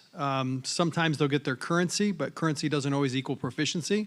So that is a challenge to maintain proficiency in the aircraft and not just currency. And why is that? For people who are not familiar with what a staff officer's responsibilities are compared to them getting flight time. So the way that I'd explain that, ma'am, I explained to someone earlier, between a commissioned officer, a captain, lieutenant, major, colonel, versus a warrant officer. A commissioned officer is a officer who happens to be a pilot. I'm a pilot who happens to be an officer. So my primary focus is aviation. I focus in one specific area, which is aviation. Commissioned officers, they must be have more skill and knowledge across a wider band of topics because they will typically do those staff positions where warrant officers will stay in the flight company longer and perform and be the continuity for the unit. Thank you so much. Member Graham? Member Inman? Sure. Continuing on, what kind of training did pilots who were joining the 12th Aviation Battalion receive from the Army for operating within the DCA airspace? So once they arrive, ma'am, prior to their first flight, they must complete the FAA DC Special Flight Rules Area training online, and then the academic, including the reading card file, and then a local area orientation covering all the local area. Thank you. And in flight school, what model of aircraft are they trained on? They now begin on the UH-72 Lakota for primary contact and then move on to the instrument phase. They fly the basic warrior skills, BWS, in a UH-72 Lakota where they learn basic land navigation from an aircraft. And then they move on to their advanced airframe, either the AH-64, the CH-47 Chinook, or the UH-60 Mike Black Hawk. And those are more advanced than the Lima. Yes, that's correct. Okay, so you go through flight school on these more advanced aircraft. You don't have a lot of experience in aviation. Let's say you're new. And you go through school in these advanced aircraft, you learn to fly, and then you come to the 12th Battalion and you fly the Lima, so you basically fly steam gauges. Yes, that's correct, and that challenge is not unique to 12th Aviation Battalion and TAB. Most units, most combat aviation brigades across the fleet have at least one UH-60 Lima company, so that we conduct the training support package to qualify that new pilot in that aircraft that they've never flown before. And does that present challenges that where, and just to ask, do you have pilots that only fly Mike or only fly Lima? Yes, we do. Okay. In TAB specifically, there were only a few people that would go back and forth because of the significant differences. Okay, and so if you were trained on the Mike, you go to the Lima, maybe talk about some of the challenges that presents. Well, the UH-60 mic has a fully coupled flight director, also known as autopilot, so it maintains an altitude, a heading, and an airspeed. It'll do a fully coupled ILS. It can track to a VOR while maintaining altitude and airspeed. The UH-60 Lima has a force trim system, which is kind of like a force gradient that holds the cyclic, the stick in place, and then the collective has a friction that you can turn on or off, which will hold the collective in position. On the mic model? On the Lima. Oh, on the Lima model. The mic model has a full autopilot. Full autopilot. Okay. And you're kind of getting to where I'm going. Some of personnel from the 12th Battalion that we interviewed said there were some differences in managing power and pitch. I would say the power management aspect is negligible between the UH-60 Lima and the UH-60 mic. Pitch, I would say, is more significant. If I input an altitude and an airspeed to hold in the UH-60 mic, it's going to hold it as best as it can. There are external factors like winds and turbulence and stuff like that, but the UH-60 Lima is 100% pilot controlled, so much more of the focus is dedicated to maintaining altitude, airspeed, and heading. So if I'm just going to read you this quote. This was a quote from one of the personnel interviewed. To maintain exactly 200 feet in a Lima is quite different, where in a mic model, I can roll in, rad out, hold to the water at 200 feet or 199, and the mic model will do that, where a Lima, maintaining at exactly 200 feet over the water is challenging. Would you agree with that? Yes, I would agree. Why? Well, first, I wouldn't, personally in a mic, I wouldn't couple to radar altitude over the water. Yeah. There's just too many variances with the signal bouncing off of different structures, and you're going over bridges and stuff like that. So I would couple to typically 180 feet on the UH-60 mic, which is right near the max for the 200. Where in a UH-60 Lima, you have to kind of set the collective and use the friction lock, which is on the right seat only, on the right side of the collective, and kind of friction it down to maintain the altitude, which requires the pilot to come in the cockpit more often to look at their altitude. Thank you very much. Member Graham? Member Inman? Okay. So we talked about the challenge to maintain proficiency. We talked about the officers. How about the availability for getting more hours? How about the availability of aircraft resources? We did interview quite a bit of personnel saying it's an aging fleet. A lot of times they're in maintenance. Is that, do you know, do you agree that that presents some difficulty? The difference between Lima and Mike is at 12th Aviation, the Limas are more maintenance intensive, yes. Yeah. Do you want all mics? Do you want to get rid of the Limas? Oh, come on. This is this is like a softball. Standardization. I seek standardization and safety. And Well, do you want standardization of all Limas? from a cost, blade time, a mic model, as I understand, in the unit that I command, yes, a mic model is less expensive. And having a pure fleet would save time and money. Thank you. I think that was echoed by everyone that was interviewed, is they would rather have a one model being the mic model. I'll do what I can to help you out in appropriations, only if we're fully funded. Okay.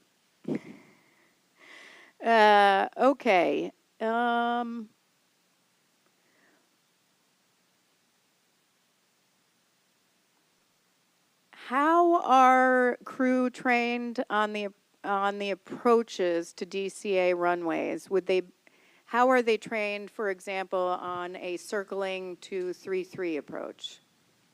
There's no training that takes place for that, ma'am, for rotary wing aircraft. We don't train fixed wing procedures. I'm sorry, I don't mean, how are they trained in knowing that a fixed wing aircraft would do that? That would have to be through personal knowledge when you're given a circle to land, but that's not something typically we would discuss as helicopter pilots about fixed wing procedures. For instance, I've heard pilots be cleared for the Mount Vernon visual. I'm not familiar with that, but I assume they come in from Mount Vernon and then fly a visual approach. But we don't specifically train helicopter procedures or airplane procedures, excuse me.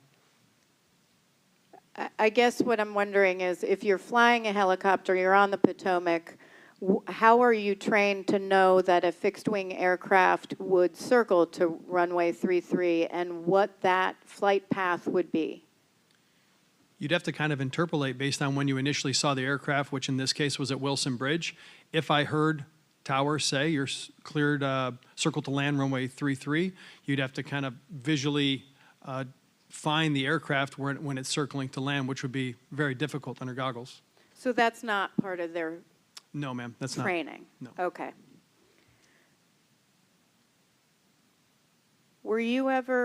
Did you have any knowledge, was it a surprise to you that there was a max of 75 feet vertical separation at the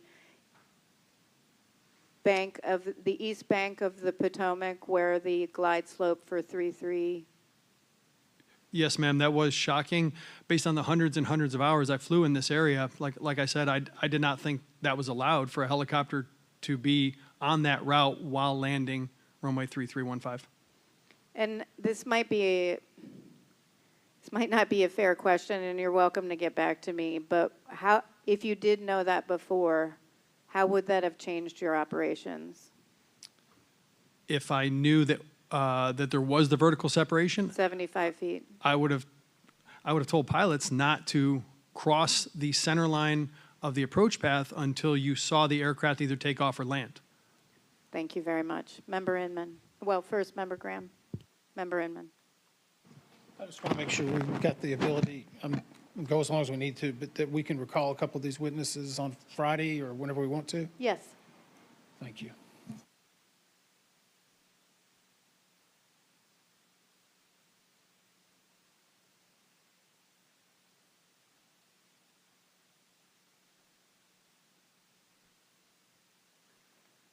Okay. We only went 10 minutes over. Do you all have additional questions that you'd like to follow up on? Feel Yes. free. We are here. Yes, ma'am. This is your time to get all your questions, so go for it. There are a couple questions.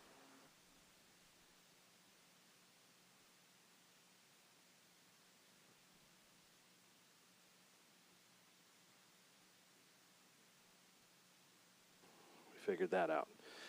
Okay, I just have a few clarifying questions because I want to make sure we are able to all leave on the same page and that we document things correctly and have a full understanding. So I know we've danced around these things a good bit, so I apologize for rehashing. But to understand the VFR helicopter routes, if I understand what I've gleaned here today, helicopter routes they have no lateral boundaries, they are suggestive in nature, or they are suggestive, and the altitudes that are published with them are suggestive, not mandatory.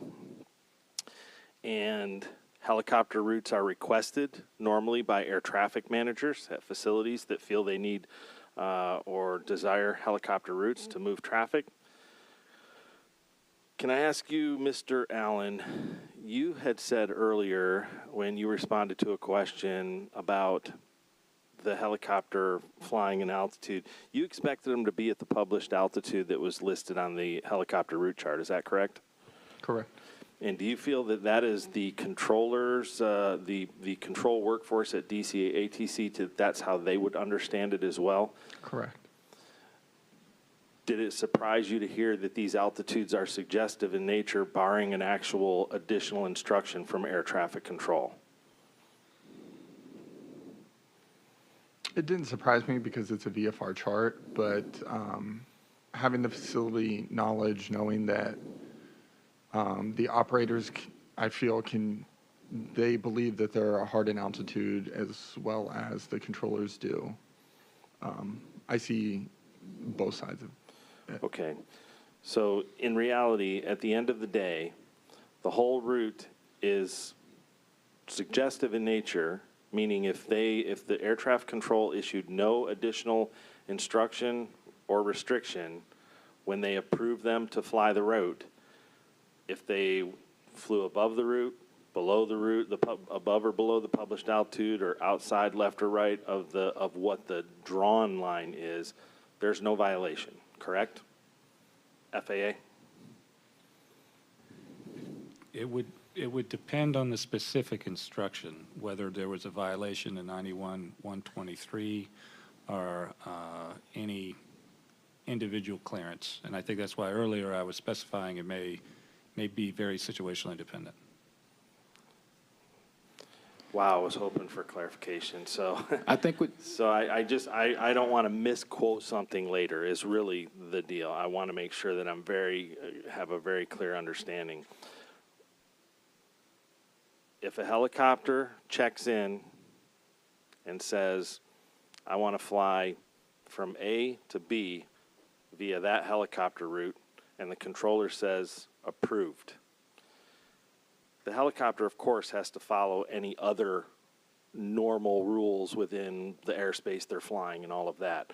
But from the standpoint of the helicopter route itself, if he drifts left or right of the route, or if he goes above or below that altitude, he's in no violation of not flying that route. And unless air traffic control gave him a restriction along with it, like approved, maintain, at or below 200. Now he has a restriction from air traffic control that is a positive control, right? In that scenario, yes, I believe that is accurate. Okay. All right. Mr. Soper, can I say one quick thing on that? Yes, absolutely. That is not the helicopter operator's understanding. Can you express what it is from your group or from yourself? Absolutely. When you check in Class Bravo airspace and you ask for, what the first call would be, say request, right. And then I provide that request, and I say what my routes or my zones or both, and prior to about 2 months ago, we were not using altitudes in our initial requests. However, as you said, when you receive approved, that's approved as requested. And those limits, the chart is as depicted. The lines are as depicted, and the altitudes are as noted. That is all of our understanding. So I can't speak to where the misunderstanding comes from. I understand the vague term of it's not regulatory, but we don't fly like that. The tower controllers approved our request, or they might deny our request and give us something else. But if it's approved as requested, we follow exactly what the chart says.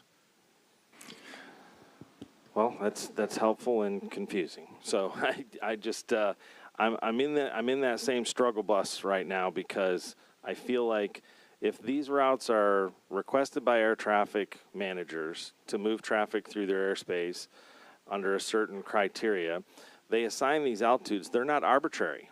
There's a reason they want them at or below 200. There's a reason they want them at or below 1,000. Various reasons, obviously. But as an air traffic controller, I'll be honest with you, I'm learning something new here today I didn't understand, because I did assume if I was working in a control facility and they check in and I put them on that route, I'm expecting them to maintain that altitude. I do understand not having a lateral boundary, but I was unclear on the altitude. I don't think we need to go any further down it today. I think I've got a good grasp on probably what needs to be discussed on this one. So I'd like to move to a second one. Mr. Van Vechten, this one's for you. You have mentioned a couple of times now the perception that it was a rule, essentially, that you would not cross the final approach course of runway 33 if there was traffic inbound to that runway. Do you know where you got that perception, or where that came from? Did somebody tell you that? Was it part of a group you went to? Did somebody instruct you with that on air, or how did that work? Based on my experience every single time that I saw traffic landing 1533, that I was told to hold at the two locations. And it was, just like to clarify a little bit what you said earlier, so is it under your assumption, sir, that if I'm at 201 feet, it's a violation then? Well, I'm not saying air traffic's in the world of violating. I mean, from that standpoint, no. I just meant there's an expectation as Mr. Allen mentioned that you're going to maintain the published altitude on there. If you pop up above for a second, like he said, you're going to watch that for a second because you're a helicopter. You're maintaining clear of other stuff and everything else too, and that's a very low altitude. If you come up a little bit and then you come back down, they're probably not going to say anything. If you're up at 400 though, and they see you clicking along at 400 for a few miles, they're probably going to say something, right? Yes, that's or there's an assumption they might. So, not what you said, right? So how long? Would you say that has occurred a lot? Have you had a lot of instances where you were actually flying that route with aircraft landing runway 33, or has that only been a handful of times, or what's the frequency for you? Again, it's only a handful of times because of the large percentage that lands 119, so it wasn't that often, but 100% of the time I was not allowed to cross. Okay. And Clark, you mentioned earlier that's more of a technique that was taught at one time by some people at DCA. Is that correct, at the airport? Correct. And it has, to the best of my knowledge, I think we discussed it while we were on site, that was never an actual procedure that they were required to hold aircraft short when they had an aircraft on Route 4 and an aircraft landing 33. Is that correct? It was technique only. Yeah, it was technique always, and then some people taught that, some people didn't, and I know there was discussion that somebody always did it that way. So I was just kind of curious because when we started talking about that was a rule, it was confusing. So I wanted to be sure where you got that. So just to be clear, if you were trucking along on Route 4 going southbound and you've passed Haynes Point and all that, and then you look out and you realize, oh, there is an aircraft turning in. It looks like he's turning inbound to 33. Would you turn around and go to the golf balls, or what would you do? Or would you just query air traffic? I would make an immediate left turn if I was south of Haynes Point because I know that's going to keep me clear of the approach path. So from an air traffic control standpoint, would that bother you if you've cleared this guy or you've approved this guy to fly Route 4 and you're working your traffic and all of a sudden you see him turn off of Route 4 somewhere else? Would that be alarming to you at all? Yes, but he's seen and avoiding, so. No, I understand that. I just meant though that I would want him to do that. you'd probably query him, I would assume, Yes. at that point. Okay. Yeah. All right. I think I understand that part now. And the last one was earlier we were talking about the prevalence of use of runway 33 and how it was only 5% of the use when they're in a north configuration. I feel like that might be a deceiving metric, and I would like this is for Mr. Fuller and for Mr. Allen to respond to. But if I understand, that metric seems to be based on traffic count. So we're in a north configuration, only 5% of the operations actually land 3-3 when we're in that north configuration. That's a low number, or less than 5, whatever that number was. But I think the metric that's concerning for us is it's the amount of times when they're in a north configuration that runway 33 is used to offload traffic is going to be a bigger number. And what I mean by that is, I feel like it is based on the stuff we've looked at, and Mr. Allen, you can correct me if I'm wrong on this. When I say that, I'm saying if you had 100 days that you were in a north operation, how many times when you're in a north operation do you guys utilize runway 33 at some point to be able to offload aircraft for spacing, to get departures out or whatever? It's a controller's prerogative, but I would be, if you took 100 days, a majority of the time. And that's the metric that's probably, I would hate to just glean over that as not a problem because it's only 5% of the operations. I would think that if we're doing that, let's just say 70% of the time we're in a north operation, we're having to utilize 3-3 to offload traffic in order to do that. You're injecting risk 70% of the time you're in a north operation whenever you have to do that. Type of thing. I may have got that a little mixed around, but essentially I just felt like that metric was there. And just to be clear, Mr. Fuller, the number that you did give, that was traffic count, right? Maybe you already, because I don't want to misquote that metric either. Well, no, that's correct, but that is the only metric that would really apply. I don't really understand the differentiation of if it's every day. If we're only using it 5% every day, it's still 5%. And I think that would apply to every airport in the NAS. We offload to parallel runways or intersecting runways to resolve conflicts or traffic situations or to increase capacity. It's not an uncommon thing to utilize your additional runway for traffic management. Okay, I think it's more than just a numbers thing to me, but I'll have to articulate that in writing later. So, but I do think I understand it now. So that's all I needed to clarify. That's all I got.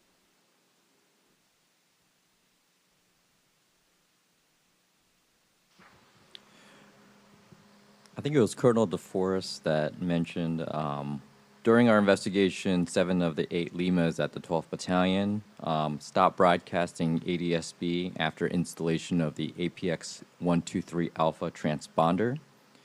6 of those Limas stopped transmitting ADSB about 2 to 8 months after installation of the APX 123 Alpha transponder. And we found the time source setting was incorrect for those.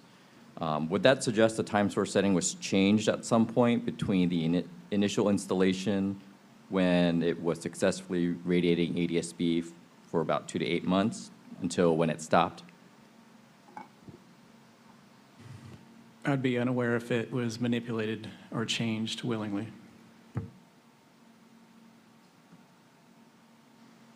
Mr. Van Vechten, do you have anything to add to that? No, sir, I'm unaware as well. Do the UH-60M helicopters also have the APX 123 Alpha transponder? Yes, they do. And on the APX 123 Alpha transponder, the ADSB function is coupled to Mode S. Is that correct? It's an extension of the Mode S function. So by turning on Mode S, if the ADSB squitter setting was on, it would automatically start radiating ADSB as well? I'm not familiar with the pilot interface, but typically it does the same functionally in this airspace. So I don't see a reason you would just do Mode S or just do ADSB out.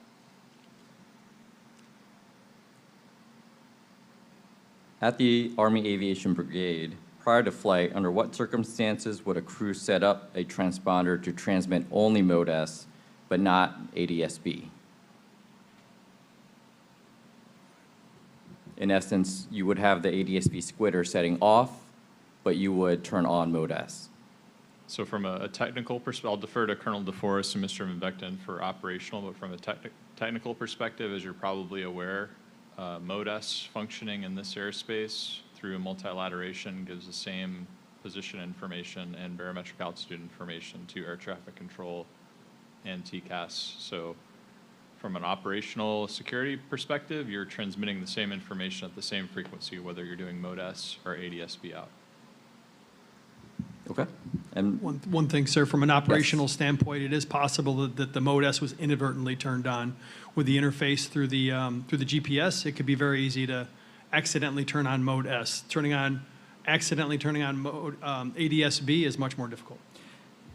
that leads me to the next question I had was that Colonel DeForest had mentioned that it's with the policy of not changing the transponder modes during flight, that it would take about 20 steps or so to turn on specifically ADSB. Is that correct?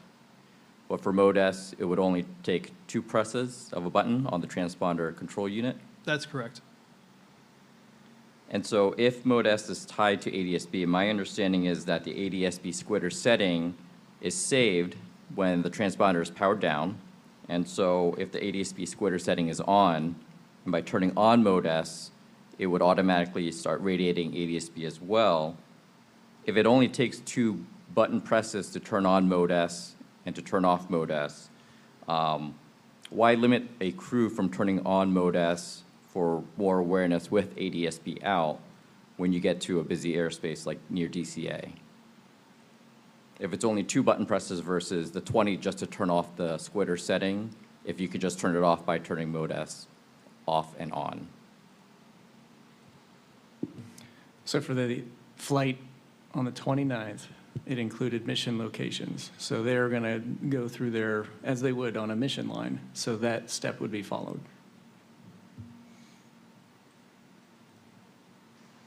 But from a pilot's perspective, would that be difficult to turn on Mode S? In terms of the policy, is that too constraining if it only takes 2 steps to turn it on and turn it off in flight? No, that wouldn't be difficult. And just to clarify, what you're asking is turning on Mode S in flight is less taxing on the pilot or air crew than turning on ADSB out on in a Lima model?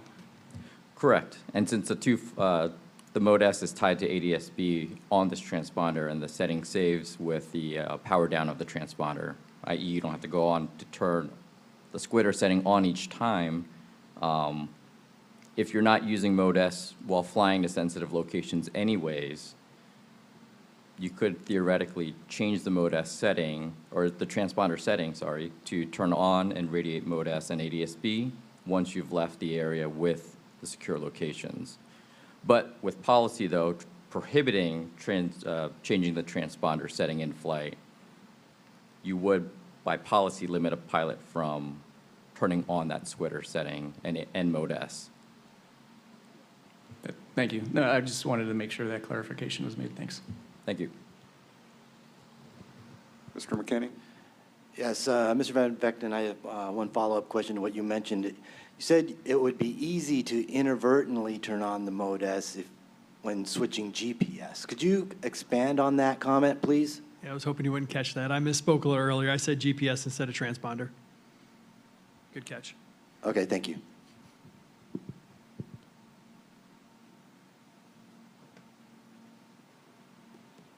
Chairwoman Hamady, I believe that's all the follow-up questions we have. Thank you. Can I forgot to ask one question. Mr. Allen, you said the tower, so I imagine the CDTI display, I don't know, I'm not a controller. So in the tower, ADSB, it's ADSB capable, but you don't have ADSB on. Like you're not getting ADSB information?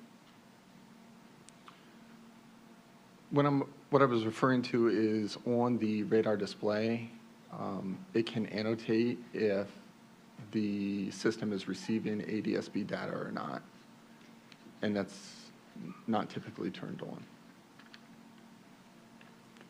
Can I help clarify? Yeah. So ADSB data may go into part of what's interrogated for the purpose of creating a fused radar target. However, there's no requirement for air traffic controllers to specifically monitor the status of ADSB out. It wouldn't impact separation standards, for example, so they're not required to monitor it. Okay, thank you. Did you want to follow up or no? You've got, okay, great.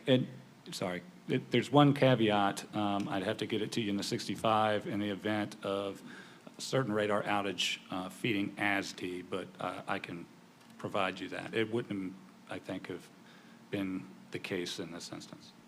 Okay, thank you.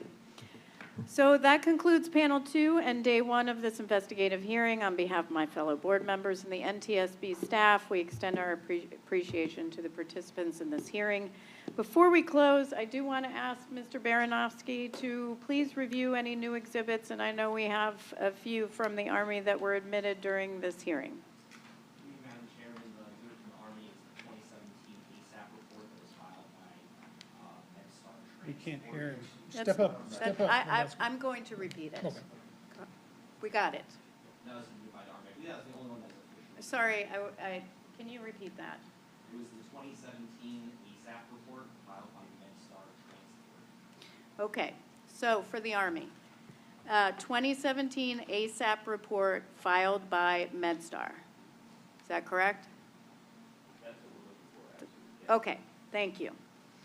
All right, the record will remain open for the addition of exhibits admitted during the hearing. So the transcript will be made available to the parties and witnesses electronically within 7 days of the completion of the hearing. Any corrections to the transcript must be sent to the hearing officer by September 1st, 2025.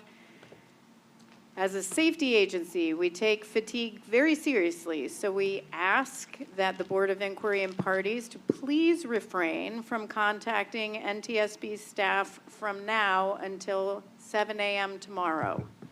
If you have questions or need assistance in the meantime, please reach out to the Office of Aviation Safety Director, Tim LeBaron, the Deputy Director, Dave Helson, or the Deputy Managing Director for Investigations, Brian Curtis.